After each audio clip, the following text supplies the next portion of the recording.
In the early morning, in the capital of India, New Delhi, stands the imposing Victoria Presidential Palace. As the epicenter of India's political authority, the Victoria Presidential Palace is typically fortified with stringent security measures, manned by personnel of the utmost caliber, individuals renowned for their composure in the face of grave crises. However, in recent days, an inexplicable atmosphere of turmoil has permeated the halls of the presidential palace. The staff bustle about in a flurry, their expressions taut with anxiety, as if the apocalypse looms, casting a palpable sense of dread over the establishment. Bang! A resounding crash erupted from the office of the Indian Prime Minister, shattering the tranquility of the morning and casting a shadow of foreboding across the skies of India. "What did you say?" Prime Minister Paralas thundered, striking the table with his right fist, his eyes bloodshot and his expression contorted. Before him stood several elderly men, heads bowed in deference, with two of them trembling visibly. These were the ministers of India's key governmental departments. "You mean to tell me that the divine tree continues to wither and die? That we are utterly powerless to halt this decay? What on earth have you all been doing? What are the botanists from the Academy of Sciences? Have they offered no solutions? How am I to explain this dire situation to the public?" At this moment, Paralas appeared on the brink of madness. Behind the Mahabodhi temple in India stands an ancient Bodhi tree, believed to be a descendant of the very tree under which the Buddha meditated for 3 days and nights in the 6th century BCE, attaining enlightenment and discovering the path to liberation. This tree is revered as the sacred tree of modern Buddhism and is recognized as the national tree of India today. Years ago, a worker who pruned its branches illicitly stole a limb from this tree, which was subsequently sold for over 10 million in Thailand. Furthermore, it is customary for the Prime Minister of India to gift a small sapling from this revered tree to leaders of other nations during official visits, underscoring its immense value.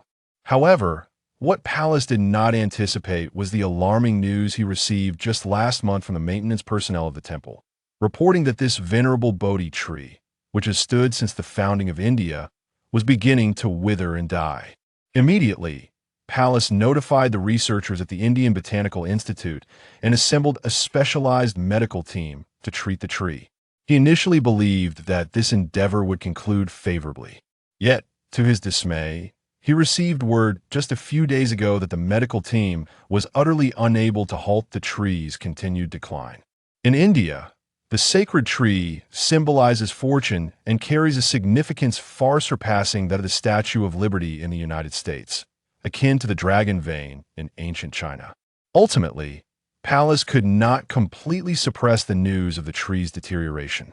Upon learning of the dying sacred tree, a wave of panic and chaos swept through the nation. In recent days, Palace found himself in a state of utter disarray. He was acutely aware that if he failed to promptly revive the divine tree, he, as the Prime Minister of India, would be ousted by an enraged populace within the week. Before him stood several elderly men, their eyes reddened and filled with fury. One elder, swallowing hard, trembled as he spoke. "Your Excellency, there is little we can do. The experts from the Botanical Institute are utterly helpless regarding the decay of the divine tree." Glaring fiercely at the elderly men, Palace gritted his teeth and declared, "I care not what methods you employ, you must restore the divine tree within 3 days. Otherwise, when I am no longer in office, do not expect to retain your positions." The elder glanced at the enraged Palace and whispered, "Your Excellency, the individuals from the Botanical Institute have mentioned that, given the peculiar affliction of the divine tree, there is perhaps only one person in the entire world capable of offering salvation." Palace, his urgency palpable, inquired, "Who?" "The Chinese botanist, Hua Yun." "Hua Yun?" Palace furrowed his brow slightly. "Is he not the genius botanist who resolved the global food crisis?" As the second most populous nation in the world, India had been severely affected by the worldwide food crisis. Palace, as the current prime minister, had certainly heard of the young Chinese botanist who had conquered genetic flaws in plants, thereby addressing the food shortages that have plagued nations for decades due to burgeoning populations. Indeed, Your Excellency, the elder affirmed Paul's inquiry. Then what are you waiting for? Regardless of the means or the cost, I demand that you bring Huaiyun to me from China by tomorrow evening. Yes, Your Excellency. The elders' faces instantly reflected determination as they exited the room. Alas, I hope that Huaiyun can truly aid us in overcoming this crisis. Turning to gaze at the tranquil sky outside, Indian Prime Minister Palace furrowed his brows, enveloped in despair. As dusk fell at the Mahabodhi temple in India, countless citizens, having learned of the sacred tree's impending demise, knelt fervently on the steps before the temple, their eyes closed and hands clasped in earnest prayer. Suddenly, a faint buzzing sound resonated in the sky, prompting some to lift their heads. They beheld several armed helicopters of the Indian military swiftly approaching. As a sacred site of Buddhism, the Mahabodhi temple typically prohibited the landing of military helicopters. However, in this extraordinary moment, such protocols were cast aside. A line of armed Indian soldiers quickly formed before the temple, and as the helicopters descended, a group of individuals emerged from them. Several imposing Indian soldiers swiftly escorted two high-ranking officials and a youth from the helicopters toward the temple. The young man appeared remarkably unremarkable, holding a black suitcase, his steps agile. He was none other than Huaiyun, the prodigious botanist invited by the Indian government from China. Upon entering the Great Tower Temple, a group of individuals, evidently high-ranking officials, approached him immediately. Observing the young man, who bore the weight of his nation's hopes despite his tender age, the leader of the group opened his mouth to speak. However, Huaiyun raised a hand, his expression icy. There is no need for words now. Take me directly to the divine tree. As he stepped into the courtyard, a lush Bodhi tree came into view, surrounded by an array of measuring instruments, with several individuals busily engaged in their tasks. These individuals were botanists from the Indian Botanical Institute. Earlier that morning, while conducting research in Xianxia, Huaiyun had received the invitation from the Indian government through their Chinese counterpart. A surge of excitement coursed through him as a botanist. He had long harbored a profound interest in India's sacred tree. Yet, given the stringent protections imposed by the Indian government, he had never had the opportunity to conduct any research. However, the current circumstances in India presented Huaiyun with an extraordinary opportunity. Understanding the situation, he had accepted a substantial reward from the Indian officials, who gritted their teeth in frustration yet felt utterly powerless. Subsequently, he boarded a private aircraft bound for India. Gazing at the slightly withered divine tree before him, a barely perceptible smile graced Huaiyun's lips as he strode purposefully towards the sacred tree. At the Victoria Presidential Palace in India, a sudden ring echoed from the dedicated line in Prime Minister Paulus' office. With a furrowed brow, Paulus picked up the receiver, an air of concern enveloping him. Your Excellency, there is news from the Mahabodhi stupa. The operator's voice trembled with excitement, and upon hearing the source of the information, Paulus involuntarily shuddered. After a brief pause, the operator continued. Thanks to the assistance of Chinese botanist Huaiyun, the divine tree has ceased its decline and is now gradually recovering. What? What did you say? Repeat that. Paulus grasped the receiver tightly, his voice brimming with exhilaration, a flush spreading across his face. Your Excellency, with the help of Chinese botanist Huaiyun, the divine tree has halted its dying trend and is currently in slow recovery. It was evident that the operator shared in the fervor of the moment. With a long exhale, Paulus slumped weakly into his chair. After a moment, he suddenly sprang from the recliner, his spirit alight with the joy of a child who has just received a cherished toy, exclaiming exuberantly, The divine tree has revived. The divine tree has revived. 2 days later, major newspapers across China published the following news. On May 25, 2028, after resolving the crisis of the divine tree in India, Young Chinese botanist Hua Yun's chartered flight tragically met with an accident and exploded over the Indian Ocean while returning home. Both the Chinese and Indian governments have dispatched numerous recovery personnel, yet after several days of searching, there remains no trace of the young botanist, Hua Yun. Experts predict that under such circumstances, Hua Yun's chances of survival have dwindled to less than 1 in 1,000. A genius is inevitably destined for solitude. A genius is also fated to be alone. Yet, unbeknownst to all, the life journey of Hua Yun, who remains elusive at the accident site, has only just begun. Chapter 2. A return to the journey. Seated in the midst of the forest, Hua Yun found himself enveloped by the radiant sunlight filtering through the dense foliage. As he observed the myriad of unfamiliar plants surrounding him, an involuntary frown creased his brow, and a sense of bitterness washed over his face. It had been 2 days since he arrived in this enigmatic locale, and despite the towering trees and peculiar flora, his heart remained heavy with confusion. After fainting from the pain, Hua Yun awoke to discover himself in this strange woodland. Now, he felt utterly disconnected from the outside world. Gazing up at the sun, which appeared slightly larger than what he had previously known, a nagging feeling stirred within him. This place did not seem to be Earth. He had likely unwittingly traversed into another realm. Peeling back the outer skin of a plant root, Hua Yun expressionlessly took a bite. A bitter sap oozing into his mouth. Though the plant, known as hairy reed, was not particularly palatable, he had no choice but to consume it to muster the strength necessary to navigate through the forest. After a brief respite, Hua Yun carefully oriented himself with the sun's position and resumed his trek. The rustling of leaves continuously echoed in his ears. Just as his mind wandered into the ether, a sudden roar from deep within the forest jolted him back to reality, accompanied by the sounds of human shouts and distant explosions. A flicker of concern crossed Hua Yun's features as he listened intently to the strange noises emanating from afar, prompting him to swiftly head in that direction. No one is aware that, in addition to her profound knowledge of botany, Hua Yun possesses formidable ancient martial skills.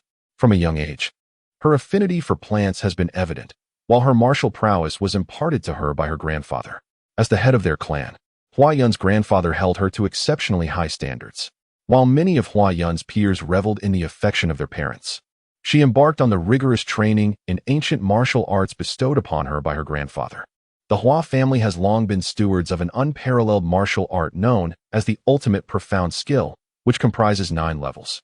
Each elevation in level results in a remarkable enhancement of one's abilities, culminating in the 9th level, where one can transcend the void. However, with the advancement of technology, ancient martial arts gradually fell into decline. By the time this skill reached Hua Yun's generation, although the secret texts and methods remained intact, only her grandfather had achieved the 3rd level of the ultimate profound skill. The rest of the Hua family had not even reached the 2nd level. Fortunately, Hua Yun possesses extraordinary talent in martial arts. Nevertheless, under her grandfather's stringent guidance, she has only attained the pinnacle of the 1st level thus far. Faint glimmers of fire flicker in the distance, and the cacophony of human shouts grows increasingly intense, complemented by the escalating roars of beasts. Peering through the gaps in the foliage, Hua Yun observes a clearing not far away, where a woman and 2 men stand at each corner, forming a circle around 2 young women who lie in the center. 2 colossal, fiery red creatures, resembling lions, relentlessly launch their attacks on the trio, baring their sharp claws and teeth with fierce intensity. As they surged forward, the air was filled with the sound of rushing winds. Curiously, a flame flickered incessantly at the end of one creature's tail. Among the 3, 2 young maidens lay helplessly on the ground, evidently wounded and unable to move, while the circling trio outside faced peril at every turn. At the forefront stood a robust middle-aged man with short brown hair, clad in armor and wielding an ancient, nearly 2-meter-long greatsword. He swung it with vigor, emitting a continuous stream of silvery light, accompanied by the resonating sound of slicing air. On the other side, a young man in his 20s, with brown hair tied back, carried a longbow on his back and held a long sword in his hand, deftly maneuvering with agility. The remaining woman donned a suit of red armor, a torn crimson cloak draped over her shoulders, and her slender sword shimmered with a faint azure glow as she executed rapid movements. Observing the trio's actions and footwork, Hua Yun could only describe it with a single word: abysmal. The individuals before him exhibited a complete lack of skill, their movements, though somewhat fluid, were far from impressive. Even more disappointing was the monotony of their swordplay, limited to merely 3 simplistic offensive techniques: chopping, sweeping, and thrusting. Their defensive maneuvers were equally basic, consisting solely of blocking and parrying. While the leading man wielded his greatsword with some semblance of effectiveness, the other 2 failed to harness the inherent agility that a slender sword could offer.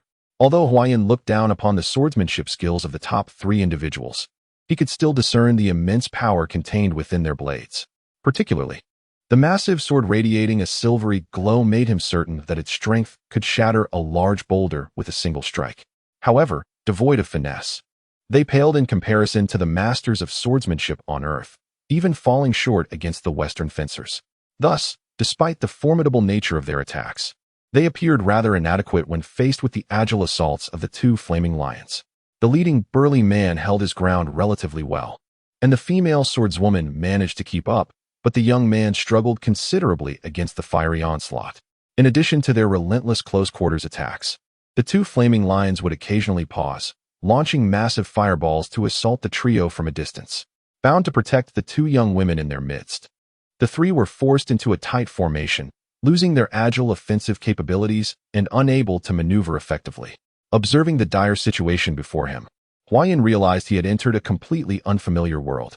Nevertheless, he understood that this was not the time for despair. His foremost priority was to rescue the 5 individuals from the clutches of the lions. If faced with a lion from Earth alone, Huayan would have felt no fear.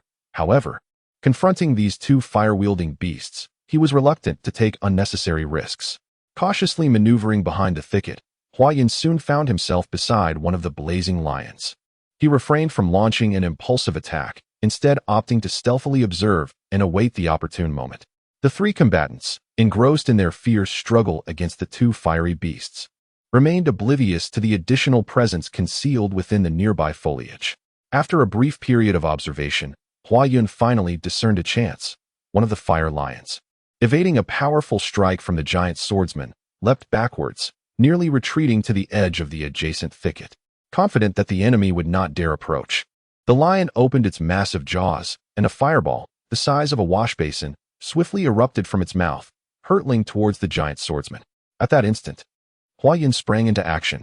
Silently, he surged forth from the underbrush, leaping onto the back of the fire lion, securing his legs around its midsection while his hands gripped its neck with unyielding strength. "Surround the other one. I will handle this," he bellowed, disregarding whether the others comprehended him. At that moment, he was capable of restraining this fire lion, but should the other one approach, his fate would be sealed. Fortunately, the 3 understood Huayan's intent and swiftly encircled the remaining fire lion. The sudden appearance of Huayan had startled the creature, and with its neck ensnared, it emitted a furious roar, its body thrashing about as it attempted to dislodge Huayan from its back. Under such immense force, an ordinary person would have been flung off by the flaming lion long ago. However, Huayan employed the technique of locking from traditional martial arts, anchoring himself firmly to the lion's back like an iron hoop.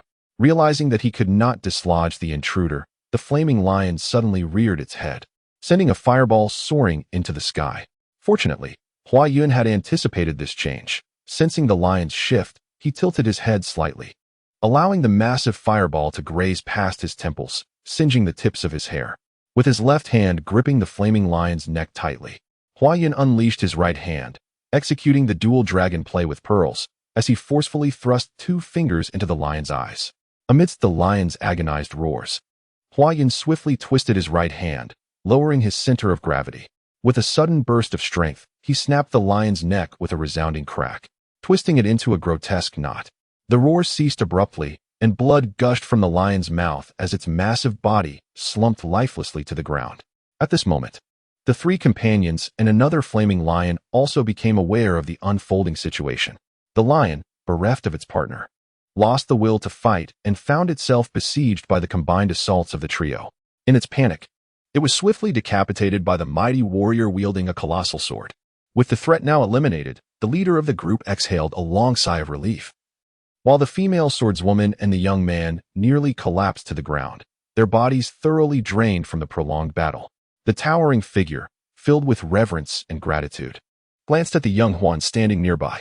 With a respectful demeanor, he approached and expressed his thanks, saying, "Esteemed young brother, I am truly grateful for your assistance just now.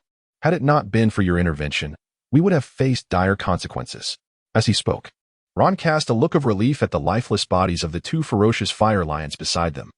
The 5 members of the Blade mercenary team had initially set out to hunt some low-level magical beasts and collect magical crystals, but they had not anticipated encountering 2 formidable 4th-order fire lions in the forest. While 4th-order fire lions were indeed powerful, Ron, a 5th-order silver warrior, along with his companions, believed they could manage the threat. However, to their dismay, the 2 fire lions launched a sudden ambush, severely injuring their 2 mages, Catherine, a 2nd-order fire mage, and Luna, a 4th-order water mage, rendering them unable to fight. This unexpected turn of events plunged the Blade mercenary team into peril. Linda, a 4th-order bronze warrior, and Reese, a 3rd-order black iron warrior and archer, found themselves in a precarious situation. Reese, as an archer, could offer little assistance in close combat, and they were tasked with protecting the wounded Catherine and Luna. Just as Ron was on the brink of despair, a young boy emerged from the woods, swiftly dispatching one of the fire lions in a matter of moments, leaving Ron utterly astonished. Previously, Ron had witnessed the battle between Huayun and the Blazing Lion. The ability to swiftly vanquish a 4th-tier Blazing Lion, though perhaps a result of a surprise attack, spoke volumes about the youth's formidable prowess, one that Ron could not emulate, especially in the absence of his great sword. In the realm of Aelin, where strength is revered above all, Ron, a 5th-tier silver warrior, adhered to the stringent virtues of a swordsman. Despite the disheveled appearance of the black-haired, black-eyed youth, who resembled a refugee, Huayun's earlier display of skill and his life-saving intervention for the Blade mercenary group commanded a tone of utmost respect from Ron. The mention of the Blade mercenary group caught Huayun's attention. He realized he comprehended the conversation fully. Narrowing his eyes slightly, he replied with a smile, "Oh, there is no need for gratitude. It was merely a small gesture." Internally, he thought, having nearly lost his life moments ago, he would not have taken such risks if he were more familiar with the surroundings. Upon hearing Huayun's words, Ron felt a wave of reverence wash over him. "No, young brother, while it may seem a trivial act to you, to us, it is an immeasurable kindness. Indeed, saving one's life is a debt of gratitude that weighs heavily on any individual." Huayun smiled gently. "Hee, I am merely a traveler. The way you address me feels rather awkward. If you wish, you may call me Huayun. May I inquire about the purpose of your Blade mercenary group's visit here?" At this moment, Huayun engaged in friendly conversation with Ron, eager to glean useful information about this world from him. Just as they were conversing, a young man carrying a bow approached with a look of urgency on his face. "Captain, you must go and take a look. Luna can hardly hold on any longer." "What?" Ron exclaimed in shock. "Brother Ron, why don't we go and see together?" Huayun suggested, noticing the concern etched on Ron's face. Nodding in agreement, Ron led Huayun towards the 2 young girls lying on the ground not far away. Chapter 3. Fire Scale Herb. Initially, Huayun had not paid much attention to the appearances of the 3 women from a distance. However, as they drew closer, he found himself astonished by the beauty of these 3 individuals, even after having encountered many beautiful women in his past life. The female swordsman, who had previously battled the Flame Lion, knelt gracefully on one knee, her face marked with anxiety as she tended to the 2 girls on the ground. One of them, dressed in a long red robe, had fiery red hair cascading over her shoulders.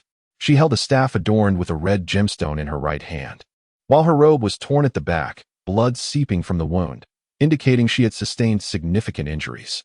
The swordswoman was currently sprinkling a yellow medicinal powder onto the wound on the red-haired girl's back. Despite the pain causing cold sweat to bead on her forehead, the girl exhibited an unwavering spirit, not uttering a single sound of distress. Beside them, another young maiden donned a cerulean robe, her hair, as fine as silk, tied back at the nape of her neck. She lay on the ground, her eyes gently closed, her pallid face marked by a slight frown, utterly unconscious. A large charred patch marred the fabric of her robe around her abdomen, clearly indicating it had been scorched by flames, leaving a scene of devastation. This was Huayun. Despite his deep concern, Ron took a moment to introduce Huayun to the remaining members of the Blade mercenary team. The 2nd-tier fire mage, Catherine, had met the master before. Gritting her teeth to endure the pain, Catherine nodded toward Huayun. Huayun, standing calmly aside, remarked, "There is no need for formalities. How are Linda, Catherine, and Luna faring?" After introducing both parties, Ron inquired anxiously of the female swordsman. As the captain of the mercenary team, he felt a profound responsibility for the safety of his comrades. Upon hearing this, a heavy silence enveloped Ron and the others. Traditionally, Luna, as the team's mage and healer, had always received the utmost protection. However, she was the first to be injured during the ferocious assault by the flame-explosive lion. Now, without a healer among them, they found themselves at a complete loss. "It's all my fault," lamented Reese, his face etched with frustration. As an archer, he felt an immense sense of guilt for his perceived ineffectiveness during the attack. "Reese, you need not blame yourself. As captain, I should bear the responsibility for not managing the previous incident more swiftly. However, this is not the time for such discussions. We lack a healing mage, so let us all brainstorm solutions for Luna's injuries. However, everyone is acutely aware that in this dense forest, it is nearly impossible to encounter another soul in a fleeting moment, leaving Ron and the others in a state of despair." Sensing the palpable anxiety among the group, Huayan suddenly smiled softly and addressed them. "I may possess a method that could potentially save Miss Luna, although I cannot guarantee its success." "What method?"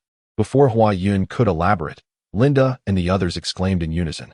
Their gazes fixed on him as if they were ships lost at sea that had finally spotted a guiding lighthouse, their faces brimming with hope. To their astonishment, Huayan, despite his youth, not only exhibited formidable prowess but also possessed knowledge of healing, which imbued him with an air of mystery. Though Huayan's confidence was not absolute, Linda and her companions understood that time was of the essence for Luna. Even the faintest glimmer of hope warranted pursuit. Observing the anxious yet hopeful expressions on their faces, Huayan could not help but smile inwardly. Without uttering a word, he swiftly turned and made his way toward a nearby thicket. The group, uncertain of Huayan's intentions, dared not make a sound, their eyes fixed on him in anticipation, fearful of disrupting the thoughts of this youthful master. After searching among the bushes for a brief moment, Huayan emerged, holding a seemingly ordinary small herb in his hand. "Do you recognize the plant I hold?" he inquired. "I need you to immediately search the surroundings for this particular plant, which typically thrives in thickets. Collect this plant?" Reis, taken aback by Huayan's words, questioned with a hint of confusion. Huayan glanced at Reese, then at the trio of Linda, Ron, and Catherine, all gazing back at him with expressions of confusion. With a sense of assurance, he remarked, "This plant is known as fire scale grass, renowned for its remarkable efficacy in treating burns." Previously, when Huayan had expressed uncertainty, it was merely a courtesy. In truth, he was a master botanist on Earth, well-versed in the medicinal properties of various herbs. However, he was uncertain whether the burns inflicted on Luna by the fire-exploding lion bore any distinction from those on Earth. Upon hearing Huayan's explanation, Ron immediately instructed Linda to remain behind and tend to the injured Catherine and Luna, while he and Reese swiftly embarked on a quest through the thickets of the forest to locate the fire scale grass that Huayan had mentioned. Although the quantity of fire scale grass in this woodland was limited, it was not scarce either. Under the diligent efforts of Ron and Reese, a modest pile of fire scale grass soon accumulated before Huayan. To Huayan's astonishment, 2 of the fire scale grass plants bore 3 vibrant, pearl-like fruits. The fire scale fruit is known to effectively eliminate internal fire toxins and is particularly efficacious in treating burns caused by flames. Chapter 4. The alluring remedy. As the collected fire scale grass was laid before Huayan, Ron and the others stood by, their eyes fixed on him with palpable anticipation. Truth be told, despite Huayan's explanation regarding the plant's name and its beneficial properties for burn treatment, Ron and the others remained perplexed as to how such a humble plant could alleviate Luna's affliction. In this world, the concept of herbal medicine is virtually non-existent. Conventional healing is predominantly administered by priests and magic-wielding sorcerers. Although potions do exist, they are crafted by a select few alchemists who extract resistant substances from the bodies of magical beasts. Consequently, while Ron and others harbored hope for Huayan's intention to utilize this plant to heal Luna, they were also shrouded in considerable doubt. As Huayan picked up the fire-scaled herb from the ground, he carefully harvested 3 pearlescent fire-scaled fruits. After administering the fruits to Luna, he turned to Ron and Reese, stating, "I am about to commence the treatment. You two should stand aside for the time being." Ron and Reese were momentarily taken aback, but upon realizing that Huayan was employing a method they had never encountered or even heard of before, they assumed he preferred to keep his unique healing technique private. Despite their concerns for Luna, They promptly moved away. In the continent of Alan, concealing one's proprietary methods is not regarded as shameful. In fact, the earlier presence of the two was somewhat impolite. Master, what about us? Linda and Catherine cautiously inquired as Ron and Reese gradually distanced themselves. Ron and Huayan shared a fraternal bond, while the other members of the Blade mercenary team, despite being older than Huan, held him in high esteem due to his prowess and previous kindness. Do not worry, you two may remain. As Ron and Reese departed, Huayan lowered his head and lifted the burnt robe from Luna's abdomen. Her skin, smooth as silk, bore a stark black burn, reminiscent of a flaw on a flawless jade. Strikingly evident, the crimson scars radiated outward from the burn, creeping up towards the girl-esque bodice. Huayan's intent in moving Ron and Reese aside was not to conceal anything, but rather to facilitate the treatment by removing Luna's clothing. Uncertain of the nature of their relationship, Huayan was determined not to allow a young girl to be taken advantage of while unconscious. He, of course, was motivated solely by the desire to save her. Plucking the leaves of the fire scale grass from its stem, Huayan began to chew them. Upon witnessing Huan unveil Luna's mage robe, Linda and Catherine exchanged glances, opting for silence, aware that this young man before them appeared to be Luna's only hope for survival. Spitting the chewed leaves into his palm, Huayan gently pressed his hands against Luna's abdomen, massaging the herbal paste into her skin. As a normal man, he found it impossible to remain indifferent to Luna's youthful form. However, feeling the weight of Linda and Catherine's gazes upon him, he steeled himself, immersing wholly in the arduous task of administering the remedy. Given the extensive area of Luna's injury, the small amount of crushed herb was insufficient, prompting Huayan to gather more fire scale grass and place it once again into his mouth. Master Huayan, shall I simply crush these fire scale grasses? Linda, who had been aimlessly lingering nearby, offered. Huayan glanced at Linda and nodded, responding, very well, it will be quicker with two of us, but ensure they are thoroughly chewed. Otherwise, the medicinal properties will be difficult to fully extract. He then turned to Catherine, who was also eager to assist, and said, your wounds have yet to heal, so you need not partake. With Huayan's consent, Linda promptly placed a stalk of fire scale grass into her mouth. As she lightly chewed, an overwhelming bitterness engulfed her entire mouth. Ugh! Linda's brow furrowed sharply as she spat out the grass, her cheeks flushed with discomfort as she exclaimed, why is this fire scale grass so bitter? Noticing Huayan's unchanging expression and the twinkle of amusement in his eyes, Linda felt a rush of embarrassment. She secretly admired him, reflecting, this slight bitterness pales in comparison to Luna's life. If Master Huayan can endure it for her sake, it would be disgraceful for me, as Luna's companion, to falter. With this thought in mind, Linda immediately gathered a substantial handful of fire scale grass and resolutely began to chew. Witnessing Linda's predicament, Huayan couldn't help but smile inwardly. He resumed applying the medicinal herbs to Luna, and under the collaborative effort of Huayan and Linda, Luna's abdomen was soon enveloped in a layer of healing foliage. Soon, except for the portion concerning Luna's strapless top, all other areas had been skillfully managed by Huayan. However, Huayan found herself in a quandary regarding the strapless section. Linda, she said, I have applied the herbal ointment everywhere else. The remaining part is for you to handle. Having observed the situation closely, Linda understood precisely which area Huayan was referring to. As a woman, she recognized that a young girl's chest should not be touched casually, especially that of little Luna. If she were to awaken and discover that her cherished innocence had been compromised by an unfamiliar hand, the embarrassment would be profound. Contemplating this, Linda turned to Huayan and said, Master Huayan, I have never done this before. Are you certain I can manage? Huayan nodded, releasing a sigh of relief in her heart. Of course you can. Just ensure that the herbal ointment is applied evenly. This will prevent any scars from forming on her skin. What? Scars? Linda exclaimed in alarm, immediately shaking her head at Huayan. No, Master Huayan, I think it would be better if you handled this. If I were to make a mistake. The thought of the consequences sent a chill down her spine. After all, for a woman, a flawless body is paramount. If, due to her carelessness, Luna were to bear a scar on her chest, although she might never voice her discontent, it would undoubtedly leave a lasting emotional scar within her. This is a delicate matter. As a man, it seems rather inappropriate for me to be involved. Huayan felt a sense of unease, fearing that the young lady might awaken and lash out at him. Yet, he reassured himself, this was an act of salvation. Linda nodded emphatically, indeed. This was the most effective approach available. Chapter 5, Kodo Town. Very well. With Linda's affirmation, Huayun cautiously untied the bodice of Luna's mage robe at her chest. The delicate, smooth curves of her form were suddenly revealed before him.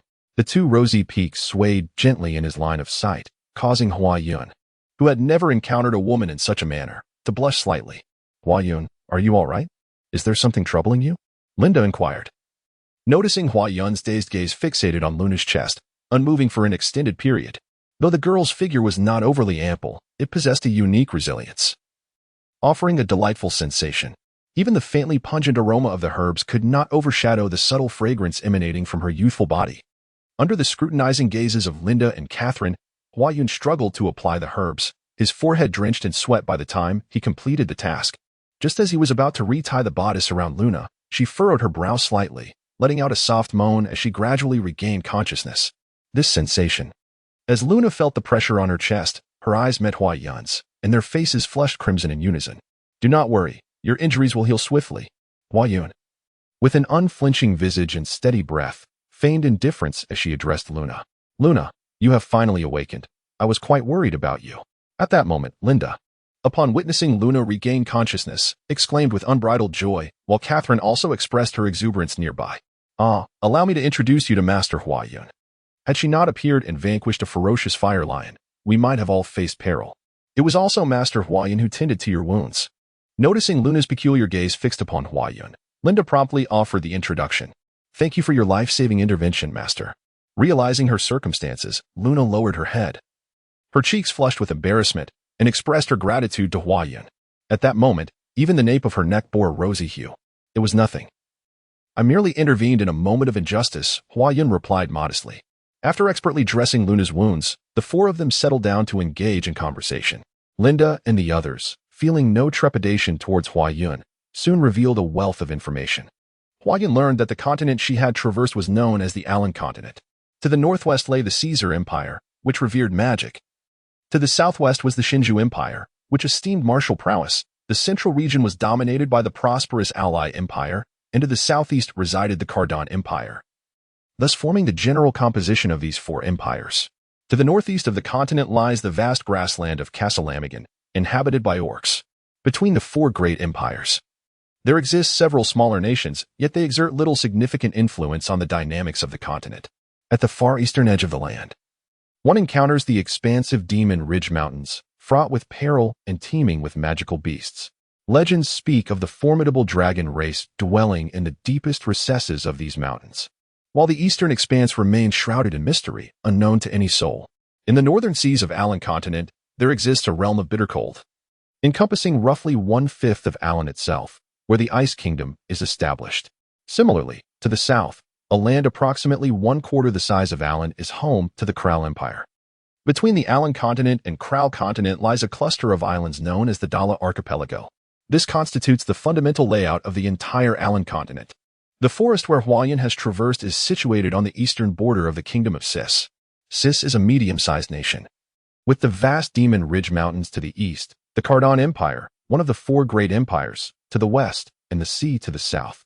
Beyond the northern desert border lies the grassland of the Orc Empire, Casalamigan. Although Catherine has sustained considerable injuries and is temporarily unable to engage in battle, she can still manage to move forward. When Ron inquires about Qin Shou's intentions, Huayun, seizing this fortuitous opportunity, reluctantly remains with the Blade mercenary group at the behest of Linda and others, embodying the role of a wanderer in this vast continent. Due to an injury sustained by one of their companions, the group traversed the forest for 2 days before finally emerging from its depths. After another half-day's journey, a quaint town came into view. Huayun discovered that this town was none other than the departure point for Ron and his companions. The northern border town of Quito in the Kingdom of Zeiss. The town bustled with life. Throngs of people meandered through the streets, with the majority being armed adventurers rather than ordinary citizens. Quito, situated perilously close to the treacherous Demon Domain Mountains, served as a haven for adventurers seeking respite. Besides a few indigenous residents from the time when Quito was merely a village, most of the inhabitants were later arrivals, merchants and adventurers drawn by the promise of opportunity. The destination for Ron and his companions was the heart of the town, the Mercenary Guild. Given the severity of Luna and Catherine's injuries, 2 days was insufficient for a full recovery. Thus, Their visit to the guild was not solely to accept quests, but also to seek the healing services of the priest residing next door. Despite the fact that adventurers frequently faced injuries, many passerby regarded the six-member party with astonishment, not only because 3 of them were strikingly beautiful, but also because 2 of these enchanting women were mages, and both bore wounds. In the continent of Alan, mages held a position of great esteem. While a commoner with adequate talent might aspire to become a warrior through diligence, the path to becoming a mage was solely reliant on innate ability. In the realm of Alan, it is said that among 100 individuals, only 1 may possess even a modicum of magical talent. And to become a true sorcerer is an exceedingly rare feat. This scarcity renders the sorcerers of Alan, while numerous, far more esteemed than the vastly greater population of warriors. Consequently, should a sorcerer find themselves in need of wealth, they typically align themselves with noble families, serving as esteemed guests rather than resorting to mercenary work. Even within a large mercenary band comprising thousands, one would find only a handful of sorcerers, perhaps numbering from dozens to a mere 100. Thus, the presence of 2 sorceresses within such a modest company, both of whom are strikingly beautiful, has left the surrounding mercenaries in a state of admiration and astonishment. As they drew nearer to the town center, the throngs of people began to swell around them. Before long, a grand structure, far more imposing than the surrounding edifices, came into view, confirming to Hua Yun that this was indeed the mercenary guild spoken of by Ron and others. Ron led the group through the grand entrance of the guild and approached a nearby 3-story building, which served as the residence of Priest Harry in the town of Quito. "May I inquire if Priest Harry is at home?" Ron asked the attendant at the door, his demeanor respectful. The mercenaries who arrived in the town held Priest Harry in high regard, fully aware that he was a man whose assistance could prove invaluable at any moment. Hua Yun curiously surveyed the surrounding architecture, which bore a striking resemblance to the medieval structures of Europe. Lord Harry was present, upon the servant's acknowledgement. The group was guided into a modest building. An elderly man clad in a white robe, upon hearing the commotion at the entrance, promptly approached the visitors. After casting his gaze over the group, his eyes rested upon Catherine. This man was none other than Priest Harry. As a clergyman, Harry was well aware that those who came here were primarily seeking medical assistance. With his discerning eye, he immediately recognized that Catherine, though standing, exhibited signs of weakness. Her face tinged with pallor. Clearly, she had sustained significant injuries. The medication Linda had previously administered to Catherine merely stemmed the bleeding and mitigated the risk of infection. Thus, if her wounds were to heal naturally, it was uncertain how long it would take, and she might be left with unsightly scars. However, should the priest employ healing magic, a brief incantation would suffice to restore her to near full health. "Come this way." Priest Harry beckoned the group into a small chamber, smiling at the leader, Ron. "I assume you have come here seeking treatment for this young sorceress? Please, step aside. I shall perform the healing." As he softly murmured a few incantations, a soft white glow emanated from him, and a luminous sphere of light materialized in his hands. Hua Yun, filled with curiosity about the magical healing of this world, watched Priest Harry with rapt attention. With a gentle admonition from Pastor Harry, a radiant white light suddenly enveloped Catherine, swiftly retracting into her body. Taking a slight breath, Pastor Harry smiled and said, "There, your wounds have been completely healed. Aside from refraining from combat today, you shall be ready to confront the formidable beasts of the Demon Domain mountain range starting tomorrow. I am immensely grateful. However, Pastor Harry, could you kindly extend your healing to Luna as well?" "Luna?" A trace of confusion crossed Pastor Harry's face. "Which one? What injuries does she bear?" Upon hearing Pastor Harry's inquiry, Luna, who had managed to rise to her feet, approached him directly and declared, "Pastor Harry, I am Luna. You?" After scrutinizing Luna closely, Pastor Harry's bewilderment deepened. "I do not sense any injuries on you." "No injuries?" The others, including Ron, exchanged astonished glances before their gazes converged on Hua Yun behind them. Could it be that the fire scale herb had completely healed Luna's wounds? That seemed implausible. As a water-type mage, if Luna were to sustain fire damage, allowing the flames to invade her body, even a priest's healing spells might not suffice to restore her in a short span of time. Sensing the curious gazes of the crowd, Hua Yun merely smiled faintly. As a botanist, he was well aware of the properties of the fire scale herb. However, its extreme rarity on Earth rendered it largely unknown to others. After exiting Pastor Harry's residence, the group made their way into the nearby mercenary guild. At the far end of the hall stood a substantial counter, behind which several maidens were stationed. The signs behind these maidens were adorned with an array of tasks, indicating that this was indeed the place where mercenaries accepted and completed missions. Hua Yun and his companions found a random spot to sit, while Ron and Linda approached the guild's counter. Look, the Blade mercenary team has new recruits. Upon spotting Hua Yun and his companions, several mercenaries nearby began to whisper among themselves. Indeed, how enviable. I wonder what abilities that dark-haired lad possesses to have joined the Blade mercenary team. He doesn't seem all that impressive to me. True, though the Blade mercenary team may be small in number, they boast 2 enchanting sorceresses. If only I could join. Hua Yun, overhearing the murmurs around him, merely smiled faintly. In his heart, he harbored no desire to join the Blade mercenary team. In truth, they were merely friends. Just then, a gasp echoed through the mercenary hall. Wow, look! That is the hide of a 4th-tier magical beast, the fiery Blast Lion.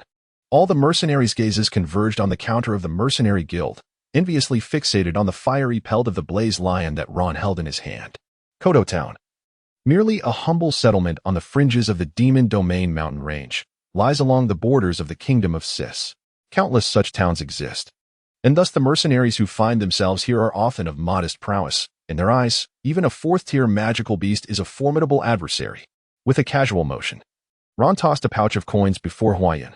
Hua Yun, this is the payment for 2 Blaze Lion pelts and 2 4th-tier fire element cores, totaling 600 gold coins. You may keep it. Chapter 7. The Mysterious Stone amidst the astonished stares of the surrounding mercenaries. Hua Yun did not engage in pleasantries and promptly secured the pouch of gold for himself. Through days of interaction, he had come to understand the nature of the people in this world. Much like their Western counterparts on Earth, they eschewed formalities. To refuse Ron's offering would only portray him as petty. Moreover, as a newcomer in this realm with nothing to his name, it was imperative to possess some currency for protection. As Hua Yun tucked the coins away, satisfaction spread across the faces of Ron and his companions, while the other mercenaries, who had been observing, widened their eyes in disbelief. It is worth noting that in the continent of Aelan, 1 gold coin equals 100 silver coins, which in turn equates to 1,000 copper coins. Generally, an ordinary person's monthly salary amounts to merely 1 or 2 gold coins at most. Thus, 600 gold coins represent a substantial fortune in this world. The captain of the Kelly Blade mercenary group unexpectedly handed over a pouch of gold coins to the unremarkable black-haired youth before him without uttering a word. Who could this boy possibly be? The minds of the other mercenaries were filled with bewilderment. After casually nibbling on some food within the bustling hall of the mercenary guild, Hua Yun, Ron, and the others stepped out into the midday sun, seeking a place to stay in Kodo Town.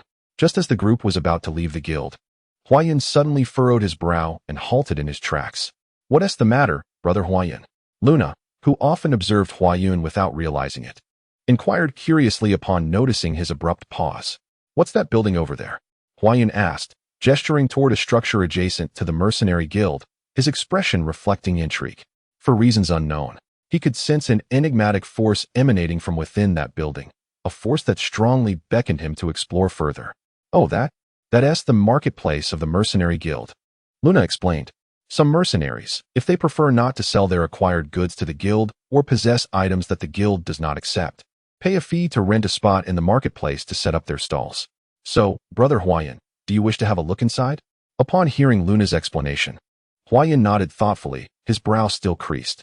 He then turned to Ron and the others, saying, You all go ahead to find a place to stay. I would like to take a look inside. Very well then. Ron nodded and said, Luna, you should follow Hua Yun. Shortly, you both will come to the inn where we have been staying.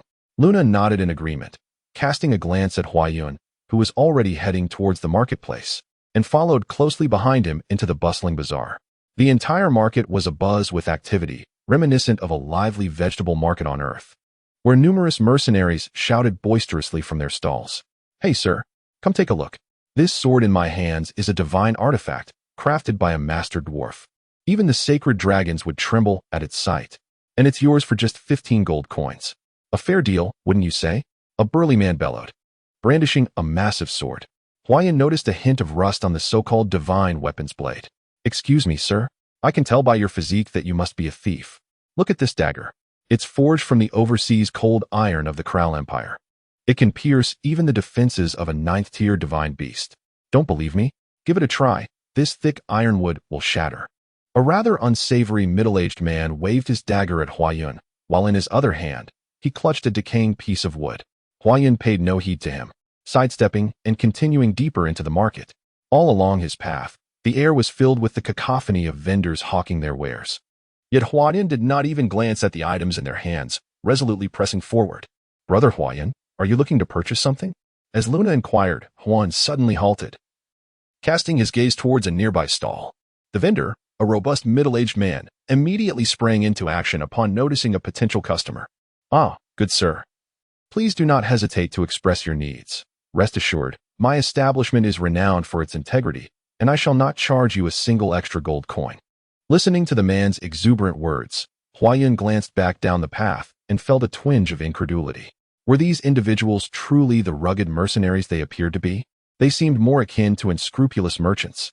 Upon grasping the stone, Huayun experienced an inexplicable sense of familiarity, a feeling that resonated from the depths of his consciousness. As if the stone had been silently beckoning to his soul. He was certain that the mysterious energy he had sensed at the marketplace entrance emanated from this very stone. Observing that Huayun was fixated on the black stone tucked away in the corner of his stall rather than the other items, the middle-aged man's expression shifted to one of disappointment. This stone had been an accidental acquisition, casually placed in the corner today, without any intention of sale. Noticing Huayun's scrutiny of the black stone, the vendor's eyes flickered, and he quickly adopted a sycophantic tone. "Ah, are you referring to this black crystal? You truly possess an eye for treasures. This item was acquired by a friend of mine from the depths of the Demon Domain Mountains, rumored to harbor a mysterious power that, when worn frequently, can greatly enhance one's mental focus. It is indeed a rare gem. Were it not for my current financial constraints, I would be reluctant to part with it." Chapter 8. The Water Elemental Core, the Depths of the Demon Domain Mountains. Upon hearing the words of the burly man, Luna's expression revealed a hint of doubt. Could it be that your friend is a saint-level powerhouse? Entering the depths of the Demon Domain Mountains is utterly impossible without such strength. Ah, I must have misspoken. This stone was actually procured by my friend from the perilous death ruins within the Death Canyon. It is important to note that the Death Canyon is one of the 6 forbidden places of the Alan continent. While it may not compare to the Demon Domain Mountains, even an ordinary person would meet their demise upon entry. The middle-aged man chuckled as he explained. "Is that so?" The middle-aged man's face flushed slightly, and with wide eyes, he exclaimed, "Would I dare to deceive you? How much is this magical core?" Huayun, listening intently to their conversation, set down the black stone in his hand and pointed at a fist-sized azure magical core placed in the center of the stall. "Ah, you truly have discerning taste. This is the magical core of the 4th-tier water elemental beast, the Azure Water Demon. I cannot entertain offers less than 200 gold coins." The middle-aged man wore an expression of delight. This magic core was the most precious item at his stall. A 4th-tier magical beast, indeed a formidable entity, was beyond the grasp of ordinary mercenaries. 200 gold coins? A confident smile graced Huayun's face as he gestured towards the water-type magic core and the black stone beside it. "I shall take these 2 items for 180 gold coins." From the moment Huayun arrived at the stall, he had been discreetly observing the expressions of the burly man, fully aware that the black stone was merely an ordinary object in the man's eyes. Otherwise, it would not be covered in dust and carelessly left in a corner. The 180 gold coins he offered primarily aimed to acquire the 4th-tier water-type magic core, although he lacked precise knowledge of the market value of magic cores here. Recalling the previous transaction involving 2 4th-tier fire explosive lion cores and the 600 gold coins exchanged, he could make a rough estimation. Despite Huayun's apparent focus on botanical studies during his time on Earth, seemingly oblivious to worldly affairs, many forces both domestically and internationally that sought his expertise had suffered losses due to this naivety. Even the Indian government, when seeking his aid for the sacred tree, had been extorted to the point of trembling in fear, nearly losing their composure. 180 gold coins is far too little. Just look, this is a 4th-tier magic core, and this black crystal is a treasure. The middle-aged man exclaimed, his eyes wide and face filled with reluctance.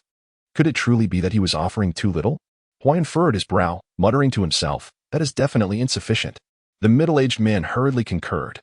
"Then let it be 175 gold coins." Ah, the middle-aged man felt a bit flustered, pondering whether it was truly insufficient. Huayun furrowed his brow once more, 170 gold coins. Well, if it must be 180 gold coins, then so be it. In light of our fortunate encounter, I shall offer a more favorable price. The middle-aged man hastily interjected, noting that while others typically raise their prices during negotiations, this young fellow not only refrained from doing so, but audaciously lowered the price. Moreover, he was resolute, fully aware that the base price for that magic core was indeed 180 gold coins, now with an accompanying stone.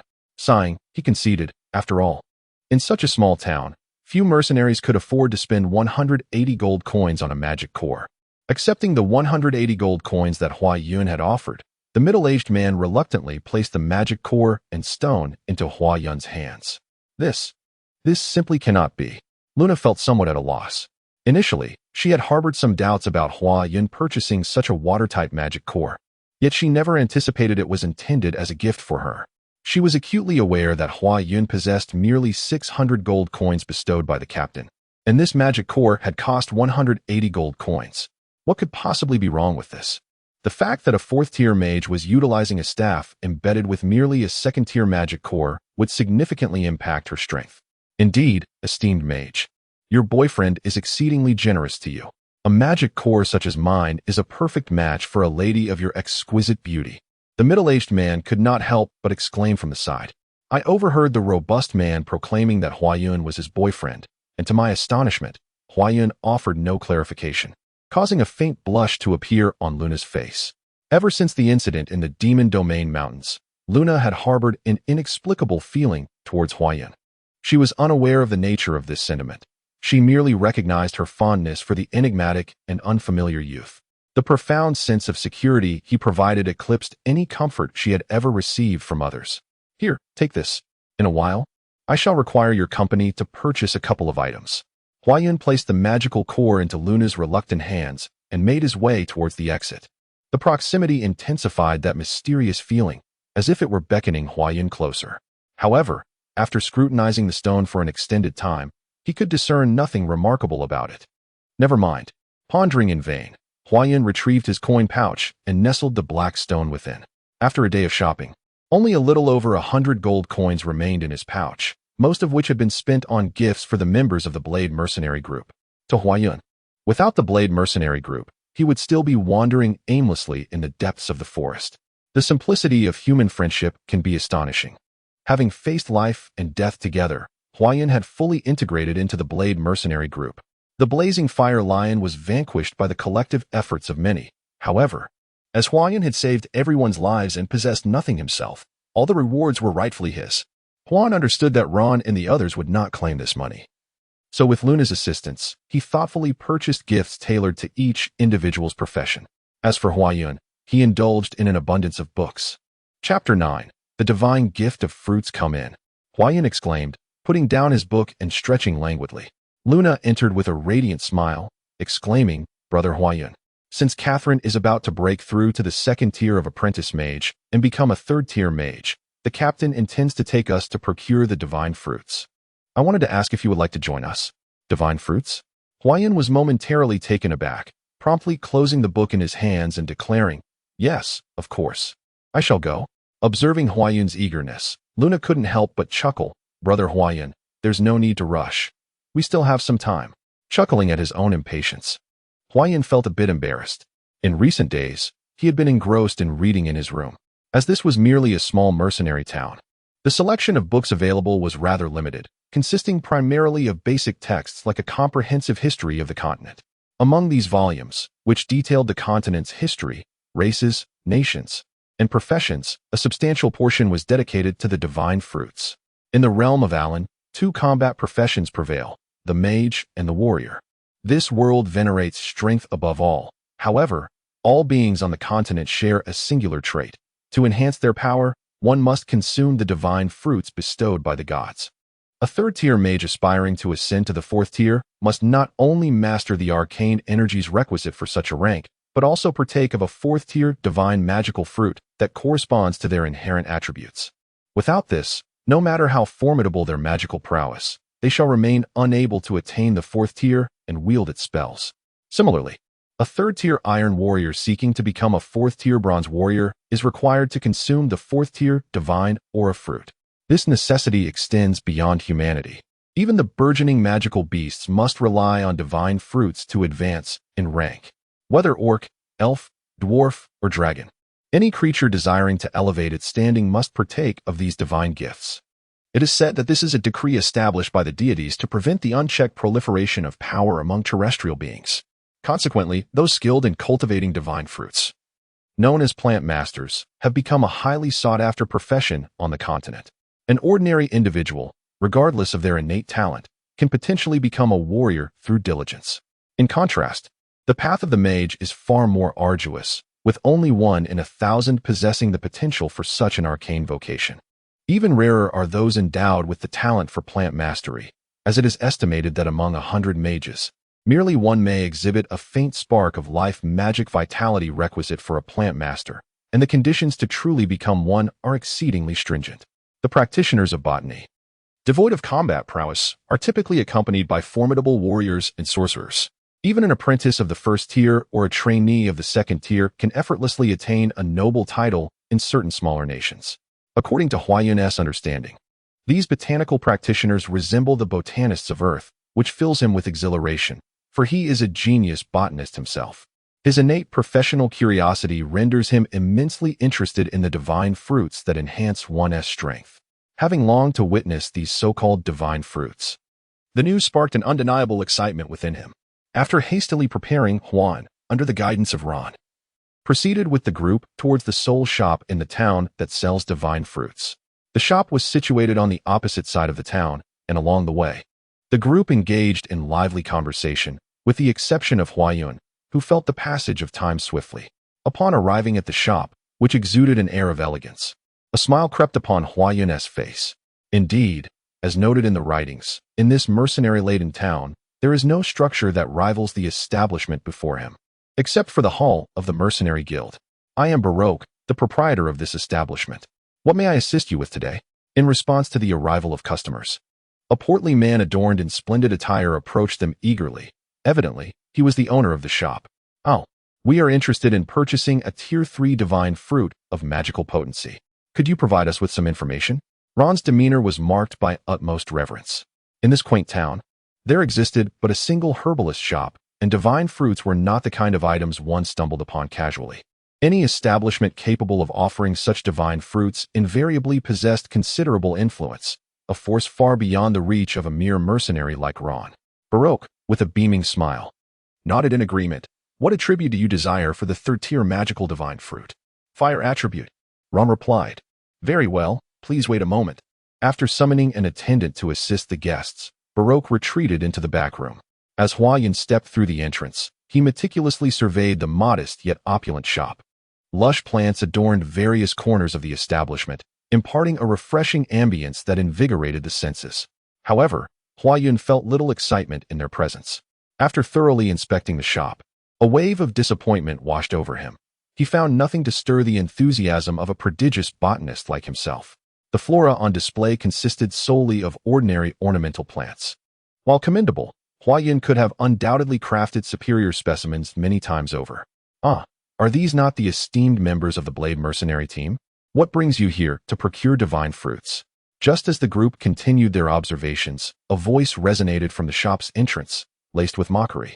Accompanied by the sound of approaching footsteps, Huayun turned his gaze and beheld 4 mercenaries entering through the door. Leading them was a scarred warrior, exuding a fearsome presence, followed by a middle-aged magician and 2 additional warriors. These individuals were the 4 leaders of the Mad Wolf Mercenary Corps. The first, the 5th-tier Silver Warrior, Mad Wolf Jiwan. The second, the 4th-tier Wind Magician, Evil Wolf Bo Sa. The third, the 5th-tier Silver Warrior, Battle Wolf Tuada. And the fourth, the 4th-tier Bronze Warrior, Li Wolf Kali Te. Although referred to as a mercenary group, the Mad Wolf Mercenary Corps was merely a small band of around 50 members. Yet, in the town of Quito, they were undeniably the foremost mercenary organization. Ah, is that not little Luna? Jiwan exclaimed, a repulsive grin spreading across his face as he slowly approached Luna, who stood at the back.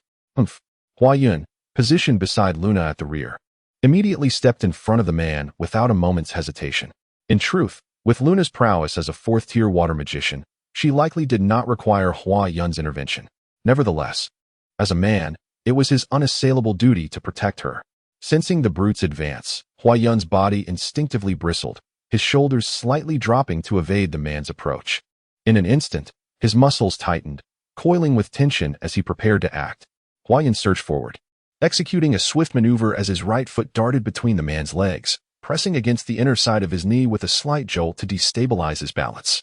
Simultaneously, he leaned forward, driving his shoulder forcefully against the armor encasing the man's chest. With a sharp crack, the burly man was sent soaring into the air, violently tossed aside by Hua Yun. Although it may sound prolonged, it all transpired in the blink of an eye. No one had anticipated that this seemingly fragile individual would suddenly strike. Brother. Upon witnessing their elder sibling being flung out, the other two warriors rushed forward to catch him, thereby sparing Ji Wan from a humiliating fate. Ji Wan regained his footing, his face flushed with anger, and swiftly unsheathed the colossal sword strapped to his back. His eyes ablaze with fury as he fixed his gaze upon Hua Yun. In an instant, everyone within the establishment drew their weapons, while the three mages simultaneously aimed their staffs at one another, murmuring incantations, ready for a fierce confrontation should tensions escalate. Chapter 10. The Fruit of Purple Spirit. Are these not the esteemed leaders of the Wild Wolf Mercenary Corps? Quite impressive, I must say. Do you intend to dismantle my establishment? Just as the atmosphere grew tense, the proprietor, Baroque, emerged from the back room. Having been alerted by a staff member regarding the situation, he understood what had transpired and could not help but wear a faint smirk. Ji Wan's expression shifted dramatically, filled with resentment as he cast a fierce glare at the unflinching Hua Yun, grinding his teeth and uttering, "Dare not." In the town of Quito, there were two individuals whom the Wild Wolf Mercenary Corps dared not provoke excessively, the mayor of Quito and Priest Harry. Additionally, there were two others before whom the Mercenary Corps would not even dare to utter a word, namely the president of the Quito Mercenary Guild and Baroque, the proprietor of the herbalist shop. One is one's immediate superior, and the other, HM, who would dare offend someone from the G-Master store. In the continent of Alan, even a saint-level powerhouse might lack the audacity. Gentlemen, if your purpose here is commerce, I wholeheartedly welcome you. However, should you intend to stir trouble, do not blame me for not having clarified things beforehand. Baroque cast a cold glance at the individuals in the room who were sheathing their weapons, his expression icy. Ha ha, Baroque, we are indeed here to purchase the divine fruits. Before you, we would never dare to act inappropriately. The members of the Howling Wolf mercenary team were no fools. They understood the importance of decorum. It was best to engage in trade. Baroque's demeanor softened, and he unveiled a red cloth covering a jade plate he held. Upon the jade plate rested several fruits emanating a faint crimson glow, varying in size and shape. Undeniably charming. Instantly, the attention of everyone in the shop was captivated by the divine fruits on the jade plate. Truly worthy of the title. The divine fruits radiated a subtle power of fire magic, eliciting diverse expressions of awe among the crowd. Baroque surveyed the assembly with a beaming smile. Such moments filled him with an intense exhilaration. His gaze swept across the patrons until it landed on Hua Yun, causing him to momentarily falter. What struck him as peculiar was not only Hua Yun's distinctive black hair and eyes, but also the unusual expression adorning his face. It seemed to convey surprise, and that sense of incredulity, yes, astonishment. Upon encountering the divine fruits, Baroque felt an inexplicable sense of curiosity. As someone who relished observing the expressions of customers, he had never witnessed anyone displaying such a demeanor upon seeing these sacred offerings. Could this truly be the fabled divine fruit? Gazing at the assortment of fruits on the jade platter, Hua Yun felt somewhat bewildered. Excluding the two varieties he had never seen on Earth, he immediately recognized the other two as grapes and tomatoes. There could be no doubt, it was indeed grapes and tomatoes.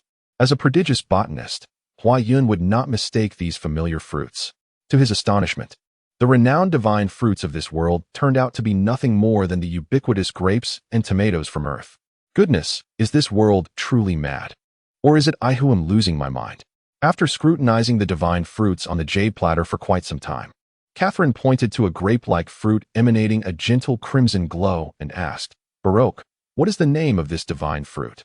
Among all the divine fruits on the platter, this one shone the brightest with its radiant red glow. It was indeed a premium divine fruit, No wonder she sensed a pure elemental force of fire emanating from it. After hearing Baroque's explanation, Catherine nodded in understanding. In the continent of Alan, divine fruits of the 1st to 3rd tiers are classified as bronze grade. Those of the 4th to 6th tiers as silver grade. Those of the 7th to 8th tiers as gold grade. The 9th tier as sacred grade. And the 10th tier as divine grade fruits. The divine fruits of the same rank are categorized into 3 grades: upper, middle, and lower. The higher the grade, the more precious the fruit becomes. At times, a superior divine fruit may even surpass a lower grade fruit of the next tier in value, although fruits of the same type and grade may appear indistinguishable at first glance. The disparity in their grades significantly affects their efficacy in enhancing one's magical prowess. Catherine glanced at the crowd behind her, then turned to Baroque and inquired, "How much for this purple spirit fruit?" Baroque smiled subtly, extending a finger towards Catherine. 1,000 gold coins? She gasped. Such a high price. The onlookers were not naive enough to interpret his gesture as merely 100 gold coins. Even a second-tier divine fruit exceeds that price in the Alan continent. Upon hearing Baroque's quoted price, Catherine frowned slightly, and the surrounding crowd also found it rather steep. Meanwhile, Huayan was even more astonished. Though he was aware that divine fruits tend to be quite expensive, he never anticipated that such a small item, resembling a mere grape, would demand 1,000 gold coins. For context, a 4th-tier magic core costs just over 100 gold coins. My goodness, this grape is indeed exorbitant. However, he mused, I personally find it not excessively priced. Baroque explained, as you are aware, the status of a magician is exceedingly precious. Therefore, the fruits bestowed by the deity of magic are considerably more valuable than those granted by the deity of martial energy. Moreover, the attributes of the purple spirit fruit possess remarkable capacity for energy absorption, enabling it to endure various elemental energies, including those of fire, water, earth, wood, life, and wind, as well as even that of darkness. Thus, it can seamlessly integrate with the fire energy within you. What is of even greater significance is that this is a top-grade purple spirit fruit. At this point, Baroque gestured towards another cluster of grapes nearby. This is a mid-tier purple spirit fruit of the 3rd rank, and if you desire it, it will cost you 500 gold coins. Of course, if that seems too steep, you might consider this. Baroque then pointed to a fist-sized red fruit nearby. This is a low-tier fire sacrifice fruit of the 3rd rank, and I shall part with it for merely 230 gold coins. Upon witnessing this scene, several members of the Howling Wolf mercenary team burst into laughter, their faces adorned with mockery. What nonsense! Linda, hot-tempered, could not restrain her expletives. Huan, do not take it too far. Ron, as the captain, usually adept at maintaining composure, found it difficult to contain his frustration at this moment.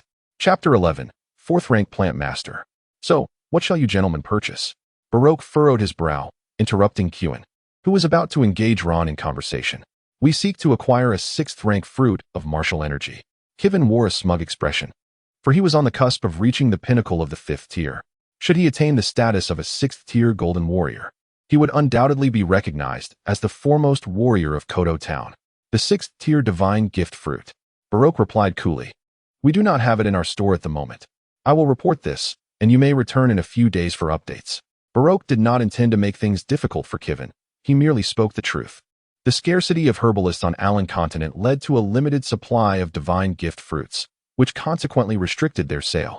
The 6th tier divine gift fruit, being the highest grade of silver-level divine gift fruit, was particularly rare. Although Kodo was merely a small mercenary town, the sales authority of this herbalist shop was comparable to that of a minor city. However, the sale of 6th tier divine gift fruits required reporting to the Provincial Herbalist Guild for approval. Indeed, let us depart. Faced with Baroque's unyielding demeanor, Kivin dared not retort, muttering curses under his breath as he lowered his head and made his way toward the exit. At that moment, an elderly man approached from outside the herbalist shop, colliding with the irate Kivin and his companions at the doorway. You blind old fool. Can't you see I'm trying to leave? What are you doing standing in the doorway? Playing dead? Move aside. Still seething with anger, Kivin only noticed that the figure was an elderly man, failing to discern his features before unleashing a torrent of abuse. Impudent wretch. How dare you show disrespect to Lord Saha? Do you not value your life?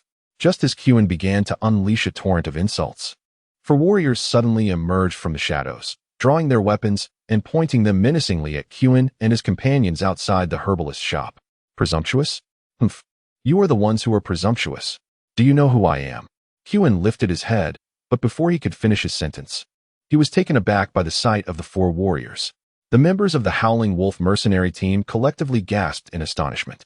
The four individuals standing before them were all fifth-tier silver warriors, and two of them bore the emblem of a purple bougainvillea flower etched into their shoulder armor, signifying their status as Imperial Guards. Good heavens!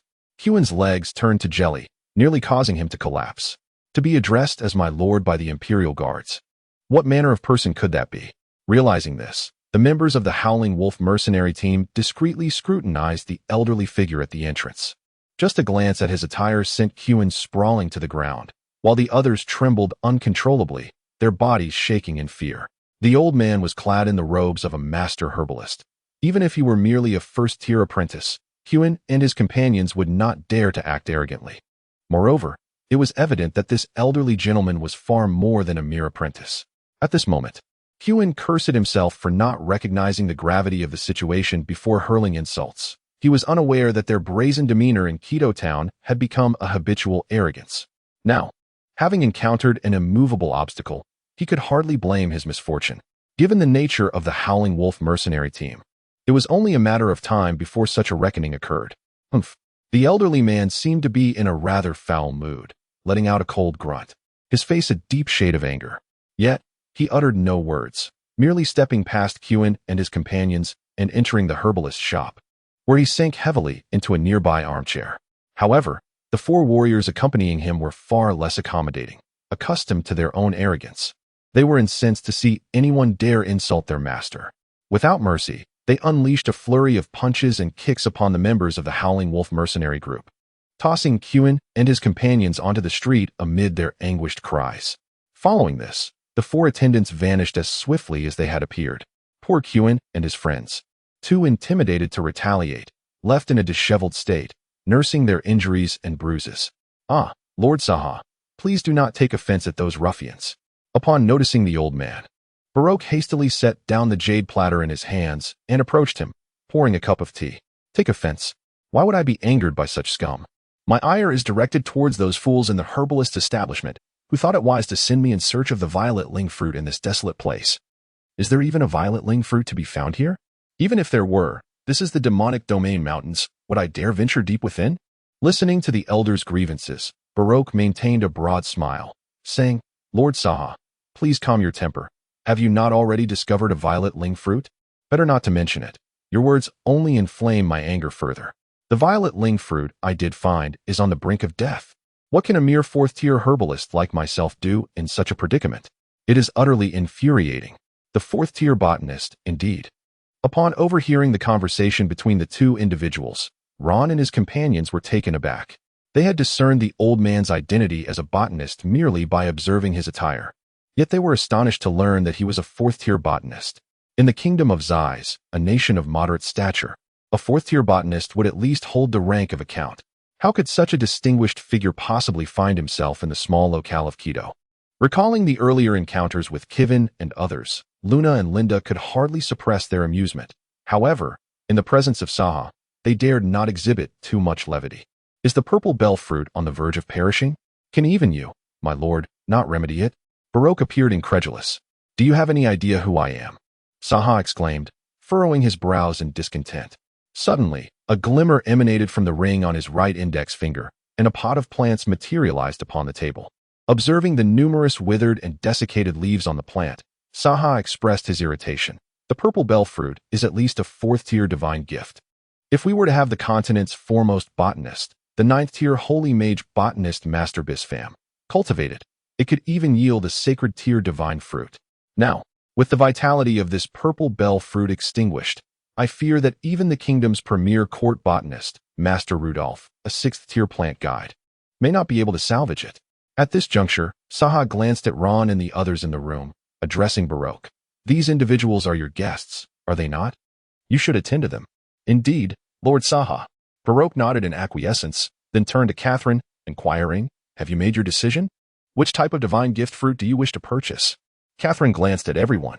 Although the superior purple spirit fruit would be more beneficial for her future cultivation, and she knew that her companions would undoubtedly support her should she desire it, She also recognized the impracticality of such a request, realizing the burden it would impose on them.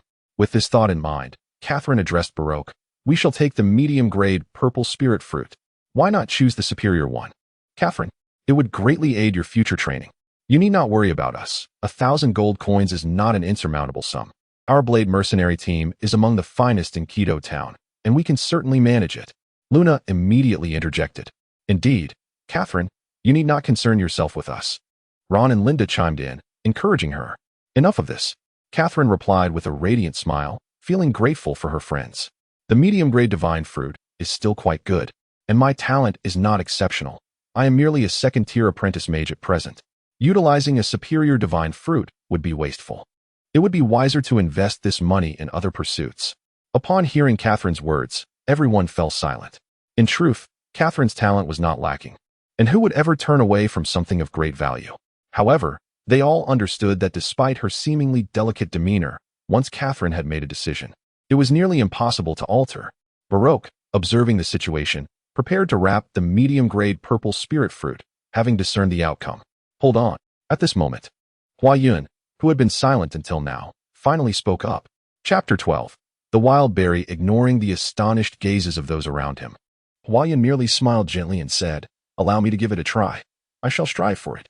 In his previous life, Hua Yun, due to his temperament and status, had few friends. However, upon arriving in this new world, he placed great value on the rare bond of friendship. After uttering these words, Hua Yun approached the elderly man, Saha, who sat nearby, his face adorned with a smile. Good day, sir. You are a botanist, are you not? May I propose a trade with you? Hua Yun was aware that in the realm of Alan, it was customary to address those of higher status and power with the honorific sir following their name. Nevertheless, given his identity as a prodigious botanist on Earth, he regarded the botanists of this world as mere amateurs. Therefore, he refrained from addressing Saha with the honorific. In Hua Yun's eyes, those worthy of such an address had yet to appear. Even a head of state would show him considerable respect. A trade with me? Saha was not offended by Hua Yun's lack of formal address. Rather, he was intrigued by what this young man had in mind. Did he not realize the grave consequences of trifling with a botanist? Meanwhile, Baroque, Luna, and the others looked on in bewilderment, utterly perplexed by Hua Yun's intentions. To them, he was merely a warrior who had rescued them, and they could not fathom what he could possibly trade with a botanist. Saha chuckled, finding the youth before him exceedingly intriguing. He harbored a subtle intuition that engaging in a transaction with this young man would not lead to his detriment. Rather, it might yield unforeseen advantages. Very well, I accept your proposal. I am curious to know what sort of transaction you have in mind. Hua Yun offered a faint smile and gestured toward the withered plant beside Saha, the purple Lin fruit. If I can revive that plant, then I request that you grant us a third-tier superior fire elemental divine fruit. What? Revive the purple Lin fruit?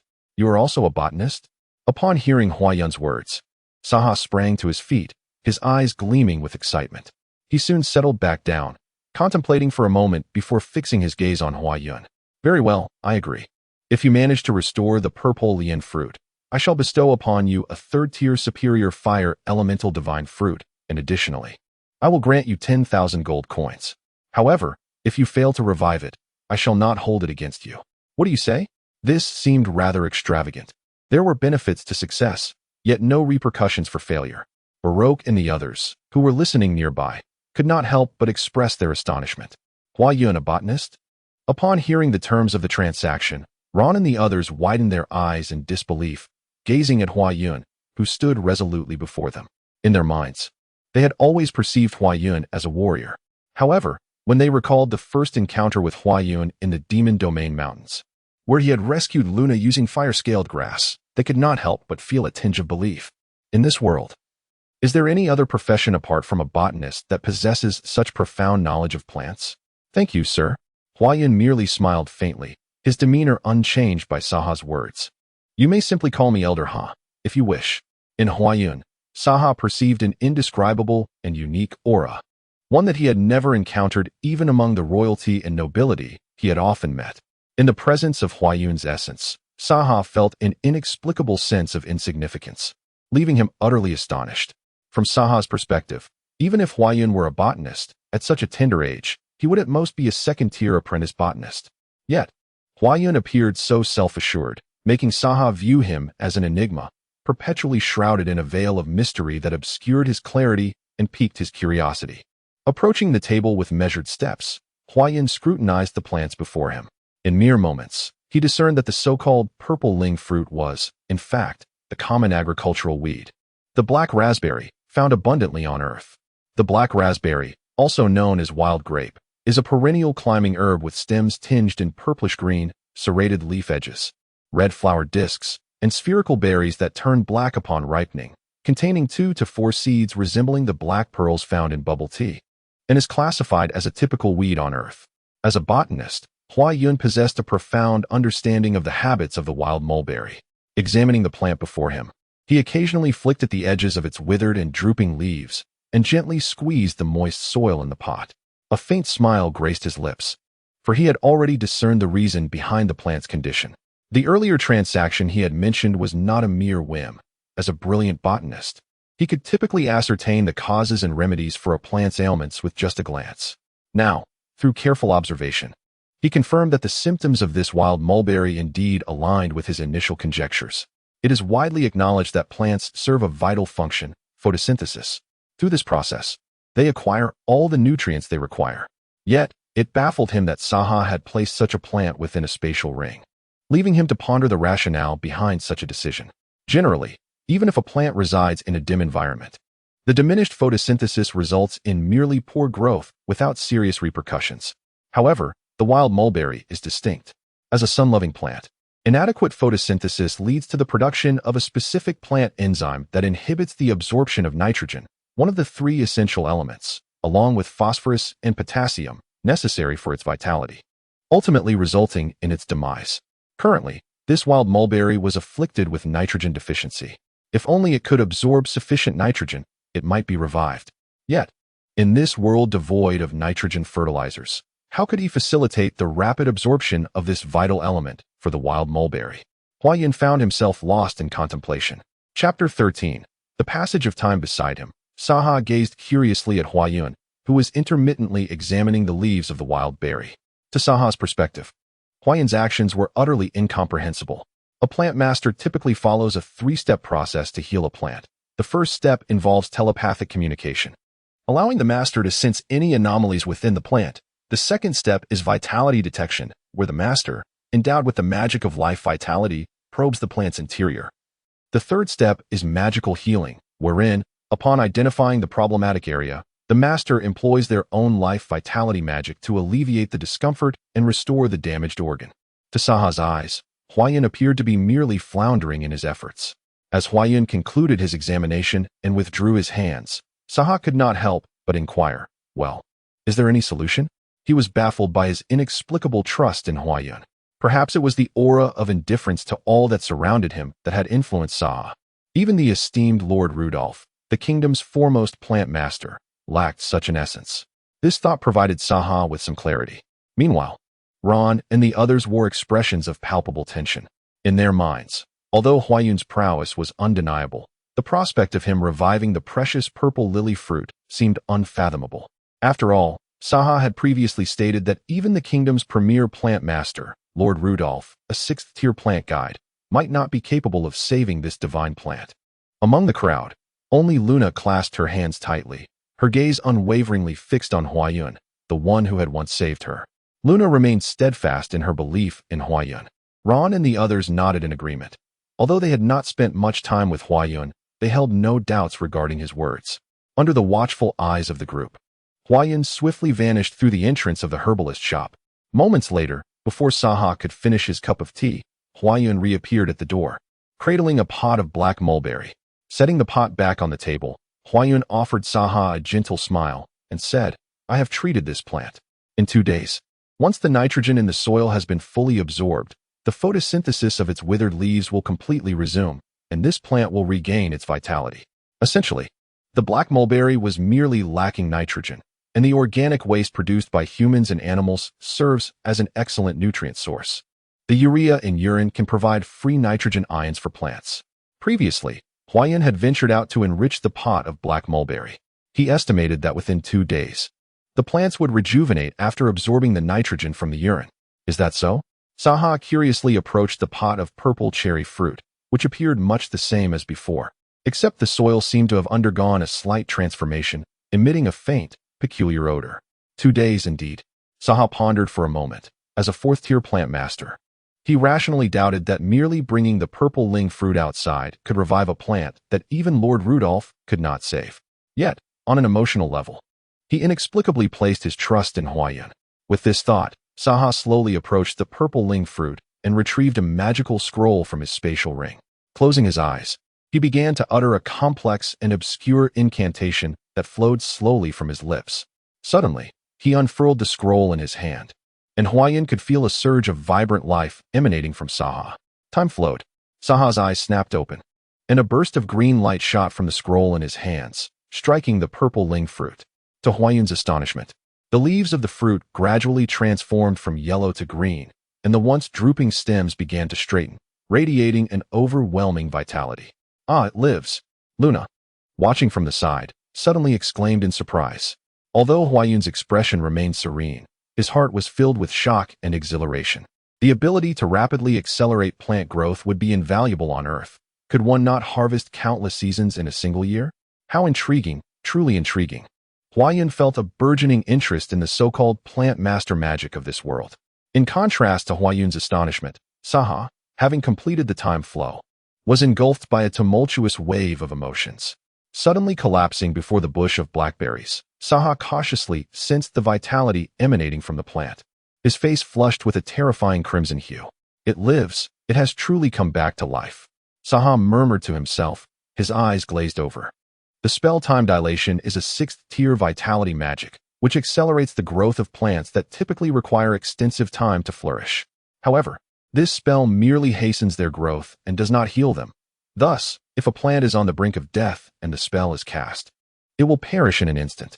With Saha's 4th-tier capabilities, he could never conjure such a 6th-tier scroll. This time dilation scroll was bestowed upon him by Lord Rudolph, the esteemed master of the plant hall in the kingdom of Sis. The vitality magic Saha had just employed revealed the state of these plants 2 days hence, and the current condition of the purple berry indicated to him that Huayan's earlier actions had indeed revived these plants. Previously, Saha had distinctly sensed that these blackberries had completely lost their vitality. Even the formidable 6th-tier plant master, Lord Rudolph, would have deemed them irretrievable.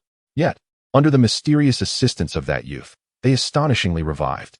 This miraculous restoration of plants that had lost their life force could only be achieved by a master of 7th tier or above.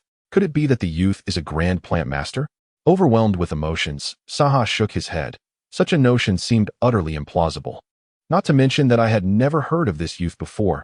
In the realm of Alan, the youngest grand druid in history was Master Dar, who achieved this esteemed status at the age of 40, 3 millennia ago. Yet, the lad before me appears to be scarcely 20. Unless, suddenly, a spark ignited in Saha's eyes. Unless this young man possesses a 7th-tier druidic spell scroll. But that cannot be, for one who holds such a scroll would never come here to purchase divine fruits. With a sudden rush, Saha darted in front of Huayan, and amidst the astonished gazes of the crowd, he seized Huayan's hands, his eyes ablaze with an unquenchable fervor. "Tell me, what exactly are nitrogen and photosynthesis? How did you revive this purple lotus fruit?" Huayan could not help but ruefully twist his hair. For while nitrogen and photosynthesis may seem elementary, common knowledge to any earthling, he found it utterly impossible to explain these terms, which do not exist in this world, to Saha, who had never studied chemistry or biology. Noticing Huayan's distress, Saha recognized his own impetuousness. Regaining his composure, he promptly instructed Baroque to present Huayan with a 3rd-tier superior fire element divine fruit. Upon learning that Huayan did not possess a magic crystal card, Saha eagerly spent 100 gold coins to procure one for him, loading it with 10,000 gold coins. As he watched Huayan and his companions vanish at the street corner, Saha stood at the entrance of the gold shop, his eyes still brimming with excitement. Gazing at the figure of Lord Saha, who bore a striking resemblance to a child, Baroque, bent over to the side, could not help but wipe the cold sweat from his forehead. As a merchant, Baroque could scarcely comprehend the profound impact that Huayan's abilities had on Saha, a master of botany. Chapter 14. The Ring of Heaven and Earth. The April sun generously bathed the world in its radiant light, streaming through the inn's window and illuminating Huayan's chamber. A gentle, warm breeze wafted in from outside, bringing with it a languid comfort that was simply delightful. As Saha expressed great curiosity regarding Huayun's unique talents, Huayun, a brilliant botanist, was equally intrigued by the magic wielded by Saha. Understanding that his unfamiliarity with magic could not be concealed from Saha, Huayun promptly clarified that the method he employed to heal the purple lian fruit was a distinctive technique native to his homeland, one that did not belong to the realm of magic. Although surprised, Saha was indifferent to whether Huayun's approach was magical or not. Indeed, he had not sensed any magic emanating from Huayun during their encounter with the purple lian fruit. Consequently, Huayun resorted to conveying some rudimentary knowledge from Earth inaccessible terms for Saha. The information Huayun shared was immensely valuable to Saha. Although it was exceedingly simple in the context of Earth, it was remarkably intricate within this world, which relied predominantly on magic. Each revelation left Saha in awe, as if he had stumbled upon a rare treasure. Though Huayun was not versed in the arcane arts, Saha sensed an extraordinary vitality pulsating within him. As Huayun imparted some fundamental knowledge of Earth, Saha began to instruct him in the magic of plant life. However, to Saha's astonishment, despite Huayun's immense life force, he exhibited an unexpected clumsiness in mastering the botanical magic. Undeterred, Saha employed a myriad of teaching methods over the course of a month, yet by the end, Huayun had only managed to learn the first-tier plant spell, Life's Tribute, typically wielded by an apprentice botanist. Although the name Life's Tribute sounded grandiose, its effect was, at best, a mere enhancement of vitality for plants, rendering it largely ineffectual. Feeling somewhat disheartened, Huayun dismissed Saha today and, in a state of boredom, retrieved the black stone he had purchased. In Huayun's perception, the stone's call had never waned. Yet, confronted with its smooth surface, he found himself at a complete loss. Reflecting on this world's penchant for forging contracts with blood and various sacred relics, Huayun, in his frustration, resolved to take a bold step. He bit into his finger, allowing a drop of blood to fall upon the black stone. Though he was aware that the stone might not be a sacred artifact, the peculiar sensation it evoked was driving him to the brink of madness. Whatever the method, Huayun was determined to explore every avenue. A bizarre occurrence unfolded. The moment the blood made contact with the black stone, a dark radiance flashed from the stone, absorbing the blood within. Simultaneously, an inexplicable sensation arose in Huayun's heart, and 4 characters gradually appeared on the surface of the black stone, xianxia ring. Beneath his feet lay a vast expanse of marble flooring that stretched infinitely in all directions. Not far ahead stood a towering 7-story edifice, while the surrounding area was engulfed in darkness. The entire sky resembled an endless void, devoid of any light. Yet curiously, the surroundings were remarkably illuminated. What place is this? Just as Huayun pondered this perplexity, a voice suddenly resonated before him. Splendid. After so many years of waiting, someone has finally entered the xianxia ring. I have descendants now. As he spoke, a nebulous figure materialized before Huayun, gradually becoming clearer until a middle-aged man clad in a white robe stood before him. So this is the so-called xianxia ring? Does that mean I am now within that stone? Upon seeing another person, Huayun's initial trepidation began to dissipate. Having experienced a journey through time, he was now quite accustomed to the bizarre. Esteemed elder, may I inquire who you are? Why have I found myself in this place? Huayun displayed utmost reverence towards the unknown. The middle-aged man chuckled heartily. Young brother, there is no need for such formality. I am called Sheng Tianling. What is your name? My name is Huayun. Oh, you are called Huayun. What a splendid name. By the way, from where have you traversed? The middle-aged man could not help but laugh again, as if he had encountered an exceedingly joyous event. What? How do you know I am a traveler? Huayun was taken aback, involuntarily stepping back and blurting out the question. The middle-aged man continued to chuckle and said, Of course, I know you are a traveler. Your very presence here reveals that. You see, this ring of the universe was created by me, and I set it up so that only travelers could enter. If an ordinary person were to connect their life force with the ring of the universe, they would be crushed by the formidable power of space before even entering, even if they were so-called divine-level beings from the continent of Alan. By the way, what year is it now? How long has it been since the year 3500 of the Dragon Era? The year 3500 of the Dragon Era was 7,000 years ago. Currently, it is the year 2008 of the Holy War Era. For Huayun, who had read the comprehensive history of the continent, He was somewhat familiar with the year system of the continent of Alan. What? It has already been 7,000 years. Haha, now it is the Holy War era. It seems the Dragon Empire has perished. Indeed, when it reached the year 8800 of the Dragon Era, a holy war erupted on the continent of Alan, leading to the division of the Dragon Empire into 4 great empires, and the Dragon Era was renamed the Holy War Era. Ah, indeed. The entity before you is not my true self, but merely the remnant of my consciousness lingering in this world. Yes, I am an unparalleled powerhouse. How absurd. Speaking of which, the middle-aged man suddenly halted, gazing at Huayun for a considerable time before exclaiming, "The crux is, you are a traveler through realms, and so am I. Tell me, do we not share a connection?" Haha.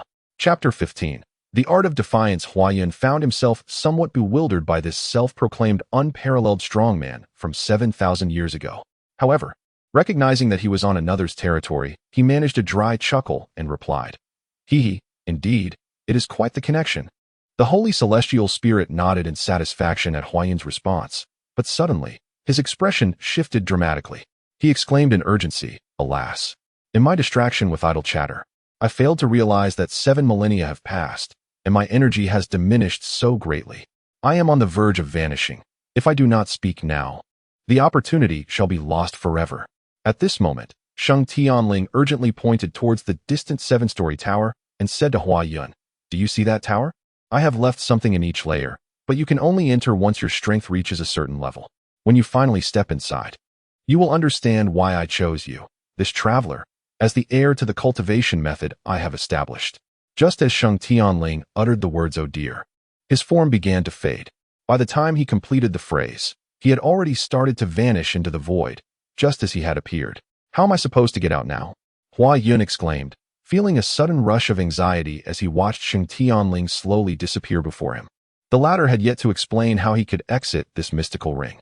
Frustrated, Huayun trudged towards the towering structure, hoping to discover a way out there. In a mere moment, he stood before the colossal tower. Having previously viewed it from a distance, he now realized its immense size up close. At the entrance of the first layer, a plaque bore the grand inscription Tongtian Tower, exuding an aura of magnificence and grandeur. Beneath the plaque, a passageway approximately 3 meters high awaited him, and before this entrance, a transparent barrier shimmered. Huayun slowly approached the transparent dome, taking a gentle step forward. Suddenly, a bright light enveloped him, and he realized he had entered the interior of the tower. The walls of the tower emanated a faint, ethereal glow.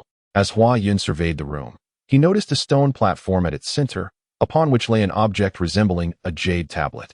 With a swift motion, Huayun stepped forward and grasped the jade-like item. The moment his fingers made contact, the tablet transformed into a multitude of shimmering lights, vanishing into the air. Simultaneously, Huayun felt an overwhelming surge of information flooding his mind, as if his brain were on the verge of bursting. Dazed, he hastily seated himself, closed his eyes, and rapidly traversed the influx of knowledge, committing it to memory with unwavering focus. After a considerable time, Huayun finally opened his eyes, revealing an expression of astonishment. Through the earlier memories, he had meticulously organized the information that had manifested in his mind. As the sacred celestial spirit had indicated, he had encountered a technique known as the heaven-defying art. Huayun now comprehended the reason why the sacred celestial spirit had waited 7 millennia for a transcendent being to become its successor. The name heaven-defying art alone exuded an aura of grandeur, yet it was neither an extraordinary martial skill nor a formidable spell. Nevertheless, it undoubtedly lived up to the powerful connotation of its name. It is widely acknowledged that any form of evolution among the creatures of the Alan continent necessitates the stimulation of the divine gift fruit. Legend has it that this is a safeguard instituted by the divine to prevent the limitless enhancement of the beings within this realm, manifesting as a profound restriction and seal embedded within the very essence of every creature on the Alan continent, a legacy that endures through the ages, indelible and immutable. Yet, alongside this seal, the divine also bestowed the means to unravel it, the divine gift fruit. The energies contained within fruits of the same tier can dismantle the seals of corresponding beings, facilitating their ascension. In his numerous trials, the transcendent being known as Saint Tianling discovered that indeed, within the bodies of the creatures in this world, there existed a certain energy that constrained their potential for growth. Remarkably, the energy within the divine gift fruit was capable of counteracting this enigmatic force. However, Saint Tianling remained oblivious to the origin of this energy that imposed such limitations on the beings of this world. The notion of a divine seal was merely a tale, devoid of any substantiated evidence. Filled with discontent over the inability of these creatures to elevate their powers due to this seal, Saint Tianling resolved to devise a technique that would liberate them from such shackles. Initially, this notion was but a fleeting thought, and he was uncertain of its feasibility.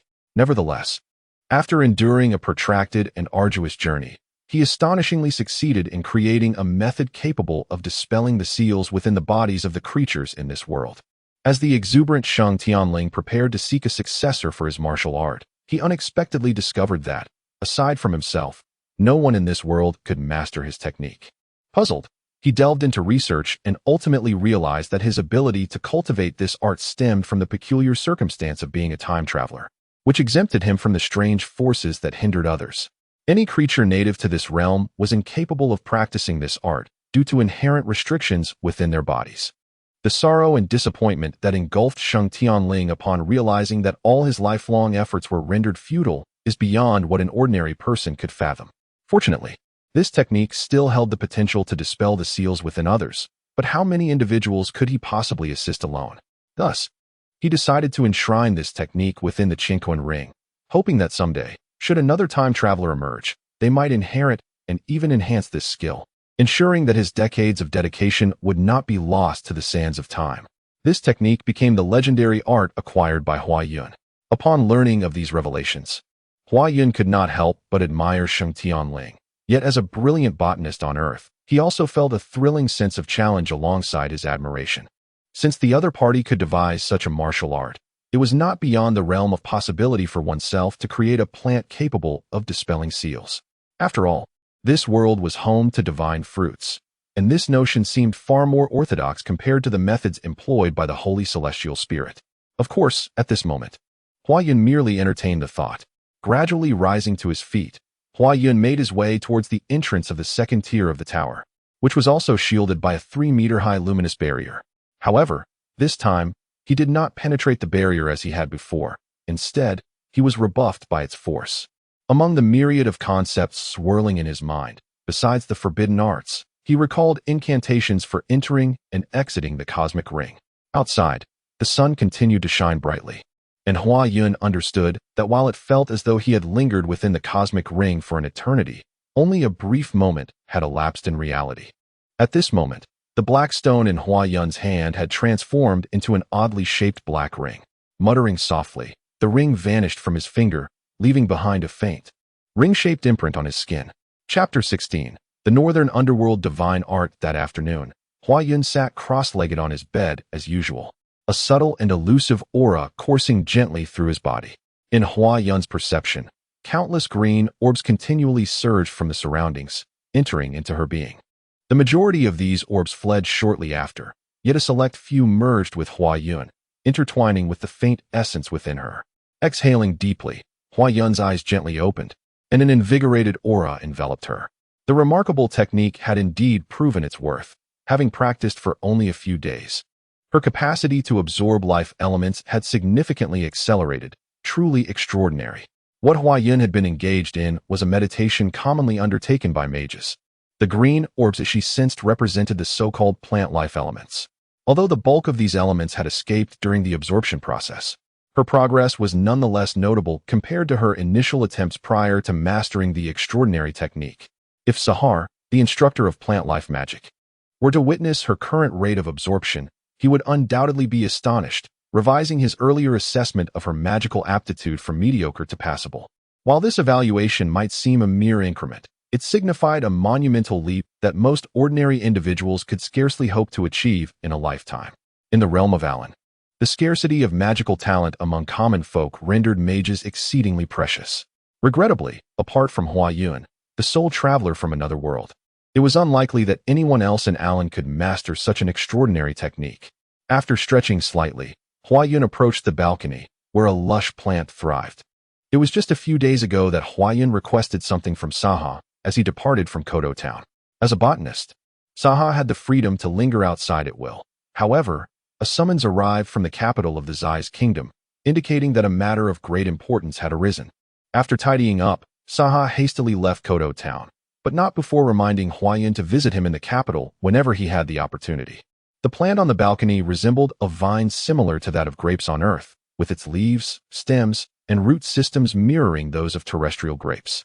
Yet, in the realm of Aelin, it was an exceedingly rare divine gift plant, known for bearing the exquisite purple spirit fruit, which bore a striking resemblance to grapes. Huayan had long been intrigued by the divine fruits of this world. After studying botanical life magic through the system, he had gained considerable insight. To him, the divine fruits here, aside from possessing a unique energy capable of breaking seals, appeared to share identical characteristics with Earth's flora. It is well known that cultivating new grapevines on Earth is relatively straightforward, requiring no sowing.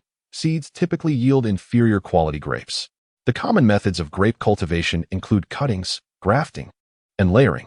However, in this world, such techniques were non-existent. The divine decree stipulated that all divine plants could only possess a single direct lineage to inherit the glory of the divine. They relied solely on seeds, nurtured through magical means. In order to ascertain whether the purple spirit fruit bears an exact resemblance to the grapes of Earth, Huayan devised a method known as layering. He selected 3 robust vines and sought out 3 withered twigs, proceeding to bury these vines into the soil and covering them with a layer of earth. Heedless of the fact that torturing divine plants at will in the Alan continent is deemed illegal and taboo. After several days had passed, Huayan felt it was time to inspect the purple spirit fruit on his balcony. With great care, he gently removed the top layer of soil and extracted one of the withered twigs. A slender, curved vine gradually sprang forth from the ground, and as Huayan gazed intently, joy surged within him. Indeed, he observed that from the section of the vine that had been buried, delicate, fuzzy roots had begun to emerge. Although these roots did not fully resemble the complete root system Huayan had envisioned, the mere presence of these nascent roots was a promising sign. He unearthed the other 2 vines as well, finding that the root structure of the healthiest vine was nearly complete. While on Earth, grapevines would typically develop fully within such a span of time. The spirit fruit vines had only produced partial roots. Nevertheless, Huayan could hardly contain his elation. The formation of roots signified the applicability of terrestrial botanical theories in this realm, which was an exhilarating revelation for him, surpassing any other joy he could conceive. Although Huayan successfully rescued the Xiling fruit that day, a sense of unease lingered in his heart. However, the success of today's experiment unequivocally demonstrated that the so-called divine plants here are, in essence, not fundamentally different from those on Earth. As the root system had not yet fully developed, Huayan gently replanted the 3 vines into the soil. Just as he finished pressing the vines into the ground, a sudden knock echoed from outside the door, followed by a melodious voice. "Huayan, are you in there?" Upon hearing that voice, Huayan's heart leapt with joy.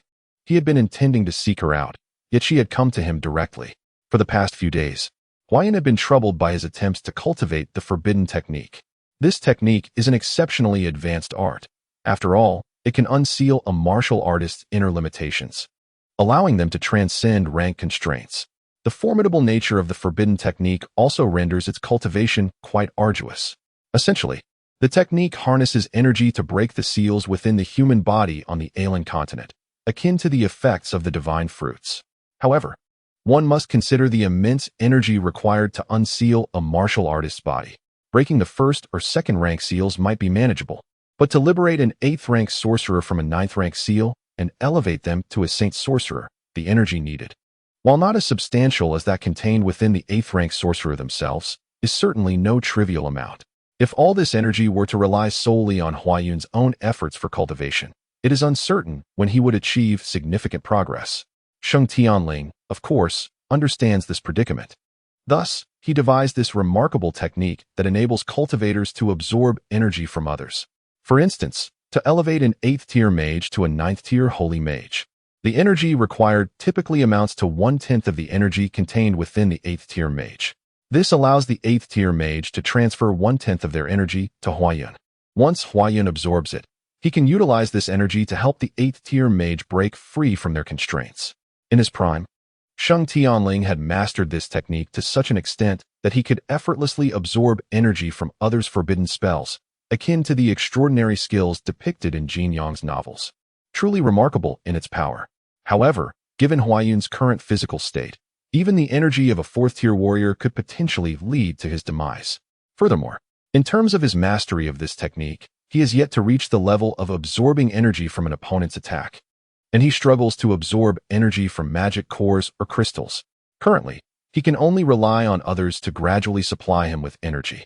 Upon realizing this, the first person that sprang to Huayun's mind was Luna. Chapter 17. Absorption. Brother Huayun, you have been cooped up in your room practicing for days without stepping outside. This is far too arduous. Luna chided as she entered. Upon hearing Luna's evident concern-laden words, Huayun could not help but smile faintly. Reflecting on his recent existence, it appeared that apart from dining, he had truly spent the entirety of his time confined to his quarters, diligently practicing. For an ordinary individual, this might seem a considerable ordeal. However, for a research enthusiast like Huayun, such a routine was hardly daunting. He recalled a time when, in pursuit of studying the rapid growth activity of the Wangle Xiaogao vegetable, he had fixated on a few specimens for an entire week, meticulously recording observations without so much as shifting his position.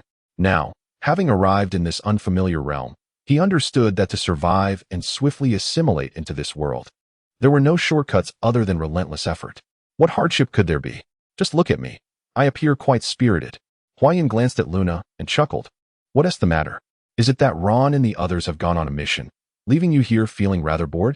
It was you who initially decided against joining them. After all, given Huayun's presence, Ron had resolved to have someone accompany him, and although Luna, endowed with formidable combat prowess, typically ventured out with the team, she had requested to remain behind this time due to the relative simplicity of the task at hand. Furthermore, while Luna had fully healed from her previous injuries, her strength had yet to be completely restored, prompting Ron to permit her to stay. Moreover, having interacted extensively with the members of the merchant caravan, Ron had discerned a peculiar attachment that Luna seemed to harbor towards Huayun. Observing Luna's uneasy demeanor, Huayun chuckled softly before adopting a serious tone. Luna, I have a favor to ask of you.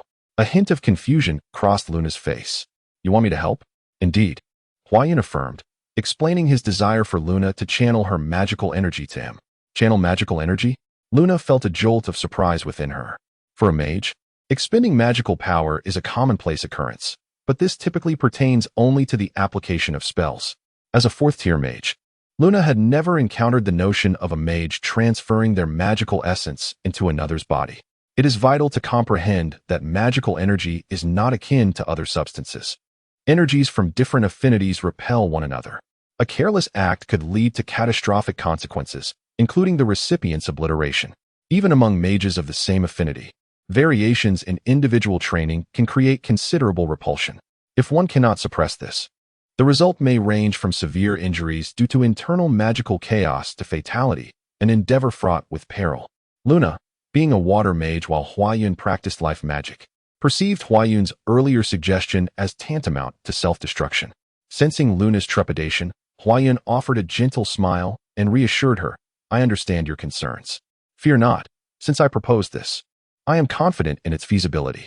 Rest assured, I have no intention of seeking death in such a troublesome and painful manner. I still have much to live for. Captivated by the enigma of Huayun, Luna gazed intently at him and nodded in acquiescence to his request. She refrained from inquiring about the reason behind his desire for her to relinquish her magical power, for she understood that if Huayun wished to share, he would do so in his own time. Since he chose to remain silent, she too held her questions at bay, trusting him implicitly. Under Huayun's guidance, they took their seats at opposite sides of the table. Their fingertips gradually came into contact, and upon the initial touch, a slight tremor coursed through Luna's body, a blush instantly gracing her cheeks. However, she soon regained her composure, her eyes gently closing as she began to channel her internal magical energy. Huayun, feeling the softness of Luna's delicate hand, remained unfazed, his mind firmly anchored in the principles of the forbidden technique he had mastered. In a short span of time, he sensed a gentle flow of water-based magical energy streaming from Luna's fingertips into his own hands.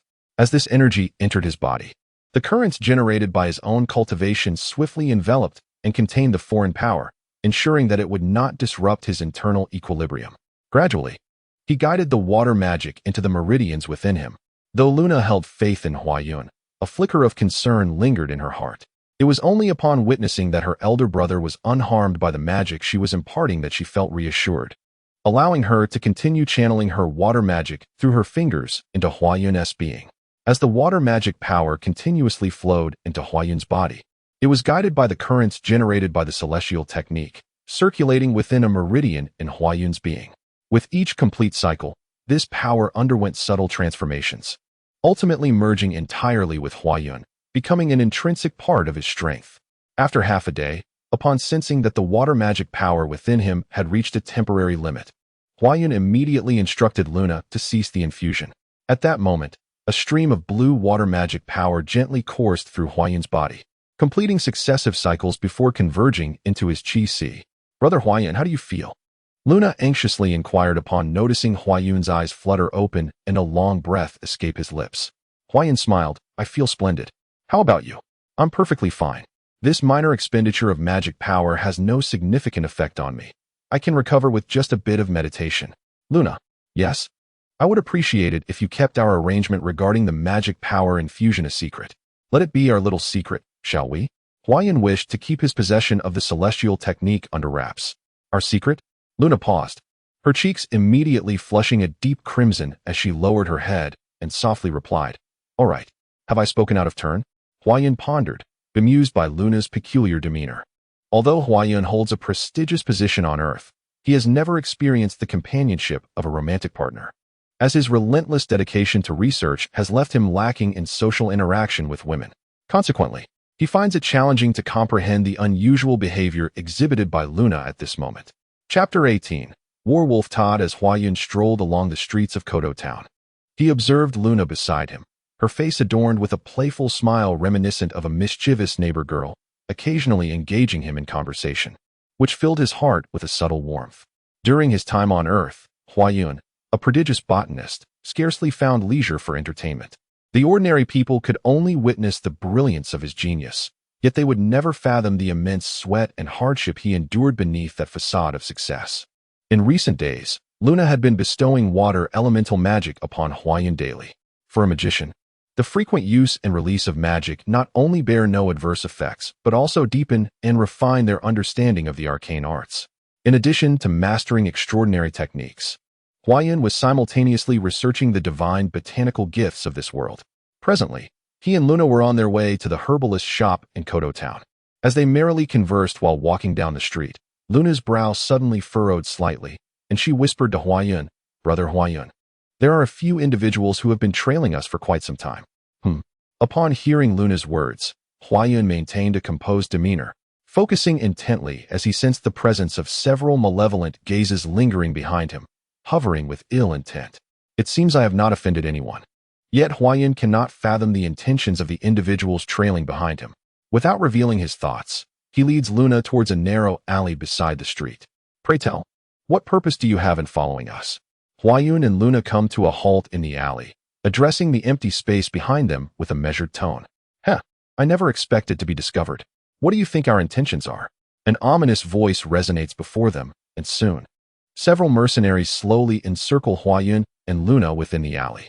The leader among them is none other than Todd, a fifth-tier silver warrior from the Howling Wolf mercenary group, one of the 4 prominent leaders who had previously clashed with the Blade mercenary team at the herbalist shop. "Todd, what do you want?" Luna steps slightly forward, brandishing her staff. The water magic core, a gift from Huayun, glimmers with a faint blue light at the tip of her wand. Despite the menacing presence before her, Luna, as a mercenary, feels no trace of fear. Upon witnessing Luna's gesture, the mercenaries from the Howling Wolf group immediately suppress their mocking expressions. Knowing full well that Luna is a 4th-tier water mage, they dare not take her lightly. "Brothers, charge!" Todd bellows fiercely, his form suddenly swelling with power as he propels himself forward with a powerful push from his legs, rushing towards Luna. Meanwhile, the other mercenaries, receiving their orders, brandish their weapons and charge at Huayun and Luna.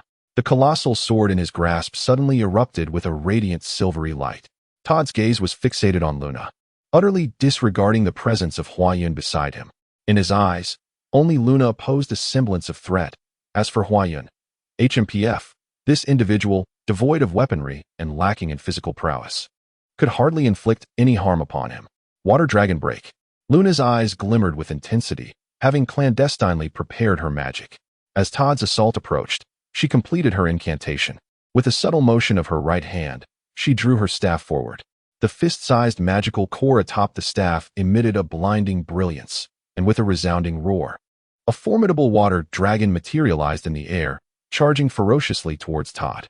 "Break!" Todd bellowed in fury, the white luminescence of his giant sword swelling dramatically in an instant. The sword collided violently with the oncoming water dragon, producing a tremendous cacophony. Meanwhile, Huayun was not idle. Possessing ancient martial prowess, he summoned his inherent strength, his form soaring like a long ape reaching for the moon. In a swift leap, he advanced to stand before a mercenary. With a fluid motion, Huayun unleashed a powerful punch, his entire being coalescing into the strike aimed directly at his opponent's face. Under the onslaught of Huayun's rapid assault, the mercenary barely had a moment to react before his visage met with a crushing blow, causing his nasal bones to collapse, blood erupting forth like a fountain. With a swift motion of his right hand, the long sword held by the mercenary was deftly seized by Huayun, who, with a slight tremor of the blade, skillfully targeted another mercenary's chest.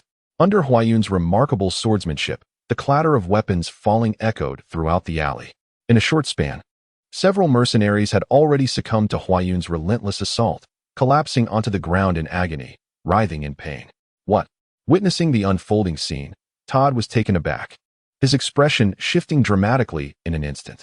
Today he had merely strolled through the streets with a few subordinates, inadvertently spotting Huayun and Luna walking along the thoroughfare. Recalling the humiliation he endured at the hands of the Blade's mercenary group that day in the herbalist's shop, a surge of malice welled up within him. As one of the 4 leaders of the renowned Wolf mercenary group in Quito town, he was well aware that Ron and the others were currently absent from the town. Thus, he trailed Huayun and Luna, seeking an opportunity to eliminate them. In his estimation, his prowess as a 5th-tier silver warrior would easily subdue Luna, a 4th-tier water mage.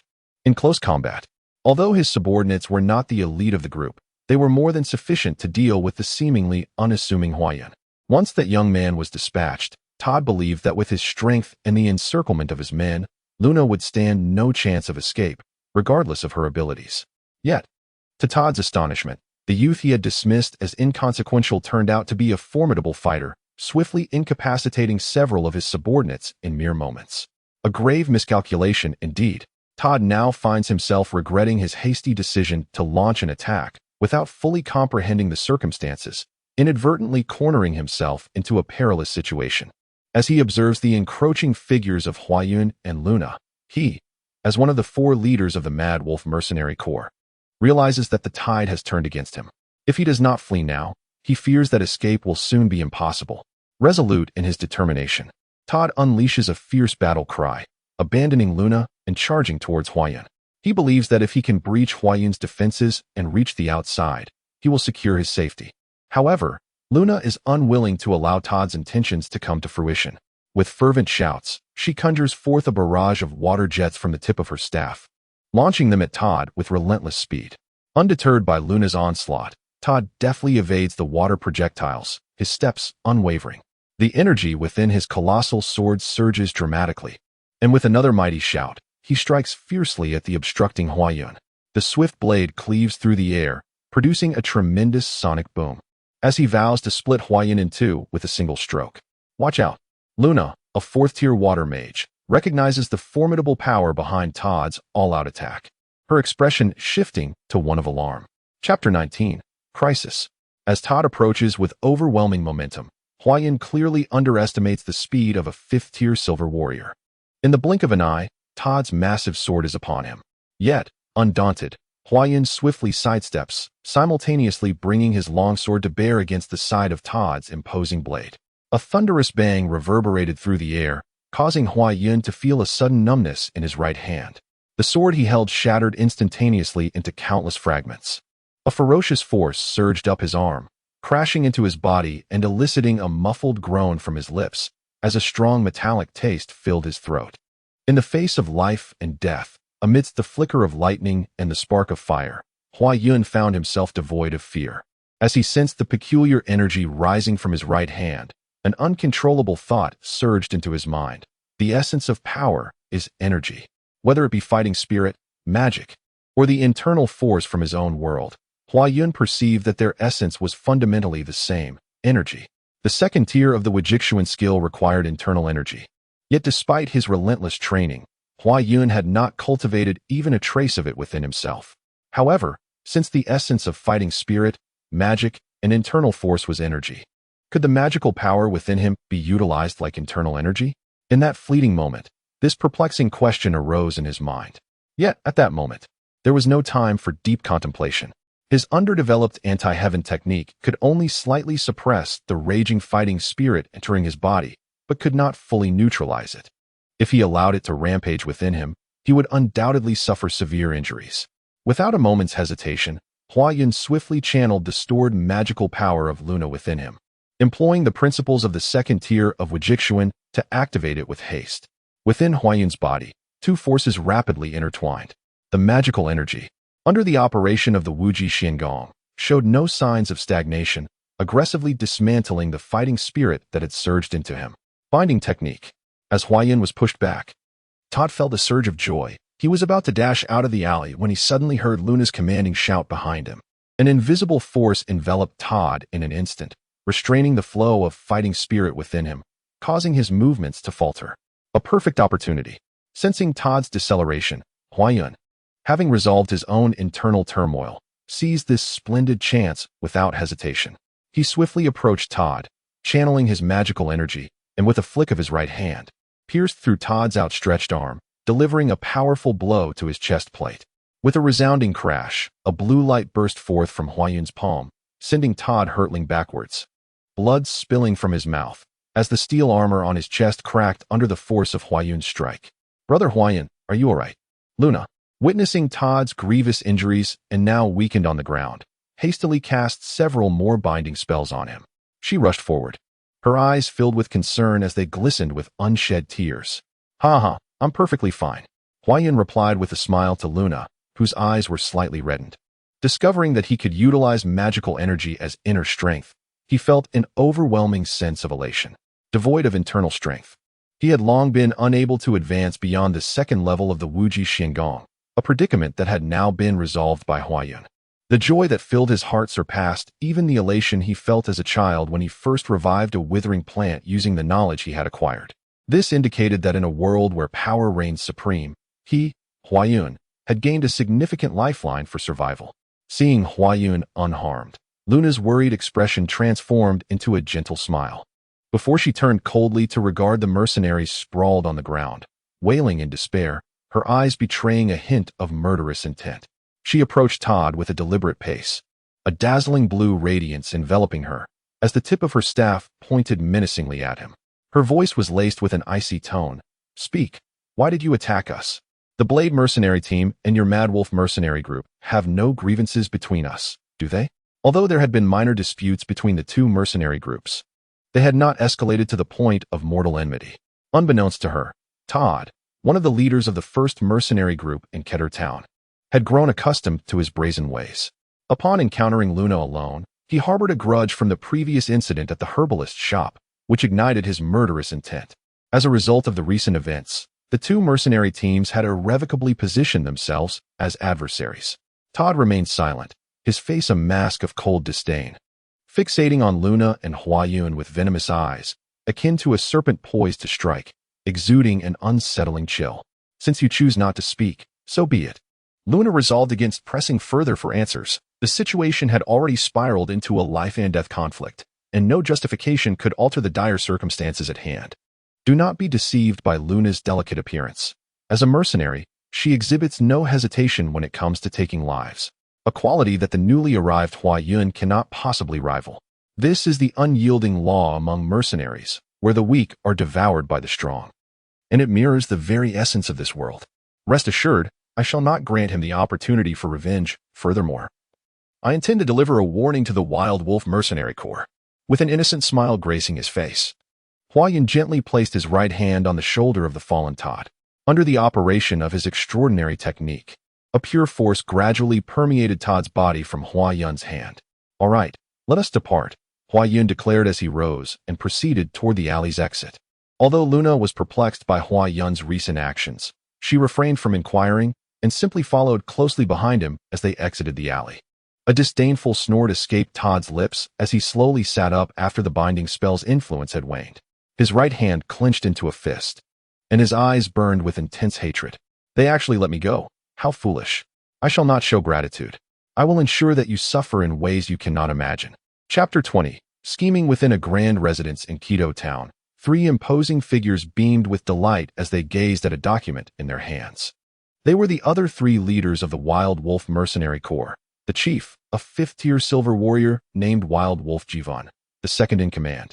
A 4th-tier wind mage known as Evil Wolf Boza, and the 4th leader, a 4th-tier bronze warrior called Fierce Wolf Khaled. Haha. I never anticipated that I would be entrusted with such a splendid task this time. Should we succeed, it would undoubtedly result in a substantial profit for us.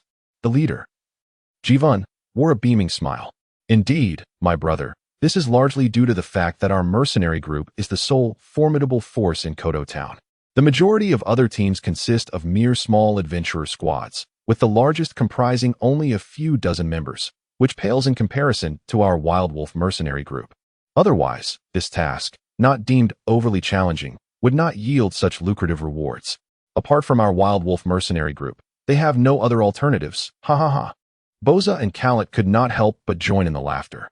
At that moment, a sudden flurry of hurried footsteps echoed from outside, and a mercenary from the group stumbled in, breathless and disheveled. Witnessing the panicked demeanor of the mercenary, who barged in without prior announcement, Jivan's anger surged within him, and he slammed his hand on the table, exclaiming, "Salon, do you not comprehend the rules? If you dare to enter unannounced like this again, you shall face severe punishment." Salon, taken aback, fell to his knees and stammered, Yes, I shall never do so again." Jivan's expression softened slightly as he replied, "As the foremost mercenary group in this region, what could possibly warrant such panic? The sky may fall, but there are several leaders to bear the burden. What is the matter? Speak." "Yes, Captain," came the response. It is evident that Kawang holds significant esteem within the group, and the panic on Ceylon's face has gradually subsided. Yet he cautiously inquires, "Captain, what has happened to the 3rd? Before Ceylon can finish his sentence, Kawang and the others abruptly rise to their feet, shedding their earlier calm demeanor. The 4 leaders of the Wolf Mercenary Corps have fought side by side since the inception of their company, forging a strong bond over time. Consequently, the news of the 3rd's predicament naturally stirs concern among the remaining 3. Upon learning that Todd has merely sustained an injury, Kawang and his companions exhale deeply, casting a fierce glare at Ceylon. "You nearly terrified me. I thought something grave had occurred. It turns out he has only suffered a minor injury. For a mercenary, injury is an all too common occurrence. However, they are indignant that anyone in Quito Town would dare to provoke the Wolf Mercenary Corps, regardless of who it may be. They cannot let this affront go unpunished." Suddenly, a flurry of footsteps is heard outside, and a visibly disheveled Todd enters the room. "Ceylon, you should step outside." "Yes, Captain." Ceylon rises and makes his way to the door. "Send for Priest Harry. Several brothers in the group have also been injured," Todd instructs Ceylon before closing the door. "How are you, 3rd? Who has done this to you?" As soon as the door shuts, Kawang and the others immediately begin to question him. Todd, gritting his teeth, recounted to Kivin and the others the unfortunate incident of being bested by Luna, the tracker from the Blade mercenary team. How infuriating. After expressing his frustration, he slammed his palm against the nearby table, his eyes filled with deep resentment and malice. Following this outburst, a fleeting sensation of unease washed over him.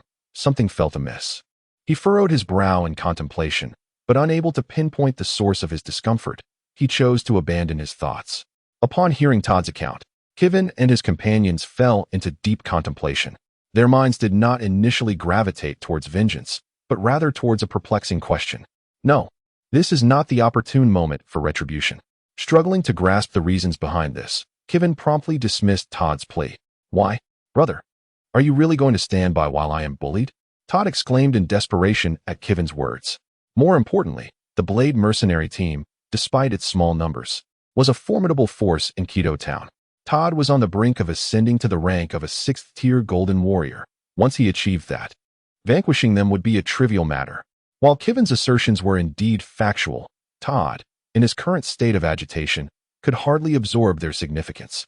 He was acutely aware that, given Kivin's strength, capturing Luna and that boy would not pose a challenge. Yet, Their reluctance to assist him was glaringly apparent. Consumed by fury, Todd shouted, "If you refuse to help me, so be it.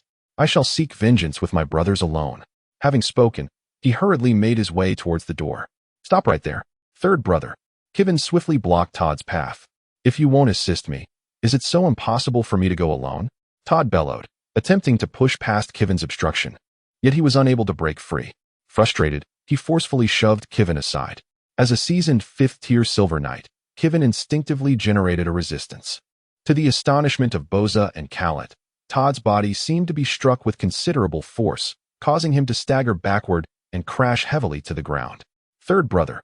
Boza and Khaled hurriedly helped Todd to his feet, while Kivin stood in a daze, murmuring, "I hardly exerted any force just now. How could he have fallen so far?" He was perplexed, unable to comprehend how his mere instinctive resistance could send Todd sprawling. Despite Todd being a 5th-tier Silver Knight, even injured, it should have been impossible for him to fall like that. Chapter 21. The restrictions downgrade. In contrast to Kivin's bewilderment, Todd, assisted to his feet, appeared utterly ashen, as if a realization had dawned upon him, causing his entire body to tremble uncontrollably. Having calmed from his earlier rage following the fall, Todd understood that his elder brother Kivin could not have intentionally pushed him down. Upon hearing Kivin's murmured words, Todd finally grasped why he had felt an unsettling discrepancy earlier. Struck by a wave of his own prior fury, the table, crafted from ironwood, remained utterly unscathed. Though ironwood is renowned for its remarkable resilience, he was, after all, a 5th-tier silver warrior. Even a steel plate should have succumbed to the force of his enraged blow, let alone ironwood. A flicker of inexplicable dread surged within Todd's heart. He forcefully pushed aside Boza and Khaled, who were supporting him, and rushed towards a corner of the room, seizing a massive sword with both hands. Swinging it with all his might, a thunderous crash echoed through the air as Todd, a 5th-tier silver warrior, found himself unable to wield a sword weighing several dozen pounds. A miscalculated effort caused the colossal blade to crash heavily to the floor. Desperate to channel his fighting spirit, Todd exerted himself in vain. No matter how hard he tried, he could not summon even a trace of his inner energy. It was as if, in that singular afternoon, the decades he had devoted to honing his fighting spirit had vanished in an instant, leaving him utterly bereft. "Old 3, what has happened to you?" Kivin and the others exclaimed in alarm upon witnessing Todd's near-manic state. Yet Todd remained oblivious, staring blankly at his trembling hands, his eyes aflame with crimson intensity. Suddenly, a wail escaped his lips as he arched his head back and spat forth a stream of blood, collapsing to the ground in unconsciousness. "Old 3. All Todd could hear were the cries of Kivin and the others by his side before an overwhelming darkness enveloped his vision, and consciousness slipped away from his mind. The series of transformations within Todd's body were all instigated by Huan through the use of the forbidden technique. The essence of this technique lies in its ability to liberate individuals on the continent of Alan from the constraints of their internal power. To dismantle something effectively, one must possess an understanding of it, thereby enabling a judicious approach to destruction. Consequently, the forbidden technique not only permits the removal of power restrictions, but also allows for the imposition of such constraints upon individuals. Through extensive research conducted by the Holy Spirit, it became evident that the restrictions within human bodies follow a predictable pattern. Each individual harbors numerous restrictions, varying in strength, with their placements differing significantly from one person to another, although there are many overlapping locations between two individuals. In pursuit of studying these restrictions, the Holy Spirit, being a traveler from another realm, found himself unbound by the limitations imposed by the world's hierarchical evaluation of strength, even as he possessed considerable power. Thus, he sought the counsel of 2 god-level beings and several saint-level warriors among humanity at that time. Through meticulous examination and comprehension of the restrictions present in countless individuals, the Holy Spirit uncovered hundreds of restriction points within the human body. Generally speaking, the higher the rank one aspires to attain, the more formidable the restrictions one must surmount. Though this is not an absolute rule, within the human body exists an extensive network of meridians, through which the magical energy of sorcerers and the fighting spirit of warriors typically flows, yet the majority of these meridians are obstructed by the force of restrictions. Every level requires the same meridians, regardless of whether one practices the renowned martial arts of the continent or the ordinary techniques taught at the Warrior Academy. At the same level, the meridians utilized are identical, even among mages and warriors of the same rank. Although the positions and strengths of the internal restrictions may differ from person to person, the power contained within the divine fruits of the same level can precisely counteract the restrictive forces within the meridians of that tier. Moreover, Huayun, who has mastered the forbidden technique, can not only assist others in eliminating their internal restrictions, but can also impose restrictive forces derived from his own cultivated power onto the meridians of others.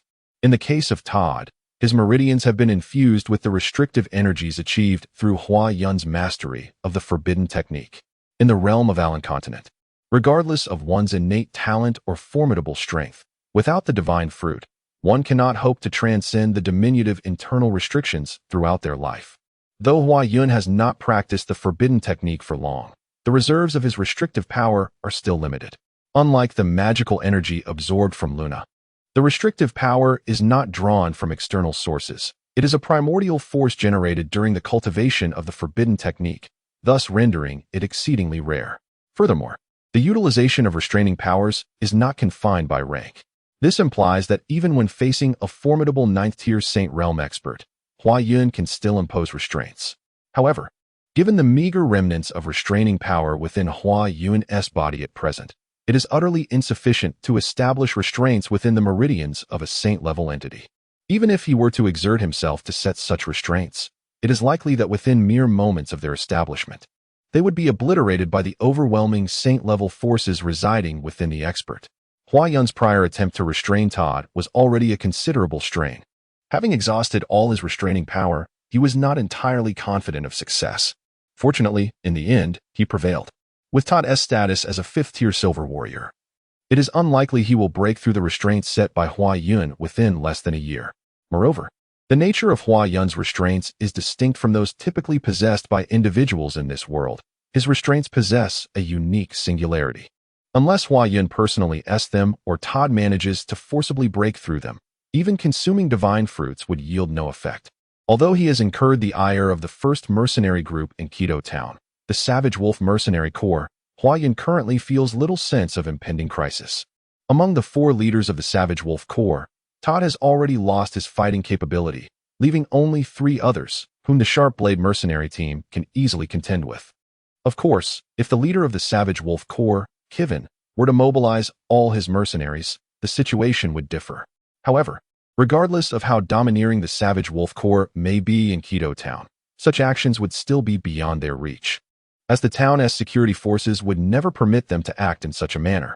In the land of Alan, a realm that venerates power above all else, skirmishes among mercenaries are generally overlooked by the state. However, should a multitude of mercenaries engage in tumultuous behavior, it transcends mere brawling, severely disrupting the stability of the nation. An act that will be met with stern retribution from the Empire. After all, countless mercenary groups inhabit the continent. If each were to emulate such conduct, chaos would ensue. The Howling Wolf Mercenary Corps is not so foolish. Indeed, were they to display such folly, Huayun would harbor no concern.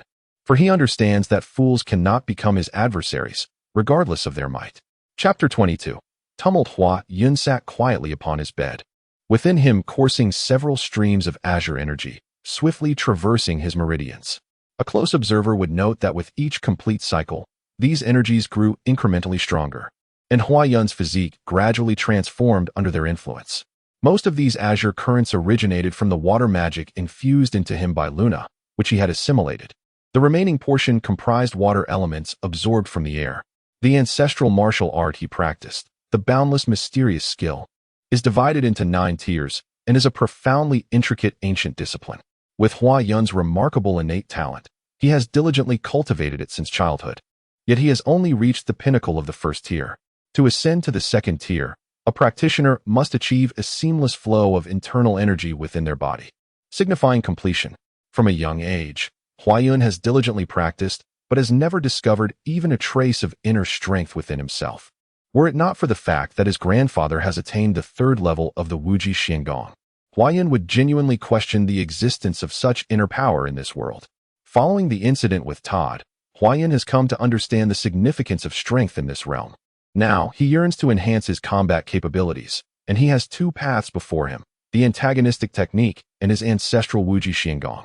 However, When the Holy Celestial Spirit established the antagonistic technique, it was merely to address the suppressed powers within the people of the Alan continent. Possessing extraordinary skills himself, he did not incorporate any formidable offensive techniques into the antagonistic technique.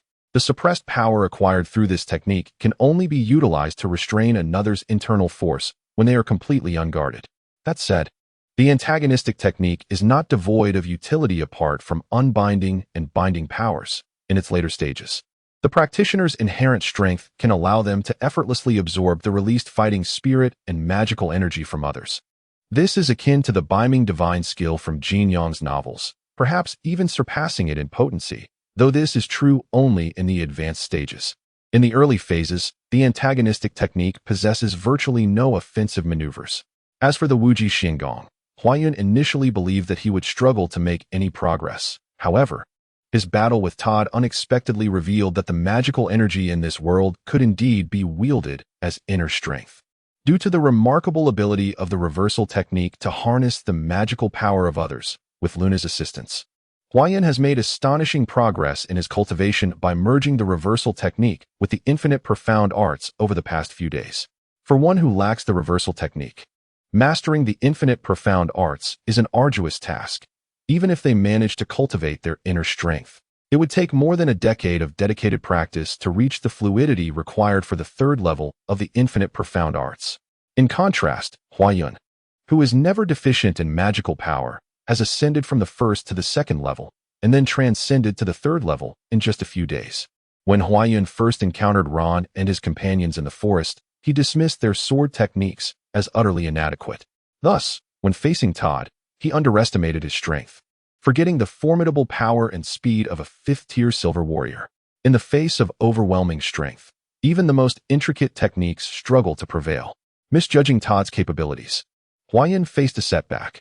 However, having now elevated his strength to the third level of the infinite profound arts, should he encounter Todd again, the outcome would likely differ significantly. Huayan is now fully confident in his ability to vanquish the very person who had nearly taken his life. Thus, Huayan diligently practices in his room day after day, remaining indoors and unwavering in his efforts. One day, after completing his training and preparing to read, he was suddenly interrupted by Luna's voice calling from outside. Looking up, Huayan saw Ron, Catherine, and others standing not far from the door, their faces beaming with smiles as they gazed at him. Huayan smiled, embracing each person at the entrance warmly, though, of course, Catherine and Linda merely exchanged gentle hugs. It was unjust. Upon witnessing Huayan's affectionate gestures, Luna, who felt overlooked, deliberately pouted her lips and displayed a sulky expression, exclaiming, "I want a hug from brother Huayan too." "Hey Luna, haven't you two had enough hugs while we were away?" teased Reese immediately after hearing Luna's words. His jest prompted hearty laughter from Ron and the others. As the laughter echoed around her, Luna's face flushed instantly, her shyness causing her to lower her gaze and steal a glance at Huayan, her fingers nervously tugging at her clothing, clearly realizing her earlier faux pas. "Hee, brother Ron, let us step inside to converse." Huayan chuckled awkwardly, swiftly coming to Luna's rescue. Otherwise, her cheeks might have turned an even deeper shade of crimson. Haha. Ron and the others, well aware of Luna's bashfulness, chuckled lightly before entering the room. Once they all settled around the table, Ron began to recount the details of their recent mission to Huayan and Luna.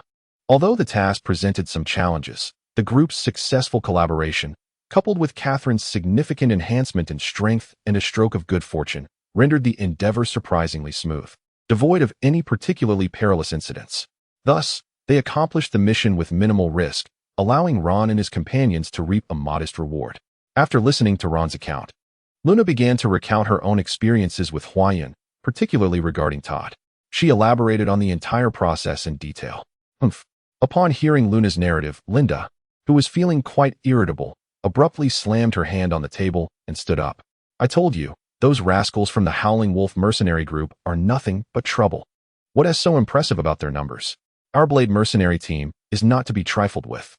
Captain, we cannot allow them to bully us." Ron furrowed his brow, gesturing for Linda to take a seat. Just as he was about to speak, a commotion erupted outside, followed by the door to Huayan's room being forcefully kicked open. A few burly men stormed in, led by Kivin, the leader of the Howling Wolf mercenary group, along with Boza and others.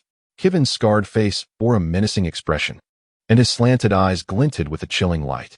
After surveying the room's occupants, Kiven scrutinized Huayun, then fixed his gaze on Ron's face. "Ha, Captain Ron. Long time no see. I trust you are well." With Kiven's audacious demeanor, Ron realized that they were likely seeking trouble. Consequently, he adopted a more assertive tone, knowing that maintaining a gentle and amiable manner at this moment could easily convey weakness. If he appeared vulnerable, he would not have attained the position of captain of the Blade mercenary team. "Kiwen, who invited you to intrude?" Linda rose, her expression frosty as ice. "Heh." Kiwen sneered twice. "A few days ago, your Blade mercenary team severely injured our third captain, Todd, who is yet to recover. As the captain, it is only natural for me to seek justice for my comrade. Otherwise, everyone will think our Howling Wolf mercenary team is easy to bully." Upon hearing Kiwen's words, Luna and her companions did not retort. Instead, they wore expressions of cold amusement. In the realm of Allen Continent, particularly within the mercenary circles, notions of justice and right or wrong are but illusions, forever residing with the powerful. For the weak, there exists neither mercy nor fairness. "What does Captain Kiwen desire?" Ron inquired coolly. Given that the inn was predominantly occupied by mercenaries from Quito Town, Kiwen's ruckus had already attracted a considerable crowd of onlookers outside Huayun's room, including the innkeeper. Should Kiwen and his companions continue their disturbances, the innkeeper would promptly summon the town's security team. Of course, according to the rules of the mercenary world. A duel. Our Howling Wolf mercenary team awaits you all in the streets outside. However, if your Blade mercenary team is fearful, you need not arrive. But do remember, should you encounter any member of our Howling Wolf mercenary team in the future, kindly take a detour. I advise you, if you lack courage, it would be best to leave Quito Town. We have no need for cowards, huh?" After Kiwen, Boza, and Khaled shared a hearty laugh, they strode away with an air of arrogance. Upon witnessing Kiven and his companions descend the stairs, the gathered crowd felt compelled to disperse, instinctively trailing behind them. The Blade mercenary team and the Wild Wolf mercenary group are both esteemed organizations in Kodo Town, and the ongoing rivalry between the two has captured the collective anticipation of onlookers. However, given the Wild Wolf mercenary group's history of arrogance in Kodo Town, there remains a faint hope among the crowd that the Blade mercenary team might deliver a lesson to Kiven and his associates, avenging their grievances. "Captain, we..." As the figures by the entrance gradually dissipated, all eyes converged on Ron's expression. "Let us proceed." Ron glanced at the group, rose from his seat, and with an impassive demeanor, exited Huayun's chamber, making his way towards the staircase. Huayun and the others refrained from further discussion and promptly followed closely behind. As Ron and his companions stepped out of the inn, a cacophony of noise erupted on the street, with numerous individuals who had received word standing eagerly along the sides, waiting in anticipation. Kiven, Boza, and Khaled positioned themselves in the center of the thoroughfare, their faces adorned with cruel smiles as they beheld Ron and his group emerge. Duels among mercenaries lack the myriad protocols observed in noble contests, such as the necessity for witnesses, the selection of venues, or the scheduling of times. Any location will suffice, be it a street, a square, or a desolate area. The presence of spectators is all that is required, as mercenary duels often escalate into life and death struggles, fundamentally differing from the mere victories and defeats that characterize noble contests. The throngs of people on the street continued to swell, predominantly composed of mercenaries armed with formidable weapons.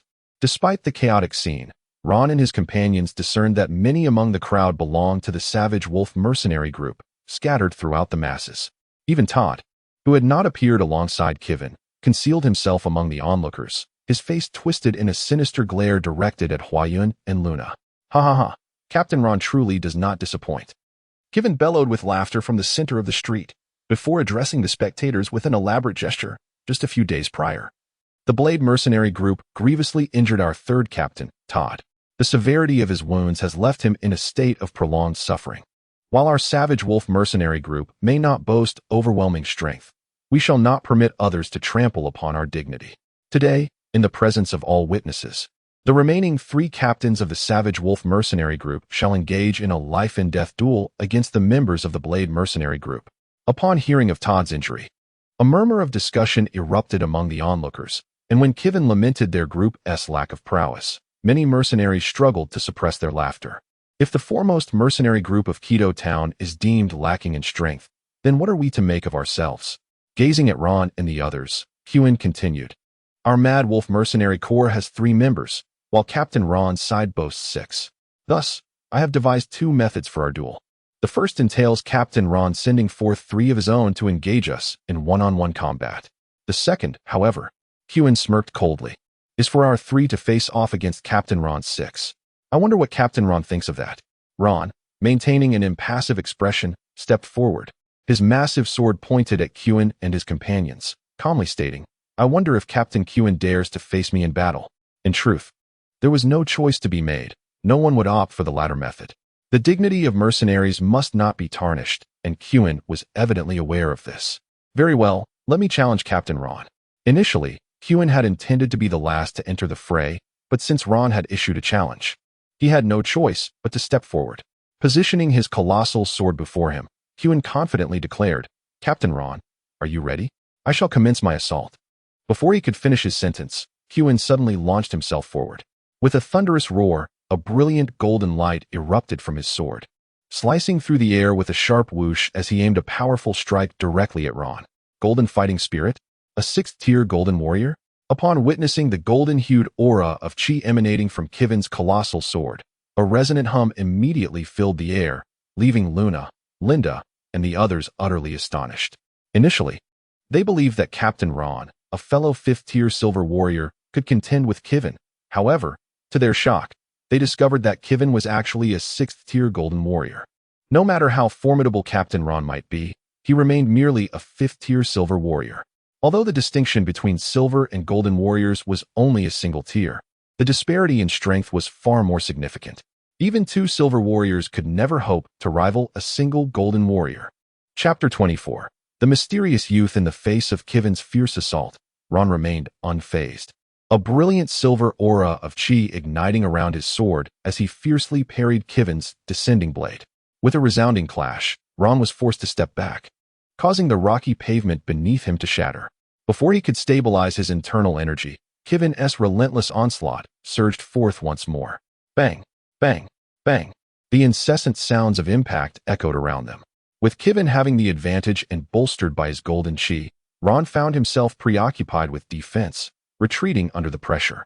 Fortunately, Ron's extensive experience and composure in the face of danger prevented him from succumbing to defeat during Kiven's initial wave of attacks. Breathing heavily, Ron fixated intently on Kiven before him. Despite exerting every ounce of his strength, he recognized that beneath Kiven's overwhelming golden aura, his defeat was merely a matter of time. Linda, may I borrow your sword for a moment? Startled by Huayun's request, Linda, her face etched with tension and anxiety, momentarily hesitated. Huayun's grave expression dispelled any notion of jest, and for reasons unbeknownst to her, Linda found herself devoid of the courage to decline. She relinquished her slender sword into Huayun's hands. With the sword in hand, Huan strode toward the center of the arena. Ha ha ha, are you 2 planning to join forces? Kiven paused his assault on Ron, a cold smirk playing on his lips. But trash is still trash. No matter how many come, it remains futile. Kiven felt assured of his advantage over the newcomer Huan, having gleaned insights into his capabilities from Todd, with whom he had previously clashed. Todd had conveyed that Huayun's prowess could not possibly exceed that of a 4th-tier bronze warrior. Otherwise, the slender sword in his possession would not have shattered under Kiven's strike. Had it not been for the ambush by the 4th-tier water mage, Luna, Huayun would likely have met his demise that day at Kiven's hands. However, what tormented Todd was that after the battle with Huayun that day, his strength had diminished to that of a mere 1st-tier warrior apprentice. The once formidable 5th-tier silver fighting spirit within him could no longer be unleashed, and even the priest Harry of Quito Town could not discern what was amiss with him. Thus, Todd harbored an unwavering hatred for Huayun. Glancing at the gasping Ron beside him, Huayun said, Brother Ron, allow me to handle Kiven. Huayun you. Ron looked at Huayun, often finding himself at a loss regarding how to regard him. Huayun, who had saved everyone in the Demon Realm Mountains, was his benefactor, and subsequently became a friend. Moreover, he had previously assisted Catherine at the herbalist shop, which had enabled Catherine to significantly enhance her strength through the precious divine fruit she obtained thanks to Huayun. Ron remained perplexed by Huayun's vocation. If he were indeed an herbalist, his prowess in martial skills was exceptionally formidable, Yet if he were a warrior, his understanding of botany surpassed even that of Master Sa, a fourth-tier herbalist. The surrounding mercenaries, witnessing Huayun's intention to confront Kivin, could not help but murmur among themselves. The Wolfpack mercenary group boasted a formidable reputation in Quito town, and Kivin, having ascended to the rank of a sixth-tier golden warrior, was the town's foremost mercenary. Thus, the audacity of this young man from the Blade mercenary team to challenge Kivin seemed to suggest he was fully aware that Ron was no match for Kivin and was merely seeking his own demise. Disregarding the murmurs of those around him, upon noticing the concern etched on Ron's face, Huayun smiled and reassured, "Rest easy, Brother Ron. A mere Kivin is hardly worth my attention. Moreover, the events of that day were instigated by me, so it is only fitting that I resolve them." Seeing the resolute expression on Huayun's face, Ron could only acquiesce with a faint acknowledgement before stepping back from the fray. Deep down, Ron understood that he could never match the prowess of Kivin, a sixth-tier golden warrior. Continuing the battle would only lead to inevitable defeat, and a rather humiliating one at that. The onlookers, witnessing Ron's withdrawal midway through the clash with Kivin, remained silent. While the dignity of a mercenary holds merit, it is contingent upon the opponent faced. In the face of overwhelming power, all else pales in comparison. No mercenary would dare demand respect from someone more formidable than themselves. Even the most prideful mercenaries would not challenge nobles or sword saints. Such folly would be akin to courting death. For no one would commend you as a hero unafraid of authority. Instead, they would privately deride you as a fool. Just as Kivin was poised to hurl a few taunts at Ron, Huayun interjected with a mocking smile. "What is this? Are you intimidated by my presence?" Having once dared to confront Todd, a fifth-tier silver warrior, even when his Wuji Xingong was at its first level, Huayun now, with his mastery at the third level, stood before Kivin unflinching. With a subtle tremor of the slender sword in his hand, Huayun's internal cultivation of the infinite profound art surged forth, causing countless water elemental magical energies to circulate swiftly within him. "Come." Huayun pointed his delicate sword at Jiwan, his expression icy. "Very well, since you seek your demise. I shall grant your wish." With a furious shout, Jiwan's golden fighting spirit erupted violently, charging towards Huayun with an indomitable momentum. As the crowd gathered to witness the duel, many others who had received word of the event hurried towards the throng. Among them, a particularly striking young man captured attention. He appeared to be just over 20, with a mane of fiery red hair cascading down his back, sharp eyebrows framing bright, deep blue eyes, and a handsome visage accentuated by tightly pressed lips. Yet, it was not merely his striking looks that set him apart. An air of nobility enveloped him, rendering ordinary passers-by feeling inadequate in his presence. Trailing closely behind the young man were two middle-aged individuals, their expressions stern and solemn. Each possessed a formidable physique, their powerful hands resting at their sides, and a long sword hanging at their waists. Their movements were agile and steady, exuding an extraordinary presence that even the dullest observer could discern as indicative of their considerable prowess. Chapter 25. Loken noticing the throngs of people ahead. Curiosity flickered across the young man's face as he turned to one of the middle-aged men beside him. "Kashu, what has transpired up ahead?" "It appears, young Master Loken, that a conflict has arisen among several mercenaries, and they are currently engaged in a duel." Although Kashu had been alongside the young master, his considerable experience allowed him to glean certain insights from the conversations of passers-by. Noticing a flicker of excitement on the face of young Master Loken, Kashu hastily interjected. "My lord, the mercenaries in these small towns are rather uncouth. We have important matters to attend to, so perhaps we should." All right. I am well aware of the gravity of the situation, truly," Loken exclaimed, smacking his own forehead and letting out a sigh. After all, he had only just managed to escape for a bit of leisure, only to encounter such unfortunate incidents. Heavens, must fate toy with me so? The young man's name was Loken Strotados Roland, the second son of Duke Leo, the Minister of Military Affairs in the Kingdom of Sis. Born into a martial family, Loken had trained in the arts of combat from a tender age. By the time he turned 18, he had already achieved the rank of a fifth-tier silver warrior, earning the title of a prodigy in the royal city. Even his mentor, the ninth-tier Saint Martial Master, Hayden, praised his astonishing talent. Nobles of Loken's stature typically would not be found in the town of Kodo, however, due to his restless nature and fervent desire for adventure across the continent. He was indulged by Duke Leo, who disregarded any counsel against his whims. On 2 occasions, He had even sneaked out alone to embark on adventures. Consequently, Duke Leo had no choice but to acquiesce to his requests, albeit with the condition that a contingent of guards must accompany him. Lokun would naturally decline this condition. To him, being guarded by hundreds of sentinels hardly constituted a true test of resilience. In the end, Duke Leo was compelled to dispatch merely 2 family guards to ensure Lokun's safety. Lokun could distinctly sense that the silver fighting energy he could accumulate within him was on the brink of reaching the pinnacle of the 5th tier within the next few days. Under ordinary circumstances, this would indeed be a fortuitous development. However, at the edge of the demonic realm mountains, devoid of divine fruits, it became a cause for concern. Although they understood that the likelihood of discovering a 6th-tier divine fruit in the mercenary town was akin to searching for a needle in a haystack, they felt compelled to attempt it nonetheless. Simultaneously, the Roland family, having received the same news, was set to transport divine fruits to the city closest to Lokun. When Lokun and his companions arrived at the herbalist shop in Kidu town, they harbored little hope. Prior to this, the 3 of them had visited numerous mercenary towns. Yet it was nearly impossible for an herbalist shop in a mercenary town to stock 6th-tier fighting energy divine fruits. As anticipated, the herbalist shop in Kidu town did not possess any 6th-tier divine fruits.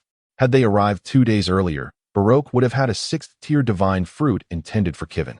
Unfortunately, Lokun and his companions were delayed by their search in other mercenary towns. Just as they were preparing to depart, Baroque called out to them, revealing that a master herbalist was currently residing in Kidu town, where there might indeed be a 6th-tier divine fruit available. Lokun and his companions regarded the notion with skepticism. What could possibly be the presence of a master botanist in such a humble mercenary town?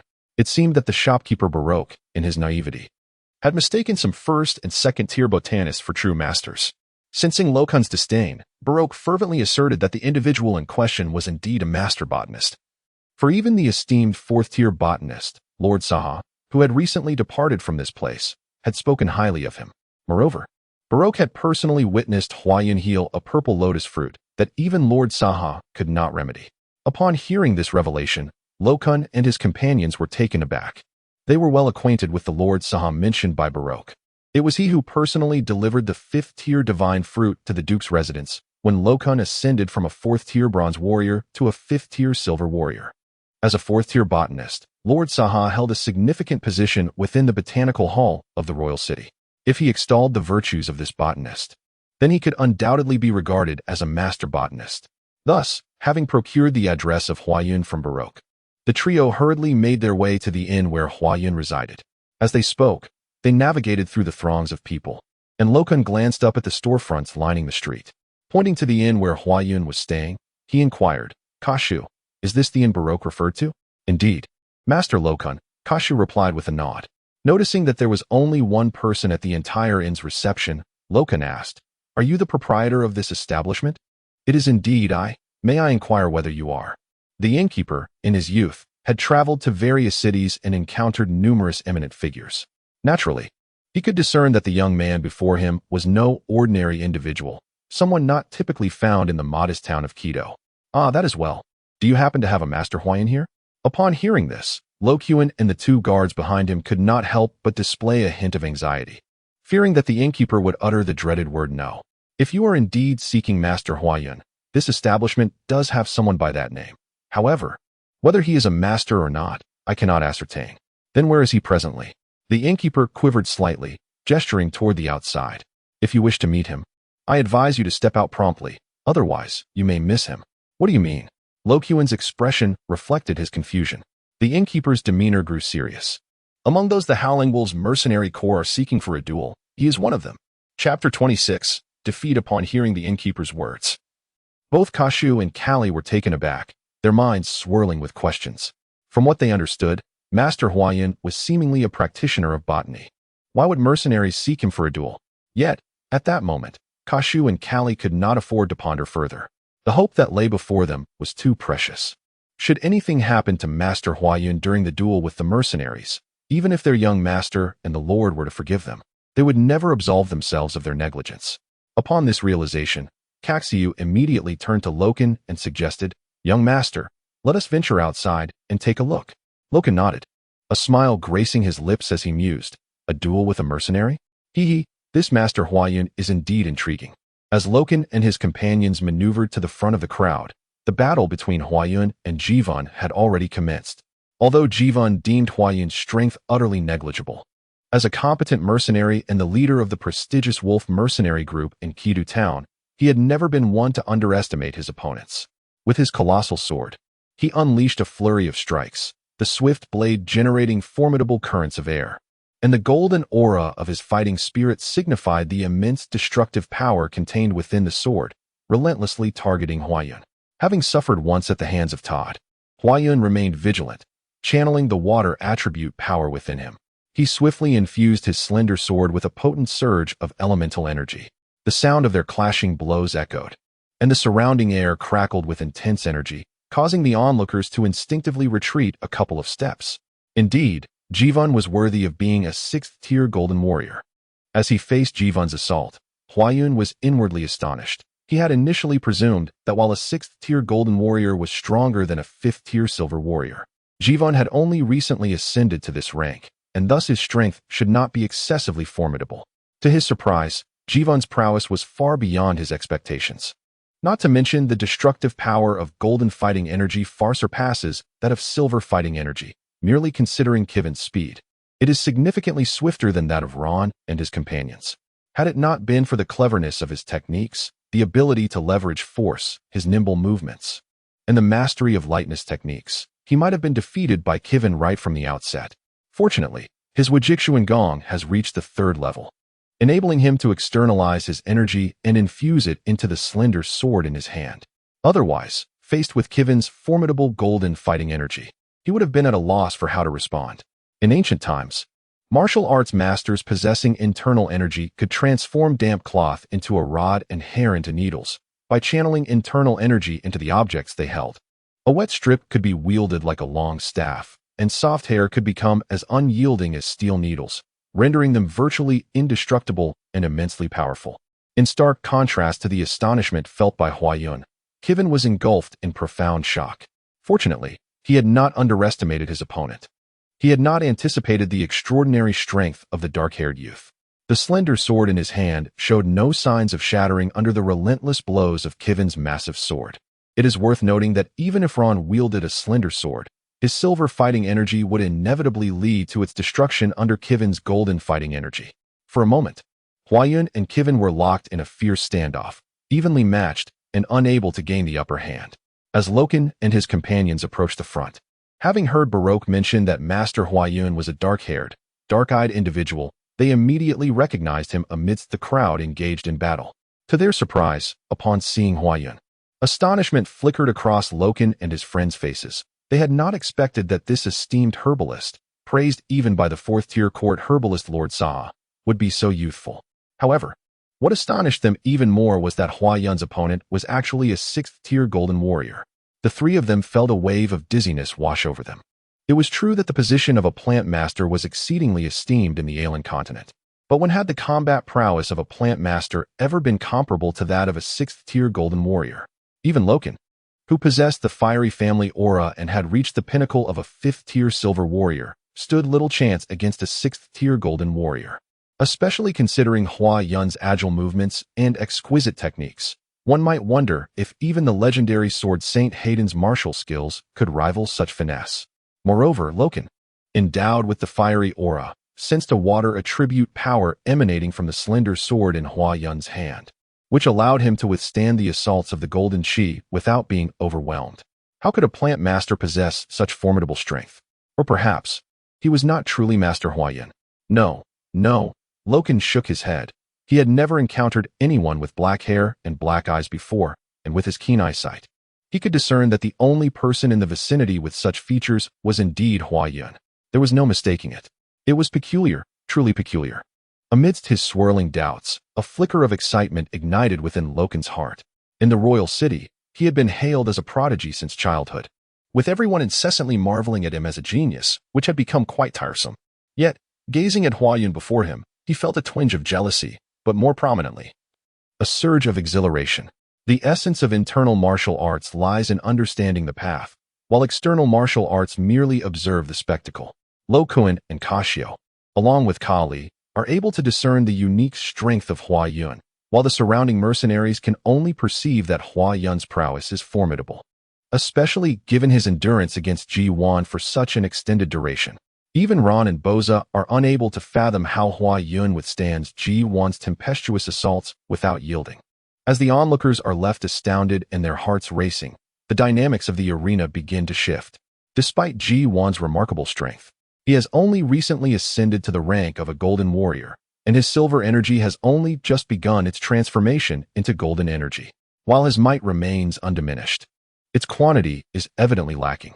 Ji Wan had initially believed that his abilities would guarantee victory over the Blade's mercenary team. Yet he is taken aback by the formidable prowess of the black-haired youth emerging from their ranks, leaving him feeling utterly despondent. Hua Yun, fully aware of the changes occurring within Ji Wan, seizes the moment when Ji Wan's attacks become feeble. With a sudden surge of energy, he expands his form, his slender sword trembling vigorously, transforming into a myriad of radiant beams that dart towards Ji Wan's vital points. This technique, known as myriad stars in the sky, is a masterful skill passed down from Hua Yun's grandfather. Once the opponent is ensnared by the overwhelming barrage of attacks, there is no escape, no refuge. Before him, a dazzling array of light flickered, accompanied by a resounding force that permeated the air. An immediate panic surged within Jivan's heart as his vision blurred. Suddenly, a sharp pain shot through his right wrist, a powerful energy surging through, threatening to overwhelm him entirely. Under normal circumstances, Jivan's golden fighting spirit would be more than capable of withstanding such an assault, but at this moment, having expended the majority of his energy, he found himself utterly powerless. His entire right arm grew numb, and with a choked gasp, the massive sword he wielded slipped from his grasp and clattered to the ground. Chapter 27. The 7th rank Platinum Warrior. In an instant, the surrounding area fell into a profound silence, all eyes fixated in astonishment upon the two figures in the arena, their expressions wide with disbelief. He has won. The dark-haired lad has actually triumphed. Could it be that my eyes are deceiving me? A ludicrous thought surged unbidden in the minds of the onlookers. It is crucial to note that Jivan was a 6th rank golden warrior. Someone capable of defeating him should, at the very least, be of equal standing. How could this young boy, so tender in years, have achieved the status of a 6th rank golden warrior? These mercenaries, who typically indulged in drink and adventure, had neither seen nor even heard of such a prodigy. More significantly, they had failed to perceive the true prowess of Hua Yun. All they knew was that initially, Hua Yun had been relentlessly pursued and attacked by Jivan, yet he displayed not a hint of panic and appeared to effortlessly neutralize Jivan's onslaught. Then, in a sudden burst of energy, the next moment, Jivan lay sprawled on the ground. Goodness, what manner of strength is this? From beginning to end, Hua Yun exhibited not a trace of combat spirit, leaving everyone bewildered as to how this dark-haired youth managed to evade disintegration amidst the tremendous destructive power of golden combat energy. Among the mercenaries gathered to watch the spectacle, only a few, possessing a modicum of strength and keen observation, noticed the occasional flicker of faint blue light emanating from Hua Yun's slender sword during the battle. In stark contrast to their astonishment, Huan was consumed by an overwhelming fury. As the leader of the foremost mercenary group in Kodo Town, he had always considered himself the preeminent figure of the town. However, he was aware that a handful of 5th-tier silver warriors and 4th-tier magicians still existed within Kodo Town. Now, having finally ascended to the status of the town's first golden warrior, the exhilaration and pride swelling within Huan were beyond the imagination of others. Thus, when he sought to confront the Blade mercenary team, his heart brimmed with ambition. Yet, lurking behind his joy lay an unrelenting blow. Merely 2 days after achieving the rank of Golden Warrior, he found himself publicly defeated by a mere boy. In that instant, Huan felt as though the very heavens had collapsed upon him. Suddenly, he erupted into a long, maniacal laugh, his eyes radiating a terrifying intensity. I, Huan, am the true champion of Kodo Town. I shall not be defeated. Ha ha ha. I will slay you. With a furious roar, Huan seized the colossal sword from the ground, and a brilliant golden light erupted from his being, propelling him forward like a meteor, charged with an almost cataclysmic ferocity. As he surged towards Hua Yun, at this moment, Kivin had succumbed entirely to madness, disregarding his own physical condition. He was willing to sacrifice his very life to cleave the detestable dark-haired youth before him in two. Hua Yun, be careful. A gasp rippled through the crowd. Upon hearing Kiven's thunderous shout, both Boza and Khaled, who were in close proximity to Hua Yun, sprang into action. With a slight flick of their wands, countless blades of wind materialized in the air, hurtling toward Hua Yun with great ferocity. Khaled, too, followed closely behind Kiven, his slender sword glinting ominously with a chilling light. Poised to strike, the combined assault of the three leaders of the Mad Wolf Mercenary Corps surged toward Hua Yun, rendering his survival nearly impossible. Meanwhile, Ron and the others could scarcely offer any assistance in that critical moment. Foolishness. Just as the onlookers lamented the prospect of the young and formidable Hua Yun perishing under the relentless siege, a thunderous roar resonated in their ears. Everyone caught a fleeting glimpse of a white flash, followed by three piercing screams that echoed in the air. A middle-aged man wielding a longsword now stood protectively before Hua Yun. It was Kashu, the guard from the Roland family, who sought assistance from Hua Yun. Kashu cast a slightly astonished glance at the composed Hua Yun, as a drop of crimson silently slid down the slender sword in Hua Yun's right hand. Before Kashu lay the lifeless form of the fourth-tier bronze warrior, Khaled, alongside the dismembered Bozar, who had lost an arm and his staff. At Hua Yun's feet rolled the severed head of Qin, his eyes wide with disbelief, as he could not comprehend why he had been so effortlessly vanquished by Hua Yun. Possessing the boundless skills of the Wuji Xiangong, Hua Yun had sensed from the very moment Qin launched his attack that this world's denizens favored overwhelming force to subdue their foes. In contrast, Hua Yun, hailing from Earth, preferred to exploit the subtle weaknesses of his adversaries, dismantling their defenses with deft maneuvers. Qin, in a fervent attempt to slay Hua Yun, had concentrated all his power into a singular point, yet his entire being was rife with vulnerabilities. Such an assault would be difficult for the inhabitants of this realm to withstand, but for Hua Yun, it was an opportunity too ripe to ignore. I am Hua Yun, and I am deeply grateful for your earlier act of salvation. Hua Yun bowed respectfully to Kashu. Although he had just slain Qin, he knew that without Kashu's intervention, he would have surely succumbed to the ensuing combined onslaught of Bozar and Khaled. Die. In the face of Bozar and the fearful gazes of those around him, Kashu unsheathed his sword, a brilliant flash of white light erupting forth. Bozar clutched his shattered throat in agony as blood gushed forth, collapsing lifelessly to the ground. Second brother, elder brother, fourth brother, Todd, concealed within the crowd, let out a desperate howl, casting a terrified glance at Kashu before turning to flee in panic. Wild grass, once rooted, springs anew with the spring breeze. A hint of indifference flickered across Kashu's face as he surged forward, his figure expanding with formidable might.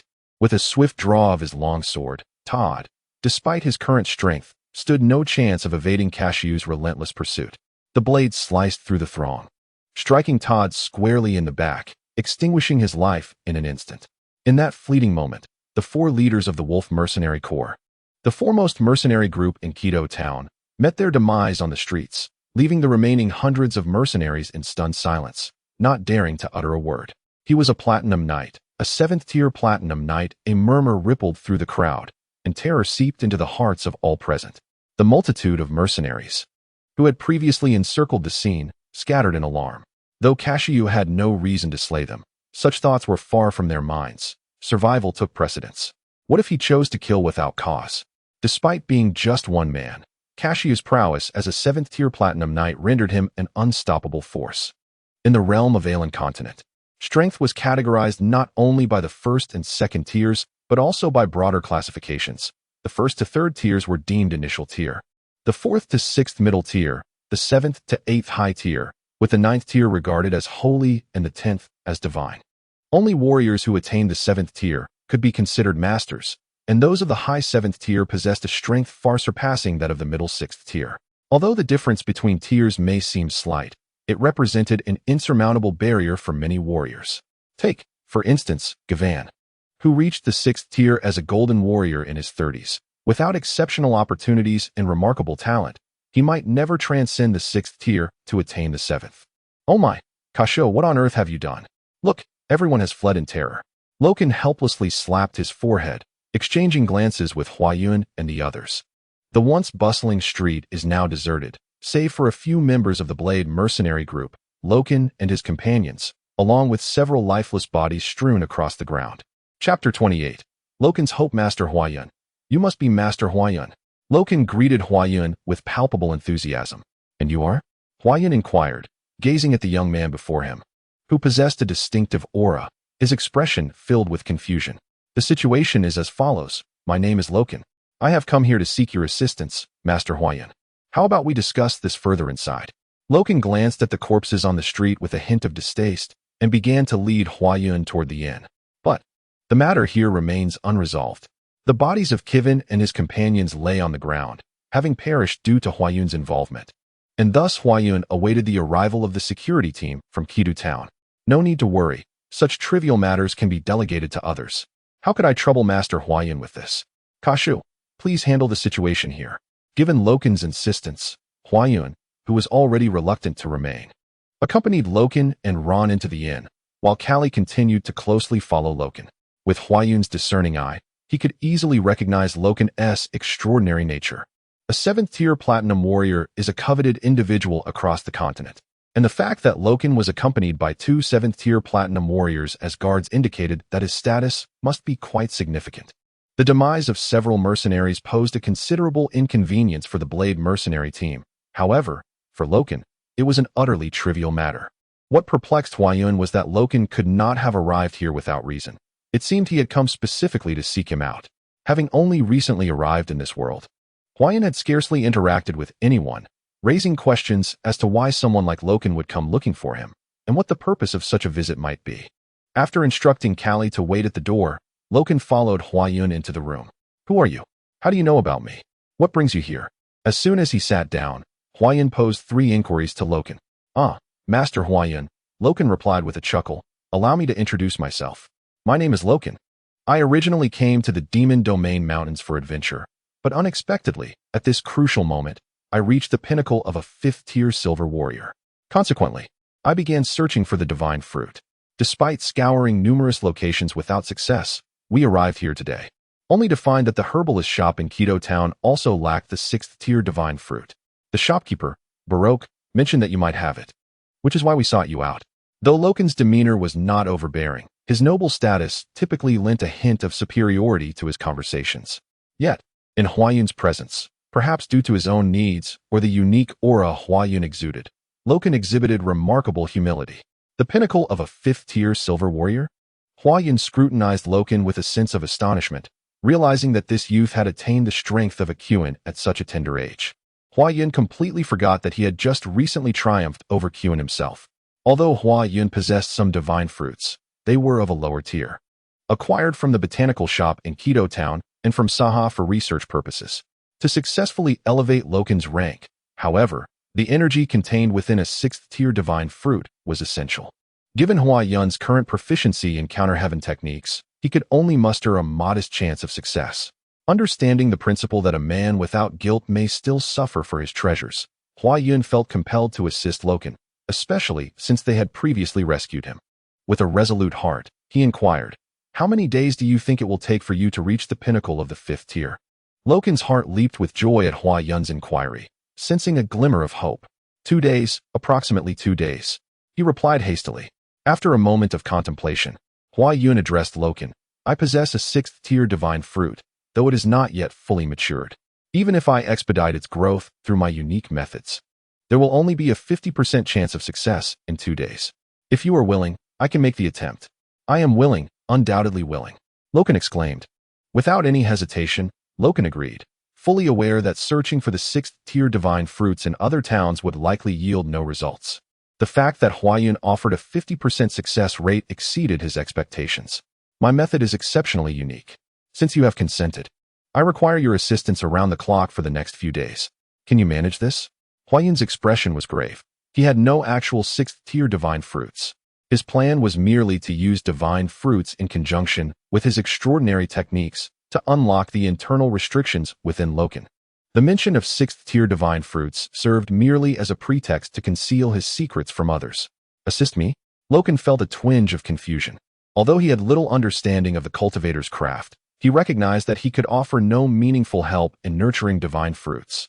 However, his momentary curiosity faded, and he promptly acquiesced to Huayun's request.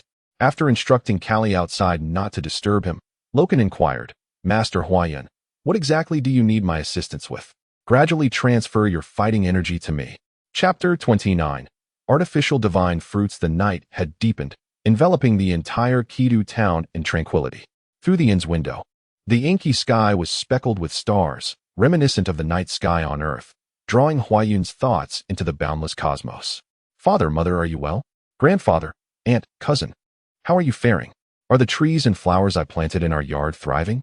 During the days of my absence, they must have felt quite sorrowful. Huayun smiled wryly, realizing that I am not as resilient as I had imagined. After taking a seat on the stool, Huayun's gaze settled upon the table illuminated by the magical lamp. At the center of the table, a fruit the size of a fist emanated an alluring glow. This was a third-tier divine gift fruit, resembling a large red loquat. It represented the highest tier of divine gift fruits that Huayun possessed. However, this was not the most significant aspect. What truly mattered was that this divine gift fruit, known as the Red Dawn fruit, exhibited an exceptional capacity to channel fire energy. This afternoon, while absorbing the Do Qi of Lo Kuan, Huayun unexpectedly discovered that Lo Kuan's Do Qi possessed fire attributes. It is noteworthy that ordinary Do Qi lacks attributes, while attribute-infused Do Qi is undeniably superior in both offensive and destructive power compared to its non-attribute counterparts. According to Lo Kuan, the Do Qi he practiced was called Flame Do Qi, a legacy of his family lineage, which astonished Huayun. He understood that families possessing such specialized Do Qi were certainly martial clans, and although they might not be extensive lineages, in a world where strength reigns supreme, any family with a hereditary Do Qi would undoubtedly hold significant stature. As the events unfolded, Huayun witnessed the formidable prowess of Luoquan. Under the adept management of Casio, the incident involving the Mad Wolf Mercenary Corps not only failed to attract any trouble, but, in the afternoon, both the mayor of Quito Town and the president of the Quito Town Mercenary Guild came forth to curry favor with Luoquan, inviting him to reside in their home. However, Luoquan dismissed their advances with ease, leaving them to bow and scrape as they departed, too intimidated to utter a word. Much to the astonishment of the other mercenaries residing within the inn, cradling the Scarlet Dawn fruit in his palm, Huayun began to gradually invoke the extraordinary techniques within his being. With his current mastery of the boundless profound art, absorbing a mere tenth of the battle aura contained within the fifth-tier silver warrior Luoquan would not inflict any harm upon him. Nevertheless, in order to conceal the existence of his remarkable technique, Huayun opted not to directly breach the sixth-tier restrictions within Luoquan's body. Instead, he resolved to channel the destructive force cultivated through his extraordinary technique into the divine fruit, relying on it to alleviate Luoquan's constraints. As a divine fruit that can be directly assimilated by the human body, the energy within was remarkably vibrant. The moment Huayun placed the Scarlet Dawn fruit in his palm, he immediately sensed a flow of energy coursing through the fruit, guided by his extraordinary technique. The energy capable of dissolving the third-tier battle aura restrictions began to be absorbed gradually through Huayun's hand. After a brief moment, the energy within the Scarlet Dawn fruit was entirely consumed by Huayun, leaving it as an ordinary edible fruit. Taking a deep breath twice, Huayun centered himself, immersing his entire consciousness into an enigmatic realm.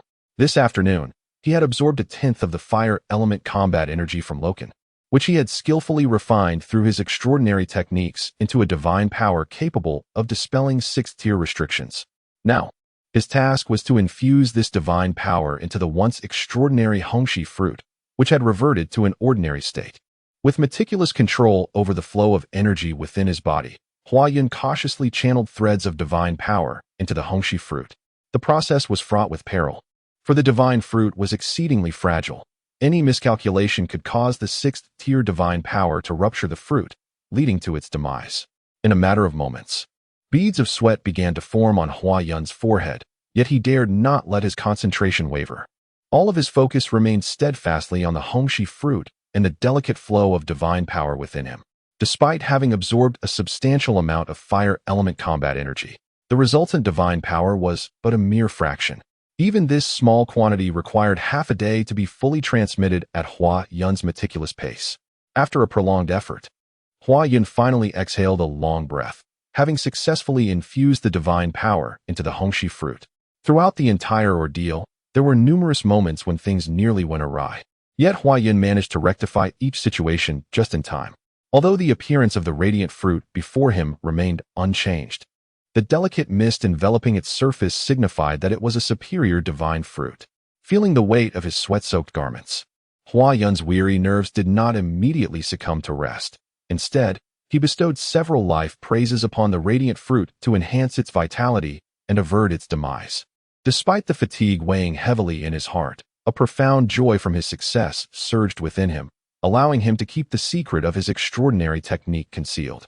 In his excitement, Hua Yun remained blissfully unaware of the astonishing nature of his actions that night, creating a divine fruit, a feat that countless ancestors had endeavored to achieve without success. Yet here, in a mercenary town on the border of the kingdom of Sis, a young man had triumphed. Should news of this artificial divine fruit's success spread, its ramifications would be even more shocking than the assassination of emperors from the continent's 4 great empires. The architect of this marvel, Hua Yun, peacefully drifted into dreams after his cleansing, a radiant smile gracing his lips. Chapter 30. Successful Ascension. Is this the 6th-tier divine fruit of fighting spirit? Gazing at the radiant fruit nestled in Hua Yun's palm, Loken's face bore a trace of excitement, his eyes fixated upon it. Meanwhile, Luna and the others observed the radiant fruit with curiosity. A 6th-tier divine fruit of fighting spirit, regardless of its grade, would command no less than 10,000 gold coins. Although the 6th-tier divine fruits are indeed precious, for someone of Loken's stature within the kingdom's elite, they are hardly deemed significant, should he so desire. The influence of the Roland family in the kingdom of Sis guarantees him an abundance of 6th-tier divine fruits to choose from. Yet, in this remote locale, Loken, on the verge of advancement, finds an overwhelming sense of affection and significance in every 6th-tier divine fruit he encounters. This particular fruit is the sole divine offering he has unearthed after tirelessly scouring several small towns over the past few days without respite. At this moment, the exhilaration and joy coursing through Loken's heart are feelings he, as a member of the kingdom's nobility, rarely experiences. The Roland family, as a lineage of martial artists, regards the strength of each descendant as paramount.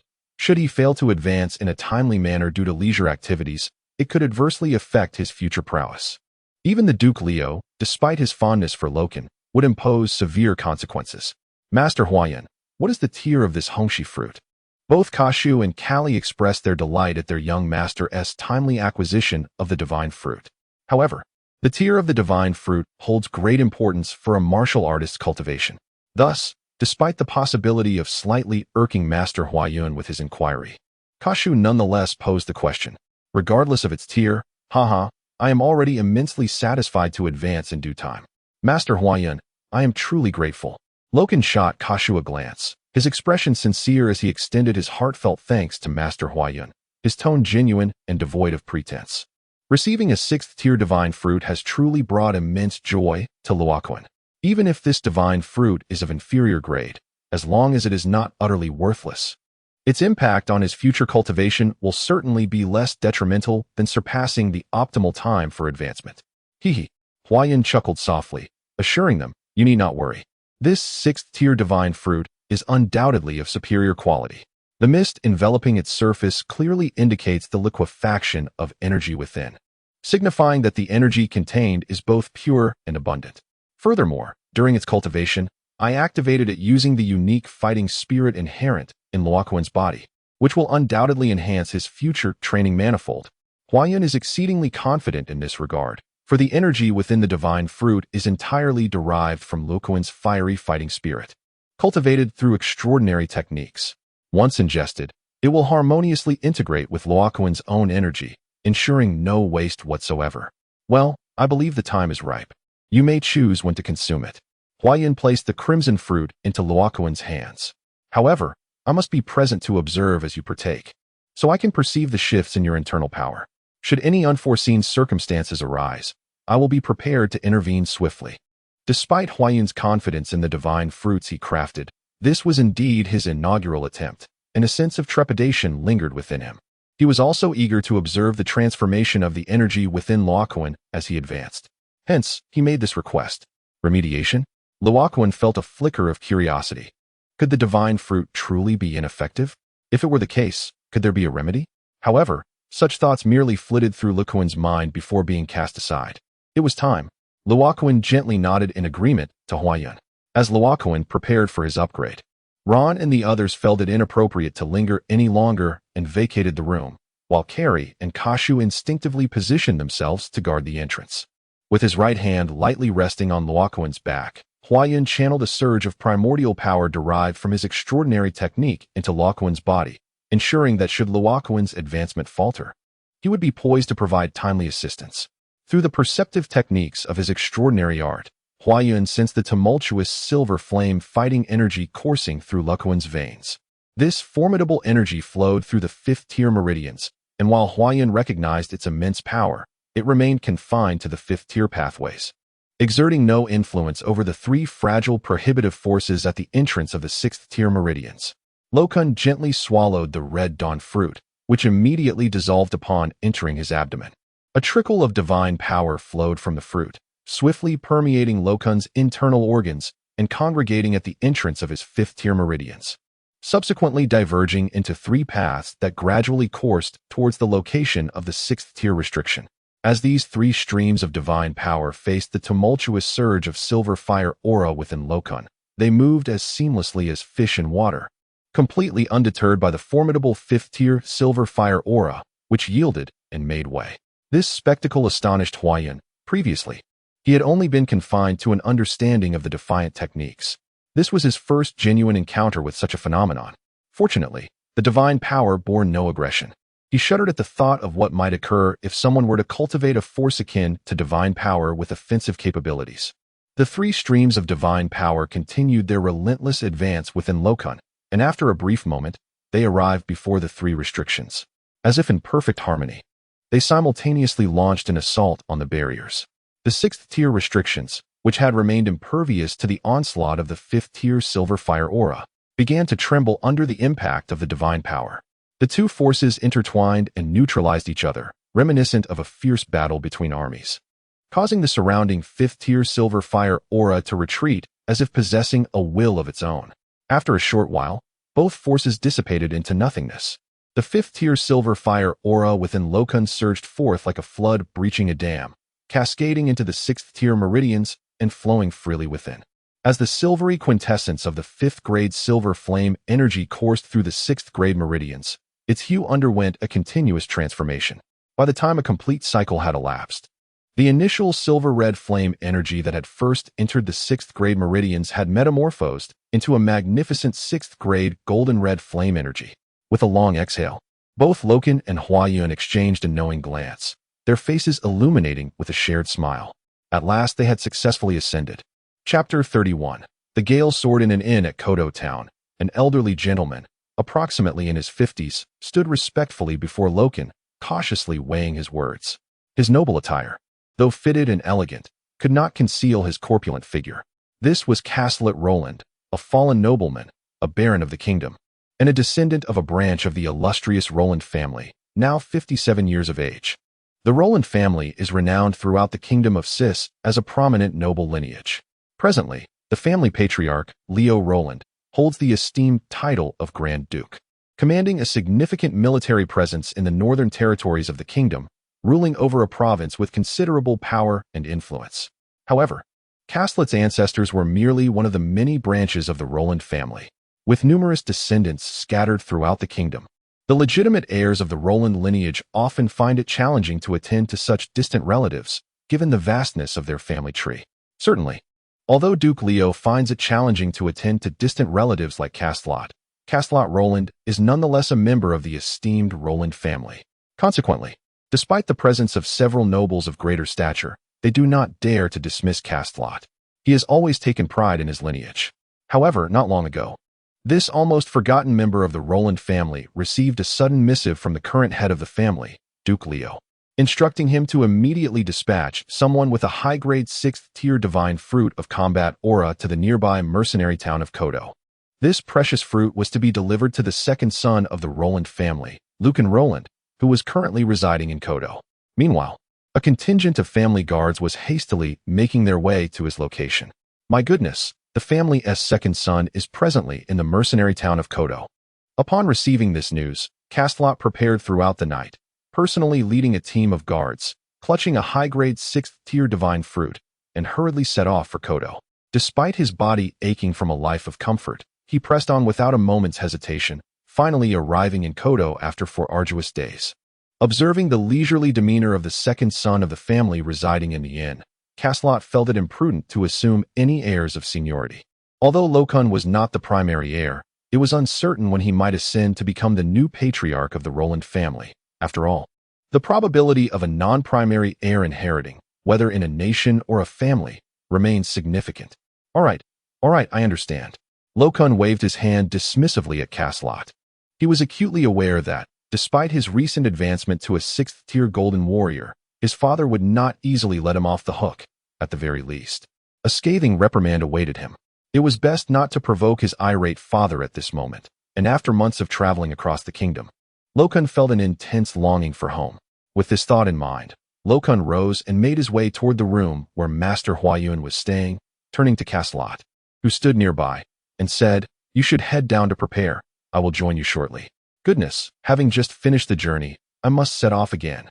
Caslot's heart ached at the thought, yet understanding this was unavoidable, he responded with a composed demeanor and promptly went to make the necessary arrangements. "Master Huayun." Lokun called as he knocked on the door to Huayun's room. Upon opening the door, Huayun recognized Lokun standing there and, aware that a group had just entered Kidu town, he had anticipated Lokun's imminent departure. "I am truly grateful to Master Huayun. Had it not been for your assistance, I might have found myself in peril." In regard to Huayun, who was of a similar age, Luo Kun felt a profound sense of gratitude. Had it not been for Huayun this time, Luo Kun could scarcely fathom the potential consequences. "Oh, it's nothing to be modest about, merely a trifling effort." For Huayun, who possessed extraordinary abilities, it truly was a mere act of convenience. However, had it not been for the fact that Cashew had once saved him and that Luo Kun, despite his noble status, had always treated him with utmost humility and respect, Huayun might not have extended his assistance. "Ah, master, there is no need for such modesty."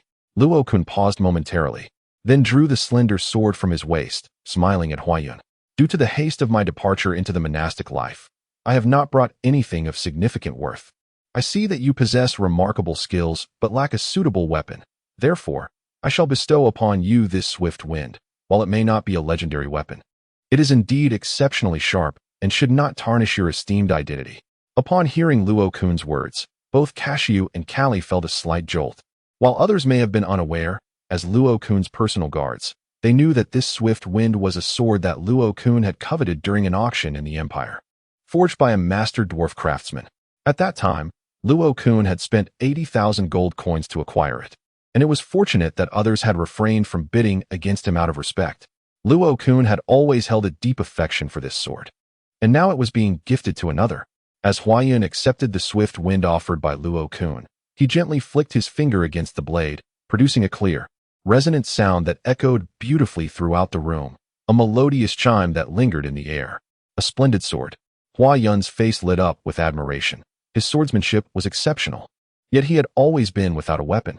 In Kidu town, there were several blacksmiths, but they sold only the most ordinary iron and steel swords, which did not catch Huayun's eye. Now that Lokun was offering him a sword, he graciously accepted Swift Wind, placing it in his embrace without hesitation. Seeing Huayun's promptness, Lokun chuckled and produced a small white token from his possession. "This token is a gift from our Roland family to those who have previously aided us. As long as you possess this token, should you encounter any difficulties, you may seek assistance from any branch of the Roland family. Furthermore, with this token, others will regard you as one of our own, ensuring you are not subjected to any undue hardship." Oh, upon receiving the token from Lokun, Huayun raised an eyebrow slightly. In this world, he lacked a legitimate identity, which could lead to complications in the future. Moreover, the societal hierarchy was rigid. If he wished to study divine fruits or similar items, he would require a credible identity, as ordinary individuals had no right to purchase divine fruits or special materials indiscriminately. Huayun scrutinized the token in his hand. The front bore the emblem of the Roland family and the name of its first patriarch, Gozen Roland, while the back was inscribed with Lokun's name. Mysterious celestial patterns in an enigmatic world converge with the arrival of this young man from afar, promising to unveil the final veil of all the arcane legends. Perhaps, when the dust settles, what we behold will transcend our wildest imaginings. Chapter 32. Departing from Kodo upon witnessing Loken bestow the white token, both Kashu and Kair, the ever-stoic guardians, exchanged a moment of astonishment, their expressions subtly shifting. As protectors of the family, they understood that this white token, known as the offering token among the great families of the continent, held profound significance. In the realm of Alan, every family not only cultivates guardians instilled with unwavering loyalty from a young age, but also seeks to recruit skilled individuals who have honed their abilities throughout the continent. These experts often receive assistance from the families or are directly invited to join. Typically, these individuals are granted a token from a family, which varies in authority and can be categorized into 3 tiers: iron, silver, and gold. However, above these 3 classifications exists the offering token, the very one Loken presented to Huayan. The offering token possesses exceptional authority and is exceedingly rare. Even a scion of a prestigious family like Loken can issue only a single offering token. In the case of prestigious families like the Roland clan, a devotion token requires at least an individual of the pinnacle of the 8th tier to obtain. Within the entire Cis kingdom, there are only 3 martial saints, those who have reached such a peak, making them the most formidable experts in the realm. It was utterly astonishing that the young master, without a moment's hesitation, bestowed his solitary devotion token upon another. This left Kashi and Kali in a state of surprise. However, as the family's guardians, they were acutely aware of their duties. And though astonished, they swiftly regained their composure, as if nothing had transpired. Before the inn, a contingent of elite guards stood at attention, while Caslot respectfully awaited Loken in front of an opulent carriage. Behind Caslot, the mayor of Keto Town stood with lowered eyes, bowing in deference. Although Caslot was merely a minor noble within the Cis kingdom, he was still of noble blood, and as a collateral branch of the Roland family. Even a figure as insignificant as the mayor dared not offend him. On either side of the street, passing mercenaries quickened their pace upon witnessing the scene, eager to distance themselves. The temper of noble lords was notoriously volatile, and should they inadvertently provoke them, there would be no avenue for redress.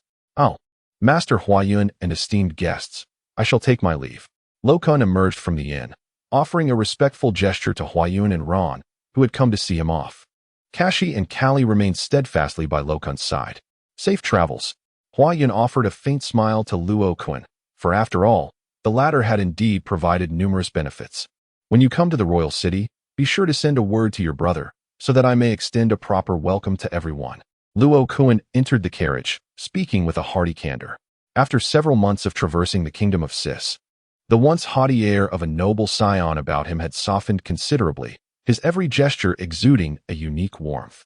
Kari and Kashu mounted the 2 steeds brought forth by the guards, positioning themselves on either side of Luo Kun's carriage. Under the guidance of the lead guard, the convoy swiftly vanished into the far reaches of the street. After a brief pause, Huayun and the others also turned to retreat to their respective chambers. "Huayun, is there something on your mind?" Ron halted his steps, prompting Luna and the others to do the same, their gazes fixed upon Huayun. With a hint of melancholy gracing his features, Huayun replied, "I, too, shall depart from Keto Town tomorrow. I have resolved to explore other realms."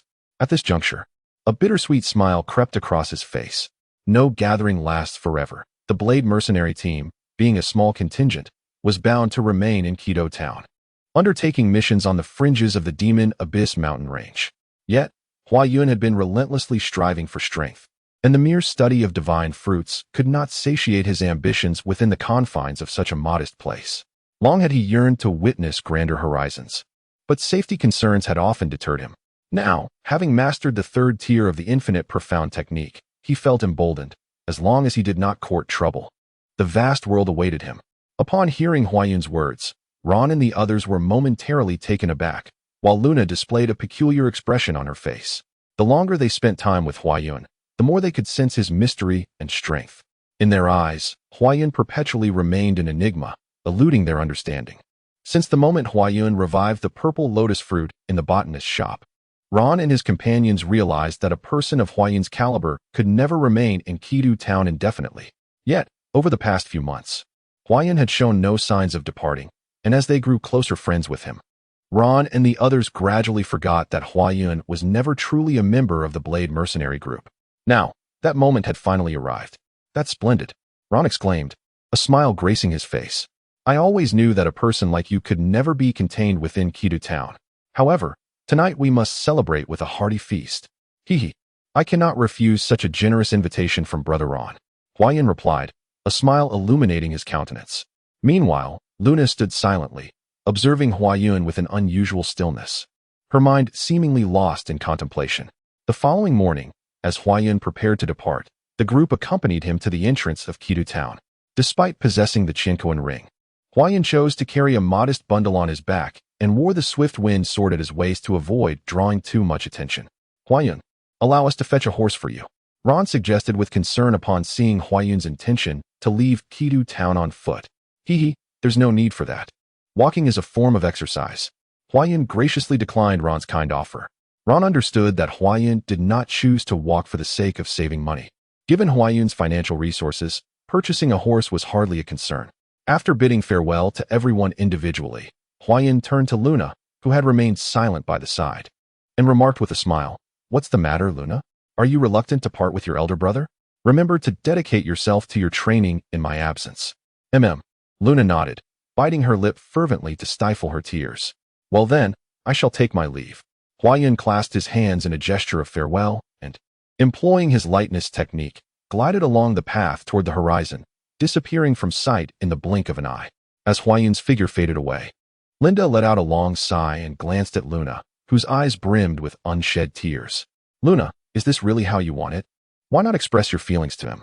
If you wish to cry, then cry." Honestly, Huayan should have noticed. Upon hearing Linda's words, Luna suddenly threw herself into Linda's embrace, the tears she had been holding back now flowing freely. Wiping the tears from the corners of her eyes, Luna's expression turned resolute. "Brother Ron, I wish to study magic at the Sri Lanka Academy in the royal city." Seeing Luna's determined countenance, Ron nodded vigorously, gazing in the direction where Huayan had vanished. Luna remained silent for a long time, her resolve unwavering. Chapter 33. The raw stone. The scorching afternoon sun blazed down upon the earth. While Huayan strolled leisurely along the shaded path in the woods, a sense of comfort and tranquility gracing his features. A subtle, sultry breeze brushed against him, carrying an irrepressible sense of restlessness. On this sweltering afternoon, however, Huayan did not exhibit a single bead of sweat.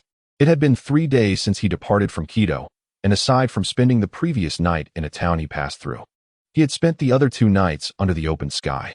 Within the kingdom's borders, one would typically encounter only a few wild beasts, given Huayan's current prowess. Even the most ordinary of magical beasts posed no threat to him, let alone common wildlife. If they crossed paths with Huayan, they would only meet their fate as his sustenance. According to the townsfolk he encountered earlier, this place was merely 2 days' journey from the city of Valen in the kingdom of Shisi. At Huayan's pace, he would surely arrive before dusk today. "Hey, you there, traveler. Halt at once." Just as Huayan leisurely admired the scenery around him, a voice, as grating as a broken gong, suddenly rang out from ahead. He turned his gaze to see a ragged figure brandishing a rusted iron sword, emerging from the thicket to block his path. "Hand over everything of value you possess, or else, I assure you, I shall not bury you." The man waved his iron sword menacingly, his face contorted with ferocity. As he beheld Huayan, Jilu's heart swelled with delight. Today, it was his turn to scout the forest with Oob, but Oob, relying on his physical strength, had chosen to lay in the woods and sleep the day away. In such sweltering heat, Jilu was left alone to wait, harboring a growing frustration that was almost unbearable. To his astonishment, he had encountered a lone traveler in the midst of his vexation. To the west lies the town of Valen, while to the east are various mercenary settlements. Consequently, merchant caravans frequently journey to these towns to procure magical cores and beast hides. The band of robbers, of which Jilu is a member, specifically lies in wait for those caravans that possess insufficient protection. Generally, when encountering a caravan, either Jilu or Aub will ascend the mountain to send word, while the other remains vigilant. However, if it is merely 1 or 2 ordinary travelers, they are left to their own devices. Such encounters, though rare, have occurred to several members of the gang, and as long as the spoils are not excessive, they are not questioned. Each member treats these gains as supplementary income. A bandit? And only one.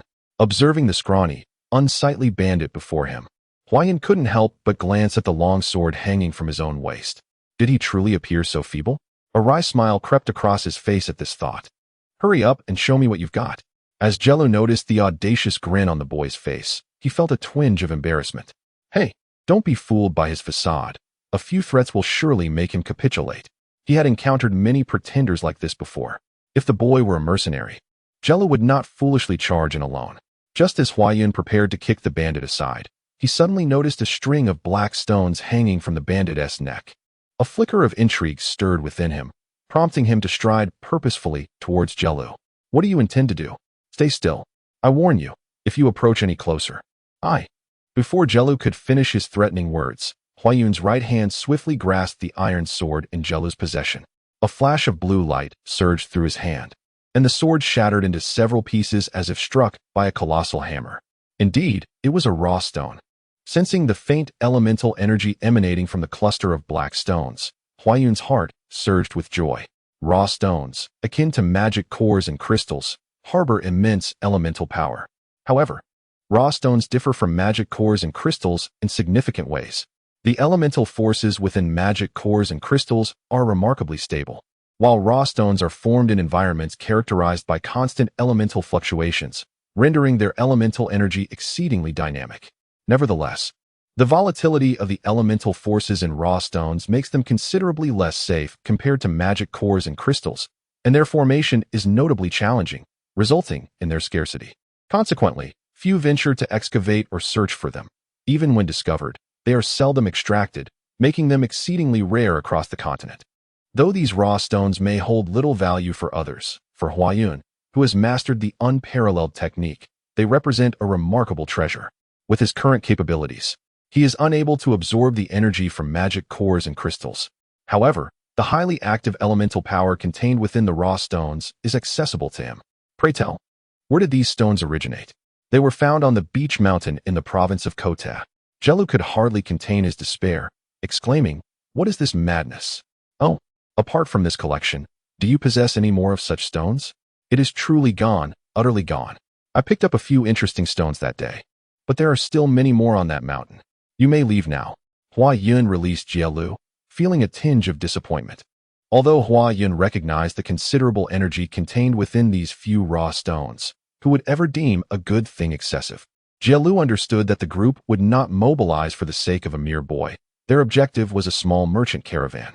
If he were to report such a trivial matter, the only outcome would be that Jielu would become the subject of ridicule within the group, forever unable to hold his head high.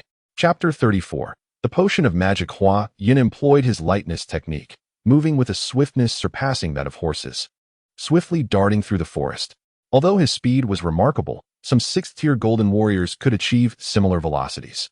However, unlike the 6th-tier golden warriors of this realm, Huayun possessed the boundless mystic art, allowing his internal true energy to perpetually circulate in a cycle. As his true energy was continuously consumed, it was also relentlessly replenished. In contrast, the 6th-tier golden warriors of this world, in order to reach such speed, must exert their full strength to channel their golden battle chi, which does not regenerate in a timely manner, rendering their endurance vastly inferior to that of Huayun. After a rapid journey, Huayun finally arrived at his destination, the Azure City, just before dusk. Accustomed to the towering skyscrapers and glass and concrete metropolises of Earth, Huayun was nonetheless profoundly awestruck by the sight of this city before him, despite having mentally prepared himself in advance. In stark contrast to the bustling splendor of contemporary metropolises, this city, almost entirely constructed of rock, exudes a nostalgic medieval ambience, evoking an extraordinary sense of novelty in Huayun. Upon entering the city and after inquiring with several passers-by, Huayun arrived at the Mercenary Guild of Valen City. Compared to the guild in Kodo Town, the Valen Guild imparts an overwhelming grandeur. However, Huayun's true objective was not the guild itself, but rather the inn adjacent to it. Through meticulous observation, Huayun had discerned the magnitude of the energy contained within the cluster of raw stones he possessed. Among the 13 stones, 10 were of the 2nd tier, 2 were of the 3rd tier, and 1 was of the 4th tier, which brought a wave of joy to Huayun's heart. With Luna no longer supplying him with magical energy, Huayun sought to increase the magical essence within him through a slower cultivation process. Fortunately, with the raw stones now in his possession, he need not worry about this for the time being. Huayun could distinctly sense the superior quality of these stones. as the energy they contained was remarkably pure. As a mineral that stores elemental power, raw stones are far more conducive to absorption than the energy found in divine fruits. After all, while absorbing energy from divine fruits, Huayan had to be cautious not to absorb too quickly, lest the fruits perish. After absorbing the energy from one of the raw stones, Huayan commenced his daily practice. He could clearly feel the acceleration in his absorption of magical energy, and his proficiency in the art of defiance was steadily increasing. Although the energy absorbed into the body can be controlled by Huayan, it cannot be immediately utilized. It requires a process of refinement and transformation through the art of defiance to become Huayan's true power. Thus, he continued his cultivation until midnight, fully converting the energy from the second-tier raw stone into his own strength, which he stored in his energy reservoir. The following morning, Huayan stepped out, making his way towards the prestigious herbalist shop in the heart of Blue Sky City. Compared to the herbalist shop in Kita Town, the one in Blue Sky City was far more grandiose. However, one aspect remained the same. The herbalist shop was undoubtedly the most opulent establishment in the vicinity, if not the entire city. Upon entering the shop, Huayan was promptly greeted by a female attendant, who softly inquired, "Sir, are you here to browse or to purchase?" The herbalist shops in the city not only sold divine fruits, but also offered a myriad of items related to herbalists and their craft. "Do you have any magical potions? Please tell me more about them," Huayan requested, as he needed to produce some divine fruits. At this moment, what he lacked was not the power to eliminate restrictions within himself, but rather the fruits capable of containing that power. The cultivation of divine fruits is an exceedingly intricate endeavor. The mere nurturing of divine plants necessitates their growth in specific environments and solutions. However, the ordinary divine plants thus produced yield only commonplace fruits. In contrast, divine fruits require not only essential nutrients for the divine plants, but also the application of specially formulated magical elixirs from the early stages of fruiting. The concoction of these magical potions is remarkably complex, necessitating the grinding of magical cores, crystals, and elemental stones into fine powder, combined with various fusion materials to ensure that the magical essence within the crystals does not dissipate. Subsequently, the divine plants must be regularly irrigated, allowing the magical essence to infuse into the nascent divine fruits, which then require an extended period of cultivation to mature into perfect divine fruits. Any slight misstep during this process could render the entire effort futile, which elucidates the exorbitant cost of divine fruits. The purple spirit fruit in Huayan's possession has been cultivated from divine plants, thus eliminating the need for plant cultivation. However, if Huayan were to merely prune, apply some necessary fertilizers, and water it, the outcome would still be nothing more than ordinary fruits. Given Huayan's prowess, nurturing a divine plant to successfully yield divine fruits would be a trivial task. Yet, possessing the capability to directly create divine fruits renders the cultivation of divine plants a redundant endeavor. Consequently, he now seeks to procure magical elixirs to transform ordinary fruits into those capable of containing forbidden powers. Magical elixirs? The waitress scrutinized Huayan carefully. Dressed in exceedingly ordinary civilian attire, with a slender sword hanging at her waist, she swiftly dismissed the possibility of him being a mage, let alone a botanist. He did not resemble a mercenary, nor did his attire suggest that of a nobleman. Regrettably, the mana potion can only be procured by a botanist. The waitress regarded Huayan with a hint of disdain, despite the unique aura he exuded. One she had never encountered before, she perceived him as nothing more than an unsophisticated bumpkin. Fortunately, her training prevented her from displaying any overt expression of her contempt, yet the disdain in her tone was unmistakable. Chapter 35. Owner Mobies, I see you lack the authority to sell mana potions. Please summon the individual in charge of this establishment. Huayan had little patience for such a pompous individual. Had he not noticed the absence of mana potions in the hall outside, he would have deemed it unworthy of his attention. Upon hearing Huayan's words, the waitress felt a surge of indignation. Indeed, her current position rendered her unqualified to sell such a significant item. I apologize, sir, but the mana potion is exclusively available to the kingdom's botanists, not to someone of your ilk. Her voice suddenly ascended an octave, drawing the astonished gaze of everyone in the hall. The other staff members who recognized her could only sigh in exasperation. There goes Winnie again, shouting at a customer. Winnie has worked here for several years.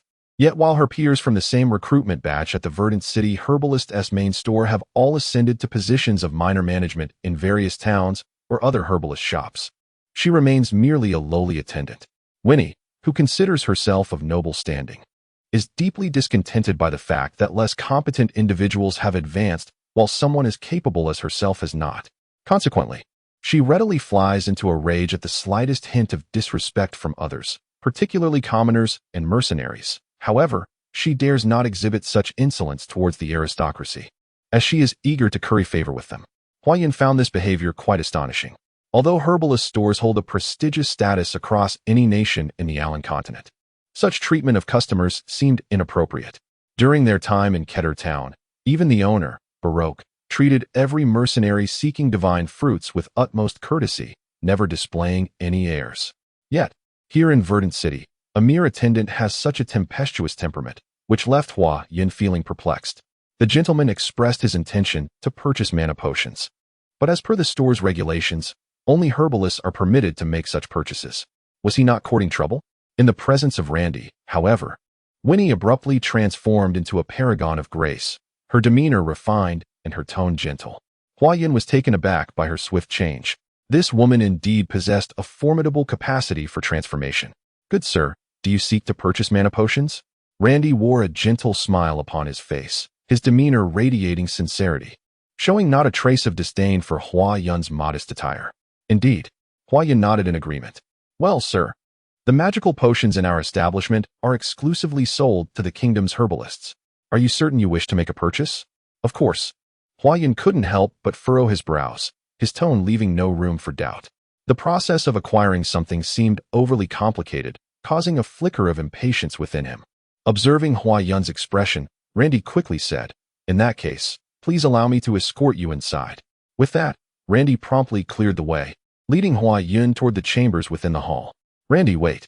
Winnie exclaimed in alarm. "You haven't even confirmed whether he is an herbalist. Yet you're taking him inside. It's evident he isn't one." Randy understood that one must never judge a person by their appearance, for the herbalist shop held a prestigious status on the continent. Consequently, certain patrons visiting here possessed noble standings as well. Randy hailed from a once prominent noble family that had fallen into decline. The family that was once esteemed in the kingdom of Zeiss had now dwindled to a status where even minor nobility could bully them. It was only through countless struggles and efforts that Randy ascended to the position of chief steward at the herbalist shop in Valent City. Behind the facade of success lay an untold amount of sweat and hardship as he bore the weight of familial hopes for revival, making him acutely aware of the principles of humanity. Through Randy's discerning gaze, the extraordinary nature of Huayan was unmistakable. The Blue City's botanical establishment was no ordinary tavern where just anyone could indulge in a drink. To maintain composure while exuding an air of nonchalance without the slightest hint of awkwardness suggested a background of no ordinary standing. Typically, establishments of a certain repute not only display basic items for the reception of common folk, but also possess private chambers reserved for esteemed guests. "Sir, please wait here for a moment while I summon the proprietor. The purchase of this magical elixir is of great significance, and I cannot make decisions lightly," Randy stated, ushering Huayan into the inner chamber before pouring him a glass of water and stepping back outside. Shortly thereafter, the sound of footsteps echoed from beyond the door, and a corpulent middle-aged gentleman, adorned in opulent attire, entered. "Ha ha ha, greetings, sir. I am Mobise, the owner of this establishment. I understand from Randy that you wish to acquire a magical potion." Mobise beamed, his face alight with enthusiasm as he approached Huayan. "However, as you are aware, there are regulations governing the purchase of magical potions." Before Mobise could finish his sentence, Huayan murmured a few incantations, and with a flick of his right hand, a radiant green light descended upon a potted plant resting on a nearby shelf. Under the influence of the verdant glow, the previously parched plant, long confined to the indoors, rejuvenated with vibrant vitality. Mobise's brow twitched ever so slightly, his smile broadening even further. With his keen perception, he could easily discern that Huayan's spell was a second-tier plant mage magic, capable of instantly restoring a plant to its prime condition. Mobise's inquiry was merely a formality, a customary procedure in the trade of magical potions. The status of a plant mage is exceedingly prestigious, and no nation wishes to offend them lightly. Generally, Selling magical potions to plant mages from other countries poses no issue. However, selling to those from rival nations could be construed as treason in severe circumstances. Such occurrences are rare, as no nation would recklessly expose such vital figures as plant mages to adversarial territories. Huayan furrowed his brow at this thought. Although he had learned some plant mage magic from Saha and could be considered a plant mage, he had not received the official title from the Kingdom of Zais. What's the matter? Mobai's heart raced at the sight of Huayan's expression. Hiss. Just a fleeting glance was enough to make the shopkeeper Mobai's draw in a sharp breath. His gaze towards Huayun growing increasingly peculiar. Chapter 36. Astonishment. Castlet had been enjoying a life of comfort lately. Just awakened, he now lounged in a wicker chair, a chilled drink in hand, while a maid attended to his needs. This evening, he was to be honored at a banquet hosted by the city lord. Such a lifestyle left him feeling rather euphoric. Upon receiving the Duke's command, his steadfast image, having personally embarked on the arduous journey to Kodo town overnight, immediately garnered the admiration of the family steward, who came to welcome young Lord Loken. This distant relative of the Roland family suddenly found himself the center of attention. On the eve of young Lord Loken's departure, what did Steward Castlan say at the Lord's manor? Ah, yes, he remarked. Castlot, you have performed admirably this time. Truly worthy of being a descendant of the Roland family. A family member of your caliber shall certainly not be neglected. Each time Castlot recalls this, a smile involuntarily graces his lips. At 57, still merely a lord of the realm, he had thought he could enjoy a peaceful retirement. Yet now, it seems that soon others will address him as Baron. How splendid life is. Just as Castlot lay there, comfortably lost in reverie, a servant entered from outside and addressed him. My lord, someone from the horticulturist's shop has arrived, claiming they have urgent matters to discuss with you. Someone from the horticulturist's shop?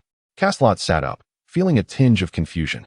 Although he had previously commanded respect in the city due to his distant relation to the Roland family, he was still regarded as a minor lord, and thus, while he was acquainted with the other nobles of Valen City, he was not particularly close to them. Mobais, the owner of the horticulturist's shop, was one among these acquaintances. On that day, when I ventured alone to the herbalist's shop to procure a 6th-tier superior divine fruit for young Lord Loken, I was rather lightly extorted. However, he has since transformed. No one dares to disregard him now. Although Castlot is not particularly remarkable, one must still consider the reputation of the Duke. Very well. Let me ascertain what urgent matter Mobais has at hand. Castlot rose from his rattan chair and made his way toward the reception hall. In a chamber of the herbalist's shop in the Azure City, a large cabinet stood, its compartments filled with exquisite glass vials, each containing a colorful liquid. These liquids are among the most vital ingredients for cultivating divine fruits, the magical potions. At this moment, a youth clad in simple attire was slowly perusing the magical potions before him, occasionally resting his hand on the vials and closing his eyes, seemingly attuned to some sensation. This young man was none other than Huayun, engaged in the selection of magical potions. How do you find these magical potions, esteemed Huayun? Mobais inquired, his face adorned with a broad smile as he observed Huayun strolling past the rows of vials.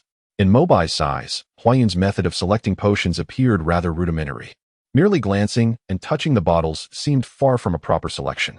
Typically, a skilled herbalist would utilize specialized instruments to sample a small amount of the potion, allowing for a nuanced evaluation.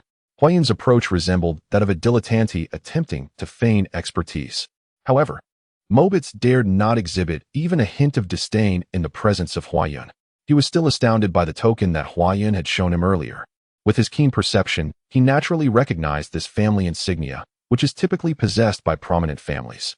Family insignias are categorized into 3 types: iron, silver, and gold, as per the unwritten rules of the Alan continent.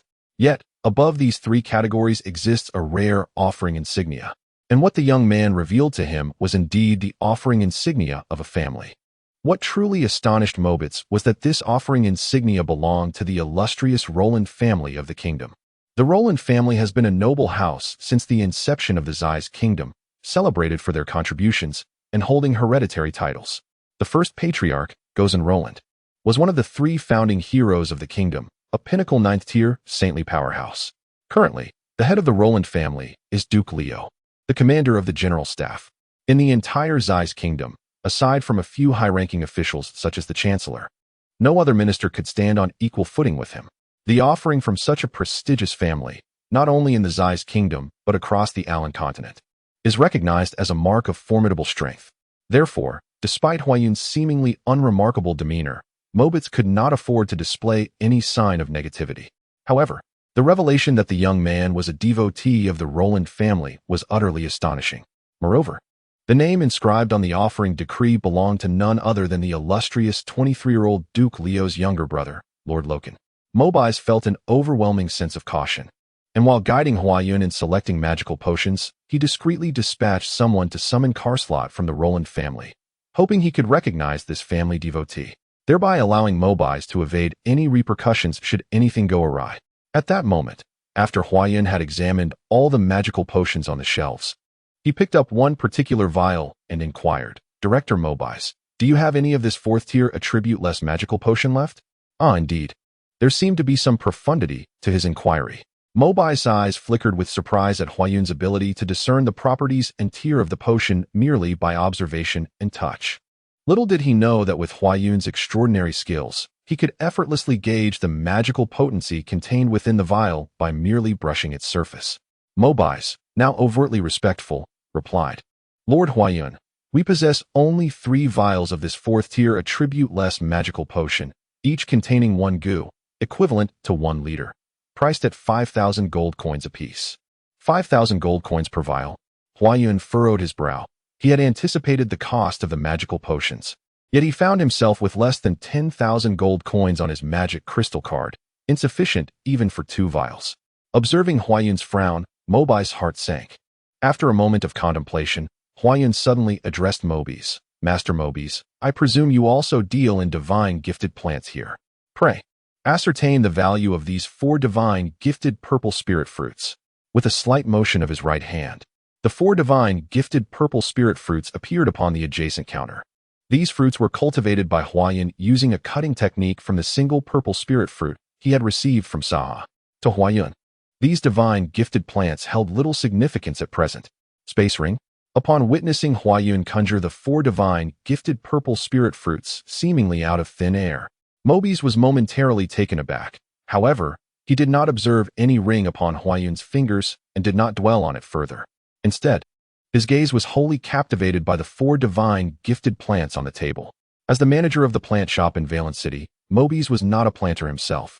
Yet he possessed considerable knowledge about all matters related to planting, for this establishment specialized in such wares. The divine gifted purple spirit fruit was quite popular among planters, owing to its exceptional ability to harness various elemental energies, including fire, water, earth, wood, life, wind, and even darkness. Furthermore, the purple spirit fruit was classified as a growth-type divine gifted plant, capable of bearing golden-grade divine fruits of the 7th tier.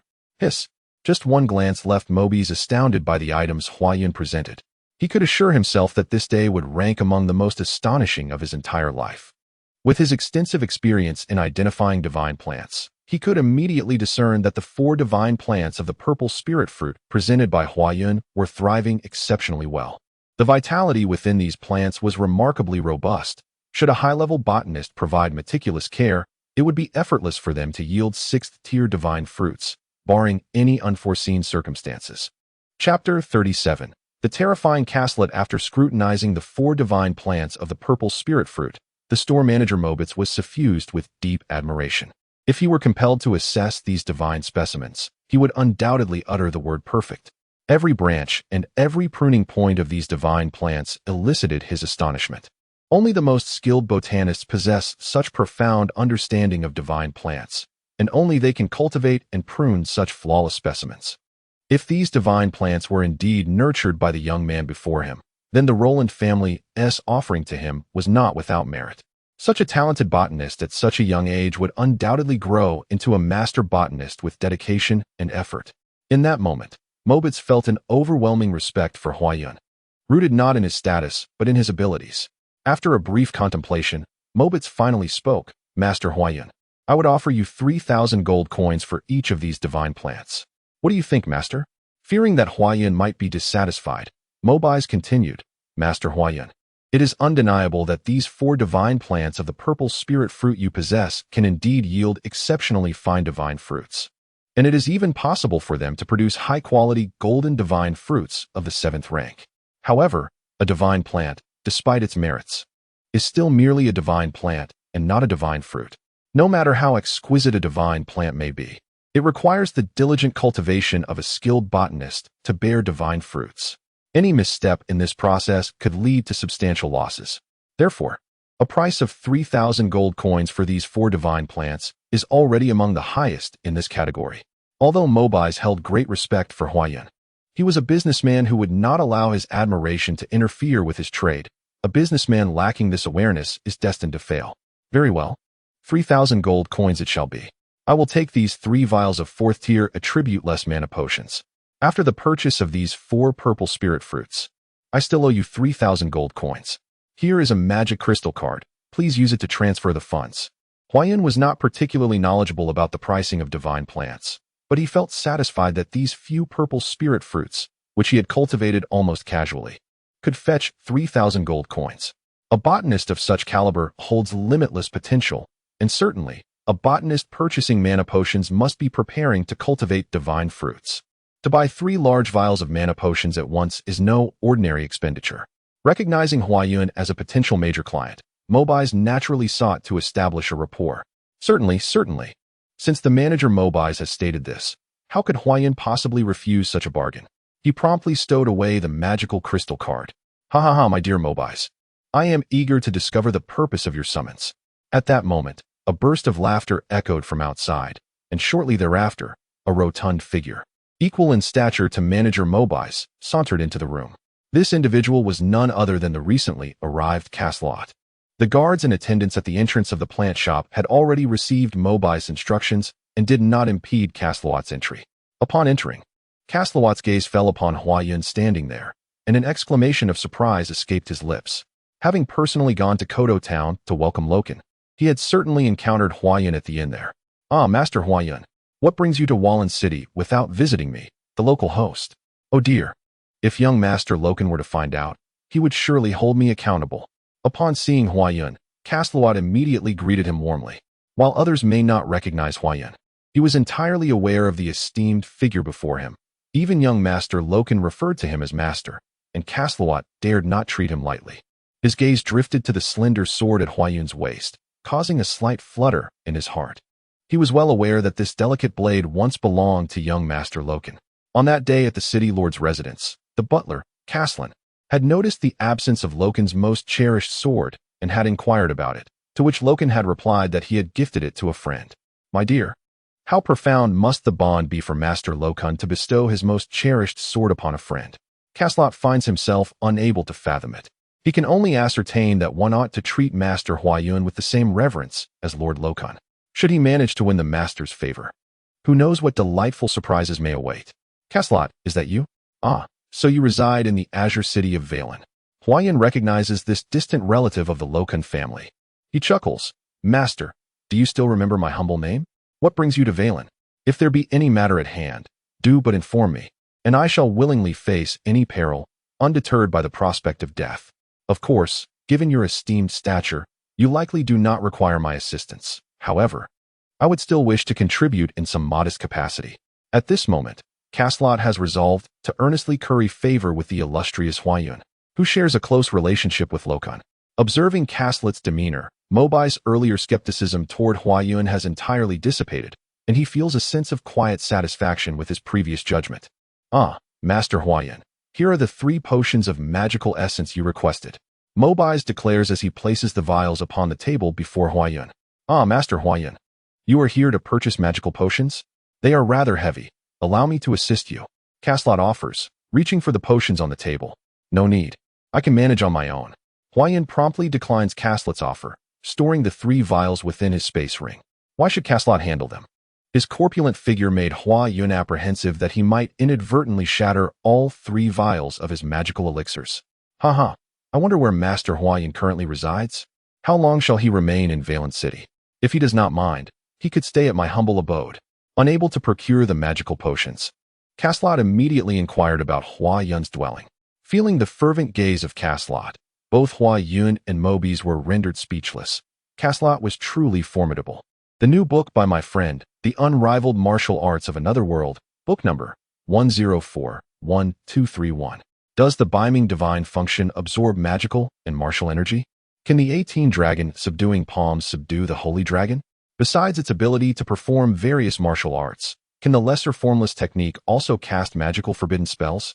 When the six-pulsed divine sword manifests in the form of 6 elemental magics, what kind of astonishing effect will it bring to another world? How do supreme weapons like the Golden Serpent Sword, True Martial Sword, Etion Sword, and Dragon Slayer Knife fare against artifacts from another realm? Are they evenly matched or easily overpowered? Will miraculous elixirs like the 9-flower Jade Dew Pill, Black Jade Discontinuation Ointment, Great Returning Pill, 9 Transformations Bear Snake Pill, Boundless Immortal Pill, and Leopard Fetus I Ching Pill revolutionize pharmacological understanding in another world? All of this unfolds within the virtual gaming realm of martial arts supreme, chronicling the adventures of the first person, Feng Sunyun, as he traverses the Dragonkinous continent in another world. Chapter 38, The Bar Family Brothers. Master Huayun. Although my abode may not rival that of other grand nobles, it is still quite respectable within Valent City. Standing at the entrance of the herbalist shop, Caslot was tirelessly urging Huayun to stay at his residence, particularly upon learning that Huayun was currently residing in a modest inn near the mercenary guild. In Caslot's eyes, given Huayun's esteemed status, it was simply inconceivable for him to dwell in such a humble place. Perhaps it is best to leave it be. While I am certain your home would be quite satisfactory, the mercenary guild offers me a greater degree of convenience. Huayun responded with a wry smile, unable to recall how many times he had rejected Caslot's invitation. As Huayun and his companions emerged from the back room of the herbalist shop, the young waitress, Winnie, who had previously shouted at Huayun in the hall, was taken aback upon seeing the beaming faces of Mobitz, Caslot, and Huayun, their camaraderie evident. The color drained from her face in an instant. However, Huayun had no interest in reprimanding such a young woman. In truth, Huayun did not vehemently oppose the idea of staying with Caslot. After all, as a noble of Valent City, Caslot could facilitate many matters for Huayun. Nevertheless, Huayun had always cherished solitude while engaged in his pursuits back on Earth. While residing with Caslot would offer convenience, it would also bring about complications. A prospect Huayun was reluctant to embrace. Lord Mobitz, it is truly wonderful to see you again. Just as Huayun was preparing to bid farewell to Mobize and Caslot, a coarse voice suddenly resonated nearby. Upon hearing that voice, Mobize's expression subtly shifted, and he instinctively turned to seek refuge inside the herbalist shop. However, seemingly mindful of Huayun's presence, he ultimately halted his steps. Lord Mobize, it is indeed a pleasure to see you again. We have been searching for you for quite some time. 2 towering figures abruptly materialized before Huayun and his companions. These individuals, appearing to be in their 20s, stood over 2 meters tall, their robust physiques imparting a striking visual impact akin to that of iron towers. Barefoot and clad in tattered garments, their disheveled brown hair was dust-laden, yet their eyes radiated an unexpectedly clear brilliance. Upon their arrival, Huayun's countenance changed ever so slightly. Who were these 2? In an instant, he sensed an ominous force emanating from them, a power so formidable that it caused a momentary disarray in the arcane technique he had been delicately channeling. Huayun had previously encountered the strength of the 7th-tier platinum warrior, Kashu. If Kashu's assault resembled a colossal boulder capable of crushing him, then the force he perceived from these 2 was akin to an entire mountain. However, this terrifying power had only fleetingly manifested during their initial encounter, and now Huayun could no longer discern it. Lord Mobize, we have come into wealth. Look. Before Mobize could utter a word, one of the burly men swiftly produced a small cloth pouch from his person and opened it before Mobize, his eyes gleaming with anticipation. Upon glancing at the more than 10 gold coins nestled within the pouch, Mobize could not help but smile wryly. Bareback, it is not that I am unwilling to sell you the divine fruits. However, you must understand that these fruits come at a steep price. Your mere handful of coins is insufficient to procure even the most basic of divine fruits. I am at a loss. Still not enough. The moment Mobize's words reached their ears, the expressions of the 2 men dimmed considerably. These coins had been painstakingly saved while enduring hunger. The sum was utterly inadequate. What you require are 5th-tier divine fruits. It is not that I lack the desire to assist you, but should you present 2,000 gold coins, I shall gladly sell you 2. Each 5th-tier divine fruit costs 1,000 gold coins, and even at that price, I would be incurring a loss. With a heavy sigh, Mobiles turned to a nearby guard and instructed, "Please fetch some provisions for these two brothers." "No need. Thank you, Lord Mobiles." The brothers bowed once more to Mobiles and slowly made their way towards the exit, clearly affected by the weight of Mobiles' words. "Who are they?" Hua Yun inquired of Mobiles, maintaining a composed demeanor. Hua Yun was somewhat perplexed. In the land of Alan, although the divine fruits were exorbitant, they remained within the means of most individuals, as long as one was unafraid of life and death. Willing to take on mercenary work to acquire magical cores and similar items, the earnings would generally suffice to purchase the next tier of divine fruit. Of course, this only applied to fruits of the 6th tier and below.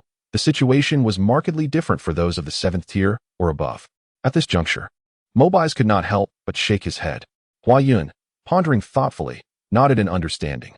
After bidding farewell to Mobiles and Caslot, he proceeded towards the path where the brothers Barak and Bach had vanished. The two brothers walked disheartenedly down the street, unable to fathom the exorbitant price of the 5th-tier divine fruit. Previously, the 4 divine fruits had been rewards for tasks they had completed for others. However, now, no one was soliciting their services. 2,000 gold coins, what a staggering sum. They could hardly calculate, but they knew that once a single gold coin could bring them immense satisfaction in meals. With 2,000 gold coins, they could indulge in 2,000 delightful feasts. Barak Bach. Hua Yun approached briskly, calling out to the brothers. "Who are you, and why are you calling us?" Barak and Bach turned to face the approaching Hua Yun. "I am Hua Yun. You should have met me earlier at Mobiles." "Ah." The two scrutinized Hua Yun once more before nodding. "I hear you are seeking 5th-tier divine fruits. I happen to have some. Would you be interested?" Hua Yun smiled at Barak and Bach, who stood before him. Upon hearing Hua Yun's words, the eyes of the two brothers immediately sparkled with excitement. Chapter 39. The Silver Fruit. We do not want it. Just when Hua Yun believed that the Ba brothers would wholeheartedly agree, they unexpectedly uttered words that left him quite taken aback. "Why not?" Hua Yun could not help but inquire, observing that the brothers had previously appeared quite desperate for the divine fruits in front of Mobiles. Yet now, they were rejecting his offer, causing Hua Yun to miss the opportunity to present the terms he had prepared. Their mother had always taught them not to accept others' kindness without effort, emphasizing that one must strive to earn what they need. Thus, they refused to accept gifts without merit. The brothers gazed at Hua Yun with innocent eyes, almost making him feel as though he were attempting to deceive children. "Oh, I see. I am not giving you anything for free. Your mother is indeed correct. To obtain something, one must be willing to give something in return. You can work as you did before. However, no one is willing to hire us now." The Ba brothers lamented, their faces dimmed with disappointment. "Oh heavens!" Hua Yun exclaimed, slapping his forehead in realization. He understood that conversing with the Ba brothers required a different approach. "What I mean to say is, as long as you two are willing to work for me, I will grant you the 5th-tier divine fruits. Is that true?" The Ba brothers looked at Hua Yun with disbelief. "Of course it is true, but working for me comes with its own conditions. Indeed, master, my brother and I shall faithfully heed your commands, diligently accomplishing any task you assign without shirking our duties, and we shall never betray you. We place your life above our own, prioritizing your protection above all else in the face of danger." The Ba brothers regarded Hua Yun with unwavering determination. "Who has instilled such loyalty in you?" Hua Yun inquired, somewhat taken aback. For his intention was merely to encourage the Ba brothers to behave with a modicum of decorum and avoid causing disturbances. "It was our previous master who taught us." Hua Yun's curiosity was piqued by the formidable aura emanating from the Ba brothers. He sensed that this power was not a mere fade of hidden strength, but rather a profound potential lying dormant within them, yet to be unleashed. Given Hua Yun's current prowess and status, he could easily find obedient and astute servants, and would not seek out the somewhat clumsy and dull-witted Ba brothers. "Very well, you two shall accompany me now.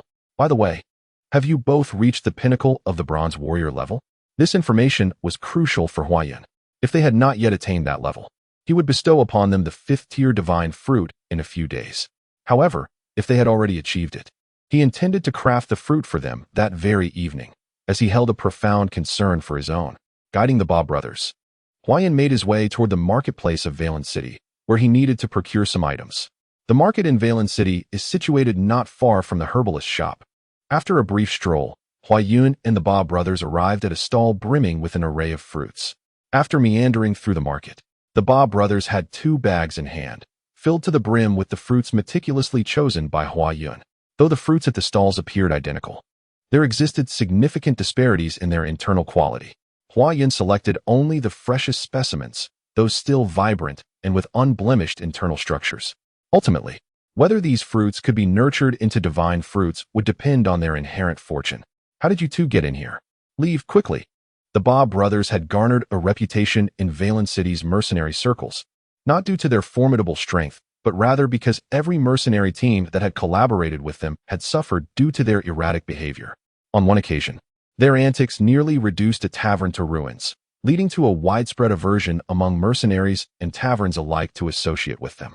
Humph, our master is inside, so we naturally must enter. Hua Yun, perceiving the situation, tossed a gold coin to the attendant and instructed, ensure they enjoy a hearty meal first, and then arrange a guest room for them, preferably adjacent to mine. Upon hearing Hua Yun instruct that attendant to procure food for him, the faces of the 2 individuals immediately brightened with delight. Their enthusiasm for sustenance was indeed profound. Returning to his quarters, Hua Yun promptly retrieved a vial of magical potion and 10 fuyin fruits from the Chinquan ring.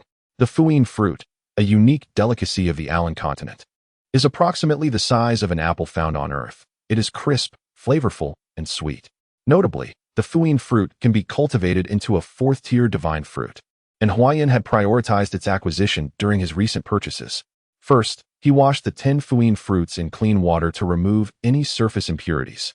Subsequently, he cast 2 first-tier druid spells, Life's Tribute, upon them to enhance their vitality.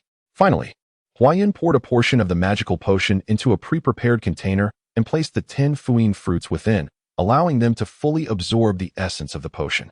Chapter 40, Conflict. Rost, filled with self-satisfaction, had just exited the mercenary guild. The recollection of the mercenary's unwillingness to meet his gaze, filled with indignation, brought him an indescribable pleasure. Despite being merely a 4th-tier bronze warrior, as a guard in the service of Viscount Harvey, he found the mercenaries powerless to resist, even in their discontent. What significance does strength hold against me? Before my presence, those commoners must bow their supposedly noble heads and cast their dignity at my feet. Should they dare to challenge me, the wrath of a noble lord is a burden they could never withstand. With an air of triumph, Ross strode towards the inn adjacent to the mercenary guild. He was acutely aware that at this hour, the vast majority of mercenaries were resting within the inn, with only a handful present at the guild. The orders issued by Viscount Harvey necessitated a larger force than merely this small contingent of mercenaries. Accompanied by 2 attendants, Rost leisurely entered the inn, where numerous mercenaries were gathered in the dining hall, indulging in their midday meal. He forcefully struck the counter, drawing the attention of all mercenaries towards him. I am Rost. You may address me as Lord Rost. This morning, beasts were discovered on the mountain outside the city. By decree of Viscount Harvey, all mercenaries of 3rd rank and above must assemble outside the eastern gate of Valen City in 2 hours.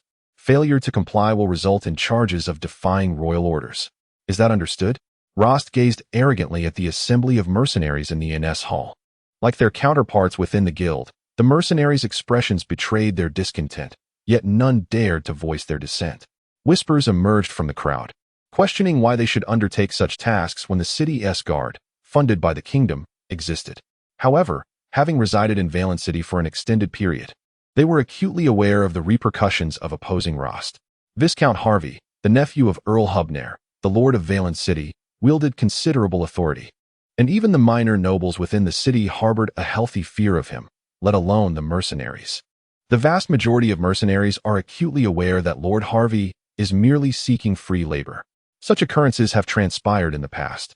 The city guard serves as the kingdom's official law enforcement, and in the event of casualties among its members, aside from the kingdom providing a modest subsidy, Lord Harvey, as their commander, must also allocate funds to care for the injured and the families of the deceased.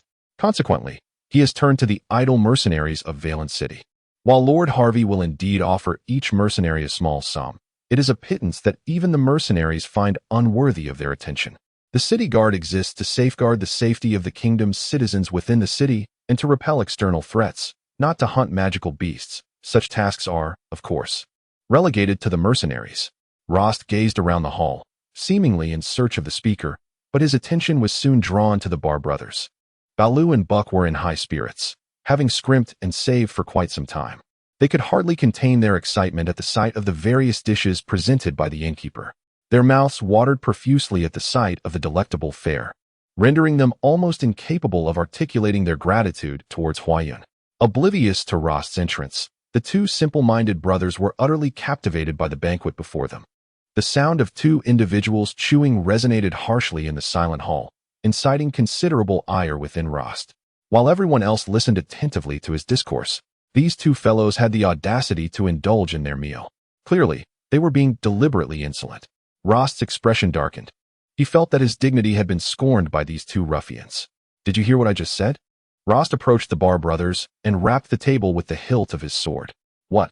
The Bar brothers looked up in astonishment at Rost, their meal interrupted, their annoyance palpable. Observing their displeasure, Rost was convinced that these two hulks were mocking him. With a sudden motion, he swept all the dishes from the table, sending pots and pans crashing to the ground in a cacophony of shattered ceramic. Now, I trust you comprehend, Rost sneered coldly. Comprehend this. Buck, the younger brother, sprang to his feet, but his sibling, Bar, who possessed a modicum more understanding, swiftly restrained him from escalating the confrontation. Yet, their comprehension was limited. Both stood defiantly, glaring at Rost. The mercenaries within the tavern bore witness to the escalating tension, recognizing that the Bar brothers were likely to face dire consequences. Surprisingly, despite their previous disdain for the Bar brothers, an unexpected wave of sympathy began to ripple through the onlookers. Rost suddenly erupted into laughter, his mirth resounding joyfully. He had long forgotten how long it had been since any mercenaries in Valen City dared to defy him.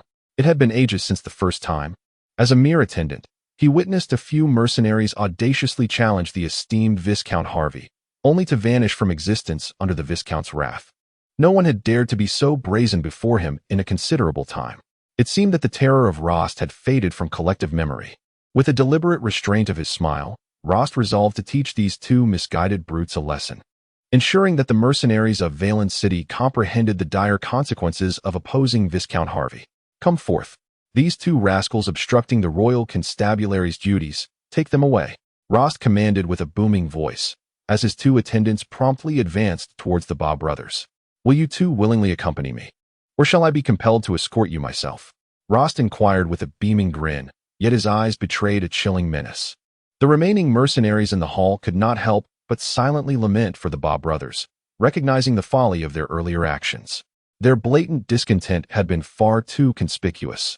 In the presence of Rost, such behavior was tantamount to courting death. At this juncture, no one could intercede on their behalf. What transgression could have provoked such ire from this esteemed constable, compelling him to take them away? Just as the attendants were about to seize the Ba brothers, a steady voice resonated from the staircase of the inn.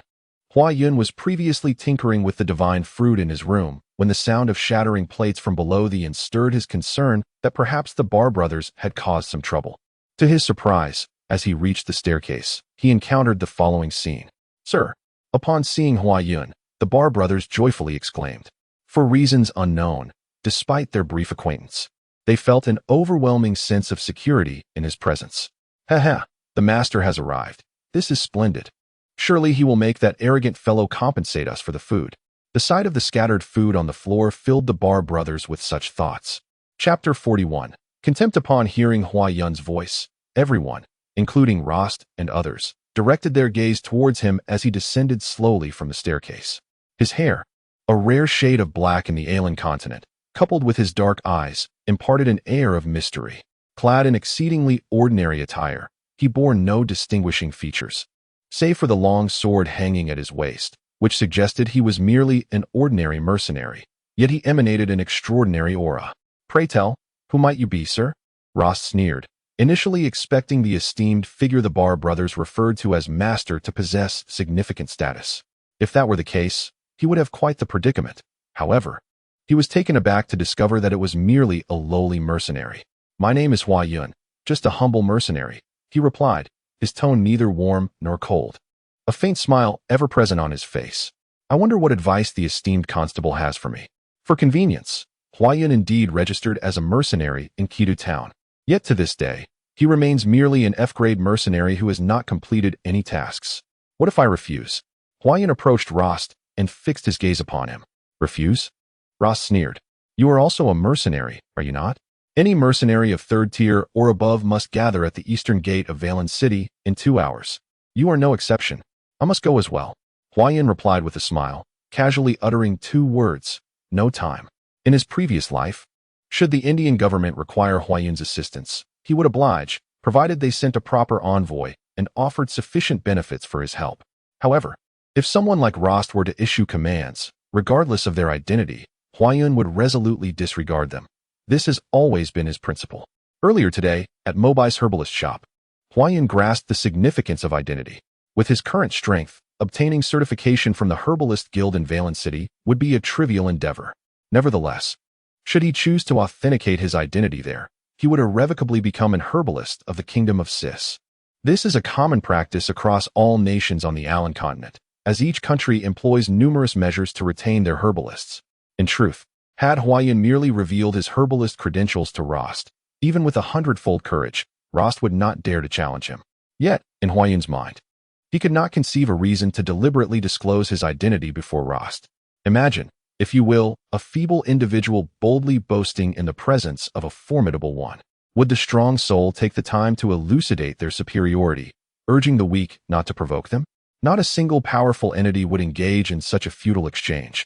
They would simply disregard the weakling or, more likely, reduce them to mere ashes. Baru Buck, come here. Huayan casually commanded, glancing at the encircled Ba brothers. Yes, my lord.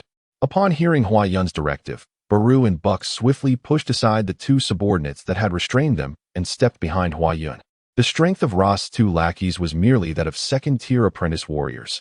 How could they possibly impede the advance of Baru and Buck, both of whom were 4th-tier bronze warriors? With a single shove from the Ba brothers, the lackeys stumbled back several paces, their faces alternating between shades of green and white. Impudent. Witnessing this scene, Rost's fury ignited. He drew his long sword from his waist, directing its point menacingly at Huayan. Upon perceiving the threat to Huayan, the Ba brothers immediately unsheathed their weapons, positioning themselves protectively in front of him. In their hands were colossal battle axes, each weighing over 100 pounds. I detest being threatened by weapons pointed in my direction. Huayan's expression turned icy as he felt the chill emanating from Rost's blade. With a sharp clang, Huayan's swift wind sword sprang into action. Rost beheld a flash of light before him, and suddenly, he felt a tremendous force impact his sword. With a resounding clatter, he stared in astonishment at the half of his long sword that lay on the ground, while only the other half remained in his hand. Such terrifying speed. Not only Rost, but the other mercenaries in the inn were equally astounded by Huayan's singular strike. Among them, the highest ranked was a 5th-tier silver knight, yet even with his keen sight, he could not discern the swiftness of Huayan's blade. Begone! Should we cross paths again, it will not merely be your sword that I sever, Huayan declared, gazing at Rost as if he were a lifeless hound. The surrounding mercenaries regarded Huayan with astonished admiration. His audacity was unparalleled. They had never encountered anyone so bold as to speak so defiantly to Rost, the subordinate of Count Harvey. Such a figure could either be utterly ignorant or possess significant stature and capability. However, the mercenaries were more inclined to believe that Huayan was indeed a person of merit and nobility. His singular strike alone signified his strength. Rost's face flushed crimson. His eyes filled with venomous resentment as he glared at Huayan. With a resounding thud, Huayan's foot forcefully struck Rost's chest, sending him sprawling to the inn's entrance. The 2 attendants at Rost's side hurriedly rushed to assist him. I told you to leave, yet you linger. Your gaze compelled me to deliver that kick. Huayan scoffed, his mood soured by the interruption of his cultivation of the divine fruit. Rost cast one last, deep glare at Huayan before fleeing the inn in utter disarray with his 2 attendants. Chapter 42. Retribution. Rost stood outside the inn where Huayan was located, his face a mask of fury. Behind him loomed several hundred guards from Valin City. As the commander of the Valin City Guards, Viscount Harvey wielded considerable power, and although Rost, his trusted family guard, did not serve within the guard's ranks, he had gradually amassed significant influence within the Valin City Guard due to the frequency with which he executed Harvey's orders. Upon learning that Rost had been attacked by a mercenary while fulfilling a task for Viscount Harvey, the guards erupted in outrage. Under Rost's command, they marched toward the inn where Huayan was staying. Along the way, Every guard they encountered joined the growing army, intent on confronting Huayan. By the time they arrived at the inn, the number of Valen city guards following Rost had swelled to several hundred. The large gathering of warriors was not due to Rost's caution. Rather, the majority of the guards were merely first- or second-tier warriors. Even the small leaders responsible for patrolling a district typically possessed no more than the strength of third-tier black iron warriors. Given that Huayan had effortlessly defeated Rost, a fourth-tier bronze warrior, it was evident that he was at least a peak fifth-tier silver warrior. Thus, a considerable force was deemed necessary to prevent Huayan from escaping. Accompanied by a contingent of over a dozen formidable third-tier black iron warriors from the city guard, Rost stepped into the inn where Huayan resided. Meanwhile, the several small leaders and squad captains who had followed Rost remained outside, encircling the establishment as they awaited further developments. They had no desire to enter alongside Rost, for any individual capable of defeating him would undoubtedly possess considerable strength. Their role was merely to lend support, and a single misstep could result in injury, which would be a significant loss. As passers-by mercenaries observed the unfolding situation from a distance, those within the inn's lobby, who had witnessed the earlier events, silently expressed their concern for Huayan. Why must one offend Rost? Such an affront could lead to dire consequences. Rost's gaze swept across the lobby, and he forcefully struck the counter, bellowing at the innkeeper within. Where is that fellow residing? Lord Rost. He is, upstairs in room 2. The innkeeper, visibly shaken, looked at Rost with trepidation, inwardly praying that the young man would not resist in the presence of Rost. Should a conflict arise, the inn would undoubtedly suffer, and there would be no recourse for compensation. Are you searching for me? A voice suddenly emerged from the staircase, revealing Huayan standing there with an expression of icy composure, while the Ba brothers loomed behind him like towering sentinels.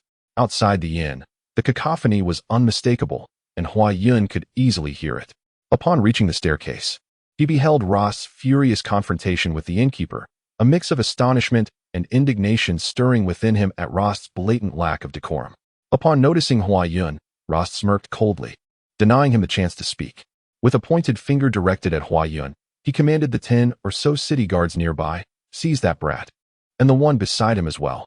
At Rost's command, the guards, eager to demonstrate their loyalty, swiftly drew their weapons and charged at Huayan like ravenous wolves. Although they had heard tales of Huayan's formidable prowess, they remained steadfast in their belief that they were the kingdom's regular army. In their minds, mercenaries would surrender without resistance, regardless of their strength. They envisioned that by making a name for themselves before the esteemed Lord Rost, they might secure positions as squad leaders, an opportunity too tempting to resist. In that moment, the guards regarded Huayan with eyes gleaming with avarice, eager to subdue him and present him to Lord Rost as a trophy. As the guards advanced menacingly, weapons drawn, Baru and Buck shouted in unison, prioritizing Huayan's safety above all else.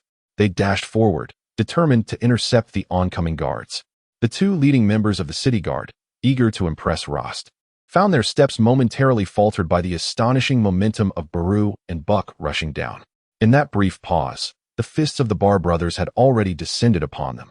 The wooden staircase of the inn, so modest in size, was overwhelmed by the throng, resulting in a flurry of splintered wood. Chaos erupted as the dozen city guards huddled together, their prowess as third-tier black iron warriors rendered ineffective, while the Bar brothers moved through the fray like tigers among sheep, dispatching the guards one by one. Observing this unfolding scene, Rost promptly exited the inn, while the remaining guards, in disarray, retreated hastily, leaving behind 2 severely injured guards who lay beneath the staircase, wailing in agony. The rest of the patrons in the inn's hall, seeking refuge, cowered in corners, terrified of being caught in the tumult, for as petty mercenaries, their greatest fear was the nobility and the merciless city guards. Through the inn's grand entrance, Huayan, with a hint of a cold smile, descended the stairs and approached the counter, closely followed by the armed Bar brothers. "How much for the staircase?" Huayan inquired of the innkeeper, who appeared utterly terrified. "Pardon?" The innkeeper clearly did not grasp Huayan's question. "I mean, how much will it cost to repair this damaged staircase?" Huayan furrowed his brow. 5 gold coins. The innkeeper, puzzled by the inquiry, wondered at Huayan's motives. Huayan placed 5 gold coins upon the counter, apologizing profusely.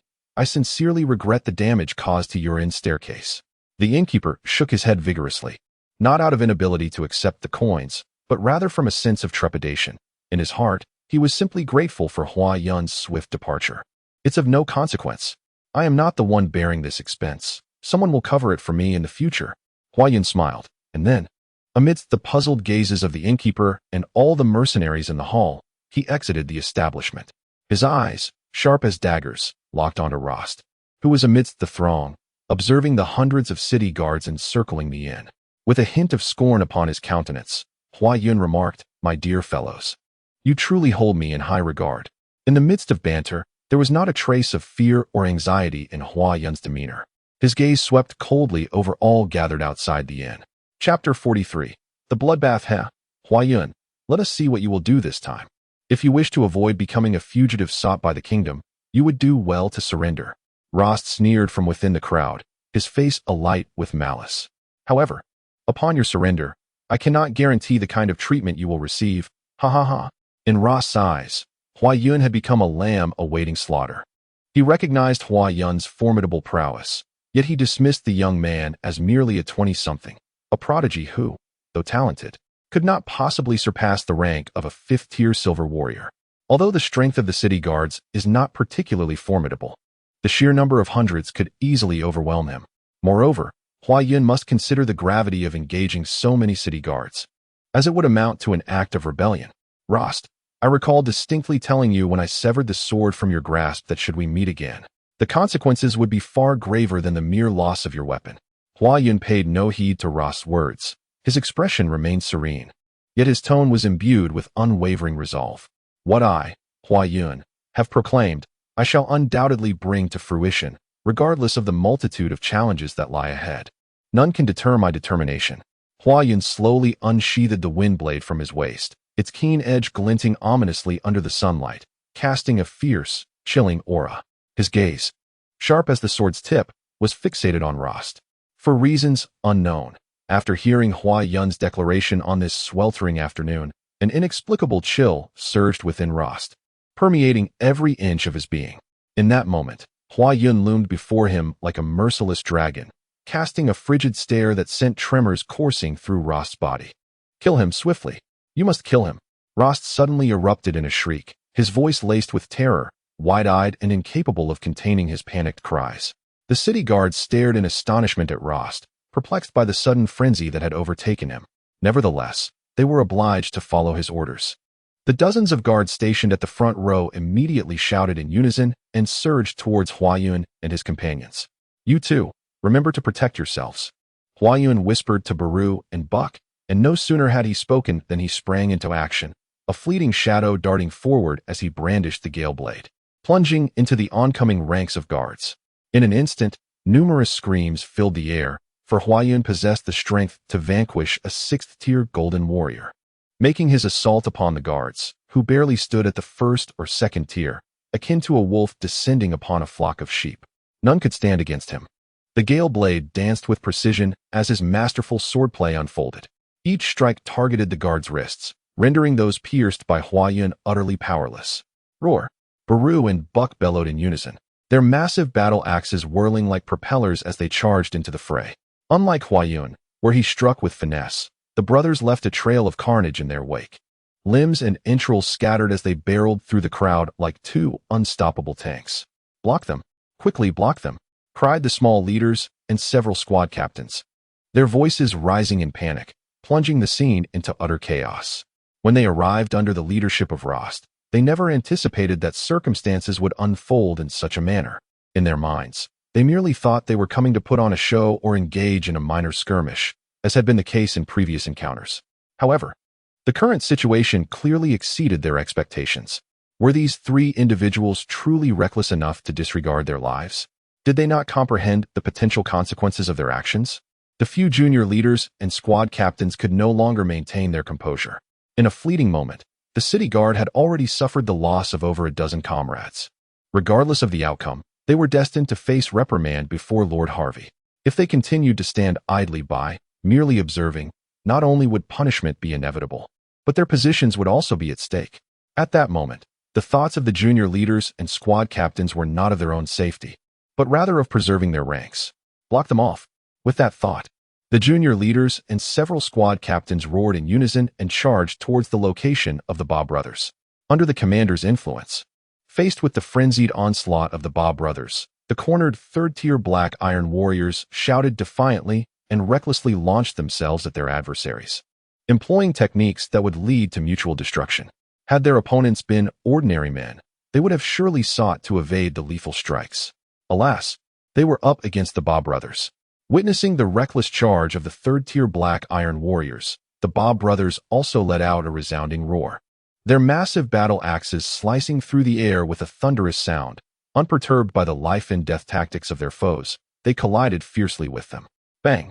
A resounding thud reverberated through the air as the trio of third-tier warriors let out anguished cries under the relentless assault of the Ba brothers, their blood splattering upon the ground. Meanwhile, the Ba brothers themselves bore several grievous wounds, blood flowing profusely from their bodies. Amidst the onslaught of the city guard, the Ba brothers descended into a frenzy. Impossible, as a terrifying aura emanated from their direction. Hua Yun watched in disbelief as the aura surrounding the Ba brothers transformed from 4th-tier bronze energy to 5th-tier silver energy. How could it be that the Ba brothers ascended from 4th to 5th tier without the divine fruit? This phenomenon starkly contradicted the rules established by the gods in this world. With little time for contemplation, Hua Yun focused his gaze intently on Rost, standing amidst the throng. He surged forward like a ship braving the tempest, scattering the city guards in his wake. In a matter of moments, Hua Yun found himself face to face with Rost. Rost let out a ferocious roar, thrusting his long sword, which had been poised for attack, towards Hua Yun with lightning speed. The 4th-tier bronze energy flickered along the blade, aiming directly for Hua Yun's throat. Humph! Hua Yun responded with a cold snort, the Gale sword appearing before Rost in a flash, infused with elemental power. The clash of the Gale sword against Rost's long sword was devastating, shattering both the weapon and Rost's arm into oblivion. Rost felt an excruciating pain in his right hand, and to his horror, he witnessed it being pulverized in an instant, blood gushing forth like a fountain. "Cease at once, or I shall slay him with a single stroke," roared Hua Yun, holding Rostert captive, his gaze fixed upon the encircled Baru and Buck. "Who dares to wreak havoc in Valent City?" Just then, a thunderous roar echoed from afar, and in the next moment, the voice drew near. A middle-aged man clad in warrior armor approached swiftly the Baru brothers, his colossal sword emanating a brilliant white light under the sun's rays. A 7th-tier platinum warrior. "Baru, Buck, beware." Sensing the formidable aura emanating from the man, Hua Yun shouted urgently to the brothers in peril, his pupils narrowing in an instant, fixated on the hastening middle-aged warrior. For a fleeting moment, all that filled Hua Yun's vision was that blinding brilliance, the oppressive atmosphere enveloping the scene, suffocating in its intensity. Chapter 44. The Wrath of Caslot Now. The middle-aged man, arriving at last, bellowed as his colossal sword struck with lightning speed against the massive axes wielded by Baru and Buck. Despite the brothers' frenzied strength, they found their arms rendered numb under the impact of the 7th-tier platinum energy, and with a clatter, their axes fell to the ground. Roaring in madness, the Baru brothers disregarded their injured hands and lunged at the middle-aged man, confronted with the frenzied assault of the Bar brothers. A hint of disdain appeared on the middle-aged man's face. He wielded his massive sword with vigor, striking the chest of the advancing Barlu and Bark with the back of the blade. The resounding thuds echoed as their armor shattered, and blood spewed from their mouths. Both men staggered backward several steps before collapsing to the ground, utterly exhausted and unable to rise again. "Release Rost." The middle-aged man directed his sword at the fallen Bar brothers and turned to Hua Yun with a cold gaze. "Lord Roddy." The city guards, still shaken from the earlier chaos, erupted into cheers upon seeing the middle-aged figure. Roddy, a retainer of Count Hubner, the lord of Varlon City, was a renowned 7th-tier platinum warrior, commanding respect within the city. The guards instinctively rallied around him, finding solace in his presence. Earlier, upon hearing that Viscount Harvey was recruiting at the Varlon City Mercenary Guild, Roddy had come to peruse the scene. Upon witnessing the tumultuous commotion, he rushed over, only to discover that a group of city guards under Viscount Harvey's command was being overwhelmed by 3 mercenaries. Infuriated by the sight, Roddy quickly assessed the situation and recognized that Hua Yun's prowess far exceeded that of the Bar brothers. Moreover, Hua Yun held Rost as a hostage, prompting Roddy to swiftly intervene and subdue the Bar siblings. As Rodi, the guard of Hiberna, recognized the significance of Rost, whom Lord Harvey held in high regard, he subdued the Ba brothers to coerce Huayun. There is no escape for you. Unfazed by the threat posed to Huayun, Rodi maintained his composure, leading to a stalemate between the two parties. Meanwhile, Castlot, having rested at home, was now seated in a carriage, slowly approaching the inn where Huayun resided. Although Huayun had previously declined his request at the herbalist shop, Castlot felt compelled to seek Huayun's counsel once more. The notion that someone of Huayun's caliber was residing in a humble and frequented by mercenaries stirred a sense of neglect within him, despite it being Huayun's own choice to stay there. Each time this thought crossed his mind, a smirk of satisfaction involuntarily crept across Castlot's face. Just as he indulged in these blissful musings, the carriage he occupied suddenly jolted slightly and came to a halt. What on earth is happening? Castlot furrowed his brow, instructing a guard to investigate the situation. The city guards truly had a knack for causing trouble at all hours.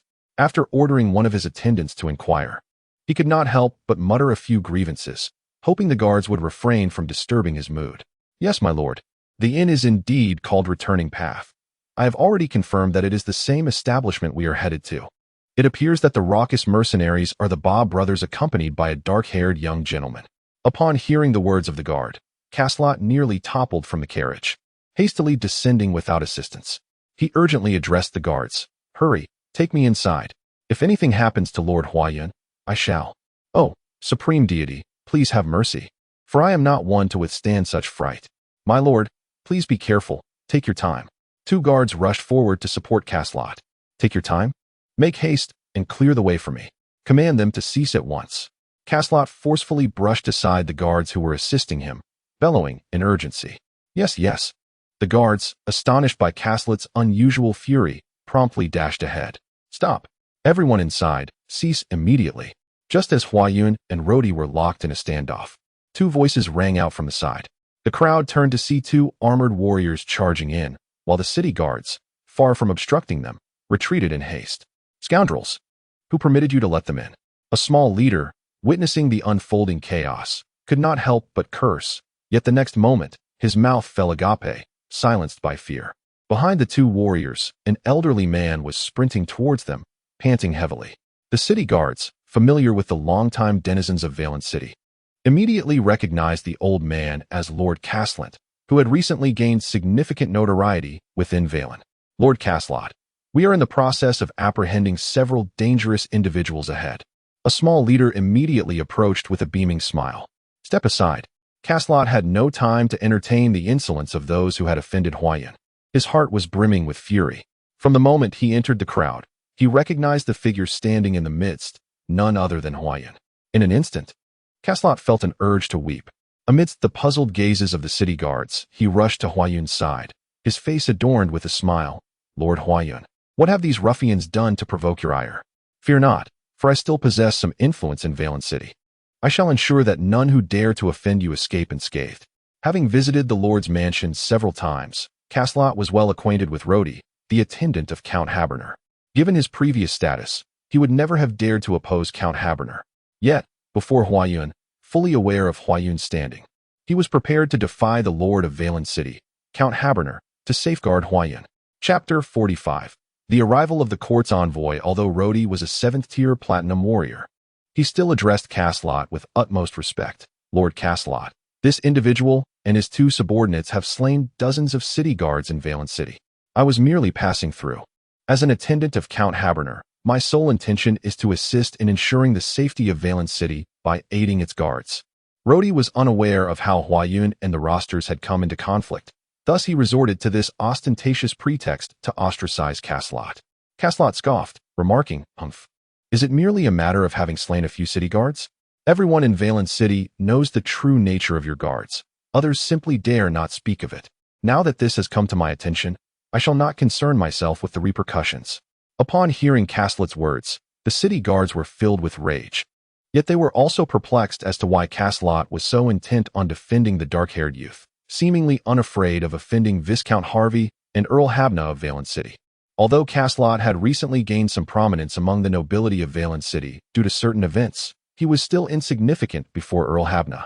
whose connections included the kingdom's Minister of Agriculture, Marquis Russell. While not as influential as Duke Leo, the Habna family was nonetheless one of the kingdom's foremost noble families. My Lord Huayan, these mercenary inns are hardly safe. Why not come stay at my home instead? Caslot finally seized the opportunity to once again propose that Huayan reside with him, never having abandoned the idea.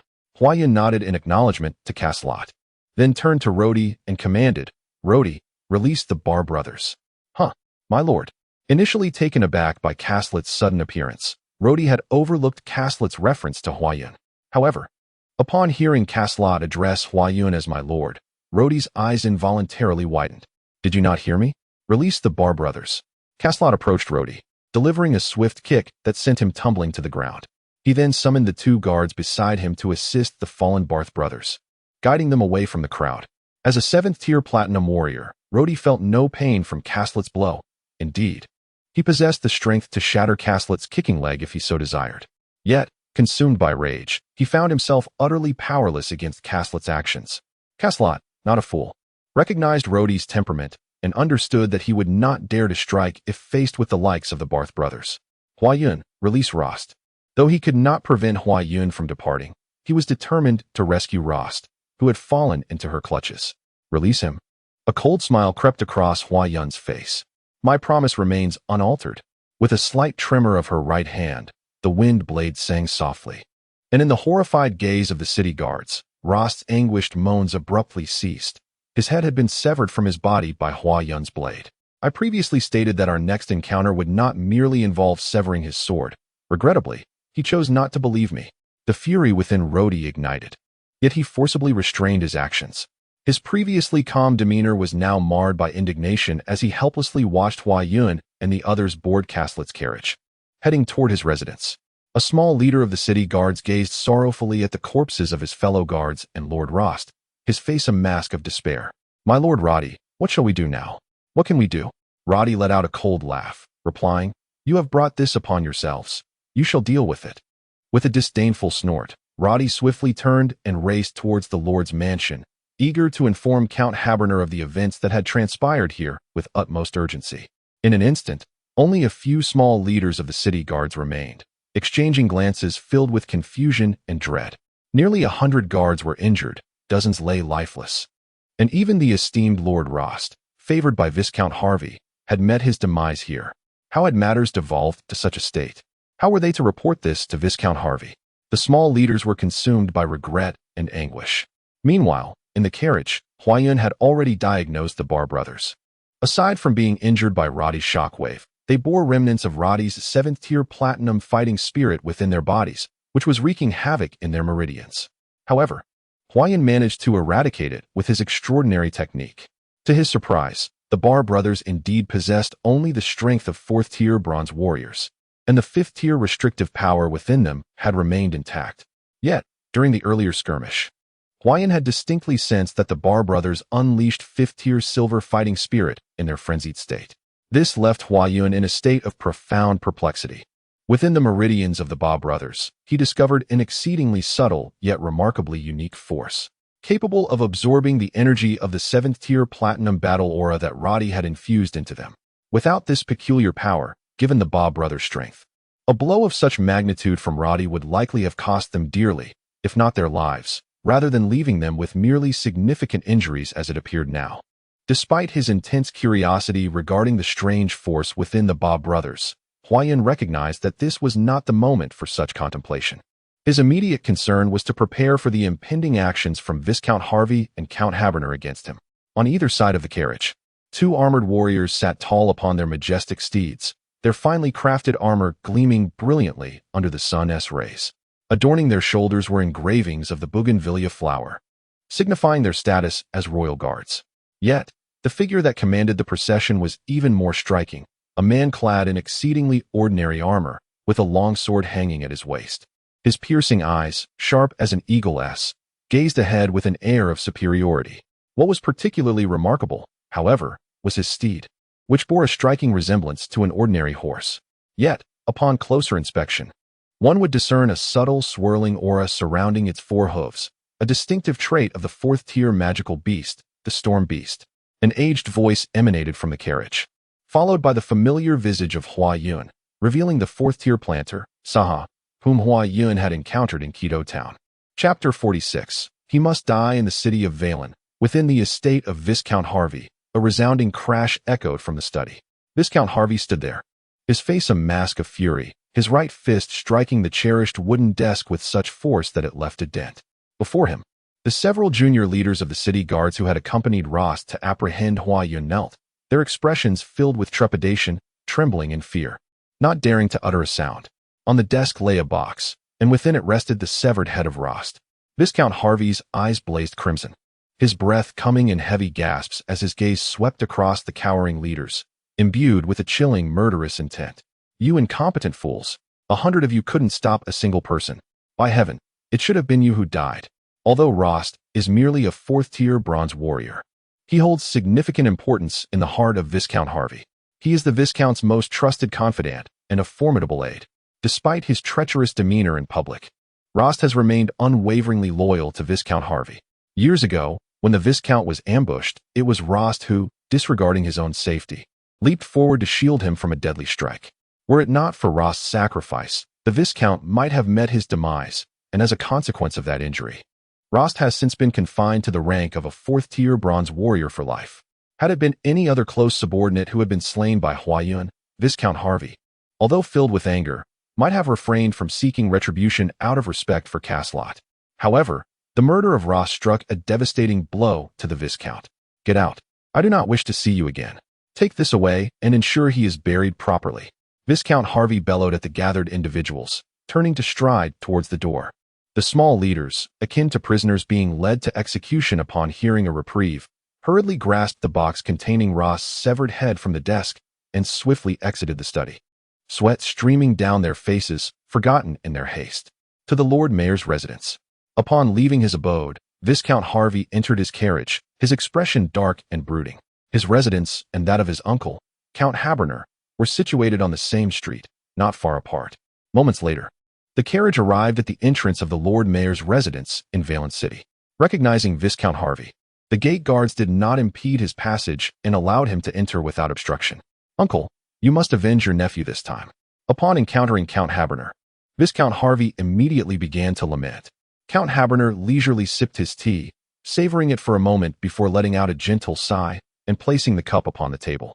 I am already aware of your predicament and can empathize with your feelings. However, first, take a look at this. He clapped his hands, and a servant promptly presented a box, placing it on the table. Viscount Harvey, with a face full of confusion, opened the box, and upon seeing its contents, he exclaimed in astonishment, This is the divine fruit. So many? Inside the box lay a glass container, within which were over a dozen silvery fruits. The magical potion contained within the glass, along with the faint glow emanating from the fruits, indicated to Viscount Harvey that these were not ordinary silvery fruits, but rather divine fruits. Indeed, these are divine fruits. I have had them appraised, and this liquid is the magical potion required for cultivating divine fruits. Of the fourth tier no less. You must be wondering why I am showing you these divine fruits. Count Haberner observed Viscount Harvey's serious expression. These divine fruits were discovered in the room of a mercenary named Hua Yun. Hua Yun? Viscount Harvey furrowed his brow slightly. Could it be that fellow is a cultivator? Unlikely. I have heard he possesses formidable martial skills, likely having reached the realm of a sixth-tier golden warrior. Viscount Harvey found it difficult to believe. Count Harbona smiled slightly and said, Harvey, you are still young. Are you not aware that even Castellot must refer to that individual as my lord? Moreover, Hua Yun has visited the plant shop in Valen City. Connecting these clues, aside from being a plant master, what other possibilities does Castellot have? A plant master capable of cultivating fourth-tier divine fruits and possessing the strength of a sixth-tier golden warrior. No wonder Castellot would rather offend us than abandon him. Yet, how could someone like Castellot ever attract such a figure? Viscount Harvey was somewhat taken aback. He comprehended the implications of Hua Yun's identity. As long as Hua Yun wished, he could secure a prominent position in any family within the kingdom of Sis. It seems Castellot has yet to win him over. Otherwise, he would not be so obsequious. Can we simply let this matter rest? Viscount Harvey felt a sense of reluctance. Even he, despite his foolishness, understood that offending someone like Hua Yun for the sake of a subordinate was profoundly unwise. The family would not only withhold their support, but could also invite trouble upon themselves. Who says we will let this matter rest? Count Harbona rose, his eyes gleaming with an intimidating coldness that made Viscount Harvey unable to meet his gaze. We have already offended him. Such a promising individual. If he bears a grudge, our future days will be far from pleasant. Before he joins the Roland family, we must eliminate him. He must die? Until the very last word, Hubner could barely utter it, as if he were gritting his teeth. He did not wish to resort to violence against someone like Huayan. However, he understood that despite the seemingly trivial nature of the recent events, the involvement of the Castlot and Roland families had irrevocably severed any possibility of friendship between his family and Huayan. Should Huayan gain power in the future and ally with the Roland family, the influence of his own family within the court of the Kingdom of Sis would be severely compromised. Rodi, Count Hubner called out toward the door. Yes, my lord. Upon hearing Hubner's summons, Rodi, the guard, promptly entered the room, standing respectfully before Hubner. Prepare a contingent at once, and bring the loyal guard. We are heading to the Castlot estate. A cold smile crept across Count Hubner's lips. Yes, my lord. Rodi bowed and swiftly exited the room. Chapter 47. Reunion at the Castlot estate. Huayan sat alone in his chamber, reflecting on the events of the day. Indeed, had Huayan revealed his identity as a master when he first witnessed Rost's rebuke of Baruch and Buck, the unfolding of today as calamities could have been entirely averted, and the ensuing conflict might have been rendered far simpler had he ultimately chosen not to take Rost's life. Though Huayan secretly reproached himself for his recklessness today, he did not harbor any regrets about the events that transpired. Had he adopted a conciliatory demeanor when Rost reprimanded the Barth brothers, or refrained from confronting Rost, he would have ceased to be true to himself. The balance of heart and mind is crucial from a young age. Huayan learned from his grandfather that a martial artist must consistently maintain a mindset of strength. One may possess a proud spirit, yet one must avoid arrogance, especially in the martial arts, lest one stagnate on their path. Huayan's guiding principle has always been, if one does not offend me, I shall not offend them. But if one does wrong by me, I shall repay it doubly. Should he encounter a similar situation in the future, he would not act with the same impulsiveness as today, nor would he allow himself to be bullied while merely seeking peace. Meanwhile, as Huayan rested in his room, Castlot was alone in his study, fervently scribbling on a sheet of paper. Growing up in Varen City, he understood the magnitude of the trouble Huayan had stirred. Despite his recent popularity in Varun, he knew that if Count Habernor sought to eliminate him, it was a distinct possibility. However, with Huayan by his side, Castlot felt no fear. The mere connection between Huayan and young Master Lokun ensured that his family would not allow any harm to come to him. Furthermore, Huayan possessed a familial token of protection, and the contents of his writing were a plea for assistance from above, just in case. As the letter before Castlot was only partially completed, a servant entered and addressed him. My lord, there are several guests outside who wish to see you. I have already escorted them to the hall. Guests, you say? Who are they? Castlot's brow furrowed slightly. At this moment, he had no inclination to entertain visitors. However, the fact that the servant had brought them directly to the hall suggested that these guests held considerable status. I am not certain, my lord. There are 4 individuals in total. The leader is a warrior bearing the family emblem, accompanied by 2 other warriors, while the last appears to be a herbalist. The servant reported to Castlot. Members of a family? And a herbalist as well? A flicker of curiosity crossed Castlot's mind. He set down his pen and replied, Very well. I understand. You may leave now and inform the guests that I shall be there shortly. Having tidied his attire, Castlot emerged from his study and made his way to the hall. I apologize for the delay. I was preoccupied with matters that required my attention, Castlot announced as he stepped into the hall, where he immediately spotted the 4 individuals. Indeed, 3 were clad in warrior armor, while the elder donned the robes indicative of a 4th-tier herbalist. Upon entering the hall, Castlot hastily offered a cordial greeting. I am Aurelia Roland. Aurelia rose, nodded respectfully towards Castlot, and introduced himself. Given his standing within the Roland family, he felt no obligation to exhibit excessive deference towards Castlot. So you are Lord Aurelia. It is a great honor to meet you indeed. The presence of Lord Aurelia here truly illuminates my humble abode. Castlot gazed at Aurelia with astonishment, then turned to Saha and the others beside him, inquiring, Who are these 3? Upon realizing that the person before him was Aurelia, Castlot's heart swelled with joy. He had not anticipated that just as he was preparing to seek assistance from his family, A formidable figure would arrive. How could he not be exhilarated? The letter he had been drafting in the study could be set aside. With Lord Arelia present, he need not fear any trouble from Count Haberner. As a member of the Roland family, Caslot had naturally heard of Arelia, a master of their clan who had ascended to the pinnacle of the 8th tier. At merely 37, he had attained such a status, marking him as one of the esteemed protectors of the family. In the kingdom of Sis, Arelia was regarded as an unparalleled expert. You need not concern yourself with their identities. I intend to stay in Valen City for just a few days. Please arrange accommodations for us, Arelia stated calmly to Caslot. During his journey from the royal city, passing through the minor nobility of the family's branches, he had been met with utmost warmth and respect. Of course, I will make the necessary arrangements immediately, Caslot exclaimed, then turned to the attendant nearby, instructing, quickly, prepare for exquisite rooms at once. Regarding Aurelia's attitude towards himself, Caslot felt no concern whatsoever. After all, Aurelia's status and strength surpassed his own. However, upon learning that Aurelia was merely planning to stay in Valen City for a few days, a flicker of anxiety crossed Caslot's mind. He understood that individuals like Aurelia typically traveled to fulfill a family obligation. Given Caslot's standing, Aurelia would undoubtedly refrain from divulging the specifics of such a task. Yet, if Aurelia were to depart before the Earl of Hubnair could confront him, Caslot would find himself in a precarious situation. Thus, he resolved to clarify matters with Aurelia. With this thought, Caslot immediately spoke with utmost respect. Lord Aurelia, what a coincidence. Apart from you, there is another devotee of the family currently residing here. Generally, the family's devotees are not hesitant to disclose their presence, yet they also refrain from ostentation. Although the Roland family enjoys prestige, it has amassed numerous formidable adversaries over the centuries within the kingdom of Sis. As a devotee of the family's elite forces, should an enemy become aware of his existence, they would surely seek to eliminate him by any means necessary. Nevertheless, those who attain the status of family devotee are highly skilled, and the family ensures their protection, preventing them from being easily dispatched by rival factions. Another devotee of the family is here? Aurelia's brow furrowed slightly.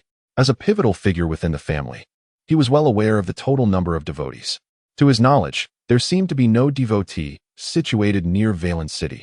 If there were indeed one, the family would not have deemed it necessary to send him. Oh, I must meet this individual. Aurelia narrowed his eyes and nodded slightly at Caslot, a glimmer of brilliance flashing in his gaze. I shall summon him immediately. Caslot left with a broad smile on his face. Before long, footsteps echoed from outside the hall, followed by a youthful voice that reached Aurelia and the others. Caslot, did you say someone is looking for me? I hardly know anyone in Valen City. Uft. At the sound of that voice, Saha, who had been quietly sipping tea nearby, suddenly spat out his drink, astonished. Ignoring the spill at the corner of his mouth, he rose from his seat in disbelief. You, Saha, what are you doing here? As Huayun entered the hall, he immediately spotted the excited Saha standing there, and Saha recognized Huayun just as quickly. Ha! Amidst the astonished gazes of Aurelia and the others, Saha and Huayun couldn't help but burst into laughter, and the two embraced warmly before the gathering. At that moment, a guard hurriedly entered from outside the hall, his expression somewhat flustered as he addressed Caslot. My lord, Count Habunaber and Viscount Harvey have arrived. They are waiting just outside. Given Count Habunaber's status, he could have entered without announcement, yet he was clearly poised to approach with a show of courtesy before any confrontation. Chapter 48. The True Enemy. What is the commotion? Bring in Count Habunaber at once. Upon noticing the guard's somewhat flustered demeanor, Caslot could not help but chide him. Initially, if Caslot harbored any concerns, they dissipated upon witnessing Huayun's familiarity with the esteemed Lord Arelia and the accompanying botanist. The weight that had burdened Caslot's heart was swiftly lifted. With Lord Arelia and the botanist by their side, there was no need for apprehension, even in the presence of Count Haberner or his formidable ally, the Marquis Russell, the Minister of Agriculture of the kingdom. As Arelia observed Saha, who was joyfully engaging Huayun in conversation, he noted Huayun's dark hair and the long sword at his waist, an object with which he was intimately acquainted. A sudden realization struck Arelia, prompting him to feign a smile as he addressed Saha. My dear Saha, might you introduce me to this distinguished individual at your side? Ah, how thoughtless of me. Arelia, allow me to present to you Huayun, the very person we seek. What a remarkable stroke of luck. We searched for him in Quito town, And yet here we are in Valence City, crossing paths so fortuitously. Ah, so you are Huayan. I am Araluya. I have heard numerous commendations about you from young Master Loken and Lord Saha, all attesting to your exceptional abilities. Araluya greeted Huayun with a smile. Your praise is undeserved. Lord Araluya. In the presence of Araluya, Huayun exhibited a commendable humility. Being acutely attuned to power, Huayun sensed an overwhelmingly formidable aura emanating from Araluya. Originally, Saha and his companions intended to seek out Huayun after their meeting with Caslot, planning to pay a visit to Count Habernaber at the Lord's Manor, requesting his assistance in locating Huayun within Valence City. However, since Huayun has now been found, there is no need to trouble Count Habernaber any further. Upon hearing Araluya's words, Caslot couldn't help but smile wryly. Lord Araluya, I fear that Count Habernaber's intentions today may not be benevolent. Oh, what do you mean? Araluya frowned slightly, sensing something amiss from the earlier flustered demeanor of the guards. Caslot was eager for Araluya to inquire further and quickly recounted the conflict involving Huayun and Rost, hoping to clarify the situation. Are you unharmed? I heard that hundreds of city guards sought to detain Huayun, Sa said, glancing worriedly at Huayun. He had come with Araluya to discuss a matter of utmost importance concerning the royal city. And if Huayun were to sustain injuries here and be unable to leave the royal city, Saha would be greatly disheartened. Humph, Caslot, you are still a member of our Roland family. I shall see what prowess Count Habernaber truly possesses. Araluya scoffed after listening to Caslot's account. Just then, the sound of footsteps echoed from outside the hall. Araluya's brow furrowed slightly. With his strength, he could discern that at least 50 individuals were approaching, each step agile and evidently formidable. Ha, Caslot, it seems you are well. As soon as he reached the entrance of the hall, Count Habernaber entered with a smile, followed closely by Viscount Harvey and several of the most formidable experts from Valence City. The rest of his entourage halted at the doorway. Upon noticing the numerous individuals seated within the hall, Count Habernaber paused momentarily, but his expression shifted upon recognizing the distinctive robes of the plant master adorning Saha. Oh, my Lord Count, what fortunate winds have brought such an esteemed guest to us today. Casterlot's demeanor remained composed, devoid of any embarrassment, bolstered by his confidence. Initially, Count Habernaber had intended to demand the individual from Casterlot upon entering. He would have been satisfied if Casterlot was willing to hand over Huayun. If not, he would resort to sending people to search. However, upon observing Saha and the others in Casterlot's hall, Habernaber swiftly altered his approach. He was no fool. His keen instincts had detected an underlying unease from Casterlot's composed words. Humph, so you are Huayun? Viscount Harvey, lacking Habernaber's astuteness and consumed by his desire to capture Huayun, immediately fixed his gaze upon the uniquely dark-haired Huayun, his eyes ablaze with fury. Meanwhile, Rodi, who had previously faced defeat at Huayun's hands, also focused his attention on Huayun upon entering, unable to perceive the formidable strength of Araluya with his current prowess. You must be Mr. Rodi. I have heard that you are the foremost warrior of Valence City. I would be eager to seek your guidance. As the atmosphere in the hall grew increasingly peculiar, Araluya rose from his seat, a broad smile adorning his face as he extended an invitation to Rodi. Without waiting for Rodi's consent, Araluya unsheathed the long sword at his waist. Observing this, Rodi, apprehensive that Araluya might pose a threat to Count Habernaber, swiftly drew his own sword, positioning it protectively before the Count. Araluya smiled faintly, thrusting his sword forward with an elegant simplicity. The clash of their blades resonated throughout the hall. In that fleeting moment of impact, Rodi's previously composed expression shifted, and he staggered backward several paces, his visage alternating between crimson and pallid hues, while the stone tiles beneath his feet shattered into fragments. Araluya, still smiling at Rodi's distress, remarked, Indeed, Mr. Rodi, your martial prowess is remarkable. With a sudden crack, as Araluya spoke, Rodi's sword emitted a sharp sound, fissures spreading from the point of their sword's collision, leading to its subsequent shattering. Blood erupted from Rodi's mouth as he gazed at Araluya, his voice trembling. Who on earth are you? Araluya replied coolly, Araluya Roland. Upon hearing this name, the expressions of Count Habernaber and the few warriors who had entered the hall, aside from Viscount Harvey, shifted dramatically. As warriors, they were all well acquainted with the formidable reputation associated with this name in the kingdom of Sis. Since you have guests here, Caslot, we shall visit another day. Count Habernaber took a deep breath, and without waiting for Castlet's consent, he led his companions out of the hall and towards the exterior of the Castlet estate. Uncle Habern, why are we leaving so abruptly? Although Alleluia is formidable, we have brought the loyal guard with us. Once outside the Castlet residence, Viscount Harvey could not restrain his curiosity and inquired. Count Habern glanced at Viscount Harvey, his expression darkening. In the future, exercise caution in your endeavors. If you create further chaos and something goes awry, I shall not intervene. Taking a long breath, Count Habern gazed skyward, his face clouded with concern. Harvey, we have established an adversary for our family, a true enemy. They understood that after today's incident, Count Habern would no longer trouble Castlet, unless both parties recklessly tore apart their facade of civility. However, at that juncture, with Alleluia and Saha having been involved, the confrontation would escalate beyond mere conflict between Habern and Castlet. Count Habern was no fool. He would not jeopardize the standing of two families over trivial matters. In regard to the 10 or so silver fruits left behind at the inn, Huayun felt not a trace of sorrow. These fruits merely contained the essence of magical potions infused by Huayun to enhance the internal networks of ordinary silver fruits, thereby augmenting their strength.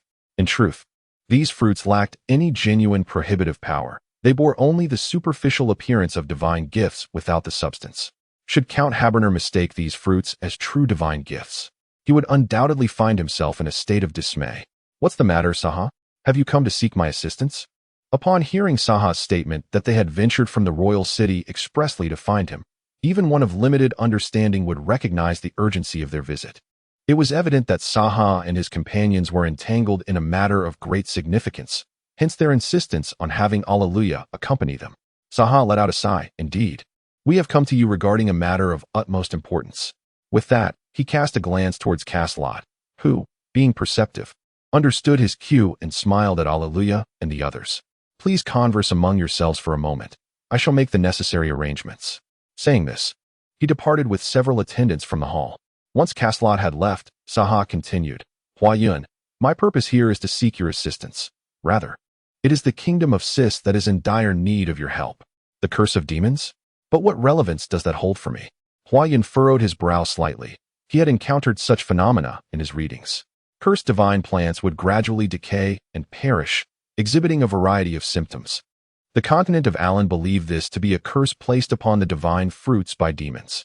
Although Huayun had never witnessed a divine plant afflicted by a demon's curse, the descriptions in books bore no distinction from the manifestations of plant diseases on Earth. There is no need for modesty, since you were able to cure the violet fruit, which even Lord Rudolph could not save. I believe you possess the means to confront the demon's curse. If you too are unable to succeed, we shall have no choice but to seek assistance from the plant hall of other nations, and who knows what conditions they might impose. Huayun, if it is possible, please accompany us to the royal city. You are now the sole hope of our kingdom of Sisi. At this, Saha and Alleluia bowed deeply to Huayun. This time, with the divine plants afflicted by the demon's curse, other plant masters in the kingdom's plant hall had exhausted their efforts to no avail. Even Lord Rudolph's plant magic proved ineffective. Only Saha, utilizing the knowledge Huayun had imparted to him, made reasonable adjustments to the soil and air, managing to slightly slow the spread of the demon's curse among the divine plants. However, with only the most rudimentary understanding gleaned from Huayun, Saha could do little more. Thus, he explained to the king of the kingdom of Sisi the reasons for his urgent departure to seek Huayun at this critical moment. Otherwise, the king of the Sis kingdom would never permit Sahar, the sole botanist capable of controlling the demonic curse, to venture out at this juncture. Were Huayun equipped with a complete array of instruments and various chemical reagents from Earth, even if the demonic curse manifested as a plant disease he had never encountered before, he would possess the means to discover a remedy. However, in the realm of Alan, devoid of microscopes and any chemical agents, where even viruses and bacteria elude observation, Huayun felt no absolute assurance in his heart. I believe you can do it. Upon hearing Huayun's agreement, a radiant smile blossomed on Sahar's face. During their journey, he remained uncertain whether Huayun could indeed cure the demonic curse, yet after meeting Huayun, an unwavering faith suddenly took root within him. This peculiar sensation mirrored the time when Sahar was confident that Huayun could heal the purple ling fruit. Such unconditional trust emanated from the depths of Sahar's soul. Huayun was unaware that, although his time with Sahar was brief, he possessed an extraordinary charisma that inspired belief in others. Whether it be Sahar, Loken, or Ron, they were all subtly influenced by Huayun's allure, gradually coming to place their trust in him. Chapter 50. The peculiar Barth brothers. The demonic curse within the royal city's botanic hall continued to spread. Eager to set forth promptly, Sahar, having secured Huayun's consent, instructed Caslet to make the necessary preparations. The group resolved to spend the night at Caslet's abode, with plans to embark at the break of dawn the following day. "Master, are you all right?" Barrow and Buck, who should have been resting in bed, unexpectedly stood before Huayun. Seeing them out of bed stirred a sense of annoyance within him. Huayun held a deep concern for the Bar brothers. Although somewhat simple-minded, their sincerity towards others was evident, especially when they unhesitatingly shielded Huayun from danger. Upon hearing Huayun's words, Barrow and Buck exchanged silly smiles, proclaiming their strength and resolve. "We do not need a priest. We are strong. We must become even stronger to protect our master and save our mother." The mention of their mother puzzled Huayun. He had always assumed that Barrow and Buck were orphans. However, now was not the time for such musings. Huayun stepped closer, placing his hands on the shoulders of the Bar brothers. He swiftly attuned himself to their bodies, probing for any injuries. After a brief examination, Huayun's expression shifted, his brow furrowed as he meticulously continued to investigate the brothers' physical condition. Previously, when Huayun was inquiring about the condition of the Ba brothers, he discovered that the brothers, who had sustained considerable injuries in the afternoon, had nearly recovered by now. This revelation astonished Huayun, even with his own severe injuries. The speed of his recovery through the practices of Wuji Xiangong and the art of defiance could hardly rival that of the Ba brothers, especially considering their wounds healed naturally. Shaking his head, the Ba brothers recounted. In the past, when Baru and Baku were injured, they suffered greatly. Later, they encountered a peculiar uncle who regarded them with a strange fascination, as if they were something immensely entertaining. The uncle curiously remarked, "At last, I have found you," before unexpectedly striking Baru and Baku, causing them immense pain that lingered for days, rendering them unable to consume food. Subsequently, Baru and Baku found themselves injured far less frequently, and when they were, the discomfort was less pronounced. "An odd uncle?" Huayun mused, somewhat speechless. "And what of this peculiar uncle? Do you know him?" Baru and Baku replied that they did not know the uncle and had not seen him since. "I see," Huayun said, furrowing his brow. "You mentioned earlier that you intended to rescue your mother. What has happened to her?" The Ba brothers shook their heads in response, expressing their ignorance. "And what is your mother's name?" Huayun continued. Once again, the Ba brothers shook their heads, indicating they did not know. Indeed, Huayun helplessly tapped his forehead, sensing from the clear gaze of the Ba brothers that they were not lying. Initially, Huayun believed that his existence as a time traveler must appear quite peculiar to others. However, in comparison to the Ba brothers, he found himself to be extraordinarily normal. Perceiving Huayun's skepticism, the Ba brothers urgently exclaimed, "Baru, Buck truly has a mother. Baru, Buck can feel her presence. She is over there." As they spoke, the Ba brothers simultaneously pointed towards the east. Soon after, a shadow of sorrow crossed their faces, for they were still too weak to save their mother. "Baru, Buck must grow stronger." Huayun, gazing in the direction indicated by the Ba brothers, was taken aback.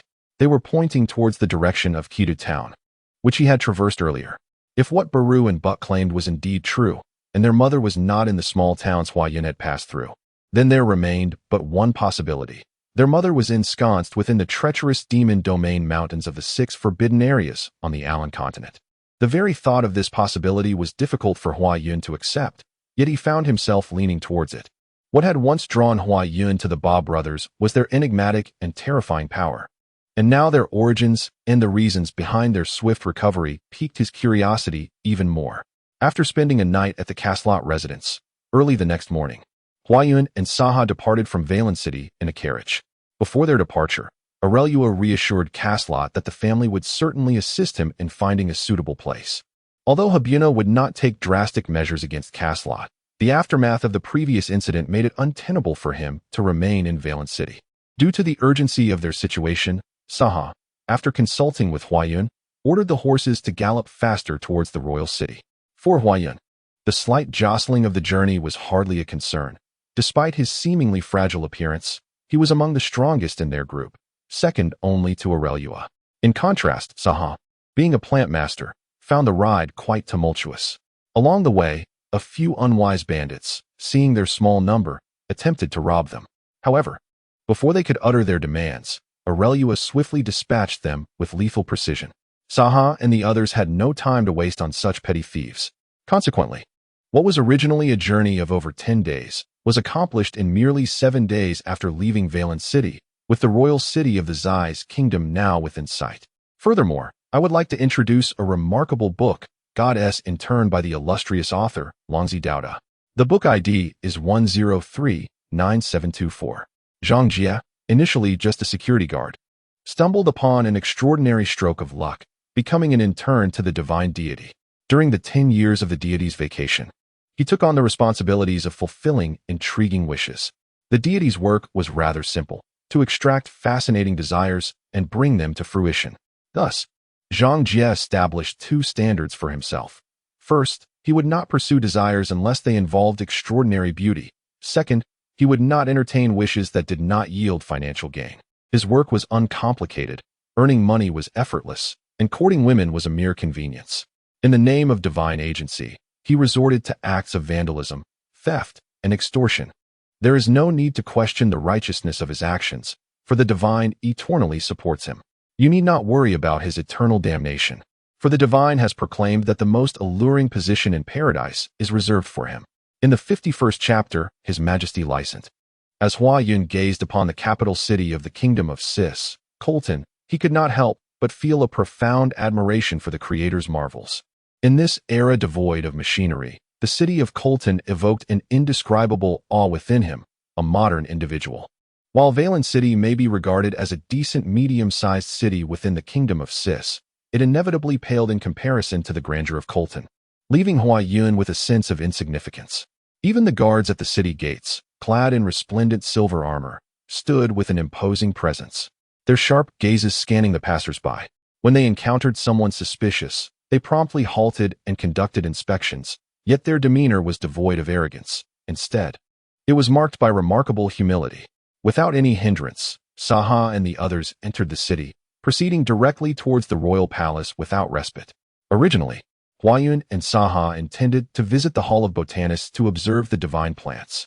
However, the Hall of Botanists, being the most significant and confidential establishment of the kingdom, is not a place that can be accessed freely by anyone. Even Saha, as the steward of the Hall of Botanists in the kingdom of Sis, cannot bring others into the area where the divine plants are stored without the king's consent.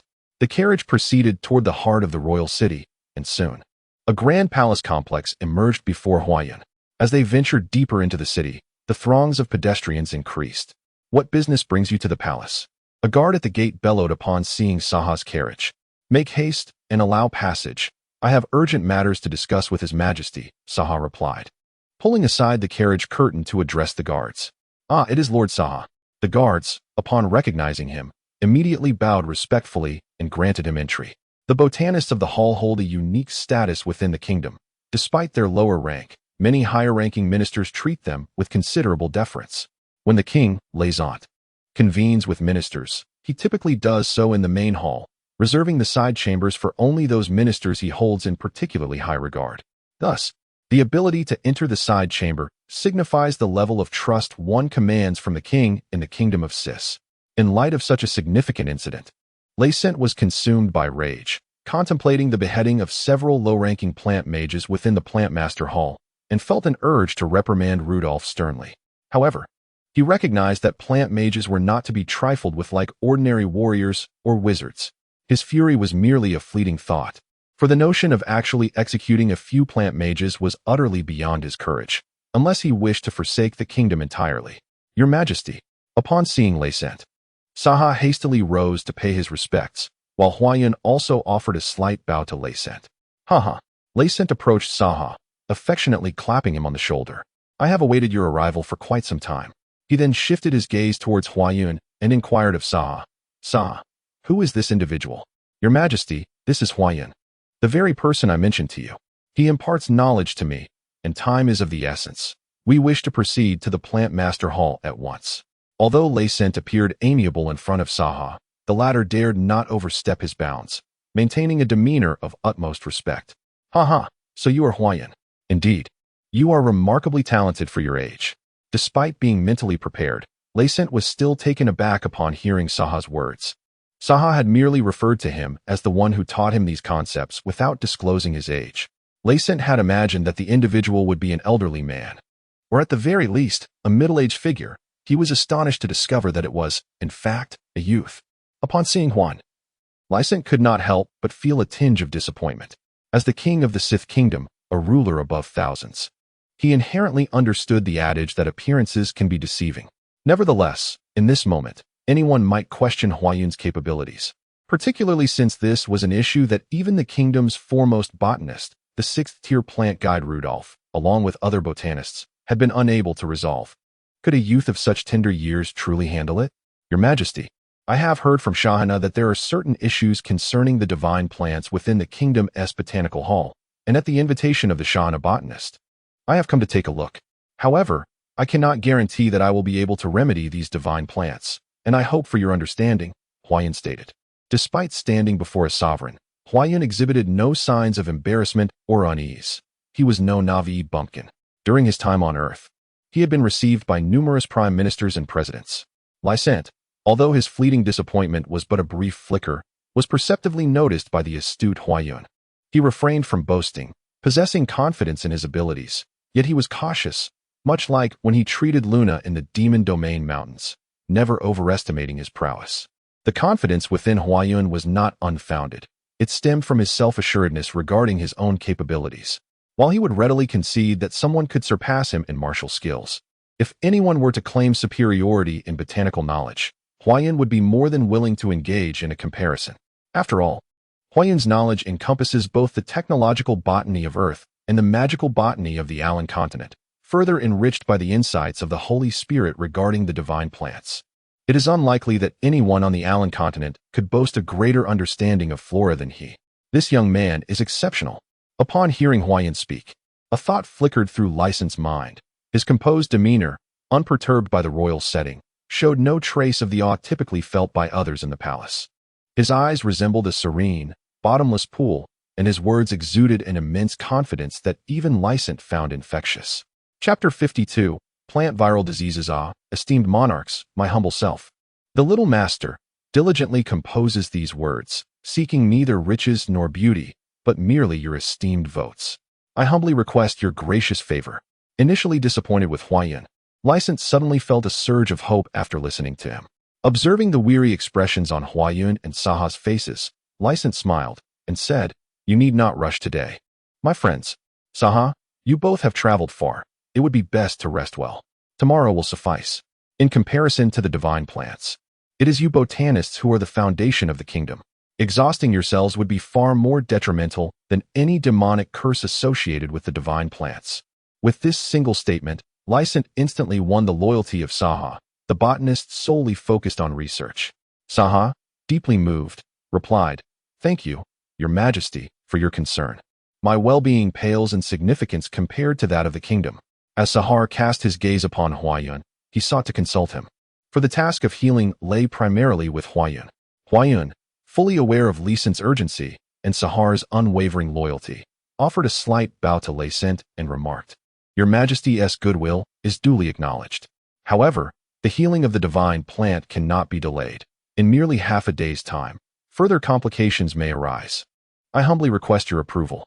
Upon hearing Huayun's words, Lacent felt a surge of gratitude and replied, "Since the master has spoken thus, let us proceed to the plant master's hall at once. I implore you to lend your assistance." The address of master now bestowed upon Huayun was met with his calm acceptance, as he said, "Then I beseech your approval, Your Majesty." No need for formal approval. Master Huayun, we shall set forth immediately, accompanying you on this journey. Lacent, his anxiety mounting, could no longer bear to await news within the palace.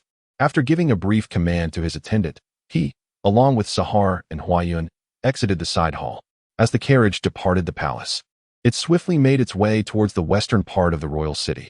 Observing the king's procession, the pedestrians along the road instinctively positioned themselves along the sides, bowing respectfully as the carriage passed.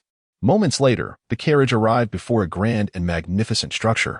Alighting from the carriage, Lacent led Sahar and Huan directly into the depths of the building. The Hall of Botanists, as the most significant place in the kingdom, is heavily guarded. With each sentinel displaying formidable strength, even the guards stationed at the entrance possess the prowess of fifth-tier silver warriors. The defenders within the structure are even more formidable. However, these visible capabilities are merely the surface. Deeper within, there are several masters stationed, astonishing Hua Yun profoundly. Upon arriving at an expansive edifice, a group hastily emerged from within, led by an elderly gentleman clad in plain garments. The assembly respectfully bowed to His Majesty Lysent, expressing, "Your Majesty, we beg your pardon for our tardiness in receiving you. The esteemed botanists have toiled tirelessly for the benefit of the kingdom of Sisi. What wrongdoing is there?" replied the lead figure, his face flushed with shame. "Your Majesty, I am but a humble servant, unable to alleviate your burdens. This recent demonic curse is indeed remarkably potent. It is no wonder I, Rudolph, am hailed as the foremost botanist of the kingdom. Such a title is truly warranted." The speaker is none other than Lord Rudolph, the esteemed leader of the Hall of Botanists and a sixth-tier botanist. Although the botanists of the Hall diligently engage in the cultivation and study of divinely bestowed flora and are somewhat unacquainted with politics, they are not foolish. In this moment, he recognizes that shouldering responsibility is far superior to deflecting it. Lysent reassured him, "Lord Rudolph, there is no need for such humility. The merits you have established for the kingdom are eternally unforgettable." He then smiled and addressed the gathering. "Come, everyone, this is Master Hua Yun, as Sahar has mentioned."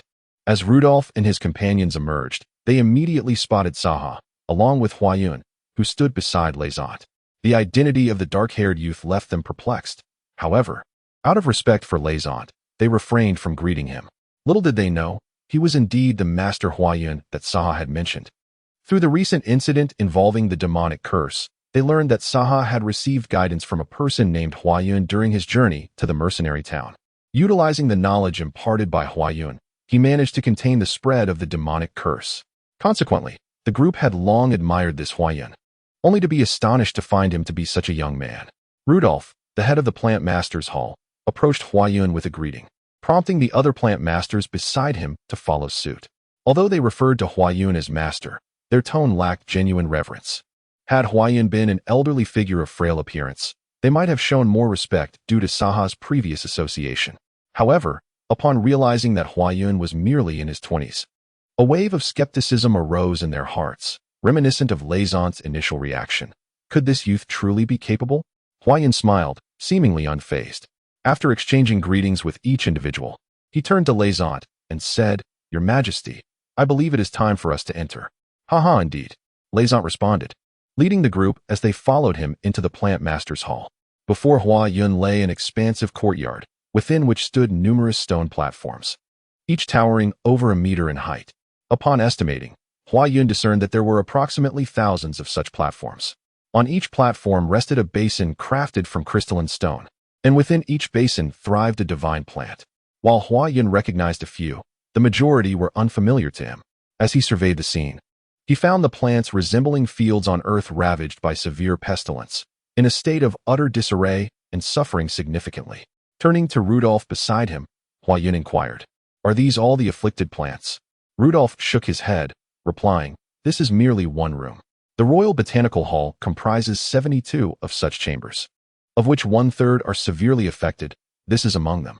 Nodding in understanding, Hua Yun advanced, under the expectant gazes of those behind him, to meticulously examine the distressed divine plants.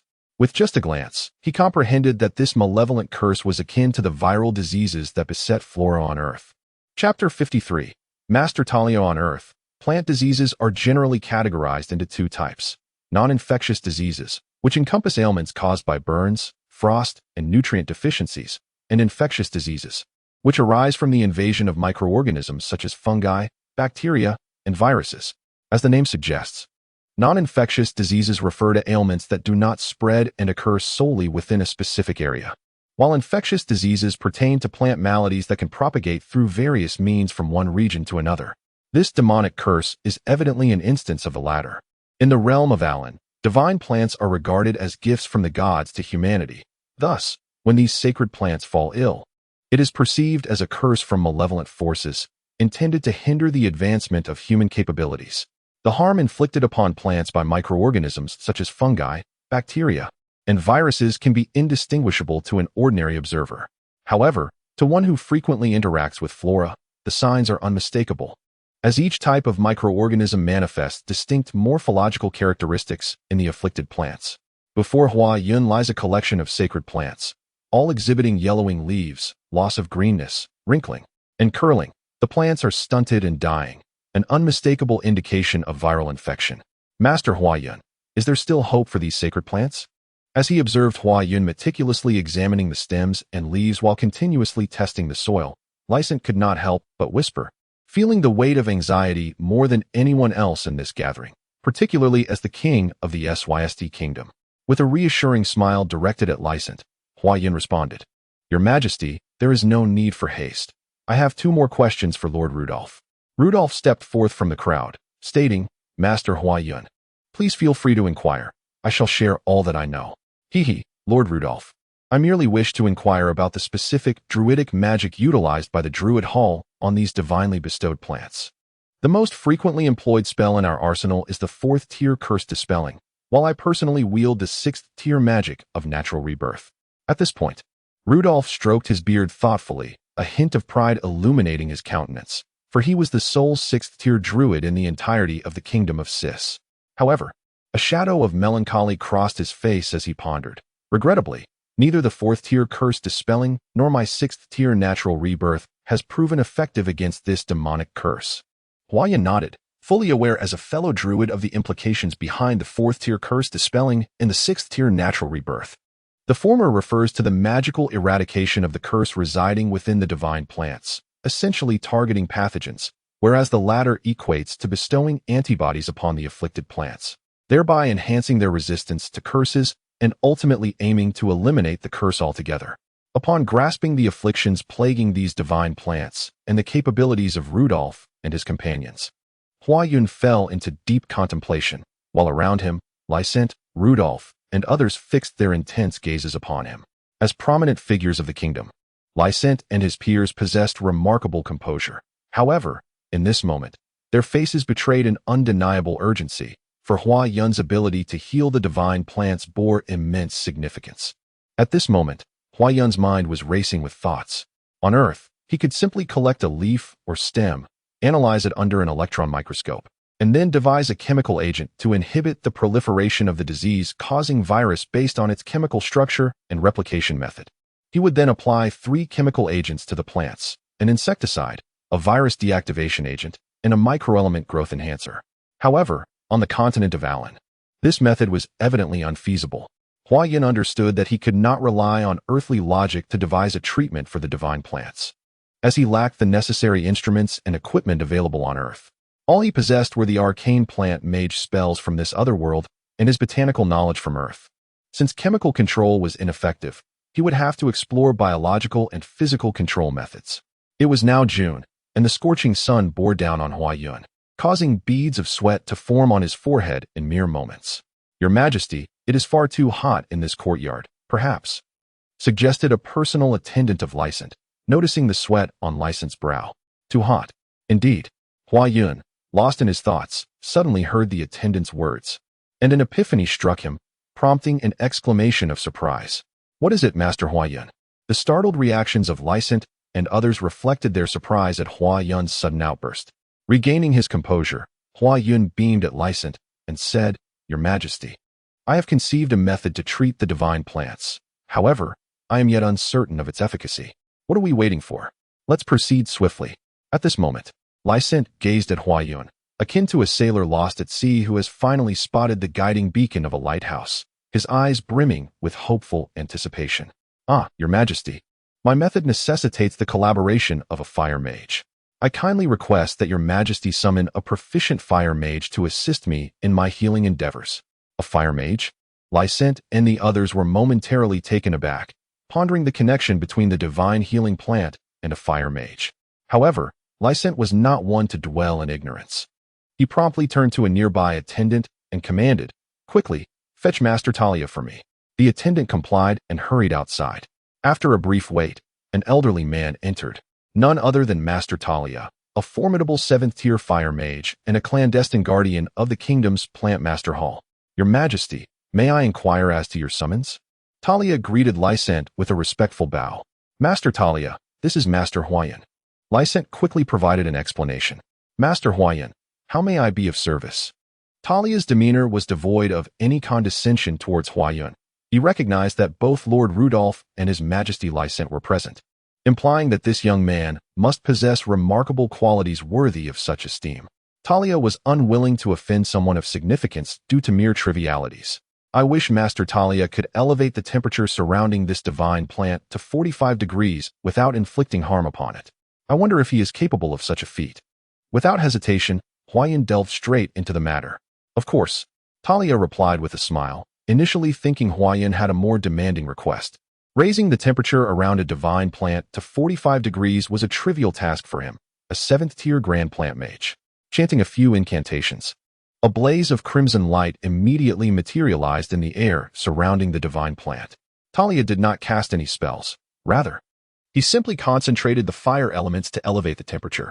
Fire magic typically encompasses various offensive spells, with temperatures soaring into the thousands. Even a first-tier fireball spell reaches several hundred degrees. Utilizing fire elements to control temperature is undoubtedly the most effective method. Yet such a technique is not something an ordinary fire mage can employ. It requires a mastery of at least 5th-tier strength. Observing Huayan's request, Lysent and others were filled with curiosity, yet they remained silent, standing still and hoping for a miracle to unfold. Chapter 54. Divine Technique. Under the embrace of Talia's fire elements, the already ailing divine plant appeared increasingly feeble. Its yellowing leaves began to curl due to the elevated temperature. After a few minutes, Huayan instructed Talia to cease the gathering of fire elements. The unfortunate divine plant, already ravaged by a viral affliction, was now further tormented by the searing heat, teetering on the brink of demise as its vital essence swiftly ebbed away. Unfazed, Huayan stepped forward and invoked 2 second-tier herbalist spells, Vitality Restoration and Life's Benediction of the 1st tier. Alas, during his time in this foreign realm, Huayan had only mastered these rudimentary herbalist spells. Under the nurturing influence of the herbalist magic, the divine plant exhibited a slight resurgence of vitality. However, given the severity of its injuries, it was evident that such basic spells were insufficient for a complete healing. Though the plant remained in a state of semi-lifelessness, it appeared to have improved considerably. After probing the internal condition of the divine plant with his senses, Huayan turned with a beaming smile towards Lysent. Your Majesty, I have successfully healed this divine plant. I am confident that I can expel the malevolent curse that endangers our kingdom from the herbalist hall. Healed? Lysent and his companions approached the ailing divine plant, observing its feeble state and questioning the validity of Huayan's claim to have restored it. Surely, Huayan could not possibly be serious. Was he merely concocting an excuse to deceive them? Although Lysent lacked expertise in herbalist magic, he understood that one does not employ fire as a means of healing a divine plant. This thought ignited a surge of indignation within him. Just as Lysent was about to unleash his fury, an exclamation of surprise escaped from Rudolph, a 6th-tier herbalist, who, possessing keen insight, could discern the peculiarities of the divine plant before them. Rudolph's expression was grave as he contemplated the unbelievable claim made by Huayan that he had cured the divine gifted plant. As a 6th-tier botanist, Rudolph had never encountered anyone capable of dispelling a demonic curse in such a manner. However, the peculiar phenomena exhibited by the divine gifted plant before him piqued his curiosity. He could sense that the vitality of the plant was gradually being restored, albeit slowly. It was indeed reviving. The demonic curse, which he had been unable to eradicate, seemed to have vanished. Muttering obscure incantations, Rudolph extended his hands forward, and a burst of green light shot forth from his palms, striking the divine gifted plant. This spell was known as Time's Passage, a 6th-tier botanist's magic. To the astonishment of the onlookers, the leaves of the divine gifted plant transformed from yellow to green, and the previously drooping stem began to straighten, radiating a powerful vigor. Truly, Master Huayan possessed extraordinary skills. I am utterly inferior in comparison. Gazing at the divine gifted plant, Rudolph's eyes sparkled with admiration. He turned to Huayan, deeply bowing in respect, his tone imbued with sincerity and reverence. The continent of Alan is a world where strength reigns supreme. The demonic curse that had confounded him and his companions for countless days was effortlessly dispelled by a mere youth with a wave of his hand. The fact that he had stood by, unable to comprehend how the curse was lifted, left Rudolph profoundly shocked and filled with deep admiration for Huayan. Some may argue that achieving greatness is merely a matter of superficial effort, a fleeting endeavor akin to roasting something over a fire. Yet those who utter such sentiments will likely never ascend to the realm of true strength. A saintly warrior is not extraordinary. They simply possess a modicum more of internal fighting spirit than you do. Likewise, a saintly mage is not remarkable. They merely harbor a slight surplus of magical energy within. Those who amass great wealth are not inherently superior. They merely wield a greater acumen for commerce than you. Similarly, individuals lacking in genuine capability, yet ascending to lofty positions, are not exceptional. They merely excel in the art of flattery. The likes of Rudolph and others present do not share this perspective. The ability of others to conceive thoughts beyond your grasp is a testament to their superiority and strength. Huayan, undeterred by the astonished gazes around him, turned to the astonished Lysant and said, "Your Majesty, to heal all the divine plants within the Temple of the Planters, I implore you to assemble fire and water mages of 5th rank or above, along with any planter capable of casting planter magic. Only through their collective efforts can we hope to eradicate such a widespread demonic curse." Very well. Haha, Master Huayan, your prowess is indeed remarkable. I shall immediately dispatch individuals to make the necessary arrangements. I trust in Master Huayan's expertise to restore these divine plants. Upon witnessing the miraculous revival of the divine plant, Lysant's heart, which had been burdened by worry over the plants for many days, was now filled with joy. The heavy stone that had weighed upon his spirit had finally been lifted. The nearby botanists eagerly approached to extol the virtues of Huayan. In a nation, botanists represent a unique collective, and an additional formidable botanist in the kingdom of Xisi would not only pose no detriment to their esteemed community, but would, in fact, herald a boon should the kingdom grow even stronger. Master Huayan, how did you manage to revive the divine plants? As the crowd gathered around Huayan, Lysant could no longer contain his curiosity and posed the question.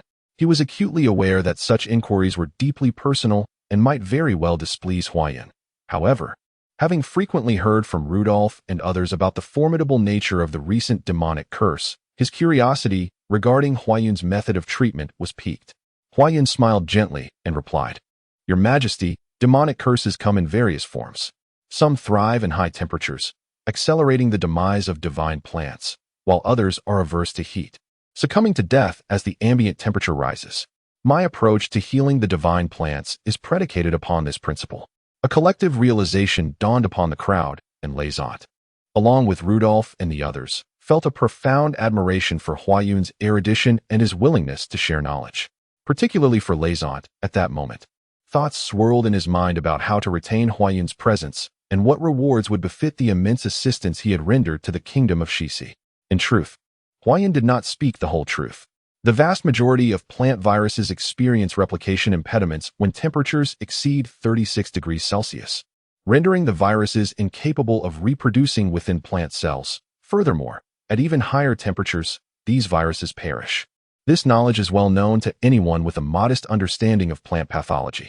However, this method proves utterly ineffective on Earth, where elevated temperatures, while annihilating viruses, also obliterate plant cells. In contrast, on the continent of Alan, the situation is different. With the aid of vitality restoration magic, the plant masters can revive the deceased plant cells, provided they act promptly.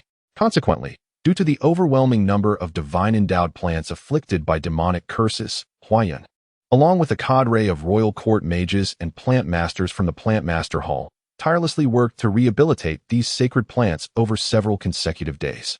Initially, Lysant intended for Huayan to reside temporarily within the royal palace, but Huayan graciously declined, opting instead for accommodation at Sahar's estate. After several arduous days, Huayan and the others successfully restored all the divine endowed plants within the Plant Master Hall of the Xisi Kingdom. To prevent a resurgence of viral afflictions, Huayan, utilizing knowledge gleaned from Earth, meticulously reorganized the soil and layout within the Plant Master Hall, nearly exhausting herself in the process. To celebrate the revival of the divine endowed plants in the kingdom's Plant Master Hall, on the very night Huayan completed her tasks, Lysant hosted a grand banquet in the royal palace to honor her achievements. Chapter 55. The banquet was held in the grand hall located at the front of the royal palace. Those fortunate enough to be invited to such a prestigious gathering were undoubtedly favored by King Lysant of the Zai's kingdom, most of whom were valiant heroes returning from glorious conquests. The entire hall radiated a resplendent golden hue, exuding an air of opulence and grandeur. At each corner of the hall stood 4 towering dragon pillars, supporting the majestic dome above, while an exquisite array of crystal chandeliers adorned the ceiling, casting a brilliant light throughout the space, animated by the magic that fueled them. Countless nobles and dignitaries streamed through the main entrance at the front of the hall. At the far end, an imposing dragon throne loomed, overseeing the entire hall and instilling a sense of unexplainable authority. Those who graced this venue were the elite of the Zai's kingdom. To avert national panic, Lysant had meticulously concealed the matter of the divine gift plant being cursed by demons, allowing only a select few prominent figures within the kingdom to be privy to such information. However, the enormity of the situation could not be entirely suppressed. Thus, nearly all the influential nobles in the royal city were aware of the news. It was said that this banquet was organized to celebrate the healing of the curse afflicting the divine gift plant, a gesture by His Majesty Lysant. "Ah, Master Huayun, I have been eagerly awaiting your arrival." As Huayun and Saha stepped into the hall, a familiar voice resonated in Huayun's ear. It was none other than young Master Loken. What a delightful coincidence. Huayun turned his head and was surprised to find it was Loken, who was accompanied by Araluya, standing there with a smile. "Master Huayun, today is your grand feast. You must remember to enjoy it thoroughly." Loken jested, well aware that it was Huayun who had cured the demonic curse. In fact, Loken had intended to seek out Huayun on the very first day of his arrival in the royal city. However, upon hearing that Huayun was preoccupied with treating the divine plants and was spending all his time in the Plant Master's hall, he refrained from visiting him immediately. Huayun found a certain camaraderie with Loken. After Saha and Aralia bid farewell, they went to greet their old friends in the hall, while Huayun, unfamiliar with anyone else, sat in a corner chatting with Loken. "His Majesty has arrived." Just as Huayun was about to ask Loken to arrange a suitable place for Caslet, a guard shouted from the hall, instantly silencing the previously bustling space.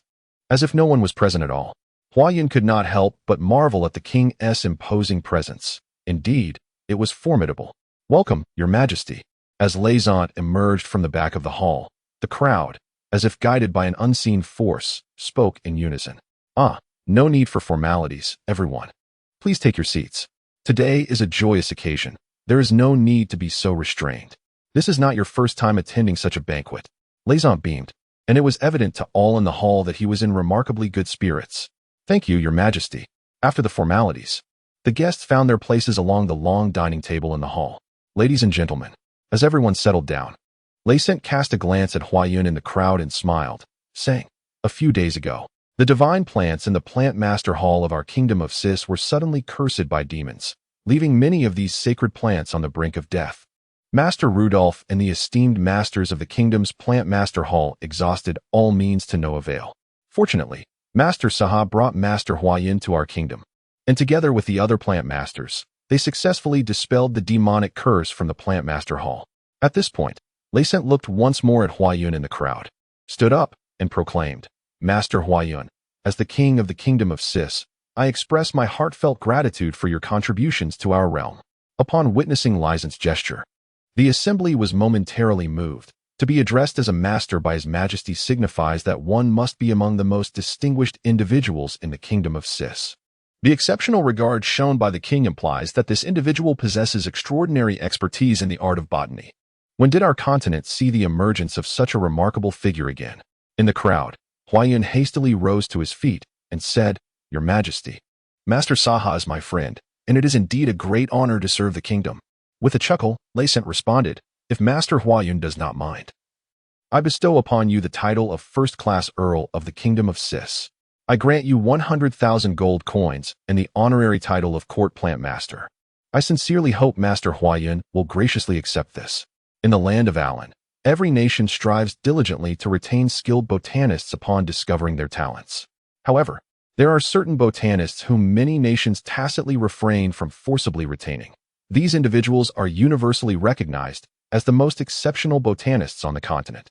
Take for instance the illustrious Master Bismarck, the most formidable botanist of Alan, who holds the honorary title of court botanist in each of the 4 great empires. It is not that these empires lack the desire to retain such figures. Rather, they are acutely aware that individuals of this caliber are beyond the grasp of any single empire.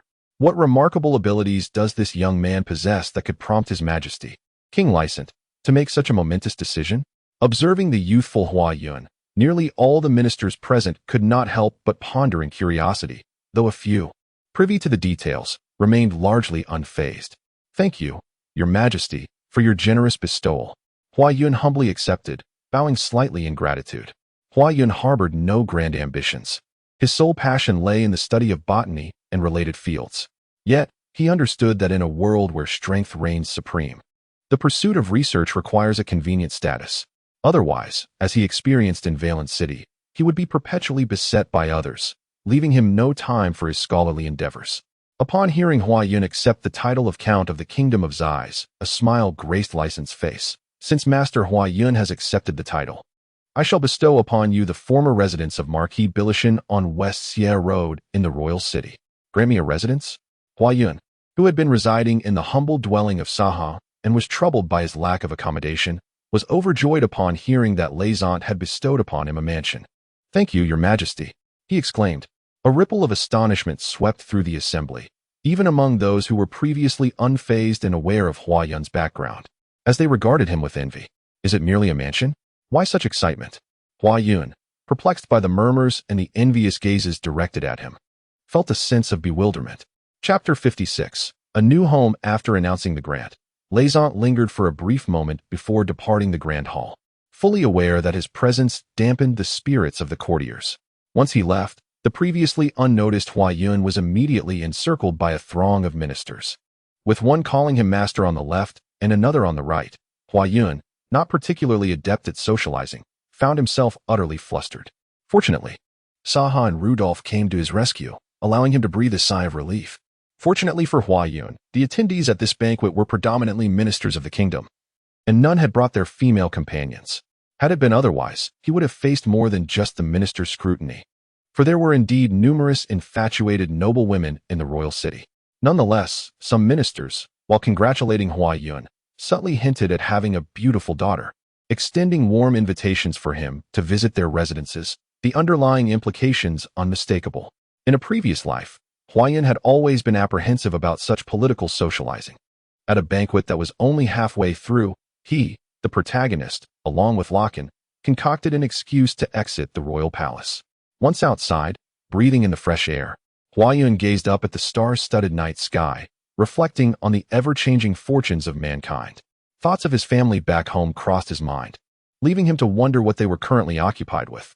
Although he appeared spirited in this world, finding some interest in its peculiar flora, he often felt profoundly lonely. The rewards decreed by Lysant the previous night had long been meticulously prepared in advance. After escorting the Bar brothers from the Saha household, Huayun made his way to the estate bestowed upon him by Lysant. It was a standalone manor reminiscent of medieval European architecture, encircled by tall, solid walls. Upon entering through the grand gate, a wide path paved with bluish stones led directly to the central main building, flanked by a plethora of blooming flowers and lush greenery, creating a picturesque scene. Upon entering the main building, Huayun was utterly astonished by the opulence before him. He now comprehended why the ministers had gazed at him with such envy the previous evening. With his discerning eye, it was his first encounter with such an extravagant estate, rivaling even the grand halls of the Kingdom of Sis. The exquisite crystal chandeliers and sconces, the various golden furnishings, and the utensils crafted from rare minerals, all were treasures of extraordinary value. Huayun forcefully brushed his hand against the wall, and tiny particles of powder immediately appeared on his fingertips. Indeed, it was quartz sand. Huayun couldn't help but be astonished. The mansion's exterior was actually coated with a layer of quartz sand. It is worth noting that quartz sand is considered a relatively precious alchemical material in the Alan continent. Although it is merely deemed precious in the realm of alchemy, its application for wall finishing made Huayun's face twitch involuntarily. He found himself unable to calculate the exorbitant cost of such an amount of quartz sand. Lysant must have spent a fortune for himself. With a chuckle, Huayun led the Ba brothers into the grand hall. This estate was once the residence of Marquis Bilishan, the president of the largest merchant guild in the Kingdom of Xi's. Originally, this mansion was merely one of the finer houses on West Avenue. But after Marquis Billy Sean acquired it, he immediately undertook a grand renovation, pouring untold amounts of labor, resources, and wealth into transforming the estate. It swiftly ascended to become the most opulent mansion in the royal city. "All right, you two, why don't you find a room?" Huayan said with a smile to the exuberant Ba brothers. This mansion marked Huayan's first home in this world, filling his heart with exhilaration. Upon hearing Huayan's instruction, the Ba brothers excitedly dashed inside, calling out as they went to search for their rooms. Of course, they were not foolish enough to encroach upon the master's quarters. Today, the officials of the kingdom have just handed over the deed and related documents of this manor to Huayan. The servants who were originally assigned to clean here departed yesterday, leaving the entire estate somewhat desolate. As a result, Huayan now has to seek out servants on his own. It is not that Lin Feng does not wish to leave servants for Huayan. A mere handful of them, even those meticulously trained in etiquette, hold little value for him, as they are abundant within the palace. Rather, Lin Feng fears that leaving servants behind might create a misunderstanding regarding surveillance over Huayan. Calming himself, Huayan begins to gradually absorb the fourth-tier magical properties contained within the silver fruit. His mastery of the formidable technique has become quite proficient. In a short time, he completely absorbed the magical attributes from the fruit. With a deep breath, he activates the accumulated power to and slowly channels it into the silver fruit. This process takes considerably longer than before. Although Huayan has successfully replicated this procedure with nearly 10 fourth-tier divine fruits, he is acutely aware that a careless mistake in infusing the power could damage the internal veins of the silver fruit. Thus, he remains vigilant and cautious throughout.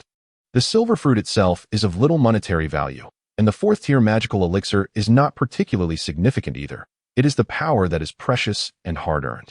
Huayan cannot afford to waste a single bit, as the power contained within these more than 10 fourth-tier divine fruits is the culmination of all the original stones he has absorbed and the relentless practice of the formidable technique up to this point, making it exceedingly rare.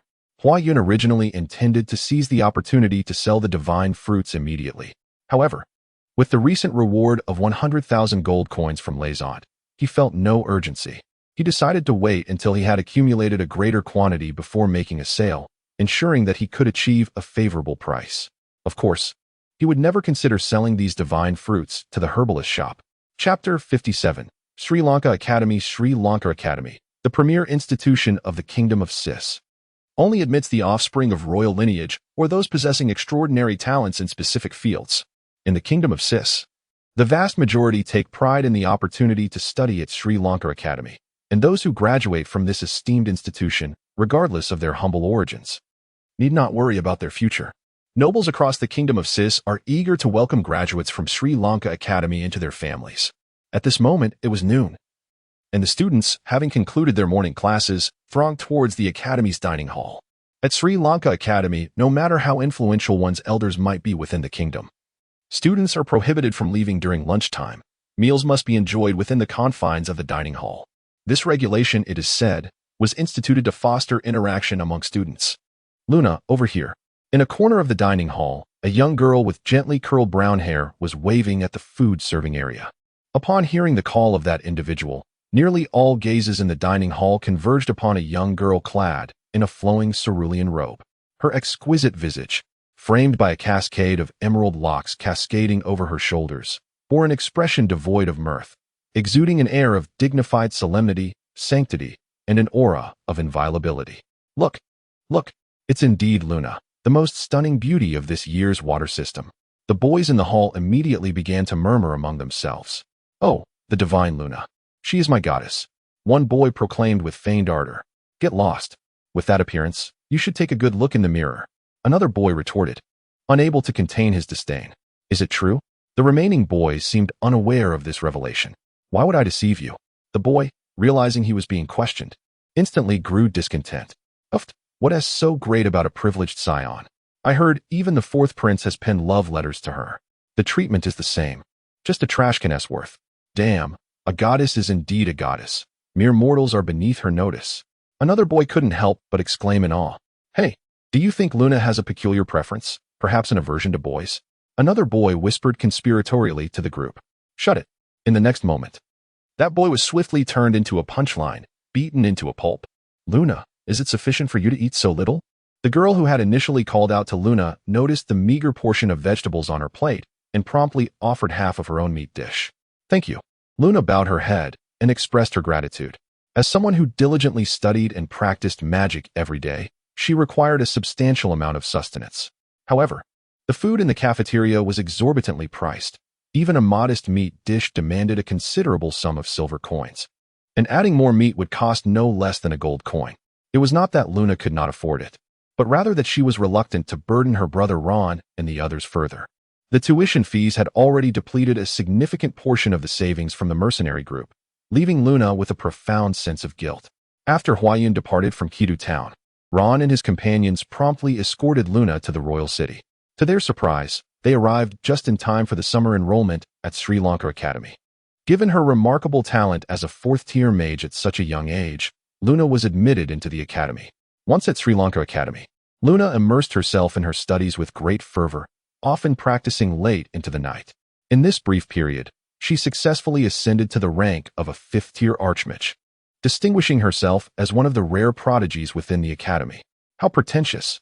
Just a penniless wretch, some girls nearby sneered, their faces contorted with jealousy. You won't believe this, but my grandfather is inviting Master Huayun to our home.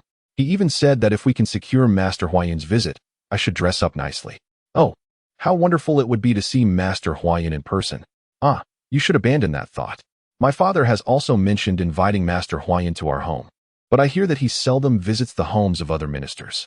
Upon hearing the name Huayun, Luna, who was dining nearby, involuntarily trembled slightly. Noticing Luna's reaction, Ijia couldn't help but chuckle. What's this? Our sacred goddess has heard of Master Huayun. Indeed, Luna replied softly, nodding her head. For some inexplicable reason, her cheeks flushed suddenly. Oh, Ijia teased in a whisper near Luna's ear. When did our sacred goddess develop an interest in men? But fear not. Once Master Huayun meets our goddess, he will surely be enchanted by your allure. Enchanted? He is not that kind of person. Ah, our sacred goddess seems to know him quite well, Ijia giggled. Come now, do tell me, is there some secret affair between you two? Seeing Luna rarely discuss a man, Ijia couldn't resist joking. Luna, her face still burning, stood up and declared, I have finished my meal. I must go practice. Luna gazed through the cafeteria window at the azure sky, her heart brimming with resolve. Brother Huayun, you are becoming increasingly remarkable, but rest assured, your Luna will strive even harder. With the crisis regarding the divine plants now resolved, Lysant began to widely promote Huayun's achievements throughout the kingdom, aiming to enhance both his influence and that of his realm. Huayun has now become a celebrated figure in the kingdom of Xisi. Luna inadvertently overheard a conversation about Huayun and learned that her elder brother had arrived in the royal city, where he had resolved a significant crisis for the kingdom, subsequently becoming a favored individual in the eyes of His Majesty Lysant, a prominent figure of considerable renown in the royal city. This maneuver by Lysant primarily aimed to demonstrate to the other kingdoms of the Alan continent that his kingdom of Xisi had gained a master herbalist on par with Master Rudolph, symbolizing the enhancement of Xisi's national strength, even though this herbalist held merely an honorary title. Ah, Luna, wait for me.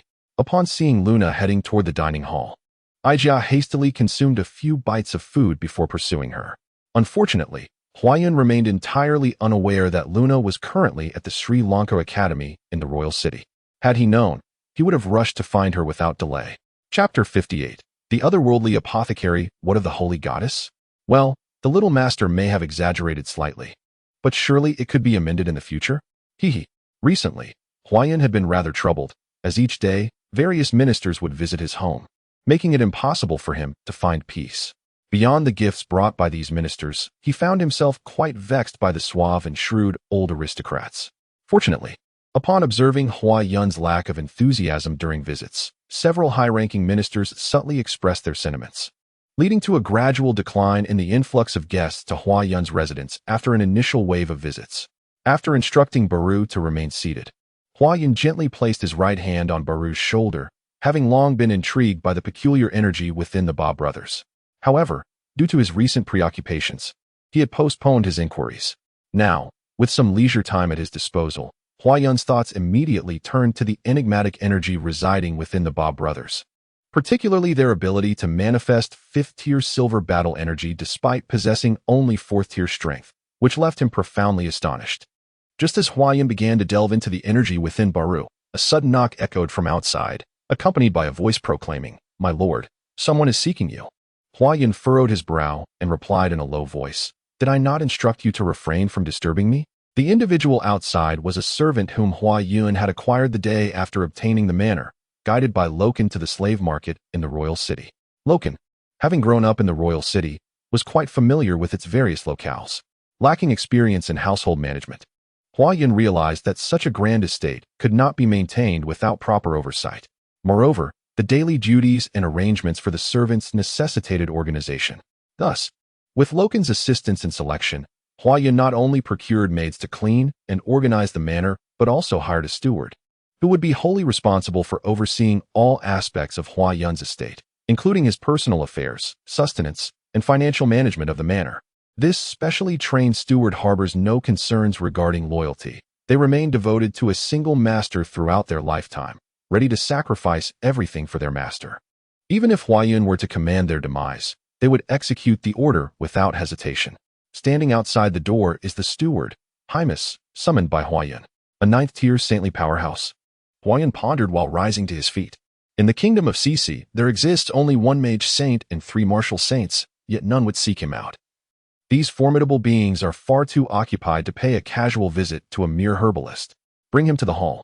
Huayan instructed Hymus as he exited the door, making his way towards the hall, with the Ba brothers closely trailing behind him. In a short while, Hymus entered the hall, accompanied by an elderly man. Upon seeing the old man, Huayan's brows furrowed. Before him stood a rather disheveled individual, with tangled hair atop his head and a beard that appeared stained and bore an odd hue. His clothing was tattered, resembling that of a vagabond. Huayan himself was indifferent to his attire, while the Ba brothers also donned rather ordinary garments, which seemed quite out of place in the opulent manner. However, in comparison to the old man, Huayan and his companions appeared more fitting. "May I inquire as to your identity and the purpose of your visit?" Huayan's countenance regained its composure as he inquired coolly. "I am Rodi, honored to meet Master Huayan. I have come in hopes that you might accept me." The elderly gentleman performed an impeccably refined noble gesture before Huayan, instantly exuding an air of elegance in her presence. "You wish to pledge yourself to me?" Huayan chuckled. "Surely you jest. I have heard from the steward that you proclaim yourself a 9th-tier saint-level powerhouse. As for me, I am merely a humble botanist. How could I possibly accept you? I dare say, if you were inclined, the 4 great empires would vie for your allegiance." Observing the man's demeanor, it was hard to reconcile him with the image of a saint-level warrior, even if he were indeed such a figure. The notion of voluntarily approaching Huayan to become her subordinate seemed utterly ludicrous. While it is true that botanists hold significant importance in the continent of Alan, the only saint-level botanical master, Master Bifum, could attract numerous 8th-tier and saint-level warriors as his followers. Yet a botanist of Huayan's caliber would hardly warrant the allegiance of a saint-level powerhouse. Even an 8th-tier warrior might hesitate. A saint-level powerhouse represents the pinnacle of strength on the continent of Alan. In comparison, Huayan as a botanist on Earth is akin to a scientist possessing an arsenal of advanced weaponry. Every nation would seek her out. However, the idea of a nation's president desiring to serve under her is rather preposterous. On the continent of Alan, the stature of a saint-level powerhouse far surpasses that of a mere king of a small nation. Rodi respectfully bowed to Huayan once more and said, "Please forgive me for previously deceiving you about my status as a master. In truth, I am not a transcendent being, but merely an 8th-tier warrior. However, I have been at the pinnacle of the 8th tier for over a decade, and with the divine fruit of the 9th tier, I could ascend to the saintly tier." 8th tier. Huayan's eyes narrowed slightly. Even an 8th-tier warrior need not seek my patronage. Moreover, having reached the zenith of the 8th tier, any nation possessing the 9th-tier divine fruit would be eager to offer it to you should you choose to ally with them. Huayan spoke with undeniable truth. The divine fruit was extraordinarily precious, yet its value was primarily derived from its utility. To a saintly warrior, the 9th-tier divine fruit would seem somewhat trivial. Furthermore, attaining the pinnacle of the 8th tier is an arduous endeavor. Across the entire kingdom of Sis, there are numerous 8th-tier martial masters. Yet only a mere 3 9th-tier holy martial masters exist, underscoring the challenge of such an accomplishment. To be candid with you, Master Huayan, I have indeed reached the 8th-tier pinnacle, but Rhodey's face involuntarily broke into a wry smile at this juncture. My profession is that of an apothecary, which means I am an 8th-tier Grand Apothecary. This revelation left Huayun astonished. An apothecary? You truly are an apothecary? One whose status in the alien continent is even inferior to that of a craftsman? Listening to Huayun, the bitter smile on Roddy's face deepened. I am merely an apothecary, one of the most humble professions among the myriad vocations on the continent of Alan. No, that is not what I meant. Upon noticing Roddy's expression, Huayun realized that Roddy had clearly misunderstood his intentions. He hurriedly added, I do not look down upon the profession of apothecary. I was simply overwhelmed with excitement. Truly overwhelmed. Excitement? Roddy gazed at Huayun, his face a picture of confusion. Master, you are one of the most esteemed herbalists on the continent of Alan. Is it truly such a spectacle to see someone of such a lowly status as an apothecary?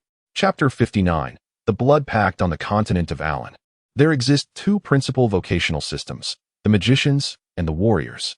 However, beneath these two major categories lie numerous lesser professions, diverse and colorful.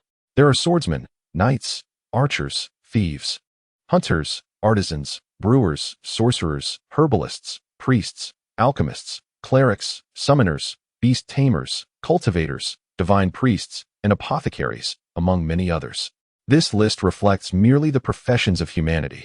If one were to include those of other races such as orcs, elves, dwarves, and aquatic beings, the array of vocations would be virtually limitless.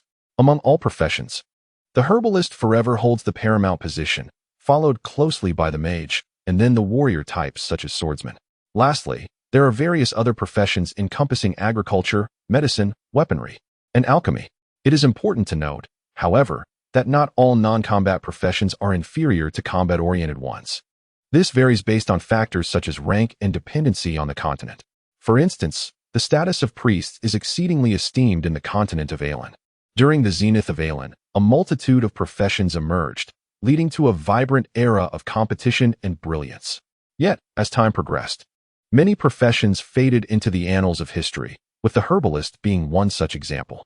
Presently, the potions utilized by mercenaries are primarily derived from the bodies of magical beasts, processed by alchemists, rendering the herbalist profession nearly extinct. The genuine herbalist possesses the unparalleled ability to extract medicinal substances not only from magical beasts but also from plants, minerals, and various other materials. Of course, achieving such mastery necessitates attaining a certain rank. The difficulty of advancing to the rank of an apothecary is akin to that of a priest. Cultivating an apothecary requires as much dedication as nurturing a priest. Both a similarly ranked apothecary and priest can wield their powers to heal the same individuals. The distinction lies in the fact that an apothecary's potions necessitate a certain duration to take effect, while a priest's healing spells can remedy the majority of ailments instantaneously. Consequently, apothecaries have gradually become a rarity across the Alan continent. Even those who express a desire to pursue the path of an apothecary find little support from the state, leading to the slow disappearance of the profession. Huayun had long been aware of the apothecary vocation and was quite intrigued by the ability to extract any element from any substance. Lacking the advanced equipment available on Earth, he was in dire need of such a miraculous skill. Unfortunately, he had never encountered even a novice apothecary. Thus, upon hearing Roddy declare himself an 8th-tier Grand Apothecary, Huayun could not suppress his astonishment and excitement.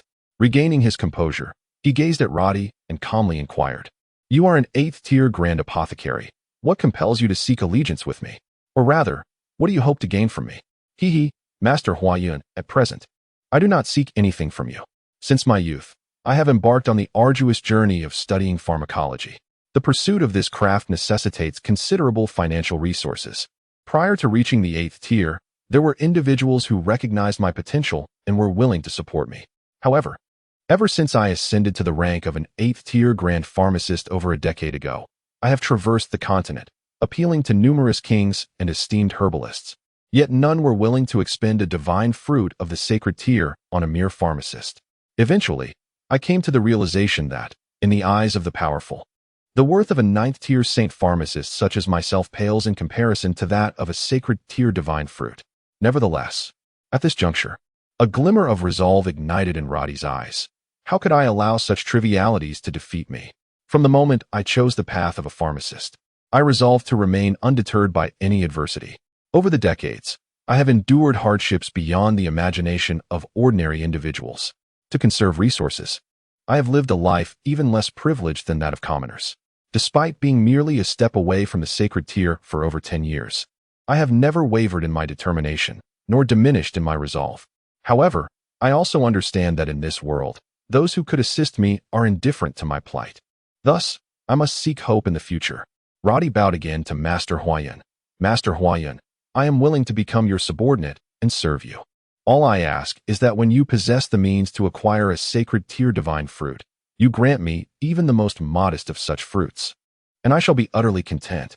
In this world, there are numerous botanists. Why did you choose me? Huayan inquired, voicing the question that lingered in his heart.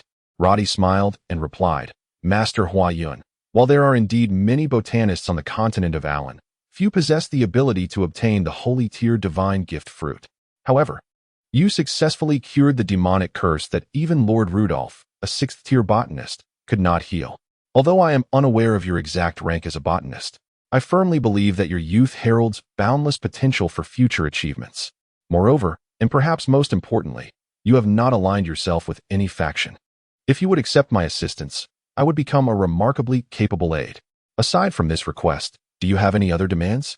Huayan paid little heed to Roddy's proposition. With his extraordinary skills, he was already capable of producing 7th tier divine gift fruits, albeit with some difficulty.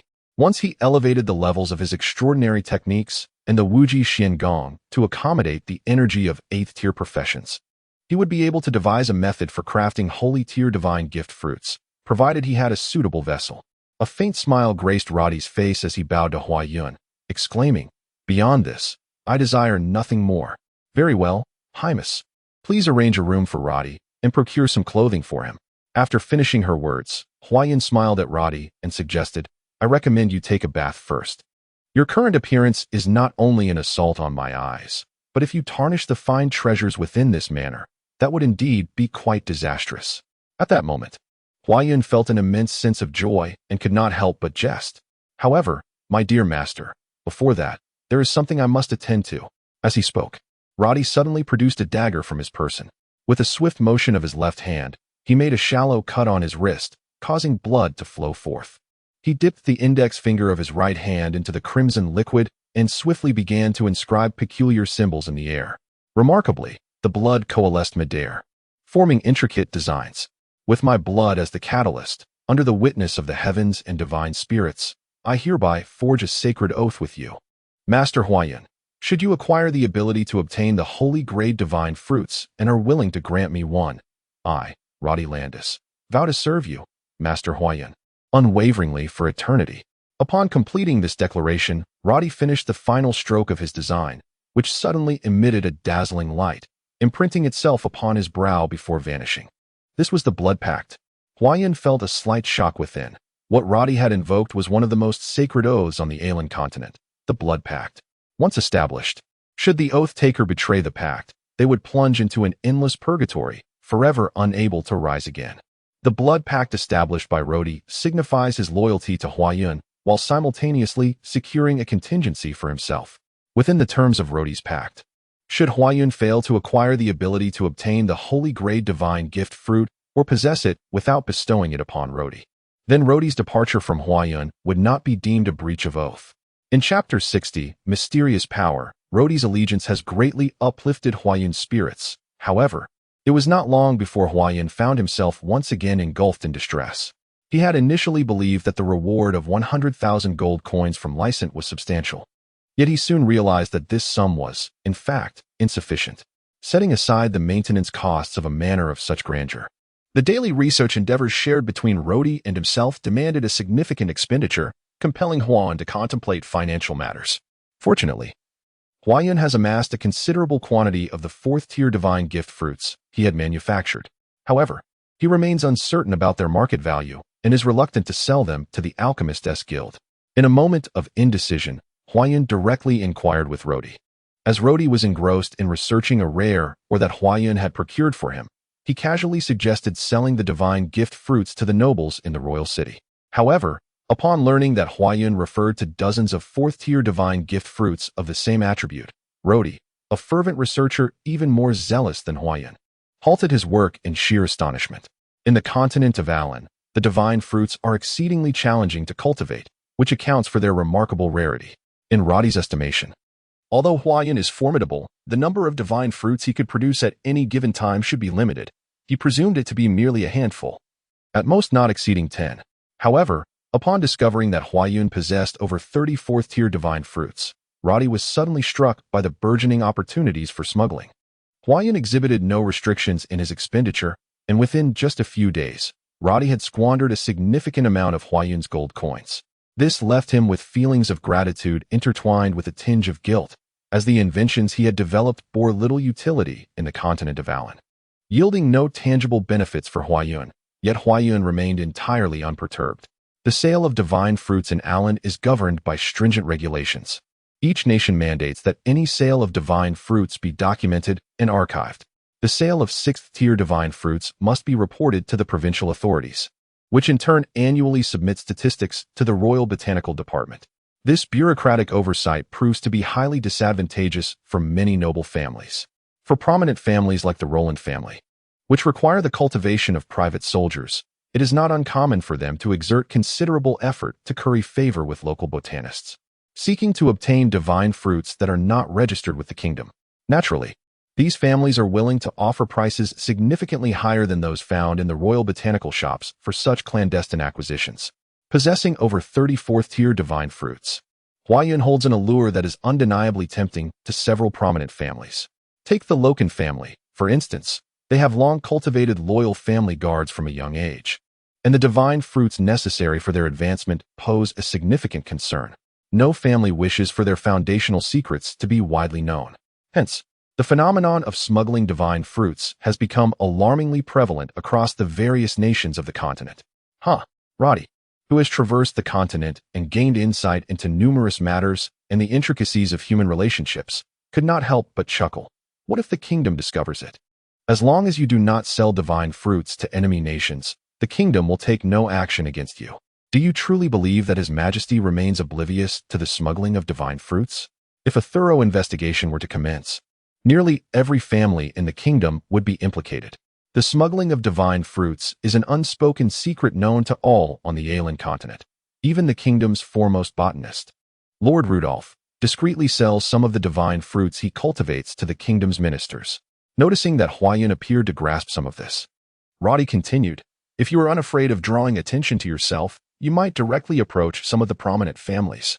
Given your status, those families would undoubtedly offer you a fair price. However, if you prefer to avoid complications, you may seek a partner to handle the transactions entirely on your behalf. Personally, I would recommend the latter approach. Although you are a botanist of high standing, it is often wiser to keep a low profile when possible."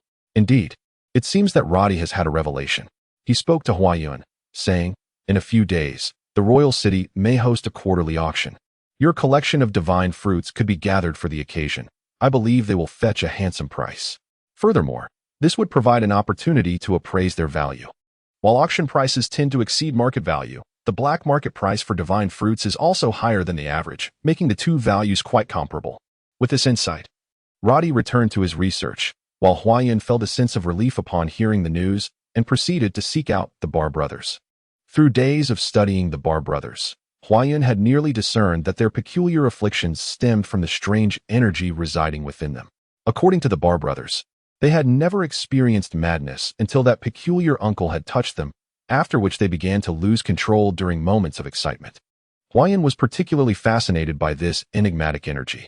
It was said that the restrictive powers within the human bodies of Alan continent were imposed by the deities.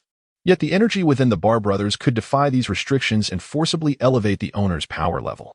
What a terrifying prospect that is. After days of training from Valen City to Wang City, the Ba brothers, with the aid of the divine fruits of the 5th tier, have attained the prowess of 5th-tier silver warriors. In order to observe this phenomenon, Huayan prompted Baru to become intentionally agitated a couple of days ago. To Huayan's astonishment, Baru, who had just recently reached the status of a 5th-tier silver warrior, unexpectedly unleashed a golden 6th-tier golden fighting chi. This revelation not only shocked Huayan, but also confirmed the peculiar energy residing within the Ba brothers. Although the transition from 4th to 5th tier and from 5th to 6th tier may seem trivial. If Huayun could decipher this power, it might enable a warrior to ascend from the 8th to the 9th tier, potentially instigating a monumental transformation across the entire Allen continent. To thoroughly understand the attributes of the strange force within the Ba brothers, Huayun clasped Baru's hands and instructed him to channel his fighting chi into him. Unbeknownst to Baru, he was unaware of the peculiar strength within himself, and with his limited capability, he could not detect the enigmatic energy. Thus, he simply directed all of his fighting chi towards Huayun. The ordinary fighting chi from Baru, upon entering Huayun's body, was immediately refined by Huayun's extraordinary techniques. However, the peculiar energy that accompanied Baru's fighting chi lingered, flowing through Huayun's meridians. Just as Huayun was intently sensing this strange energy within himself, an unexpected anomaly arose within his body. Suddenly, that peculiar energy surged forth like a wild stallion that had broken free from its reins, swiftly escaping Huayun's control, darting chaotically within his being. A wave of irritation washed over Huayun's heart. An inexplicable restlessness surged from the depths of his soul. A primal roar escaped Huayun's lips, his eyes gradually turning a crimson hue, reminiscent of the frenzied gaze of the Ba brothers. The foremost blacksmith of the Tang dynasty, the legendary master Zhang, had traversed into an unfamiliar realm, where he mastered the arcane art of necromancy, becoming a soul-devouring smith. Zhang Yu's ambition was to forge 9 formidable purple-gold skeleton sentinels using the remains of the mightiest creatures. In my eyes, there are no strong beings, only materials. To seize the souls of the powerful and seal them within his most cherished creations, crafting the most potent talismanic gear, combining these talismanic artifacts could yield extraordinary reactions, especially when binding the souls of a pair of formidable beings. Naturally, he also aspired to amass greater wealth, indulge in more women, and, in the process, render this world increasingly captivating. Chapter 61. My lord, what has happened to you? My lord. Upon witnessing Huayun's state, the Ba brothers were immediately filled with concern, anxiously gazing at him, utterly at a loss for how to proceed. Quickly, we must check on the master. Bark rushed out of the room, spotting the steward, Hymus, and exclaiming, My lord, what has befallen him? Hymes was filled with confusion as he observed the flustered demeanor of Buck. A wave of unease washed over him, prompting him to hastily abandon his tasks and rush towards the room where Huayun was located. Upon witnessing Huayun's low, anguished cries and the faint redness in her eyes, Hymes found himself at a loss. If one were to inquire about his expertise in managing an estate or matters of etiquette, the rigorously trained Hymes could respond without hesitation. However, when it came to devising a solution for Huayun's current predicament, he was utterly bewildered. Fortunately, Huayun refrained from lashing out at her surroundings as she had done with the Buck brothers, for if she had unleashed her strength, both the Buck brothers and Hymes would surely have faced dire consequences. Quickly, summon Lord Roddy. Hymes steadied himself, and with a semblance of calm, he immediately thought of Roddy, a renowned 8th-tier alchemist. Buck hurriedly dashed out to find Roddy, and before long, Roddy and Buck rushed in, having heard of Huayun's predicament. Roddy was engulfed in urgency, abandoning his critical experiment without a second thought to attend to the situation at hand. My lord, how are you faring? Roddy inquired as he placed a hand on Huayun's shoulder, only for his brow to furrow slightly in concern. He had just employed an 8th-tier analysis spell on Huayun, a spell capable of examining plants, minerals, magical beasts, and even humans, yet it failed to reveal anything concerning about her condition. All he could discern was an overwhelming sense of agitation emanating from within her. This revelation left Roddy utterly astonished. The analysis technique is an 8th-tier alchemist's magic, which grants Roddy an advantage in levels, enabling him to discern the conditions within a 7th-tier expert's body. However, when it came to Huayun, this previously infallible spell unexpectedly failed. Yet, Roddy could not afford to dwell on this setback. He promptly retrieved a small vial from his possession and poured a portion of the blue potion into Huayun's mouth. After a brief moment, Huayun's crimson eyes gradually transformed back to their original hue, and the heavy, labored breaths he had been taking began to stabilize. Are you all right, my lord? The onlookers inquired, unable to contain their concern upon witnessing Huayun's recovery. Haha, of course, I am fine. Nevertheless, this power is indeed formidable, quite impressive. Huayun, now restored, displayed not an ounce of anger or frustration, but rather wore a broad smile. Previously, After absorbing the strange energy from Baru, Huayun had not exercised sufficient control, and unexpectedly that power surged forth, rampaging within him. Instantly, Huayun summoned the strength within to suppress it with all his might. However, the potency of that energy was overwhelming, and even with his utmost efforts, he could only manage to maintain a tenuous advantage. In the past, regardless of the type of power Huayun absorbed, he occasionally faced backlash. Yet, under the restraint of the forbidden energy he had cultivated within himself, he typically encountered no resistance at all. This peculiar energy, however, was different. The suppressive force proved utterly ineffective against it, rendering the situation exceedingly challenging. Having already gained the upper hand, Huayun, upon consuming the blue elixir administered by Radi, felt an immediate wave of tranquility wash over him as the potion settled in his stomach. This serene force swiftly calmed his previously turbulent heart, enabling him to gain control over the peculiar energy within him. Curiosity piqued, he inquired, "What precisely was that potion you just gave me?" Radi responded with a hint of pride, "Ah, my lord, this elixir is derived from a fruit known as the Huanmagua, which I have aptly named the calming agent. During my travels across the continent, I observed that beast tamers would administer a concoction made from Huanmagua to soothe their magical beasts whenever they went into a frenzy. Remarkably, those frenzied creatures would instantly regain their composure. Thus, I extracted this tranquilizing potion from the Huanmagua. Calming agent, indeed." Huayun chuckled, finding the name most fitting. Internally, he reflected on the wondrous balance of nature, where even an extraordinary force capable of imposing lifelong restraints could be subdued by a simple fruit. Suddenly intrigued by Radi's mention of the Huanmagua, he asked, "Where might one procure this Huanmagua?" Rodi chuckled, "My lord, as far as I know, the hemp fruit grows in many regions across the continent. However, due to its bitter taste and rough exterior, it is primarily cultivated by beast tamers who require it, while the rest are left to grow wild and fend for themselves. If you desire some, I can arrange for a search." After issuing his command, Huayun produced a divine fruit from his person. He absorbed the energy within and then extracted a trace of the peculiar power he had controlled within himself, infusing it into the divine fruit. Initially, Huayun believed it would require some effort to retain this strange power within the divine fruit, but to his astonishment, it integrated seamlessly into the fruit's veins, akin to the release of a binding force, leaving him utterly amazed. "My lord, how may I assist you?"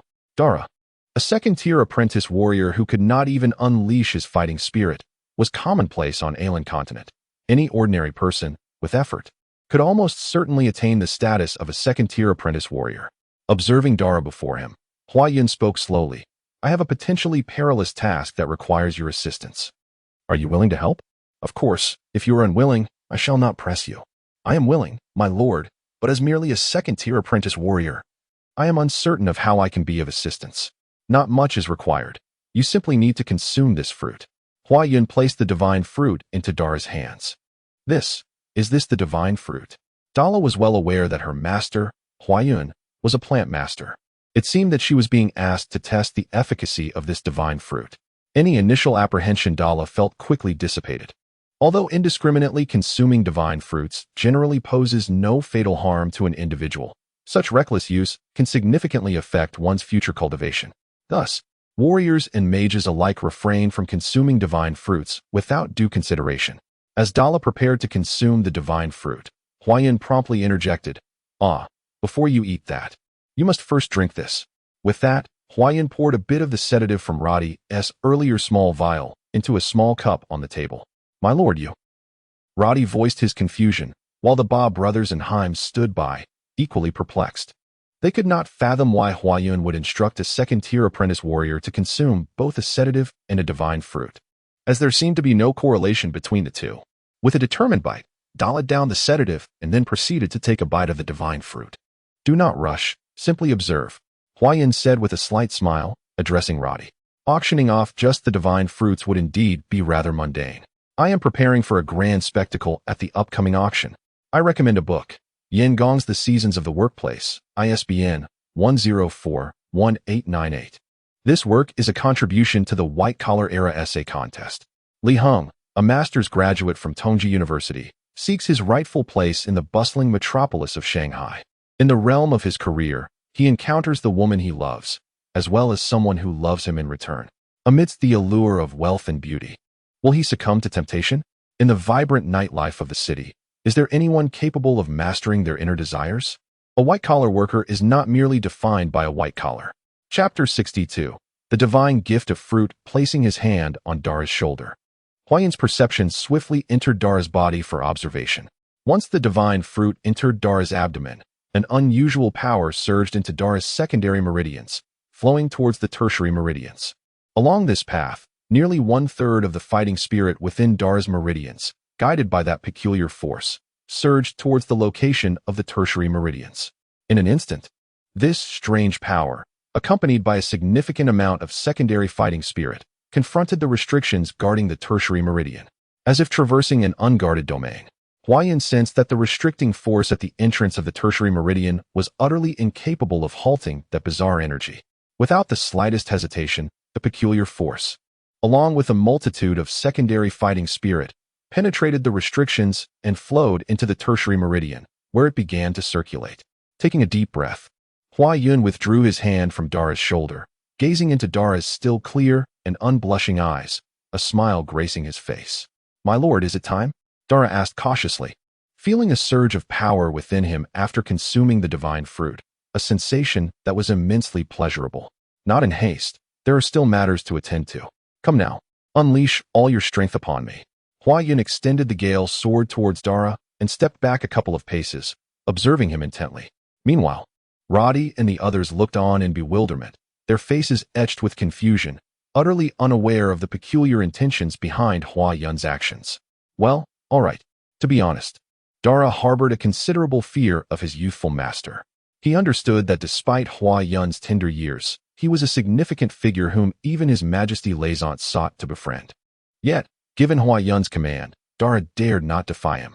With a slight exhale, Dara swung the Gale sword, daring to exert merely a fraction of his usual strength in his attack. The moment he engaged, he was startled, even with just half of his power. His speed surpassed that of his peak performance. The long sword in his grasp sliced through the air with a whooshing sound, subtly hinting at the release of fighting spirit. Ding! The attributes of power within Hua Yun surged as he flicked his fingers upon the blade of Dara's sword gently. Dara felt an overwhelming force travel along the sword's edge into his arm, nearly causing him to lose grip of the weapon. Hua Yun smiled faintly and said, "Come again. I know you have not yet exerted your full strength." Dara steadied his mind, his gaze fixed on Hua Yun, brimming with eagerness. He was oblivious to the transformation occurring within him. All he felt was an overwhelming surge of power that compelled him to unleash it. Aware that Hua Yun's prowess surpassed his own by a considerable margin, he let out a fierce roar. His focus sharpened, and his long sword emitted a mournful cry as a surge of black fighting spirit erupted from the blade, hurtling towards Hua Yun. Hua Yun chose not to resist. With a subtle shift in his form, he deftly evaded Dara's relentless onslaught. At that moment, Dara was wholly immersed in the fray, launching rapid attacks at Hua Yun. Yet each was effortlessly sidestepped by him.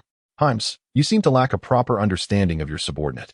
Dara is evidently a third-tier black iron warrior.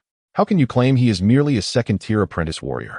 Observing Dara, who was enveloped in a swirling aura of third-tier fighting spirit, Rhodey couldn't help but reproach Himes. Although the distinction between a second-tier apprentice warrior and a third-tier black iron warrior was of little consequence, it nonetheless highlighted Himes' incompetence. "Well," Himes replied, puzzled, "Dara is indeed just a second-tier apprentice warrior. Even the Lord is aware of this. Could it be that he has recently been promoted?" Upon hearing what Himes had said, Roddy recalled Hua Yun's previous actions and words, and a fleeting thought crossed his mind. Could it be? Impossible.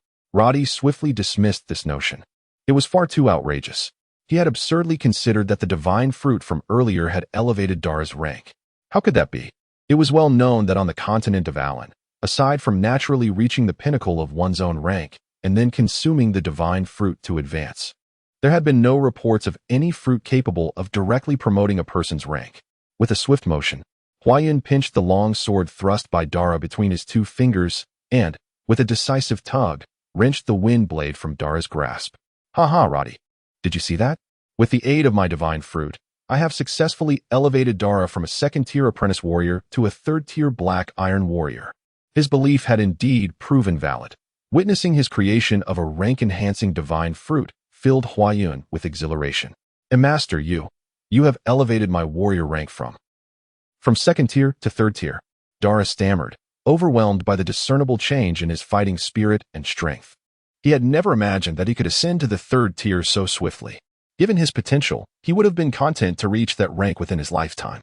Haha, it is not that I have truly elevated you to the third tier. I have merely temporarily increased your rank. I estimate that in half an hour, you shall revert to the second tier once more. The divine fruit capable of elevating one's rank. Roddy's eyes widened in astonishment as he gazed at Huayun, his expression betraying a sense of sheer disbelief. He had never anticipated that the fantastical notions swirling in his mind were, in fact, reality. Roddy was so overwhelmed with excitement that words eluded him. What does it mean to elevate one's rank? The Bar brothers exchanged puzzled glances at Roddy. Baru and Buck can both elevate their ranks. What's the big deal? What? You can elevate your ranks too? Roddy was utterly astonished by Huayun and the Bar brothers. What manner of individuals had he allied himself with? In that moment, Roddy felt an immense joy for his decision to side with Huayun. What does possessing a divine fruit that can enhance rank signify? Even for just a brief moment, Roddy dared not imagine the implications. Envision a climactic battle between the two great kingdoms, one side boasting 3 sword saints and the other 10 8th-tier great sword masters. Under normal circumstances, a single sword saint could easily contend with 10 8th-tier great sword masters. Yet, what if, in a sudden twist, all 10 great sword masters consumed a divine fruit? Moments later, they would stand before the 3 sword saints as 10 sword saints themselves. What a spectacle that would be. Rely on us. Roddy was filled with confusion. This divine fruit was cultivated by the master himself. What connection did it have with him? Meanwhile, the Bar brothers were drooling in anticipation. Master, we want roasted chirping birds. Very well, there shall be chirping birds tonight. Huayun wore a radiant smile, for the xianxia bird was a first-tier magical beast, possessing little in the way of offensive capabilities, yet renowned for its exquisite flavor.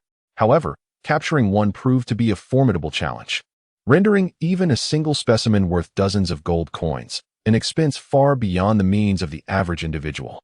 The Ba brothers, having savored the delectable xianxia bird alongside Huayun at the tavern, could never quite forget its delightful taste. At that moment, Roddy felt a flicker of tranquility wash over him. The divine fruit that could elevate one's tier without requiring others to reach the pinnacle of their own was indeed a remarkable boon. A subtle smile graced Roddy's lips as he envisioned the fervent atmosphere of the upcoming auction. Chapter 63. Anderson Commercial Guild time slipped by swiftly. And soon the quarterly auction that had been eagerly anticipated by all within the royal city was set to commence. This quarter's auction was co-hosted by the King of the Cis Kingdom and the joint commercial consortium of the prestigious Ally Empire, the foremost commercial power in the continent of Alan. As the commercial hub of the continent, Ally Empire attracted rare treasures from various corners of the land. Each year, during every quarter, the Empire's commercial guilds would embark on a tour, conducting auctions in different nations, typically held in the royal cities of those countries.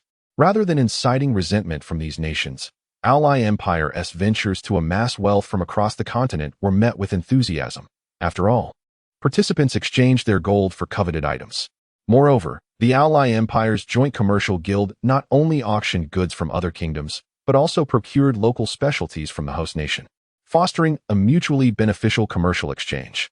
The Empire of Ally is a nation primarily founded on the principles of a commercial alliance, characterized by a decentralized monarchy.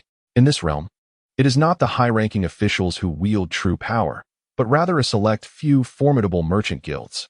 The 3 major guilds of the Ally Empire are simultaneously the 3 most influential guilds across the entire continent of Alan. Behind every emperor in Ally lies the substantial backing of a powerful merchant association. It can be stated that offending a high-ranking official may not carry significant consequences, yet to provoke a large merchant guild would render one's existence exceedingly arduous. Wait, let us negotiate further. In a reception house within the royal city, a lavishly dressed rotund man hurried after an ordinary-looking elder, urgently calling out, "Humph." Observing the elder's gradually vanishing silhouette, the middle-aged man could not help but spit in disdain. What kind of worthless item demands $1 million? To deceive me? Not a chance. At this point, a flicker of regret crossed the man's face. Yet those divine fruits are indeed of the highest quality. What a pity, such a waste. How spineless and unappreciative. After emerging from the previous guild, Rhodey continued his unhurried stride toward the next merchant reception. In order to accommodate the various merchant guilds within the United Trading Consortium of the Ally Empire, the kingdom has transformed several courtyards along the streets of the royal city into reception houses, specifically designated for the welcoming of those merchants who have journeyed from afar. However, due to the discrete nature of each guild, these reception houses are scattered throughout the city rather than being situated in one location, a practice that has become customary over the years. Although all the items brought by the United Trading Consortium will be auctioned collectively over the next few days, the profits garnered from the auction are not equally distributed among the guilds. Instead, the earnings from the auction are awarded to the respective guild that presented the items, rendering the consortium a mere temporary alliance. In the distance, a reception house adorned with the banner of the Amparson Guild came into view before Roddy, who continued his stride and entered without hesitation. "Good sir, may I inquire what brings you here?" inquired a servant, who had paused his cleaning to approach Roddy as he entered the hall. Roddy, with an air of authority, seated himself upon a chair in the hall and addressed the servant. "Ah, I have several fine items to sell. Please summon your guild's president." The servant, pouring a cup of tea for Roddy, smiled politely and responded, "Our guild president has just stepped away for a brief rest. However, both our vice president and the manager are present inside and are capable of handling guild matters. Shall I fetch them for you?" "Absolutely not," Roddy insisted. "Only your president holds the authority to make decisions." It is not that Roddy is attempting to act pretentious, having traversed the continent. He is well aware that a vice president of a merchant association can generally manage the affairs of the association independently. However, for certain pivotal matters, the vice president must seek the approval of the president before proceeding. "Very well, please allow me a moment," the attendant replied and stepped into the inner hall. Shortly thereafter, a middle-aged man emerged, offering Roddy a slight smile as he clasped his hands in greeting. "I have heard that you possess some fine items for sale. Might I inquire if I could have a glance?" Roddy cast a fleeting glance at the middle-aged man, shaking his head as he replied, "I inquired about the president of the Anderson Merchant Association. If you were he, I would naturally allow you to see them. Alas, you are not." "Ah." The middle-aged man remained unperturbed, chuckling as he responded, "Indeed, I am not the president of the Anderson Merchant Association. I am Andre, the vice president. My elder brother, Andrew, is currently resting, and I kindly ask you to wait a moment longer. However, I am curious about how you discern that I am not the president of the association." Roddy's perceptive gaze had piqued Andre's curiosity. Merchants are driven by profit. If I lacked the ability to read people, I would hardly dare to enter, fearing I might be entirely taken advantage of. Upon hearing Roddy's words, Andre maintained his smile. While it is true that merchants are motivated by profit, they also place great importance on credibility. It is said that people love wealth, but only when it is acquired justly. I trust that since you have entered, you must have faith in our Anderson Merchant Association. Listening to Andre speak, Roddy couldn't help but nod inwardly.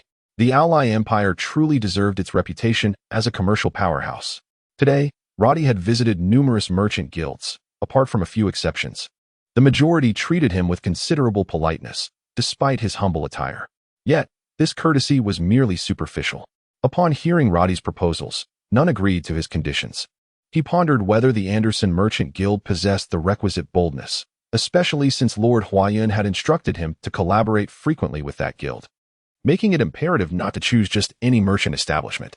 Just as Roddy was about to speak, a middle-aged man emerged from within. This man laughed heartily a couple of times and addressed Roddy.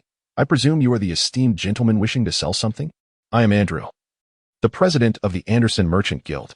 I apologize for my earlier inattentiveness as I was resting, and I hope you will forgive me. May I inquire what it is you wish to sell?" Upon seeing the contents of the box, a flicker of surprise crossed Andrew's eyes, though he maintained his composure. "Oh, the divine gift fruit. Indeed, a remarkable item. Mr. Roddy, let us discuss the details inside." Roddy stowed away the box and followed Andrew into the interior. Chapter 64. 3 million gold coins. It turned out that Mr. Roddy sought to sell the divine gift fruit. Andrew inquired directly, "Might I ask how many divine gift fruits you possess and their quality? What price do you intend to offer?" After leading Roddy into the inner room, Andrew wasted no time in getting to the point. Roddy smiled and said, "President Andrew, let us not rush into this matter. In addition to this type of divine fruit, I possess another variant of the divine fruit. I wonder if you might be interested." "Oh, another kind of divine fruit?" Please, Mr. Roddy, do present it for our examination. Seeing Roddy's air of mystery, Andrew could not help but feel a twinge of curiosity. After all, a divine fruit was a divine fruit. What could another type possibly entail? What? There exists such a divine fruit. How is that conceivable? Upon hearing Roddy's words, Andrew's expression, despite his efforts to maintain composure, inevitably shifted. Meanwhile, Andre, who was listening nearby, reacted with exaggerated surprise. During the era when the Dragon Empire was founded, magic and martial prowess flourished, and talents abounded. It was not uncommon to encounter saint warriors and saint sorcerers, and even divine warriors and divine mages made frequent appearances. At that time, the continent of Alan had yet to witness the emergence of divine fruits. Individuals could naturally transcend their limits upon reaching the pinnacle of their respective tiers. However, after the Dragon Empire unified the entirety of the Alan continent, it seemed as though the divine sought to punish the continent for its years of warfare and countless casualties by imposing restrictions on the strength of all living beings. It was from that epoch onward that divine fruits began to manifest, giving rise to the profession of the planter. In their quest to enhance their prowess, humanity explored various methods to break free from these imposed limitations. Yet, apart from cultivating these fruits capable of lifting such constraints, all other endeavors proved futile. The cultivation of the divine fruits has undergone a development spanning thousands of years, culminating in a comprehensive system. Likewise, the art of plant magic has also established a complete framework. Nevertheless, despite these advancements, no individual has succeeded in cultivating the divine fruits as described by Roddy. Should such fruits truly exist, they would undoubtedly signify a monumental transformation and discovery within the realm of plant mages. Andrew scrutinized the 3 divine fruits presented in the box by Roddy. At first glance, they appeared to be merely 2 ordinary fruits, lacking even the distinctive luminescent aura characteristic of divine fruits. However, Andrew's demeanor suggested a flicker of belief in Roddy's words. After a moment of careful inspection, he pondered briefly before furrowing his brow and inquired, "Might I ask what price Mr. Roddy has set for these 3 divine fruits? Moreover, you mentioned that they could elevate any individual by 1 tier for an hour. Could you specify the range of tiers this applies to?" "What, brother? Are you truly considering a purchase? This is clearly a deception. Even the esteemed Master Bismarck, a revered plant mage, has not claimed the ability to cultivate such divine fruits. In my many years, I have yet to encounter such an absurd notion. Second brother, I shall take responsibility for this matter. I perceive that Mr. Roddy does not appear to be a deceitful individual." Andrew turned his gaze, glaring fiercely at Andre, who immediately fell silent. "Haha," Roddy chuckled, "President Andrew. These 3 divine fruits cultivated by my master can elevate any individual below the 5th tier by 1 rank. Beyond that, they are ineffective. As for the price, I shall not indulge in empty words or engage in tedious negotiations. Each divine fruit is priced at 1 million gold coins, totaling 3 million gold coins, no less. Not a single coin." Through his research, Huayun discovered that the peculiar power within the Barth brothers seemed limited by their own strength, allowing the divine fruits produced to enhance only their current tier. Any advancement beyond that would yield no results. What? 3 million gold coins? The previously calm Andrew's expression darkened instantly. The Anderson Trading Company was merely a second-tier establishment within the proud empire, with annual earnings of around 4 million gold coins. This demand nearly equated to their entire yearly revenue. 3 million gold coins. Andrew nodded. "Very well, I shall purchase them. However, what if these divine fruits prove ineffective? Oh, should they fail to deliver results, a refund is certainly possible. But I kindly request President Anderson to initiate the transfer immediately. Furthermore, my master has assured me that President Andrew need not worry. Within 3 months, no similar divine fruits shall appear on the continent of Alan." With that, Roddy produced a magic crystal card from his possession. "Brother." Upon witnessing Andrew's unwavering decision to transfer funds to Roddy, Andre was in a state of utter dismay. Yet, as the patriarch of their family and the president of the Merchant Association, Andrew's resolutions were beyond Andre's power to contest. After establishing a magical contract with Andrew, Roddy retrieved 3 boxes from the spatial bracelet adorning his wrist, stating, "I possess 30 high-grade divine fruits of the 4th tier. I hope they can be auctioned in the name of President Andrew and the Anderson Merchant Association within the Royal City. I shall take my leave now. Are you not concerned that we might seize these divine fruits for ourselves?" Andre questioned.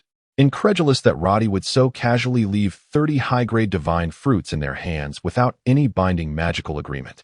Moreover, we have yet to determine how to contact him later. Watching Roddy's vanishing silhouette, Andre felt compelled to pursue him, only to be halted by Andrew. He will return to seek us. Andrew's eyes gleamed with a hint of shrewdness. By the way, brother, how could you so thoughtlessly spend 3 million gold coins on such an item? This amounts to nearly a year's worth of our association's earnings. Merely contemplating it seems absurd. Andre gazed at Andrew with a mix of annoyance and disbelief. Chuckling, Andrew replied, "Who claims I made such an impulsive purchase? I have instructed Xiaoqi to accompany that individual. And, have you forgotten that I am also a 4th-tier bronze warrior? With Xiaoqi accompanying him, I'm reassured." Andre nodded. Xiaoqi was the ace of the merchant guild that his elder brother had painstakingly recruited, a formidable 8th-tier martial master. With Xiaoqi accompanying that individual, there was little cause for concern that the person would abscond with a fortune. However, his brother had mentioned that he was merely a 4th-tier bronze warrior. What could that possibly signify? Just as Andre was about to voice his thoughts, Andrew let out a hearty laugh. "Second brother, have you come to the same conclusion?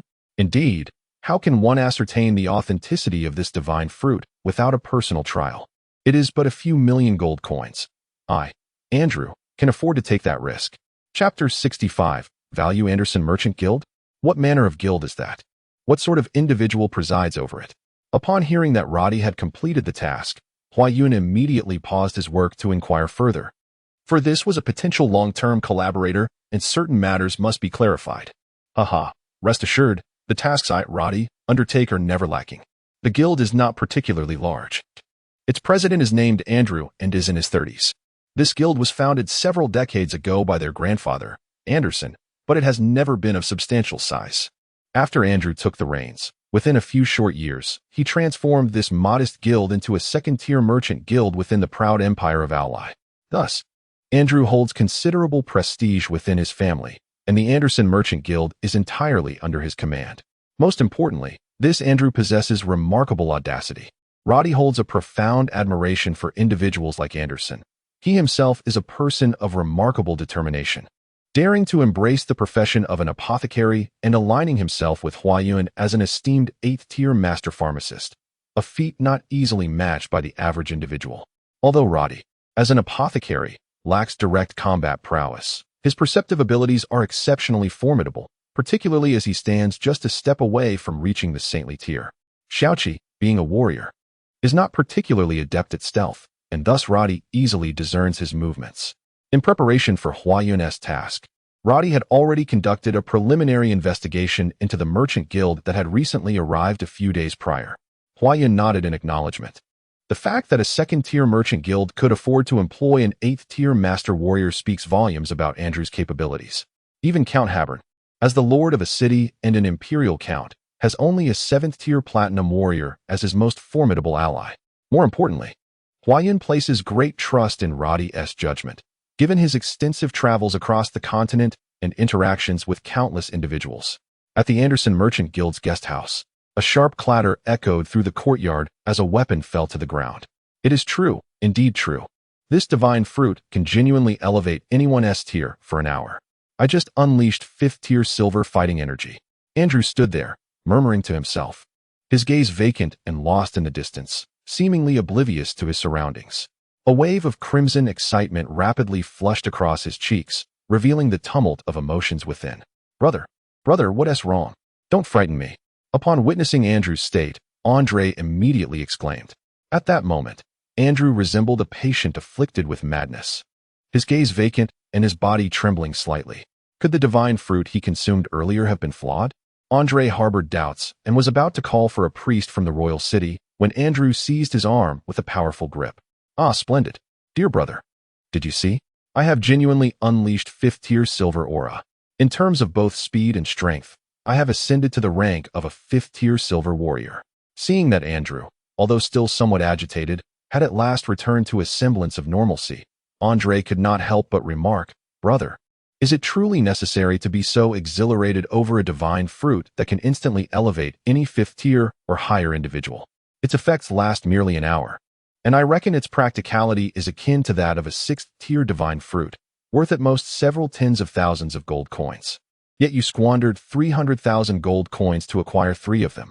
The audacity of that previous fellow to propose such a price is utterly insane.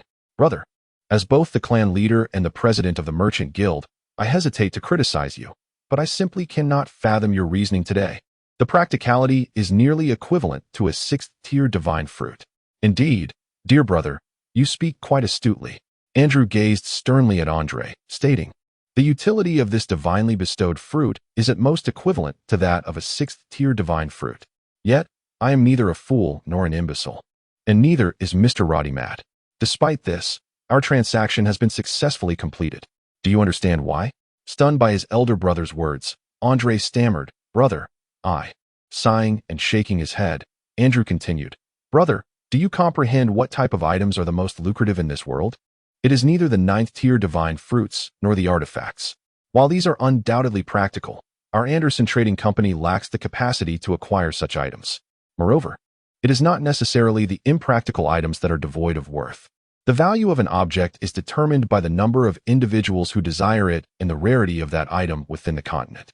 Take the golden orchid, for instance. What utility does it possess as a mere flower? Yet, this insignificant blossom commands a market price of tens of thousands of gold coins on the continent, approaching that of some inferior 7th-tier divine fruits. This is solely due to the high demand for golden orchids and their relative scarcity on Aelan continent. Andrew elaborated further. As for the remaining 2 divine fruits, if they are merely given to a 5th-tier warrior, their worth would be limited. However, consider the potential if they were sold to one of the 4 great empires or to a skilled planter. Should the planter uncover the cultivation method for this divine fruit, its worth would far surpass the mere sum of 3 million gold coins. To put it in perspective, should Master Bifam realize the existence of such a divine fruit in the world, he would undoubtedly be willing to exchange a sacred grade fruit for it. Alas, Master Bifam has long secluded himself in the mountains, and his whereabouts remain a mystery to the entire continent. Upon hearing Andrew's words, Andre finally grasped the true value of these divine fruits. Rarity enhances worth, and we need not worry about others possessing such divine fruits, for did not old Mr. Roddy mention that for at least 3 months, the Alan continent would not witness the emergence of similar divine fruits? As a merchant, possessing a unique vision and a keen sense for opportunities, coupled with the audacity to act, is paramount. Andrew embodies these qualities. Although his previous actions appeared meticulous, they were indeed quite audacious. Yet, he possessed the courage to proceed. Such individuals, despite the risk of losing everything in a gamble, will ultimately rise to prominence as long as their inner conviction endures. Perhaps Andrew is unaware that his actions today may very well pave the way for the establishment of the foremost trading guild in the Alan continent. Chapter 66. A chance encounter regarding matters of the auction. Huayan did not harbor a particular interest. Loken had sought Huayan's company several times, inviting him to attend. But after a single visit, Huayan chose not to return. Meanwhile, Roddy fervently roamed about with the Bar brothers, displaying a keen enthusiasm for the events. Had it been an ordinary auction, Huayan might have considered attending, perhaps to sift through the treasures within. After all, individuals often bring mysterious artifacts, which they cannot appraise. To auctions, as such venues tend to attract a plethora of knowledgeable connoisseurs, and the selling prices are typically higher. However, in the case of grand auctions like this one, such occurrences are virtually non-existent. The items presented at the auction are generally rare within the Alan continent or possess significant practicality, and nothing of ambiguous utility would ever be offered for sale. For instance, the Swift Wind sword that Huayan possesses was acquired by Luokuan at a quarterly auction several years prior. Although Huayan has recently acquired 300,000 gold coins from the 3 divine fruits, he remains discerning in his purchases. 300,000 gold coins, while substantial, can be fleeting in the realm of auctions. On the following day of the auction, Huayan received news that his 34th grade superior divine fruits had been sold in groups of 10. These 10 fruits, capable of enhancing the abilities of both warriors and mages, were aptly named 10 warriors by the auction house and fetched a price of 80,000 gold coins per set. Consequently, Huayan's magic crystal card swelled by an additional 200,000 gold coins. This exemplifies the advantages of auctions. Had he chosen to sell these divine fruits at a herbalist shop, he would have been fortunate to receive a mere 50,000 gold coins. The auction, which had been underway for several days, was drawing to a close. Through Rodi, Andrew expressed a keen desire to meet his master before departing from Colton. On that very day, Chief followed Rhodey to the estate, and the Andrew Trading Company had already surmised that Rhodey's master referred to the recently ascendant Master Huayun of the Kingdom of Sis. However, since Huayun chose not to reveal his identity, the Andrew Trading Company was wise enough not to unmask him. With regard to Andrew's request, Huayun held no objections, as he and the Anderson Trading Company were preparing for a long-term collaboration. It would be advantageous to meet, and so he, along with Rhodey and the others, set forth on foot towards the guest house of the Anderson Trading Company, eschewing the carriage. Meanwhile, Luna and Xianxia were strolling along the bustling streets of the royal city, their faces adorned with satisfied smiles after emerging from a magical implement shop. Although Xianxia was born into the esteemed household of Marquis Silas, she had always been remarkably independent, determined to make her own choices. Moreover, Silas doted on his daughter, often allowing her the freedom to pursue her desires. Xianxia was on the verge of becoming a fourth-tier water mage, achieving this commendable level before the age of 20. While she may not rival Luna, she was indeed a prodigious talent in the realm of magic. Eager to select a superior staff for herself, she had persuaded her dear friend Luna to accompany her from the academy to explore the renowned street of magical implements in the royal city. In truth, given Xianxia's status, she could have summoned exquisite staffs from various noble houses in just a day's time. Yet she relished the joy of selecting her own. Oh, is that not Xianxia and Luna? What a delightful surprise to encounter you both on the street. It appears we are indeed fated to meet. Just as Xianxia and Luna strolled along, a voice suddenly pierced the air from the side, dripping with insincerity. Upon hearing that voice, both Xianxia and Luna could not help but furrow their brows in unison and turn to see Kafut, the son of the Minister of Agriculture, leering at them with an unmistakably lascivious expression. Beside him stood several other sons of ministers, with the foremost being Lei Busi, the fourth prince of the Shisi kingdom. Ah, Xianxia. Luna, what a coincidence to see you both out shopping together today. Lei Busi exclaimed, his gaze fixated on the new staff in Xianxia's hand. Xianxia, I hear you are about to become a fourth-level water mage. Congratulations. Thank you, Your Highness, Xianxia replied, her tone devoid of warmth. While she could easily dismiss Kafut's insolence, she felt compelled to maintain the decorum expected in the presence of a prince, regardless of her disdain. Might I inquire if there is something else you require, Your Highness? Luna and I have matters to attend to and must take our leave. Lei Busi chuckled. Oh, there's no rush, Luna. I have heard that you are still using a fourth-level staff. As fate would have it, we meet today. Allow me to assist you in selecting a fifth-level staff. It must be quite inconvenient for a fifth-level mage like yourself to wield a fourth-level staff. Thank you for your kind offer, Your Highness, but I truly adore this fourth-level staff. There is no need for a change. Luna replied, tightening her grip on the staff gifted to her by Huayun, resolutely refusing the suggestion. Upon hearing Luna's words, Labus remained unperturbed and replied, Luna, this evening my father will host a banquet at the palace for the United Trade Delegation from the Proud Empire.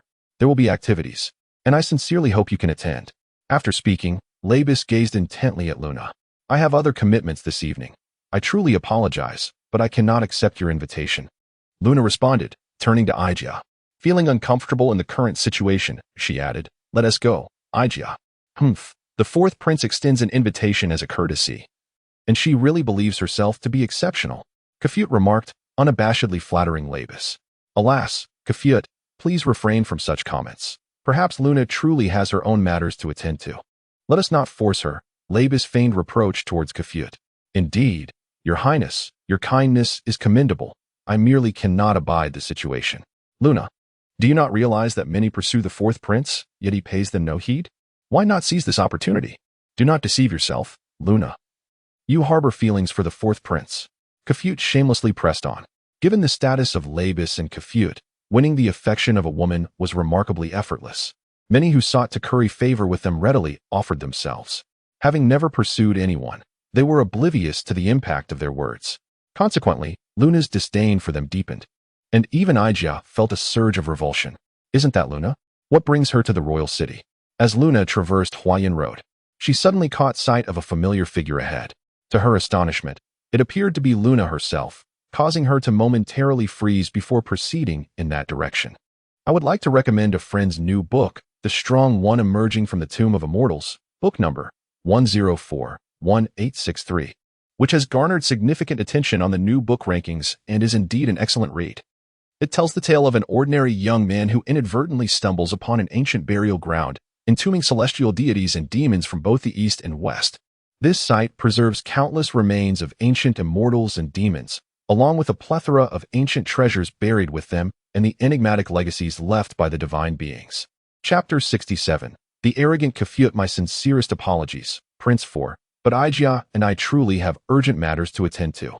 Luna's tone, once respectful, turned abruptly frigid as she grasped Xianxia's hand and made her way towards the Sri Lanka Academy. Indeed, Xianxia nodded in agreement. As Luna's friend, she found Kafut's words utterly repugnant, and it was evident that Prince Labis had shown no sign of disapproval, seemingly in concordance with Kafut's sentiments. Xianxia held respect for Labis solely due to his royal status. However, Ayla's father, Cyrus, was the kingdom's minister of finance. King Lacent had many princes at his disposal, and within the entire Cis kingdom, there were 9 princes and 4 princesses. Thus, the 4th prince was merely one of the potential heirs to the throne. Humph, Luna, do not mistake my kindness for weakness. Kafut, witnessing Luna's blatant disregard for him, was unable to contain his fury. With a mere glance, he signaled to the guards flanking him, who promptly encircled Luna and Xianxia, subtly confining them at the center.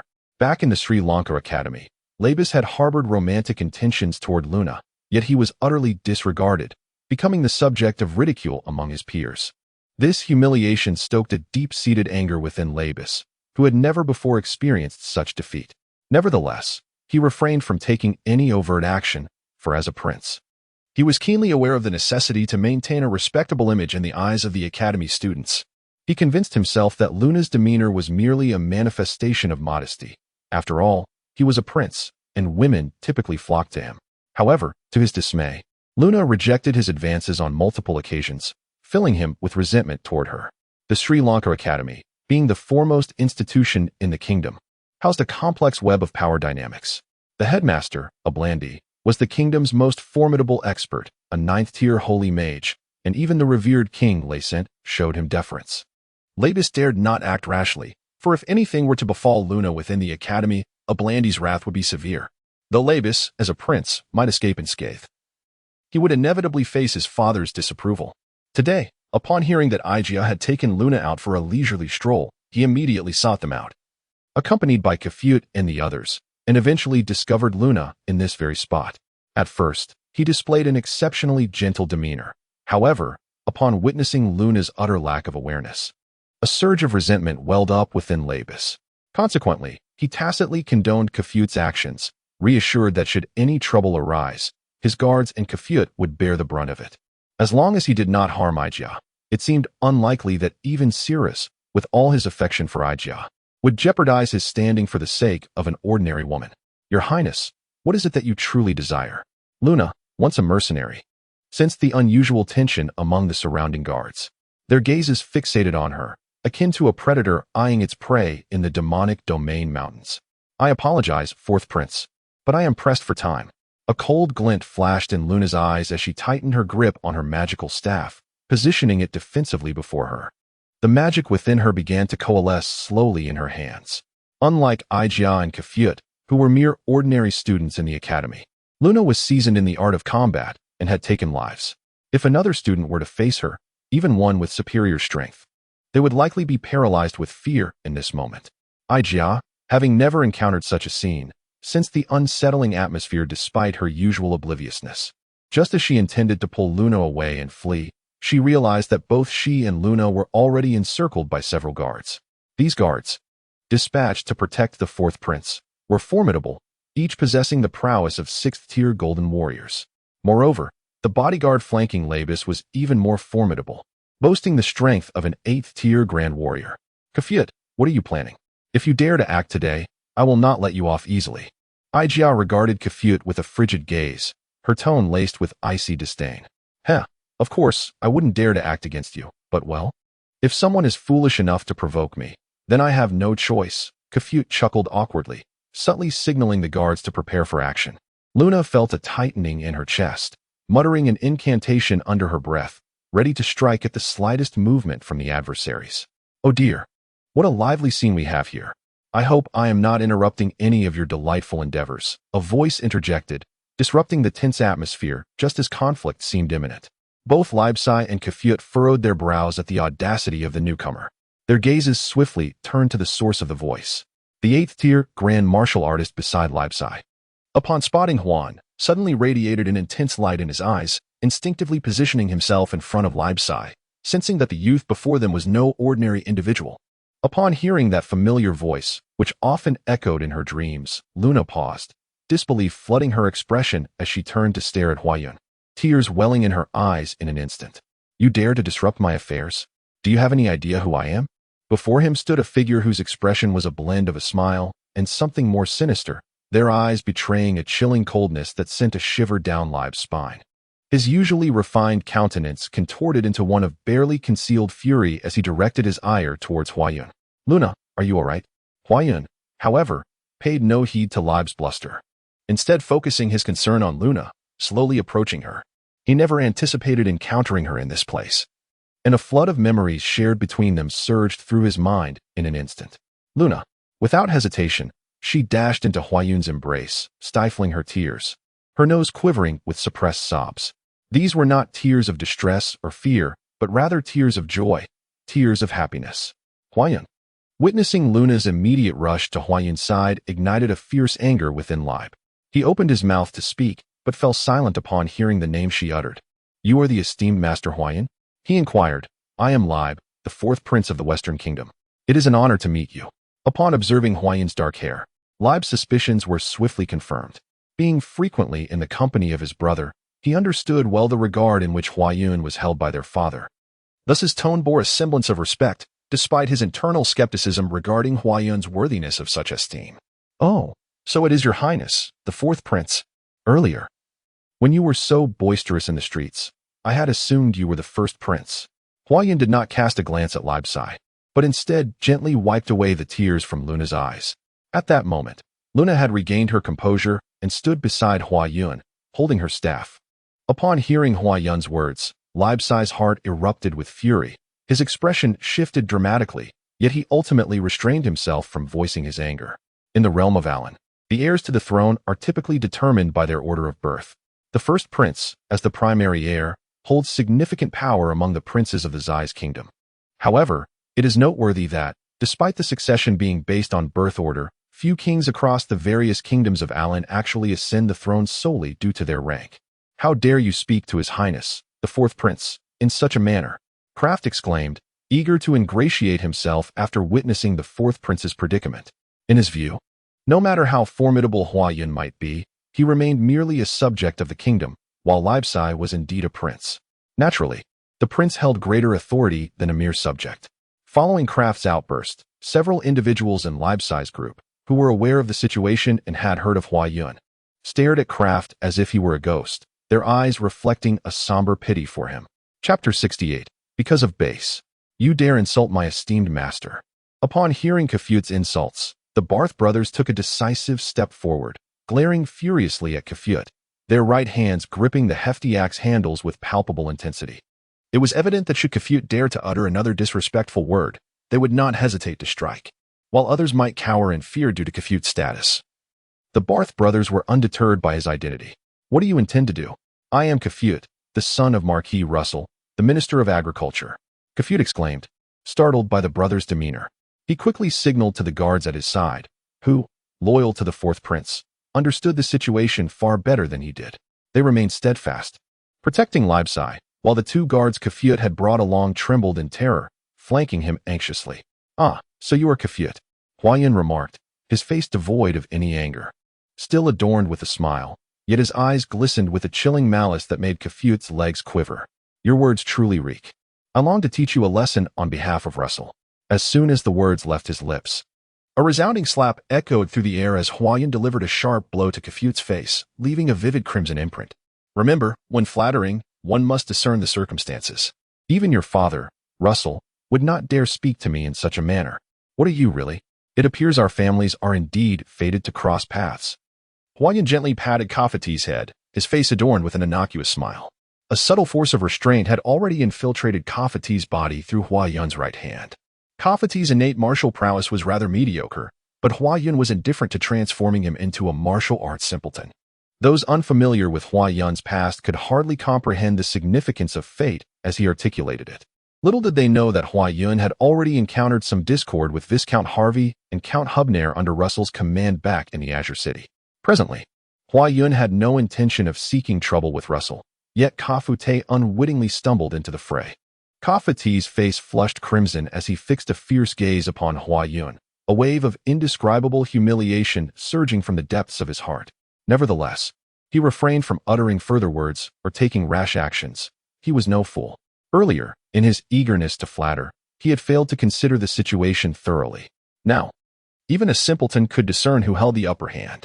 Naturally, Kafute dared not speak further, merely standing to the side, biting his lip, tears welling in his eyes. The once domineering figure perhaps never anticipated a day when he would face such reprimand. At that moment, an unexpected voice pierced the air, tinged with surprise. It was Loken, accompanied by 2 guards, making his way toward them. In the past, Huayun was always addressed as Master by Luoquan. While others may use this title without much thought, Luoquan's use of it as a friend always left Huayun feeling somewhat uncomfortable. After suggesting that Luoquan call him by his name instead, Luoquan shamelessly referred to him as Big Brother. However, Huayun did not take offense. Luoquan's temperament was a perfect match for his own. If Master Huayun has no further matters to attend to, I shall take my leave. Lei Busi took a deep breath, glanced at the approaching Luoquan, and turned to depart with those accompanying him. Watching Lei Busi and his group fade into the distance, a cold smile crept upon Huayun's lips.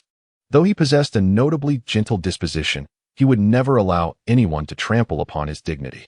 Ah, Big Brother Luoquan. Upon seeing Luoquan, Ijia immediately exclaimed with joy. Ijia. Luoquan's eyes widened in surprise. What brings you here? Earlier, with so many people gathered, he had been too focused on Huayun and Lei Busi to notice Ijia among the crowd. Hee, Big Brother Luoquan, it's truly wonderful to see you here. Ijia beamed, wrapping her arms around Luoquan's. I am on the verge of becoming a 4th-tier water mage. Today, I came out with my classmate Luna Inbis to shop for a magic wand. Once I attain the status of a 4th-tier water mage, you must buy me a gift. Big Brother Luoquan, I don't want gifts from anyone else. I only desire one from you. As everyone gazed at Ijia and Loken, they were momentarily taken aback, while Loken, drenched in cold sweat, appeared exceedingly awkward. Witnessing Loken's demeanor, Huayun stifled a laugh. Ah, Luna, you are here too. Loken waved at Luna, recognizing her from his visit to Kodo Town. Suddenly, Loken, who had seemed fine moments ago, clutched his stomach and let out a loud cry, startling everyone. Brother Loken, what is wrong? Ijia exclaimed, her face filled with concern. Brother Loken, you must be more cautious with your eating habits from now on. Avoid consuming anything indiscriminately. It's truly frustrating, and we have only just met. Ijia stomped her foot in annoyance.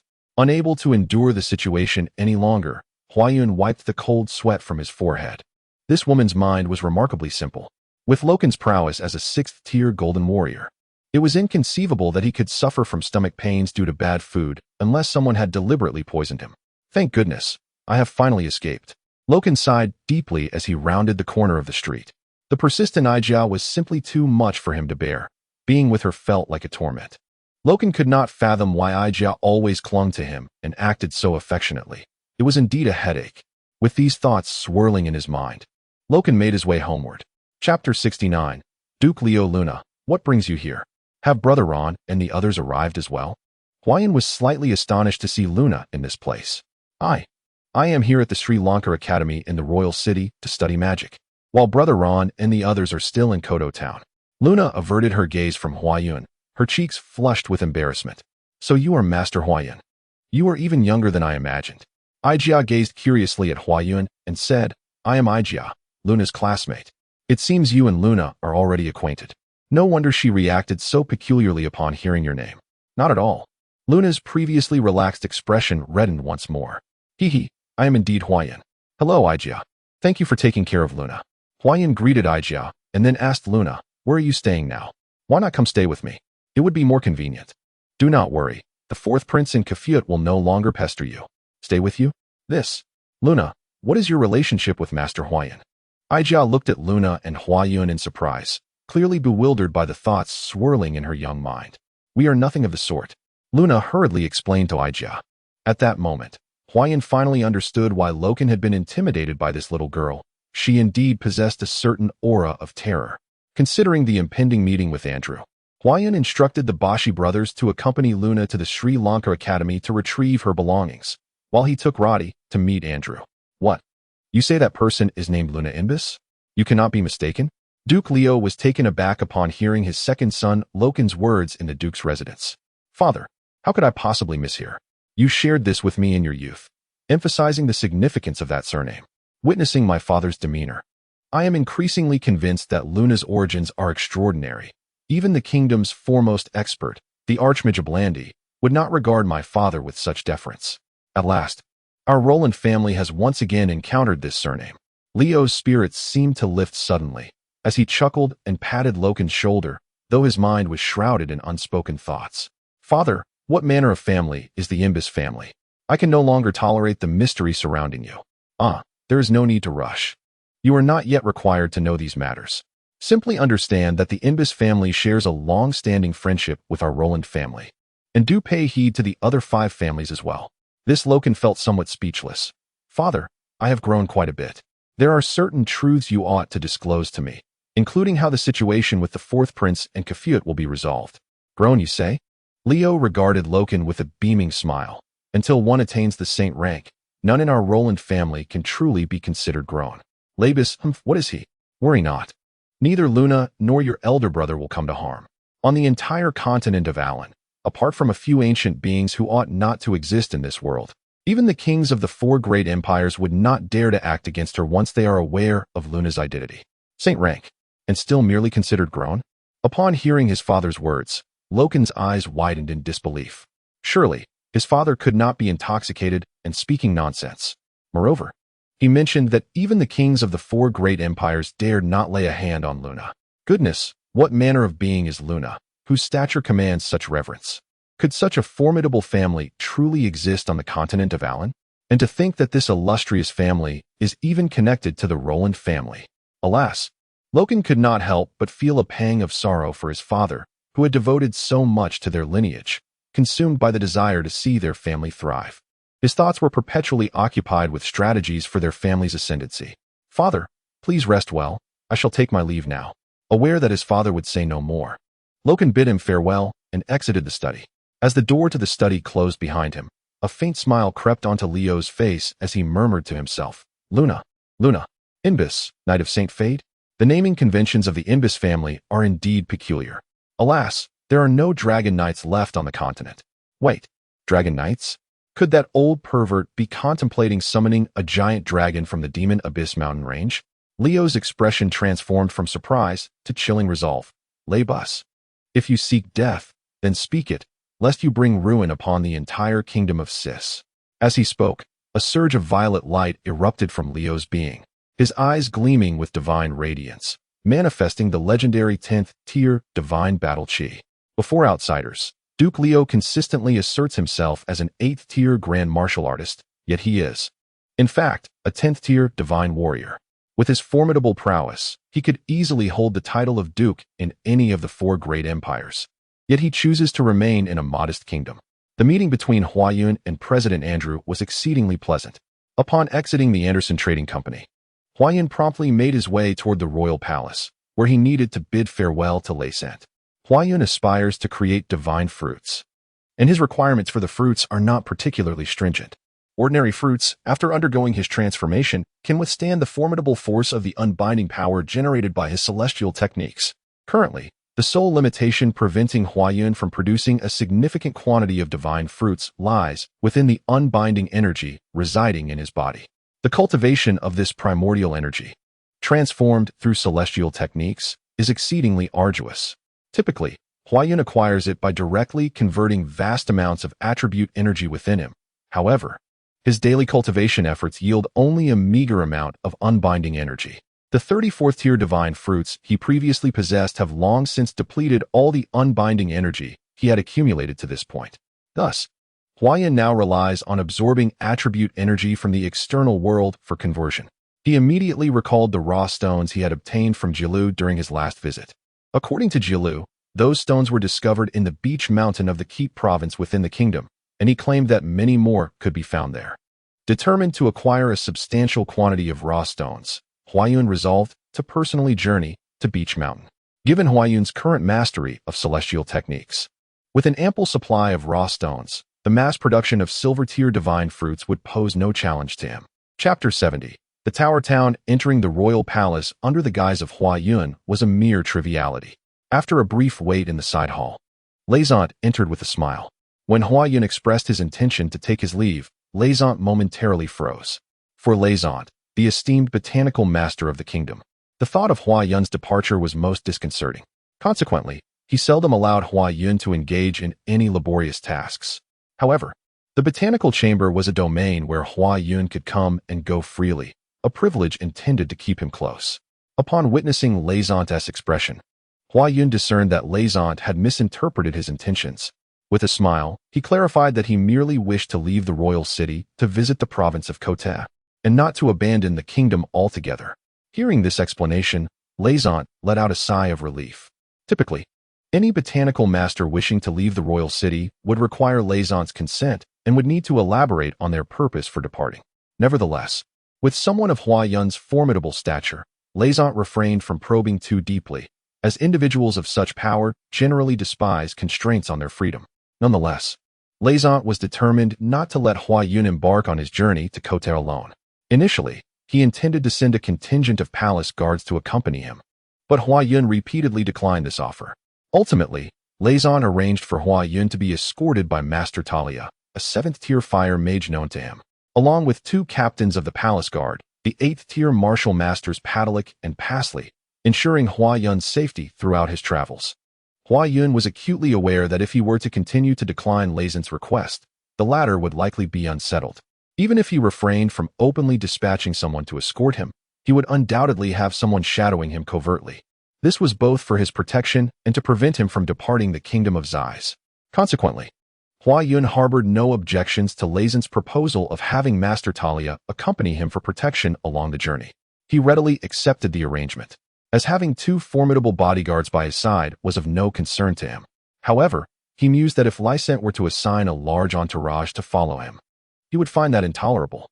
The Ba brothers did not ponder alternatives. Upon Huayun's command, they promptly set about their preparations. Roddy, without uttering a word, began to gather his belongings, for he was more than willing to accompany Huayun wherever he might go, provided there was an opportunity for research. Huayun, are you departing for Kote province tomorrow?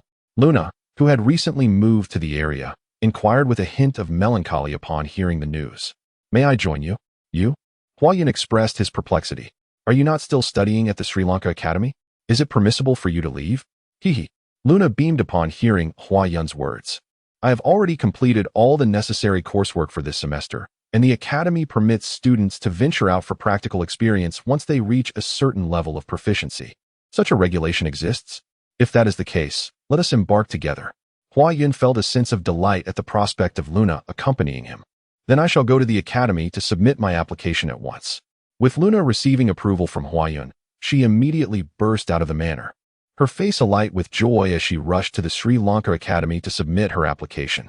Observing Luna's exuberant strides, Huayun smiled softly and shook his head slightly, his expression imbued with warmth. The following morning, Master Talia, along with Padalik and Paris, arrived at the entrance of Huayun's manor upon receiving their summons. Huayun was already acquainted with Master Talia from the time he treated the demon's curse, and after exchanging cordial greetings, he began to scrutinize the 2 8th-tier Grand Martial Masters. Their piercing gazes and steady strides, coupled with their chiseled, resolute faces devoid of any semblance of a smile, did not convey an impression of mere strength. Rather, they emanated an aura of unwavering loyalty. It was as if they would unhesitatingly shield one from even the most formidable of spells, standing resolutely in defense. Even when Huayun greeted them, the 2 merely nodded, respectfully bowing to him. Having spent years safeguarding the royal palace, they held a stringent view of hierarchy, which led Huayun to reflect upon the formidable nature of royal culture. Once all the belongings were loaded onto the carriage, they promptly set off towards the northern city gate of the royal capital. The Kote province, located in the northwestern part of the kingdom, is a rather remote area, only a few days' journey from Koto town. However, departing from the royal capital in this world, where travel was still reliant on horseback, would require at least a fortnight of travel. Throughout the journey, there was no rush. The trip was quite uneventful. As Huayun and his companions passed through each town, they refrained from disturbing the local lords, merely stopping occasionally to replenish their supplies before setting off once more the following day. Master Talia is a remarkably erudite individual. However, his daily existence revolves solely around the arduous practice within the Mage's Hall, showing little interest beyond the realm of magic. Along the journey, he has developed a profound camaraderie with Roddy, engaging in stimulating conversations, while Petrolic and Paris manage to exchange only a few words throughout the day. The only aspect that instills a sense of dread in Huayun is the revelation that the substantial bundles carried by the Ba brothers contain, aside from a few changes of clothing, an abundance of food. Whenever they are on the move, the brothers readily produce snacks, and in each city they visit, they insist on purchasing copious amounts of provisions with Huayun's money, leaving Luna and others in astonishment. After nearly 10 days of travel, Huayun and his companions have arrived in the northern region of the kingdom, where towns have become increasingly scarce, devoid of the opulence characteristic of the royal city. Occasionally, they encounter would-be robbers along the roadside, who are swiftly dispatched by Petrolic and Paris without so much as a word of warning. Giant Tower Town stands as the sole settlement within a 100-mile radius, and the group had already inquired about it before departing from the previous town in the morning. As the sun began its descent toward the eastern horizon, they finally entered Giant Tower Town. After such an extensive journey, everyone had come to understand Huayun's preferences. He invariably seeks to lodge at mercenary inns whenever they are available, resorting to alternative accommodations only when such inns are absent. At the outset, the esteemed Master Talia found himself quite unaccustomed to the subpar accommodations of the mercenary inn. However, upon observing the indifference of the Bar brothers, Roddy, Petrolic, and Paris, as well as the apparent ease with which Luna, the enchanting sorceress, adapted to such surroundings, Master Talia felt compelled to refrain from voicing any objections. Giant Tower Town was merely a quaint settlement, devoid of any mercenary guilds, and thus lacking proper mercenary inns. It was home only to a modest establishment known as the Giant Tower Tavern. Upon the arrival of Huayun and his companions, they immediately garnered the attention of those within the tavern. In a town of such limited size, the sight of Petrolic and his companions clad in resplendent armor was certainly striking, particularly Luna, whose beauty captivated all present, momentarily rendering them speechless upon her entrance. As Huayun and his party settled in, the tavern staff promptly emerged to tidy the tables, warmly inviting them to take a seat while serving them steaming cups of water. After the Bar brothers had relocated their belongings, Roddy exchanged several gold coins with the tavern owner, who, with a beaming smile, dispatched someone to prepare a few clean rooms and arrange for the care of their horses. Once Huayun and his companions were seated, their attention was inevitably drawn to several other tables where armored warriors sat in quietude, diligently consuming their meals, clearly exhibiting remarkable discipline. At the center of these tables, a few individuals who appeared to be the leaders of this group regarded Huayun and his companions with keen interest as they entered. Chapter 71. The Nokia family. At the table sat 3 men and 2 women. The foremost individual was a striking blue-haired beauty in her 20s, subtly shielded by the other 4. Her alluring visage emanated an aggressive charm, clad in exquisite form-fitting leather armor, with a longsword elegantly suspended at her waist.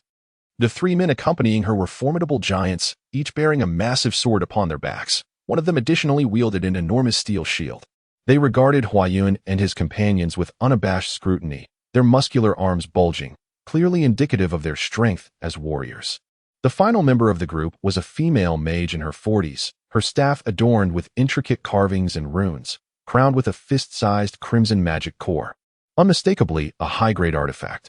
In stark contrast to the modestly attired Huayun and his companions, this group stood out conspicuously within the tavern. Unbeknownst to Talia, Huayun possessed not only extensive knowledge of botany, but also remarkable skills. As she beheld the group, a flicker of alarm crossed Talia's eyes. Leaning closer to Huayun, she whispered softly, "Those individuals are formidable. Among the 3 warriors, 2 are 7th-tier platinum knights, while 1 is a 6th-tier gold knight. The female mage is a 5th-tier fire archmage, and that blue-haired woman only possesses the strength of a 4th-tier bronze knight." Talia was profoundly astonished by the prowess of those individuals. He had not anticipated encountering so many formidable experts in such a remote region of the northern kingdom. The warriors seated at the adjacent tables also appeared to possess remarkable skills, each likely surpassing the rank of a second-tier apprentice warrior. A few of them, resembling minor leaders, exhibited strengths around the 4th or 5th tier, although their capabilities paled in comparison to those of Hua Yun and his companions. It must be noted that Talia and Patalik were among the elite of the royal palace, representing the pinnacle of talent within the entire kingdom of Sisi. The presence of such powerful individuals undoubtedly commanded significant renown in the northern territories of the kingdom. Observing the individuals at the opposing table scrutinizing them without reservation, Talia let out a cold snort. A surge of mental energy emanated from him, and the female mage across the way let out a stifled gasp, her body trembling involuntarily, her face flushed with color. Meanwhile, Hua Yun and his companions remained unfazed, casually sampling their food. "Merlin, are you all right?"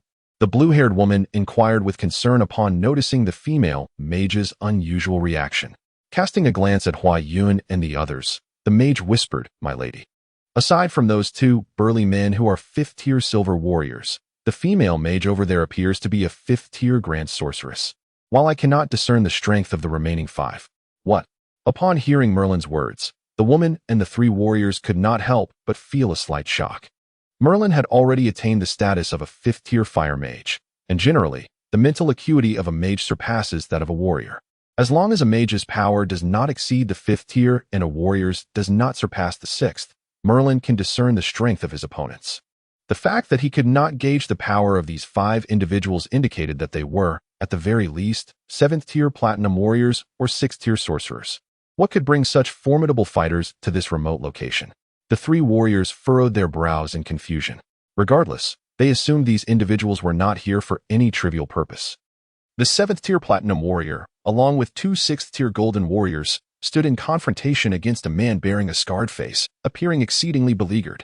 One of the 6th-tier golden warriors had lost an arm, blood gushing profusely from the wound, yet he did not flinch, his gaze fixed intensely upon the scarred man. Meanwhile, Merlin and the blue-haired woman found themselves encircled in the midst of the crowd. At their feet lay the lifeless bodies of several comrades. What had once been a contingent of over 300 now dwindled to nearly 200, many still bearing injuries. The band of thieves encircling them numbered between 500 to 600. Upon the arrival of Hua Yun and his companions, a flicker of hope immediately illuminated the face of the blue-haired woman from the previous day. "Could you all please make way? We still have a journey ahead." Casting a frigid glance at the dozens of thieves surrounding him, Hua Yun displayed no inclination to engage with them. He was well aware of the formidable prowess of the group he had encountered the previous day. Yet now he found himself encircled by a band evidently possessing even greater strength. Let them pass. Upon hearing Hua Yun's icy tone, the thieves could not suppress their fury. Just as they prepared to strike, the scarred man interjected. Upon his command, the thieves promptly parted, creating a path before Hua Yun and his companions. As the royal court mage, Master Talia initially harbored the desire to confront the thieves, but given Hua Yun's directive, he felt a twinge of dissatisfaction at Hua Yun's apparent indifference to the plight of others. "Esteemed gentlemen, I am Kalin of the Noki family. I implore you to lend us your aid, and we shall offer our profound gratitude in return." Observing that Hua Yun and his group appeared intent on their own escape, Kalin's anxiety surged, prompting him to shout desperately. Noticing that his words seemed to have little impact, Kalin quickly added, "Should you choose not to assist, I have no further recourse. I only hope that if you encounter any members of the Noki family, you will convey to them that I, Kalin, have fallen victim to the storm thieves." Upon hearing Kalin's words, the scarred man's expression shifted dramatically as he coldly commanded the band of thieves, "Leave those few individuals to me." Upon hearing the command of the scarred man, the band of thieves who had previously parted to allow passage swiftly encircled the cart belonging to Hua Yun and his companions once more. Chapter 72. Ambush. Kill them. Before Hua Yun and his companions had the chance to utter a word, the scarred man had already issued a lethal order to the bandits. Without a moment's hesitation, a thunderous battle cry erupted from the thieves. The foremost among them, wielding their weapons with remarkable finesse, aimed their strikes at the horses pulling Hua Yun's cart. Humph. Patalik and Pasley could not allow their steeds to be harmed. In unison, they let out a cold snort, drawing their long swords with precision. A flash of blades sliced through the air, and the leading thieves were suddenly engulfed in excruciating pain, before their minds could even register the attack. They were cleaved in two, blood splattering across the ground. As they faced the multitude of thieves, Padalik and Pasley brandished their swords with dazzling speed, plunging into the fray as though a tiger among sheep. The air was soon filled with the wails of the wounded.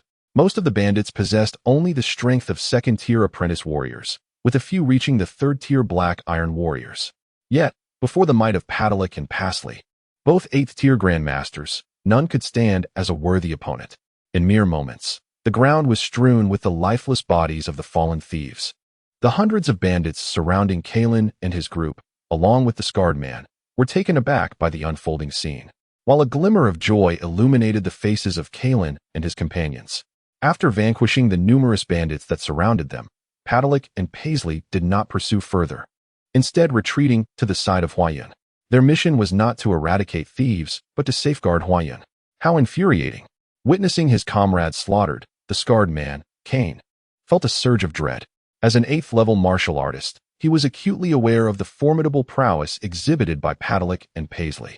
Having learned through intelligence that the Norki family was to transport a highly significant cargo, he had promptly concealed his Storm Bandit group in ambush. Just as he was poised for success, he was unexpectedly confronted by such formidable adversaries. Yet, Kane dared not allow Huayun and his companions to escape.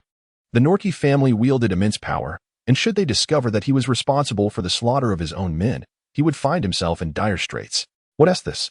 No longer willing to make a move. Observing Kane, a hint of a cold smile graced Huayun's face. He then turned to the elated Carlin and the others, a cunning plan taking root in his mind. Despite having witnessed the cycle of life and death in this world, Huayun was not inherently cold-hearted or indifferent. He believed that as long as he possessed the capability, saving others was not an insurmountable task. Initially, Huayan intended to orchestrate a surprise attack by Talia, Padalik, and Paisley on Kane as their cart passed by, aiming to capture Kane. With their leader apprehended, the remaining bandits, though numerous, would undoubtedly hesitate, their combat effectiveness severely diminished, ultimately leading to their defeat. However, Huayan did not anticipate that Carlin and his compatriots, sensing their imminent demise, would drag Huayun and the others down with them, a thought that left Huayan exceedingly displeased.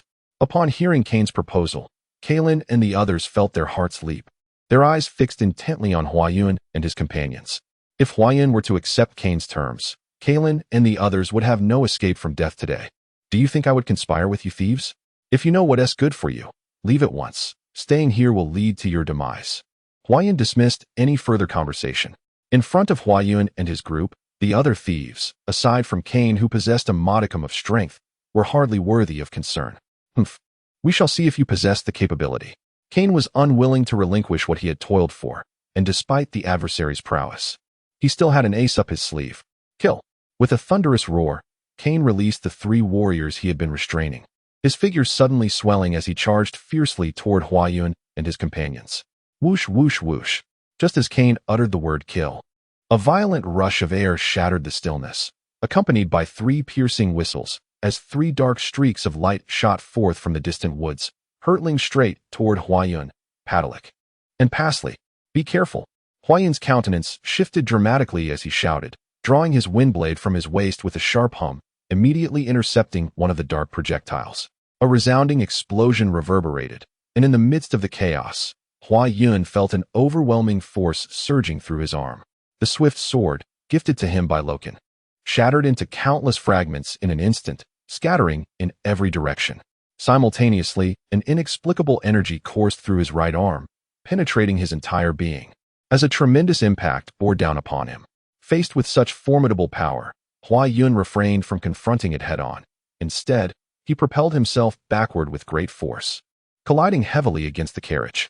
Utilizing a celestial technique, he endeavored to transfer the overwhelming energy within him onto the rear of the carriage. With a deafening crash, the entire vehicle splintered and burst apart under the might of that force, debris flying in all directions. Enduring excruciating pain, Huayun focused intently on Padalik and Pasley, who appeared equally disheveled, their swords reduced to mere shards, while their once formidable armor lay scattered in countless fragments at their feet. Noticing that Huayun and his companions had survived the onslaught of the ominous shadow, Kane, rushing toward them, paused in surprise.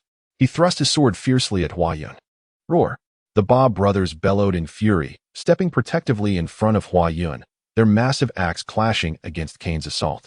Yet, as mere 5th-tier silver warriors, the Ba brothers could scarcely withstand the might of Kane, an 8th-tier grand martial artist. The ground beneath them fractured, and they spat blood in the wake of the impact. Unfazed by his failed strike, Kane sought to continue his assault on Huayun, but Talia's magical attack surged forth, a colossal firestorm rapidly engulfing Kane. Kane sensed the immense power concealed within the fiery clouds and, wary of the threat, hastily retreated. Talia chanted incantations fervently, her staff radiating a brilliant light as countless fireballs, seemingly possessed of their own intent, hurtled towards Kane. Huayun, Rodi, and Luna rushed to Huayun's side. One produced a potion while the other cast a healing spell of the water element upon him. "I am unscathed. You must remain here." Huayun, refusing to allow any lapse in vigilance, swiftly retrieved a long sword from the ground. The power within him surged rapidly, propelling him like a sharpened arrow towards the grove from whence the dark projectiles had originated. Despite appearing to have endured significant damage, Huayun had, in truth, sustained minimal injury. The residual energy within him had been swiftly consumed by his extraordinary abilities. Observing Huayun darting into the woods, Patalik and Pasley, momentarily taken aback by his prowess, seized 2 long swords from the ground and hurried after him. Having previously suffered from the onslaught of those dark projectiles, they were acutely aware of the formidable skill possessed by the one who had unleashed them. Although their weapons paled in comparison to Huayun's, they were far from ordinary steel swords, having been infused with 8th-tier battle energy. Yet, those dark projectiles had shattered their swords with ease. Had it not been for the enchanted armor, inscribed with protective magic by the kingdom's master alchemists, they might have faced grave injury or worse from that earlier assault. Upon hearing Huayun's command, Paisley hesitated for a moment before halting his steps and turning to assist Talia. This was not an exhibition of bravado on Huayun's part. It was evident that Patalik and Paisley were ill-equipped to withstand the earlier ominous attack.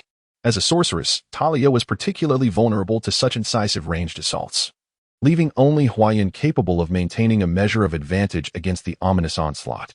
This does not imply that Huayun's prowess surpassed that of Patalik and Paisley. Rather, the previous attack predominantly relied on energy-based assaults, which lacked significant physical destructive power. Huayun, possessing the unique ability to counter all forms of energy attacks, stood at an advantage. With trepidation, Huayun extended his senses towards the distant woods, remaining vigilant to evade any further strikes from the ominous attack. Yet, even as he plunged into the thicket, the sinister assault did not re-emerge. His gaze, sharp as lightning, quickly discerned traces of someone who had previously concealed themselves behind a great tree. However, that location was now devoid of any presence. It was evident that the assailant had vacated the area post-attack. Behind the great tree, a distinct trail led deeper into the woods, causing Huayun to furrow his brow in contemplation. Patalik, catching up to Huayun, glanced at the marks on the ground and inquired, "Master Huayun, what shall we do now?" "Chase," Huayun replied succinctly, propelling himself into the depths of the forest, while Patalik promptly positioned himself protectively at Huayun's side. The two individuals' gazes were as sharp as blades, cautiously following the traces etched upon the ground as they ventured deeper into the forest. Chapter 73, The Enigmatic Magical Bow. Split up and search. Huayun and Patalik exchanged a glance, each selecting a distinct trail to pursue. Initially, both were perplexed by the formidable attacks the other had unleashed, questioning why they chose to flee. However, after scrutinizing the previous traces, they deduced that the adversary's retreat had been rather tumultuous, indicating that the attacks were likely conjured through some arcane method, with the wielder not necessarily possessing exceptional strength. At that moment, their minds were taut with concentration, senses extending cautiously ahead. As Huayun meticulously scanned the surroundings, a faint sound of slicing air suddenly pierced the stillness. Quick as a flash, Huayun raised his sword, intending to counter the impending threat, only to realize that the object creating the sound was not as swift as the previous dark light. With a sidestep, he watched as a gleaming dagger embedded itself in a tree trunk behind him. Break! Without even glancing to identify the enemy's location, Huayun let out a fierce shout. The elemental power surged within him, flooding into his sword. A crescent-shaped beam of light erupted from the blade, striking the thicket from whence the sound had emanated, cleaving through the underbrush with precision, as if it had been meticulously sliced by a razor-sharp sword, causing the foliage to shatter apart. As the figure unleashed a blade of energy, it darted into the thicket, where a silhouette clad in black leather armor lay wounded. Struck in the chest by Huayun's previous blow, the figure writhed in agony upon the ground for a brief moment before falling still. Huayun approached and noticed that the black-clad individual clutched a peculiar, crescent-shaped magical bow from which a strange black luminescence flickered incessantly. With a swift motion, Huayun seized the magical bow from the individual's grasp, feeling an odd aura emanate from it. The bow, with its uniquely shaped body, was inscribed with countless arcane runes. And Huayun, sensitive to energy, immediately sensed a terrifying force radiating from the weapon. With a thought, Huayun gently placed his right hand upon the bowstring and pulled back with all his might. An unusual surge of magical energy coursed through the bowstring and into his being, causing the elemental power within him to surge forth like a flood breaking through a dam. This torrent rapidly traveled down his arm and into the bowstring, transforming into a dark arrow that materialized above it. With a faint hum, Huayun found it difficult to maintain his grip, and the dark arrow emitted a sharp sound as it pierced the air, soaring into the sky and vanishing in an instant. A wave of dizziness washed over him, and he suddenly felt a profound weakness within. The magical bow, inadvertently acquired by Machi, the second-in-command of the Storm Thieves Guild, was originally a creation of a 7th-tier platinum archer. However, he soon discovered that this peculiar magical bow could not be paired with any conventional arrows. Instead, it required the wielder to infuse it with a substantial amount of magical energy or fighting spirit, causing a dark arrow to materialize upon the bowstring. Once loosed, this arrow possessed immense power, formidable enough to challenge even Cain, an 8th-tier martial master. Yet, this magical bow bore a critical flaw. The energy required to conjure each arrow was exceedingly high. As a 7th-tier platinum archer, Machi found that all the fighting spirit within him could only produce 3 magical arrows with this bow. Through diligent practice, he became capable of launching all 3 arrows simultaneously. However, upon firing these arrows, he would deplete his energy completely, rendering him utterly fatigued and devoid of combat ability, necessitating at least an hour to regain even a fraction of his strength. Previously concealed, he had targeted Huayun, who appeared to be the leader, along with the formidable Patalik and Pasli, upon receiving Cain's signal. To his astonishment, his arrows, which were meant to fell an 8th-tier martial master, failed to strike down even one of the trio.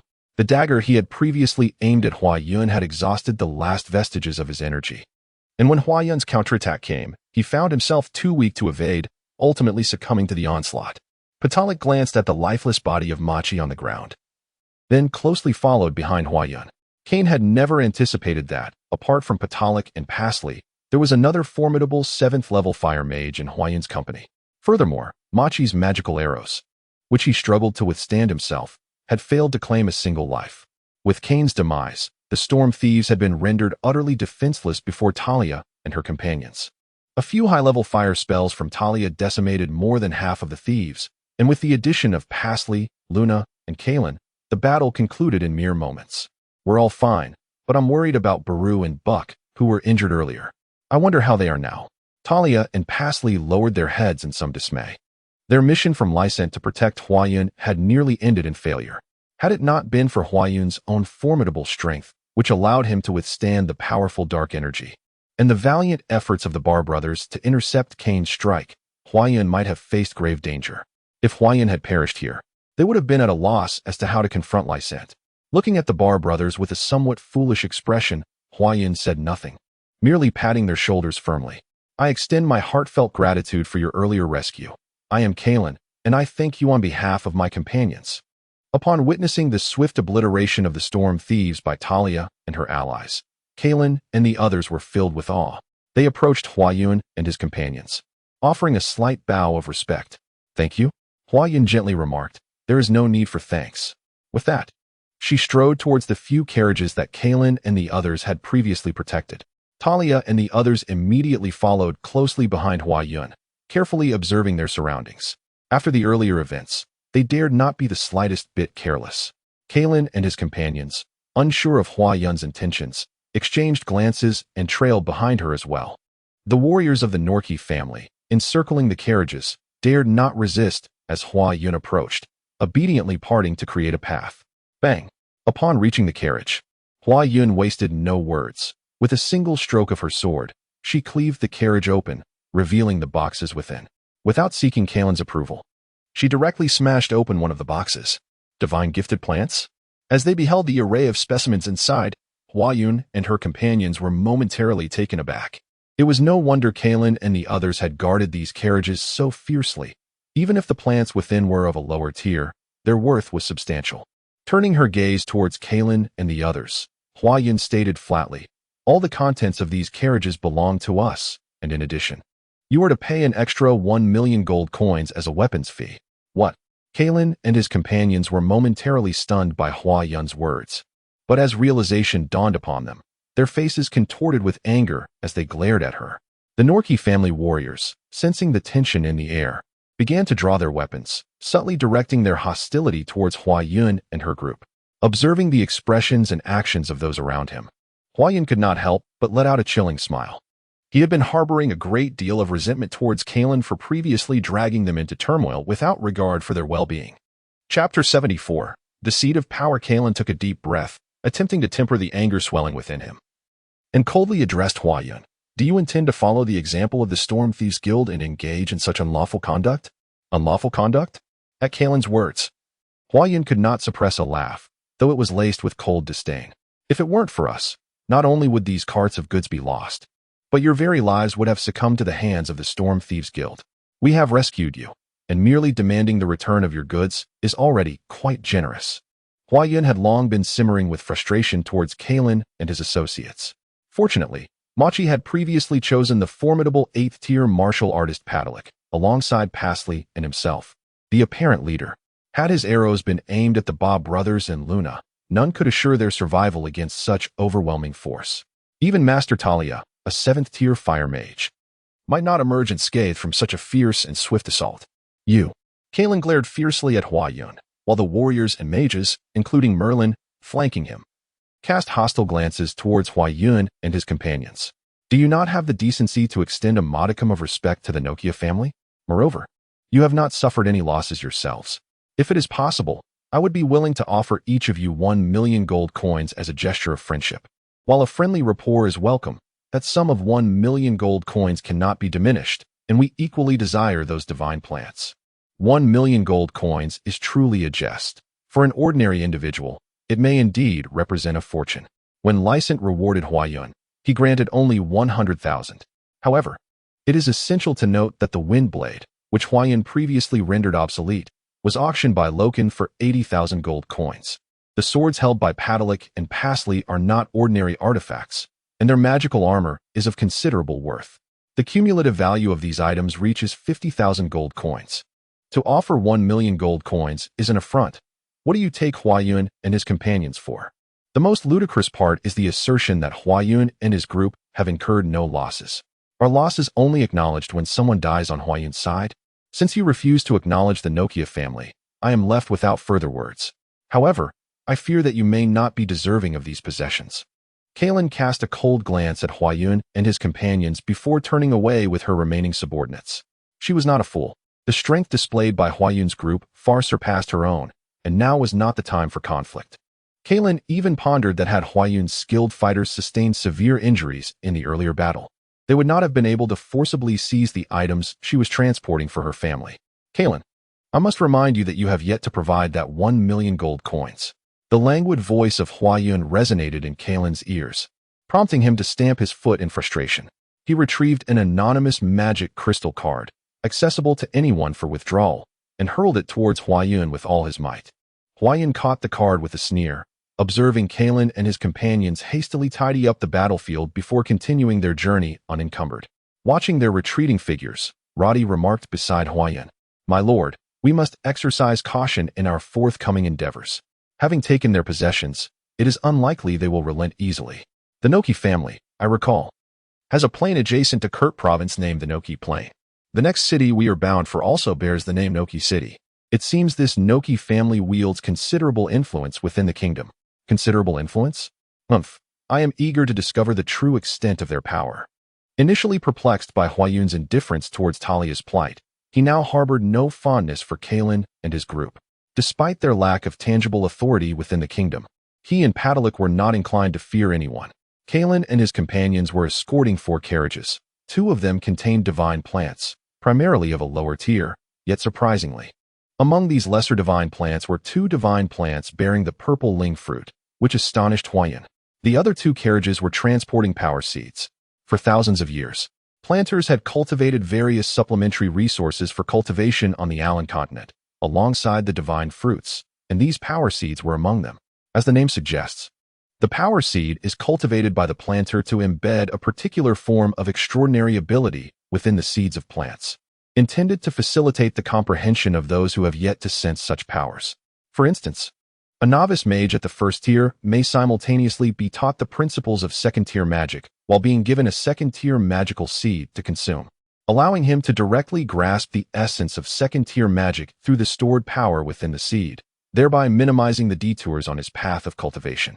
However, these power seeds are predominantly designed for newcomers or those still at lower tiers, rendering them of little use to individuals who have attained intermediate levels or higher. Consequently, their value pales in comparison to that of divine fruits, yet the market price for power seeds remains surprisingly high. Once everything was organized, Huayan and his companions promptly resumed their journey.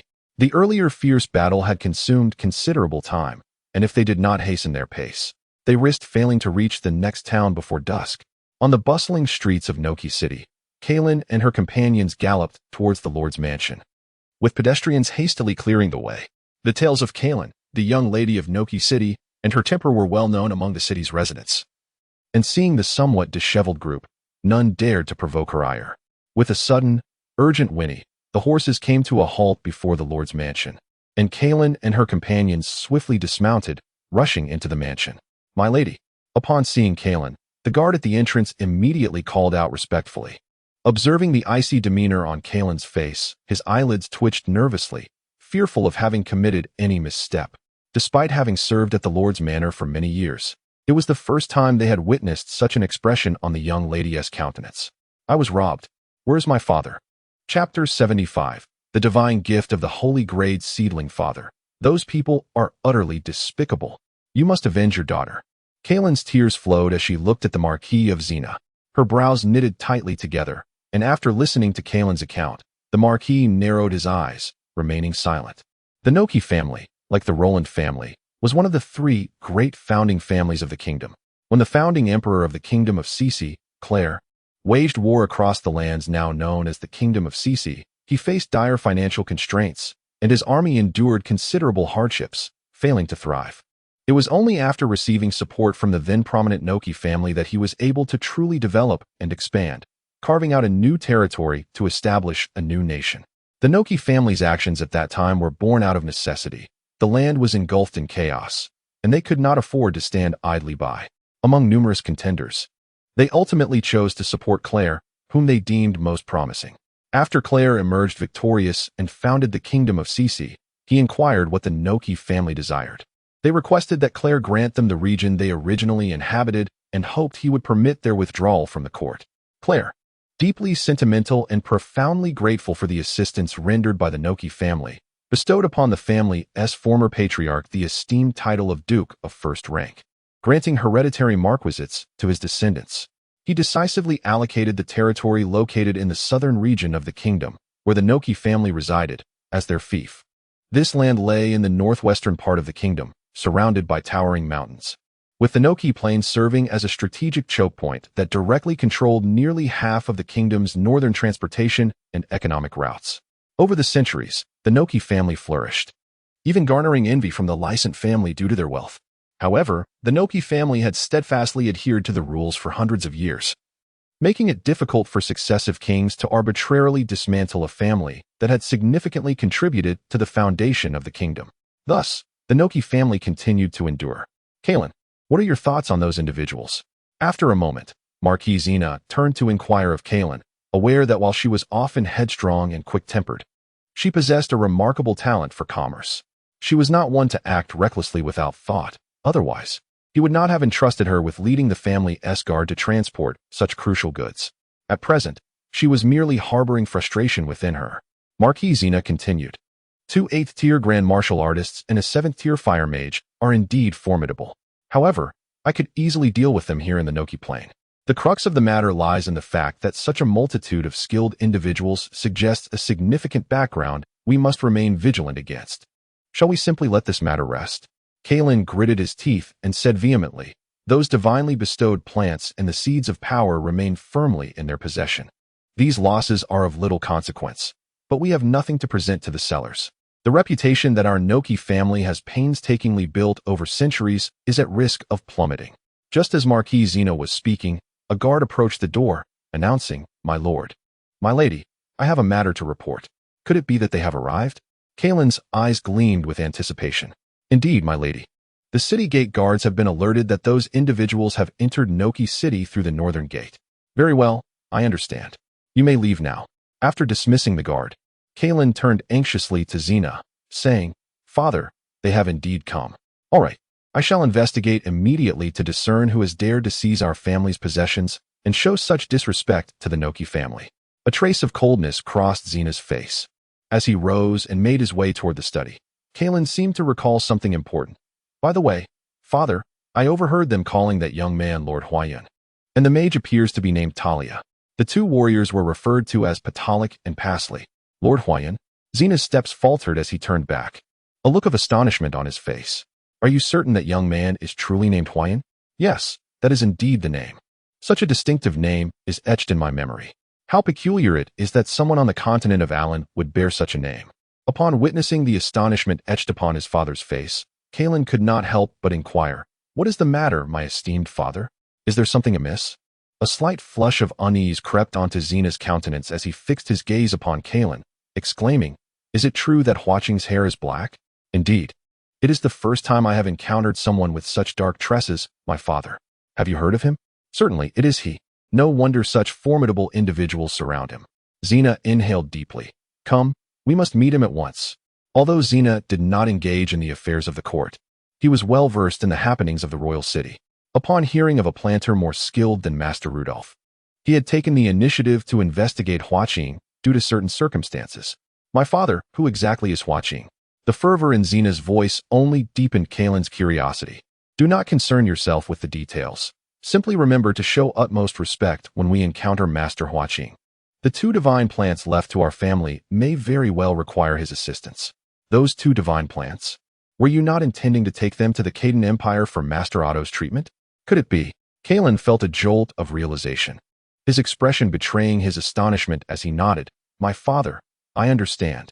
Upon entering Noki City, Huaqing and his companions immediately sought lodging in a few rooms adjacent to the mercenary guild. They proceeded to carry their belongings inside. After settling everything, Roddy arrived at Huayun's room and informed him, My lord, I have inquired about the matter you asked me to investigate. That Kalen is indeed the daughter of Marquis Zena, the lord of Noki City. Since our arrival, there have been individuals shadowing us, and they are likely dispatched by her. A cold smile crept onto Huayun's lips. With his keen instincts, he had undoubtedly sensed the prying eyes observing them from behind the carriage. Sir, there is someone outside the inn who wishes to see you, announced an innkeeper as Huayun conversed with Roddy. Someone wishes to see me? Huayun replied, momentarily taken aback, then chuckled, Let them come in. Moments later, Marquis Zena entered Huayun's room with a hearty laugh. I heard Master Huayun has arrived in Noki City. Why wasn't I informed?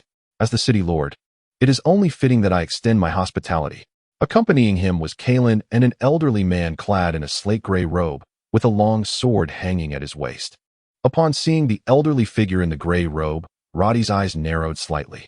Despite being an 8th-tier alchemist with formidable magical perception, he was unable to gauge the old man's power level.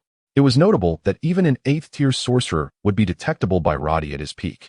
As Roddy scrutinized the elderly man, the latter was equally intrigued, studying both Roddy and Huayun with keen interest. Alas, what merit do I possess to warrant the presence of the esteemed Lord of Zena? Huayun rose to his feet and inclined his head respectfully towards Zena. Oh, no need for such formality. Today, my dear lady encountered the Storm Thieves Guild, and fortunately, Master Huayun extended his assistance. Had anything unfortunate befallen me, how could I ever face my deceased mother in the underworld? I am truly grateful for Master Huayun's kindness, she expressed earnestly. With that, Zena immediately turned to Kalong beside her and commanded, Kalong, do not delay in expressing your gratitude to Master Huayun. Kalong stepped forward without a trace of the arrogance she had displayed earlier, addressing Hua Yun with utmost respect. I am Kalong, and I sincerely thank Master Hua Yun for his life-saving intervention today. Not at all. We are all subjects of the kingdom and must assist one another, Hua Yun replied, his eyes narrowing slightly. There was something peculiar about Xina. Despite having taken his belongings, she showed no signs of resentment and instead exhibited great warmth, conveniently omitting any mention of the divine flora and the seeds of power. May I inquire what business you have with me, Lord Xina? Ah, indeed. I do have a matter that requires Master Hua Yun's assistance, Xina replied without further ado. Oh, I wonder in what manner I might assist Lord Xina? Hua Yun thought to himself, smirking inwardly, curious about the tricks she might unveil. Xina glanced at Roddy, who stood beside Hua Yun, hesitating momentarily. Hua Yun smiled gently. Fear not, Lord Xina. Master Roddy is my assistant. Xina nodded slightly, a flash of light emanating from his hand, and suddenly, two bizarre-looking plants materialized on the table in the room. Upon seeing these pots, Hua Yun and Roddy were momentarily taken aback.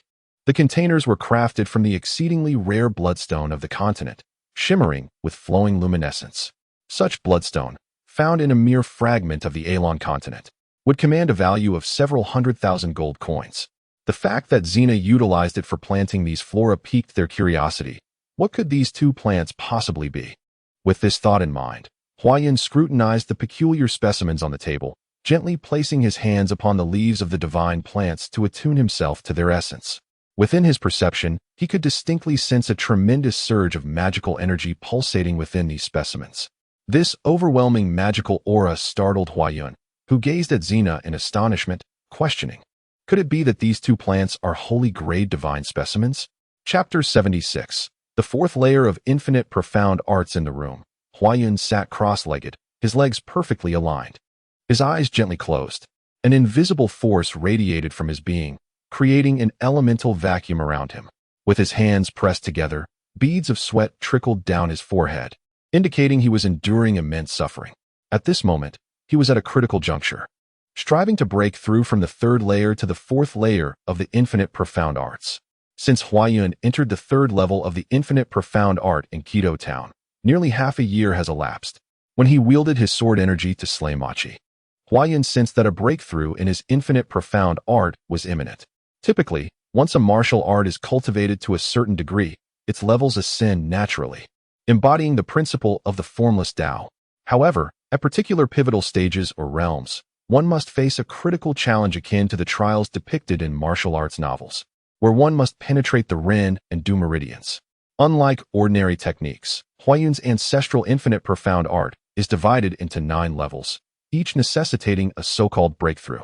A failure in this endeavor could result in a minor loss of power or, in severe cases, cause all previously gained accomplishments to vanish entirely, rendering the process exceedingly perilous. The initial 3 levels of the infinite profound art, being relatively low, did not pose significant dangers during the previous 3 breakthroughs. However, upon reaching the mid-level 4th stage, each subsequent advancement becomes exceedingly arduous. The first level of the infinite profound art allows one to attain the pinnacle of ordinary human capabilities, maximizing the innate physical strength of the body. The second level enables the cultivation of internal energy, facilitating its free flow while simultaneously refining the various organs, thereby enhancing their functions. The third level involves the externalization of internal energy, transitioning from the initial infusion of energy into objects to the explosive force exhibited by Hua Yun when he defeated Machi. At this juncture, the gaseous true energy stored within his body has reached its maximum capacity, and thereafter, no further cultivation can augment the internal reserve of true energy.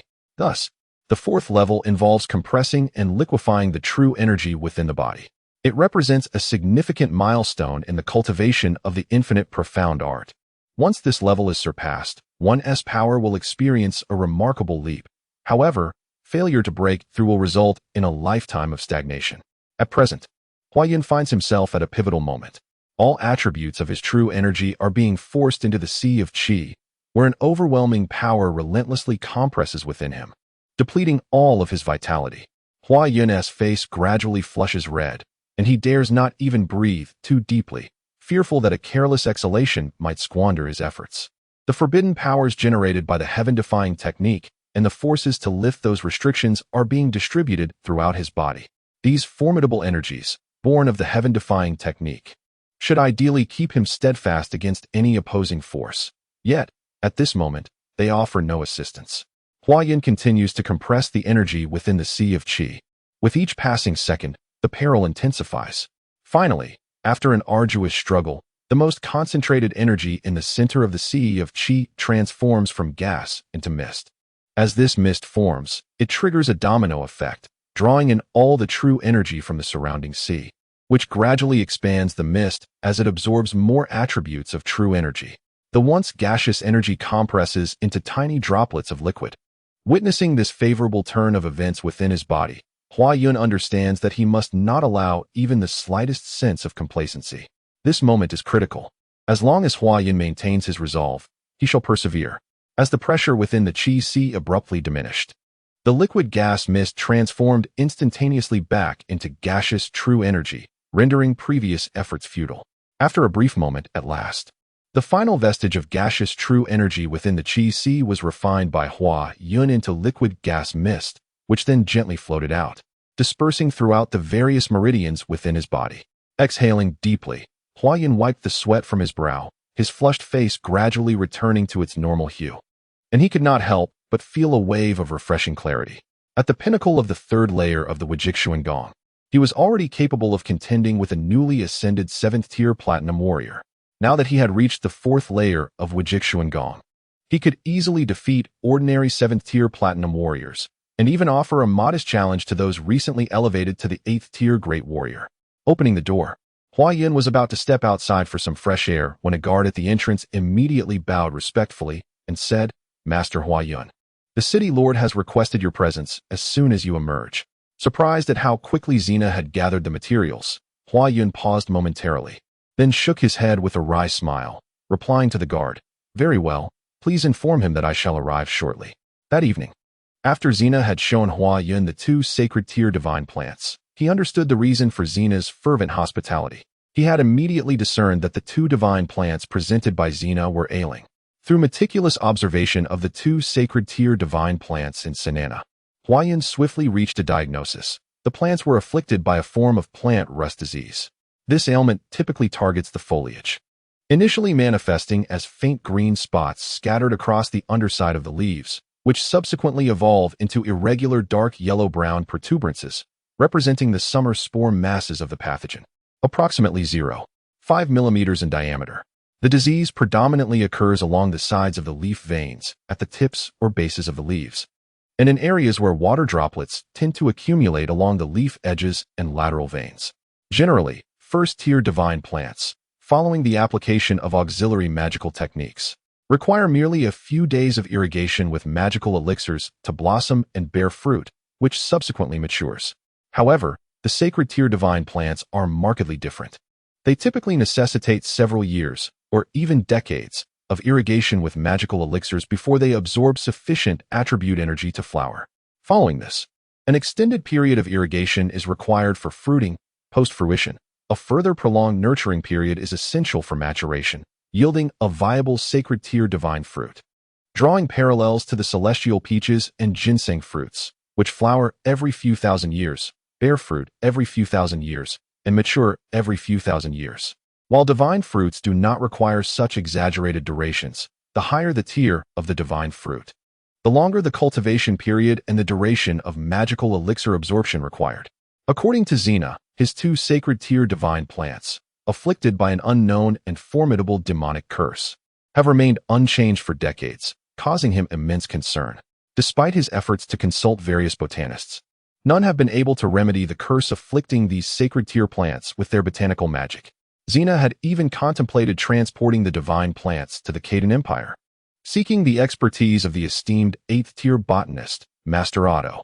However, upon learning that a new botanist named Huayan had successfully cured the demonic curse that even the kingdom's foremost botanist, Master Rudolph, could not heal, Xena decided to first approach Master Huayan in the royal city.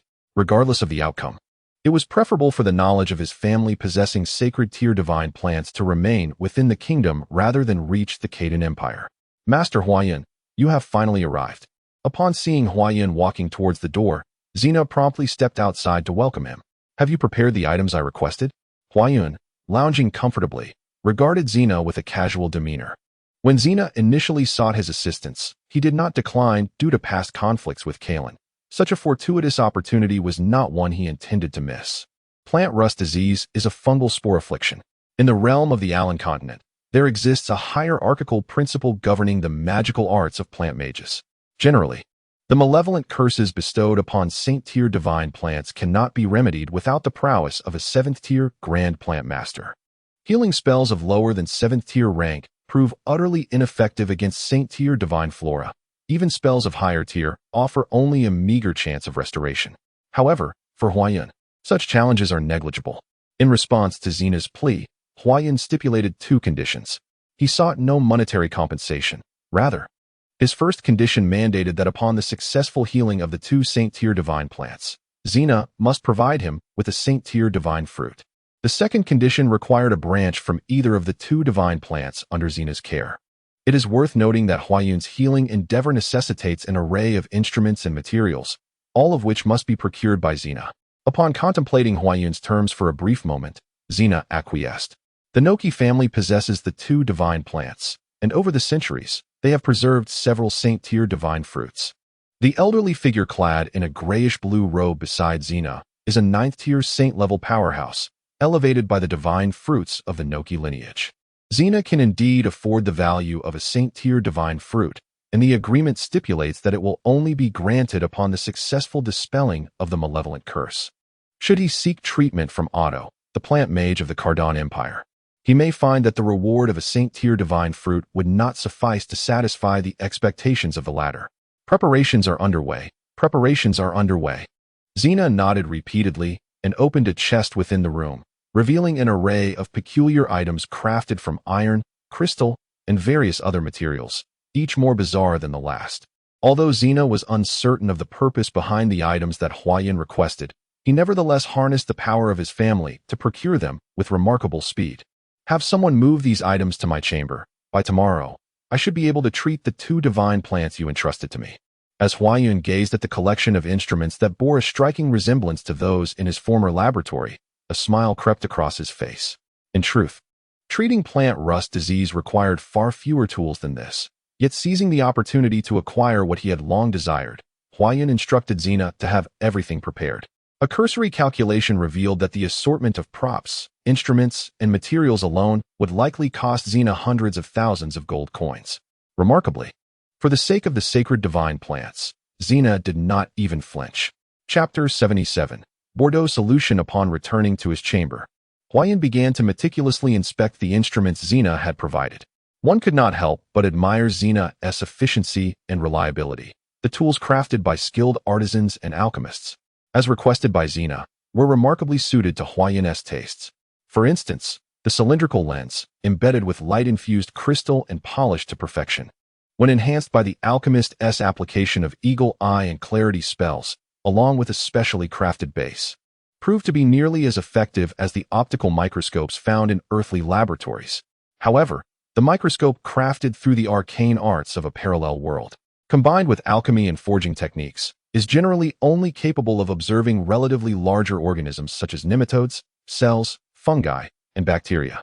It is woefully insufficient for examining viruses and similar entities, as the limitations of current technology render it impossible to create a microscope with the formidable capabilities of an electron microscope through magical means. In addition to the microscope, this chest is filled with various instruments including petri dishes, test tubes, distillation flasks, and titration tubes, alongside an assortment of experimental apparatus. Huayun meticulously sketched detailed blueprints for any device he believed could be constructed, which he entrusted to Xena. Undeterred by the prospect of Xena utilizing these designs to forge instruments, beyond himself, Huayun harbors no belief that anyone else in this world would possess the knowledge to operate these instruments, which are fundamentally inconceivable in this realm. After retaining the instruments and materials he urgently required, Huayun stored the remainder within the ring of the cosmos. The fungal spores responsible for the rust disease afflicting the 2 divine-grade plants are relatively easy to eliminate. However, if Huayun merely treats the condition, it is likely that the rust disease will resurge within a few days.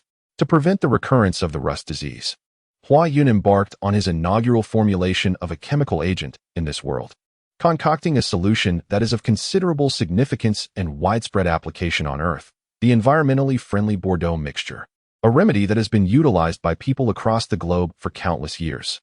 Anyone who has studied middle school chemistry knows that Bordeaux mixture, a protective fungicide for plants, is composed of lime water and copper sulfate, which effectively exterminates and prevents fungal diseases such as rust. Given the presence of limestone in the Allan continent, the preparation of lime water is relatively straightforward. However, acquiring copper sulfate poses a challenge. To obtain copper sulfate, sulfuric acid is essential, which is why Huayun employs an industrial method for its production. He has commissioned Xena to procure a batch of yellow sulfur, a mineral exclusively found in the fiery caves, and simultaneously instructed Xena to craft a sealed distillation apparatus using fire spirit crystal. This setup facilitates the oxidation of sulfur, yielding sulfur dioxide, which ultimately transforms into sulfuric acid. Subsequently, copper carbonate is added to the sulfuric acid, followed by filtration and neutralization to obtain a pure copper sulfate solution. This intricate process is of paramount importance, particularly the precise control required during the combustion of sulfur to produce sulfur dioxide. Huayun summoned Talia, a master of fire magic, to manage the temperature, ensuring the process is no less effective than using instruments on Earth. During his time at the Royal City's Botanical Hall, Talia had witnessed Huayun's peculiar healing methods and, without further ado, complied with his instructions. In the skirmishes against the storm thieves, Talia was astounded to discover that Huayun, a master botanist, was also an immensely powerful warrior, filling him with profound respect. Being a dual-class practitioner is no small feat. It requires significantly more effort than that of an ordinary individual to achieve similar accomplishments. The following afternoon, within the confines of Xena's chamber, Huayun diligently applied Bordeaux mixture to the two sacred tier divine plants before him. Is this truly sufficient? Observing Huayun, who confidently asserted that the treatment was complete, Xena found himself momentarily taken aback. Indeed, behold, these two sacred tier divine plants have gradually regained their vitality over the past few days. Is there a concern, Lord Xena? Surely, you are not contemplating evasion of payment? This? Certainly not. Xena waved his hands dismissively, his gaze fixed upon the two divine plants, which were steadily revitalizing, their leaf spots dissipating. At this moment, he was profoundly astonished by Huayun's method of treatment. As the head of the Noki family, Marquis Xena possessed a remarkable breadth of knowledge and insight. He had long heard of Master Huayun's extraordinary techniques for curing demonic curses, yet he had not anticipated such an unconventional approach. It was indeed peculiar, purchasing various materials of uncertain purpose and crafting bizarre instruments, then applying this strange blue liquid to the sacred tier divine plants, all without employing any plant mage magic. Not entirely accurate, for he had utilized several life's blessing and vitality restoration spells. But could first and second tier plant mage magic truly heal sacred tier divine plants? Such a notion was beyond Xena's experience. He had neither seen nor even heard of such a thing. In an instant, Huayun became an enigmatic figure in Xena's mind. One cannot fault Xena.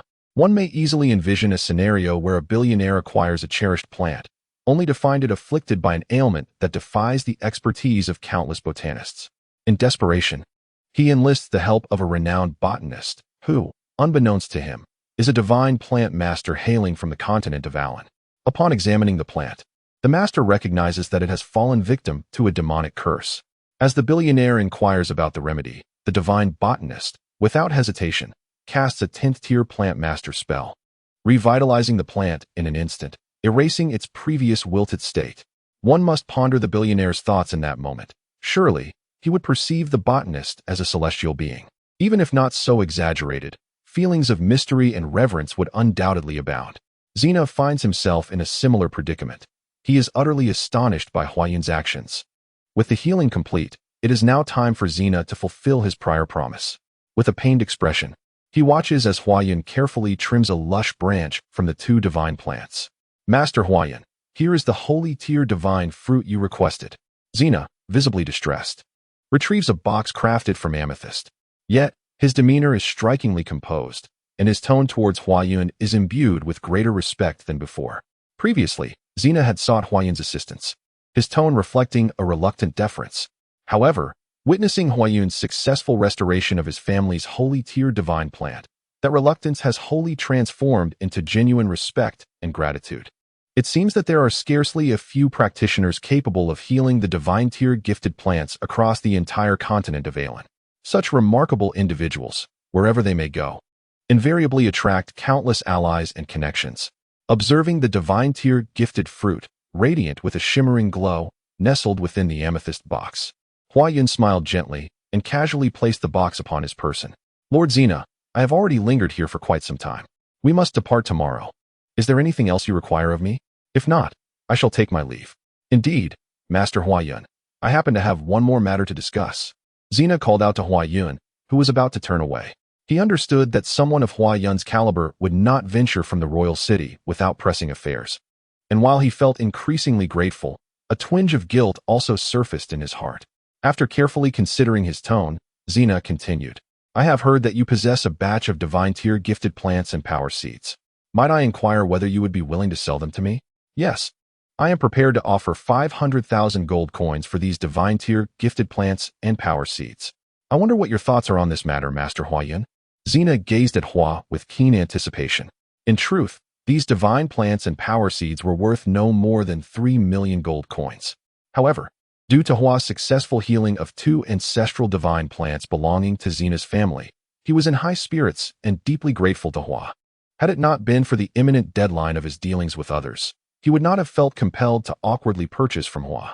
For the Noki family, a commercial dynasty that had existed for centuries, such items, while valuable, were not of great consequence. Since the Lord of Xena desired them, it was certainly no trouble. Even if Xena refrained from buying, Hua could easily sell them in Noki City. Transporting several carts of goods was not particularly convenient for Hua and his companions. Thank you, Master Hua. Xena sighed inwardly in relief and continued, I will send someone to collect the goods shortly, and I kindly request that you accompany me to settle the payment. Haha, certainly. Hua had not anticipated that seizing goods could prove so lucrative. The special divine fruits he had painstakingly cultivated, which could directly elevate others, had only fetched 3 million.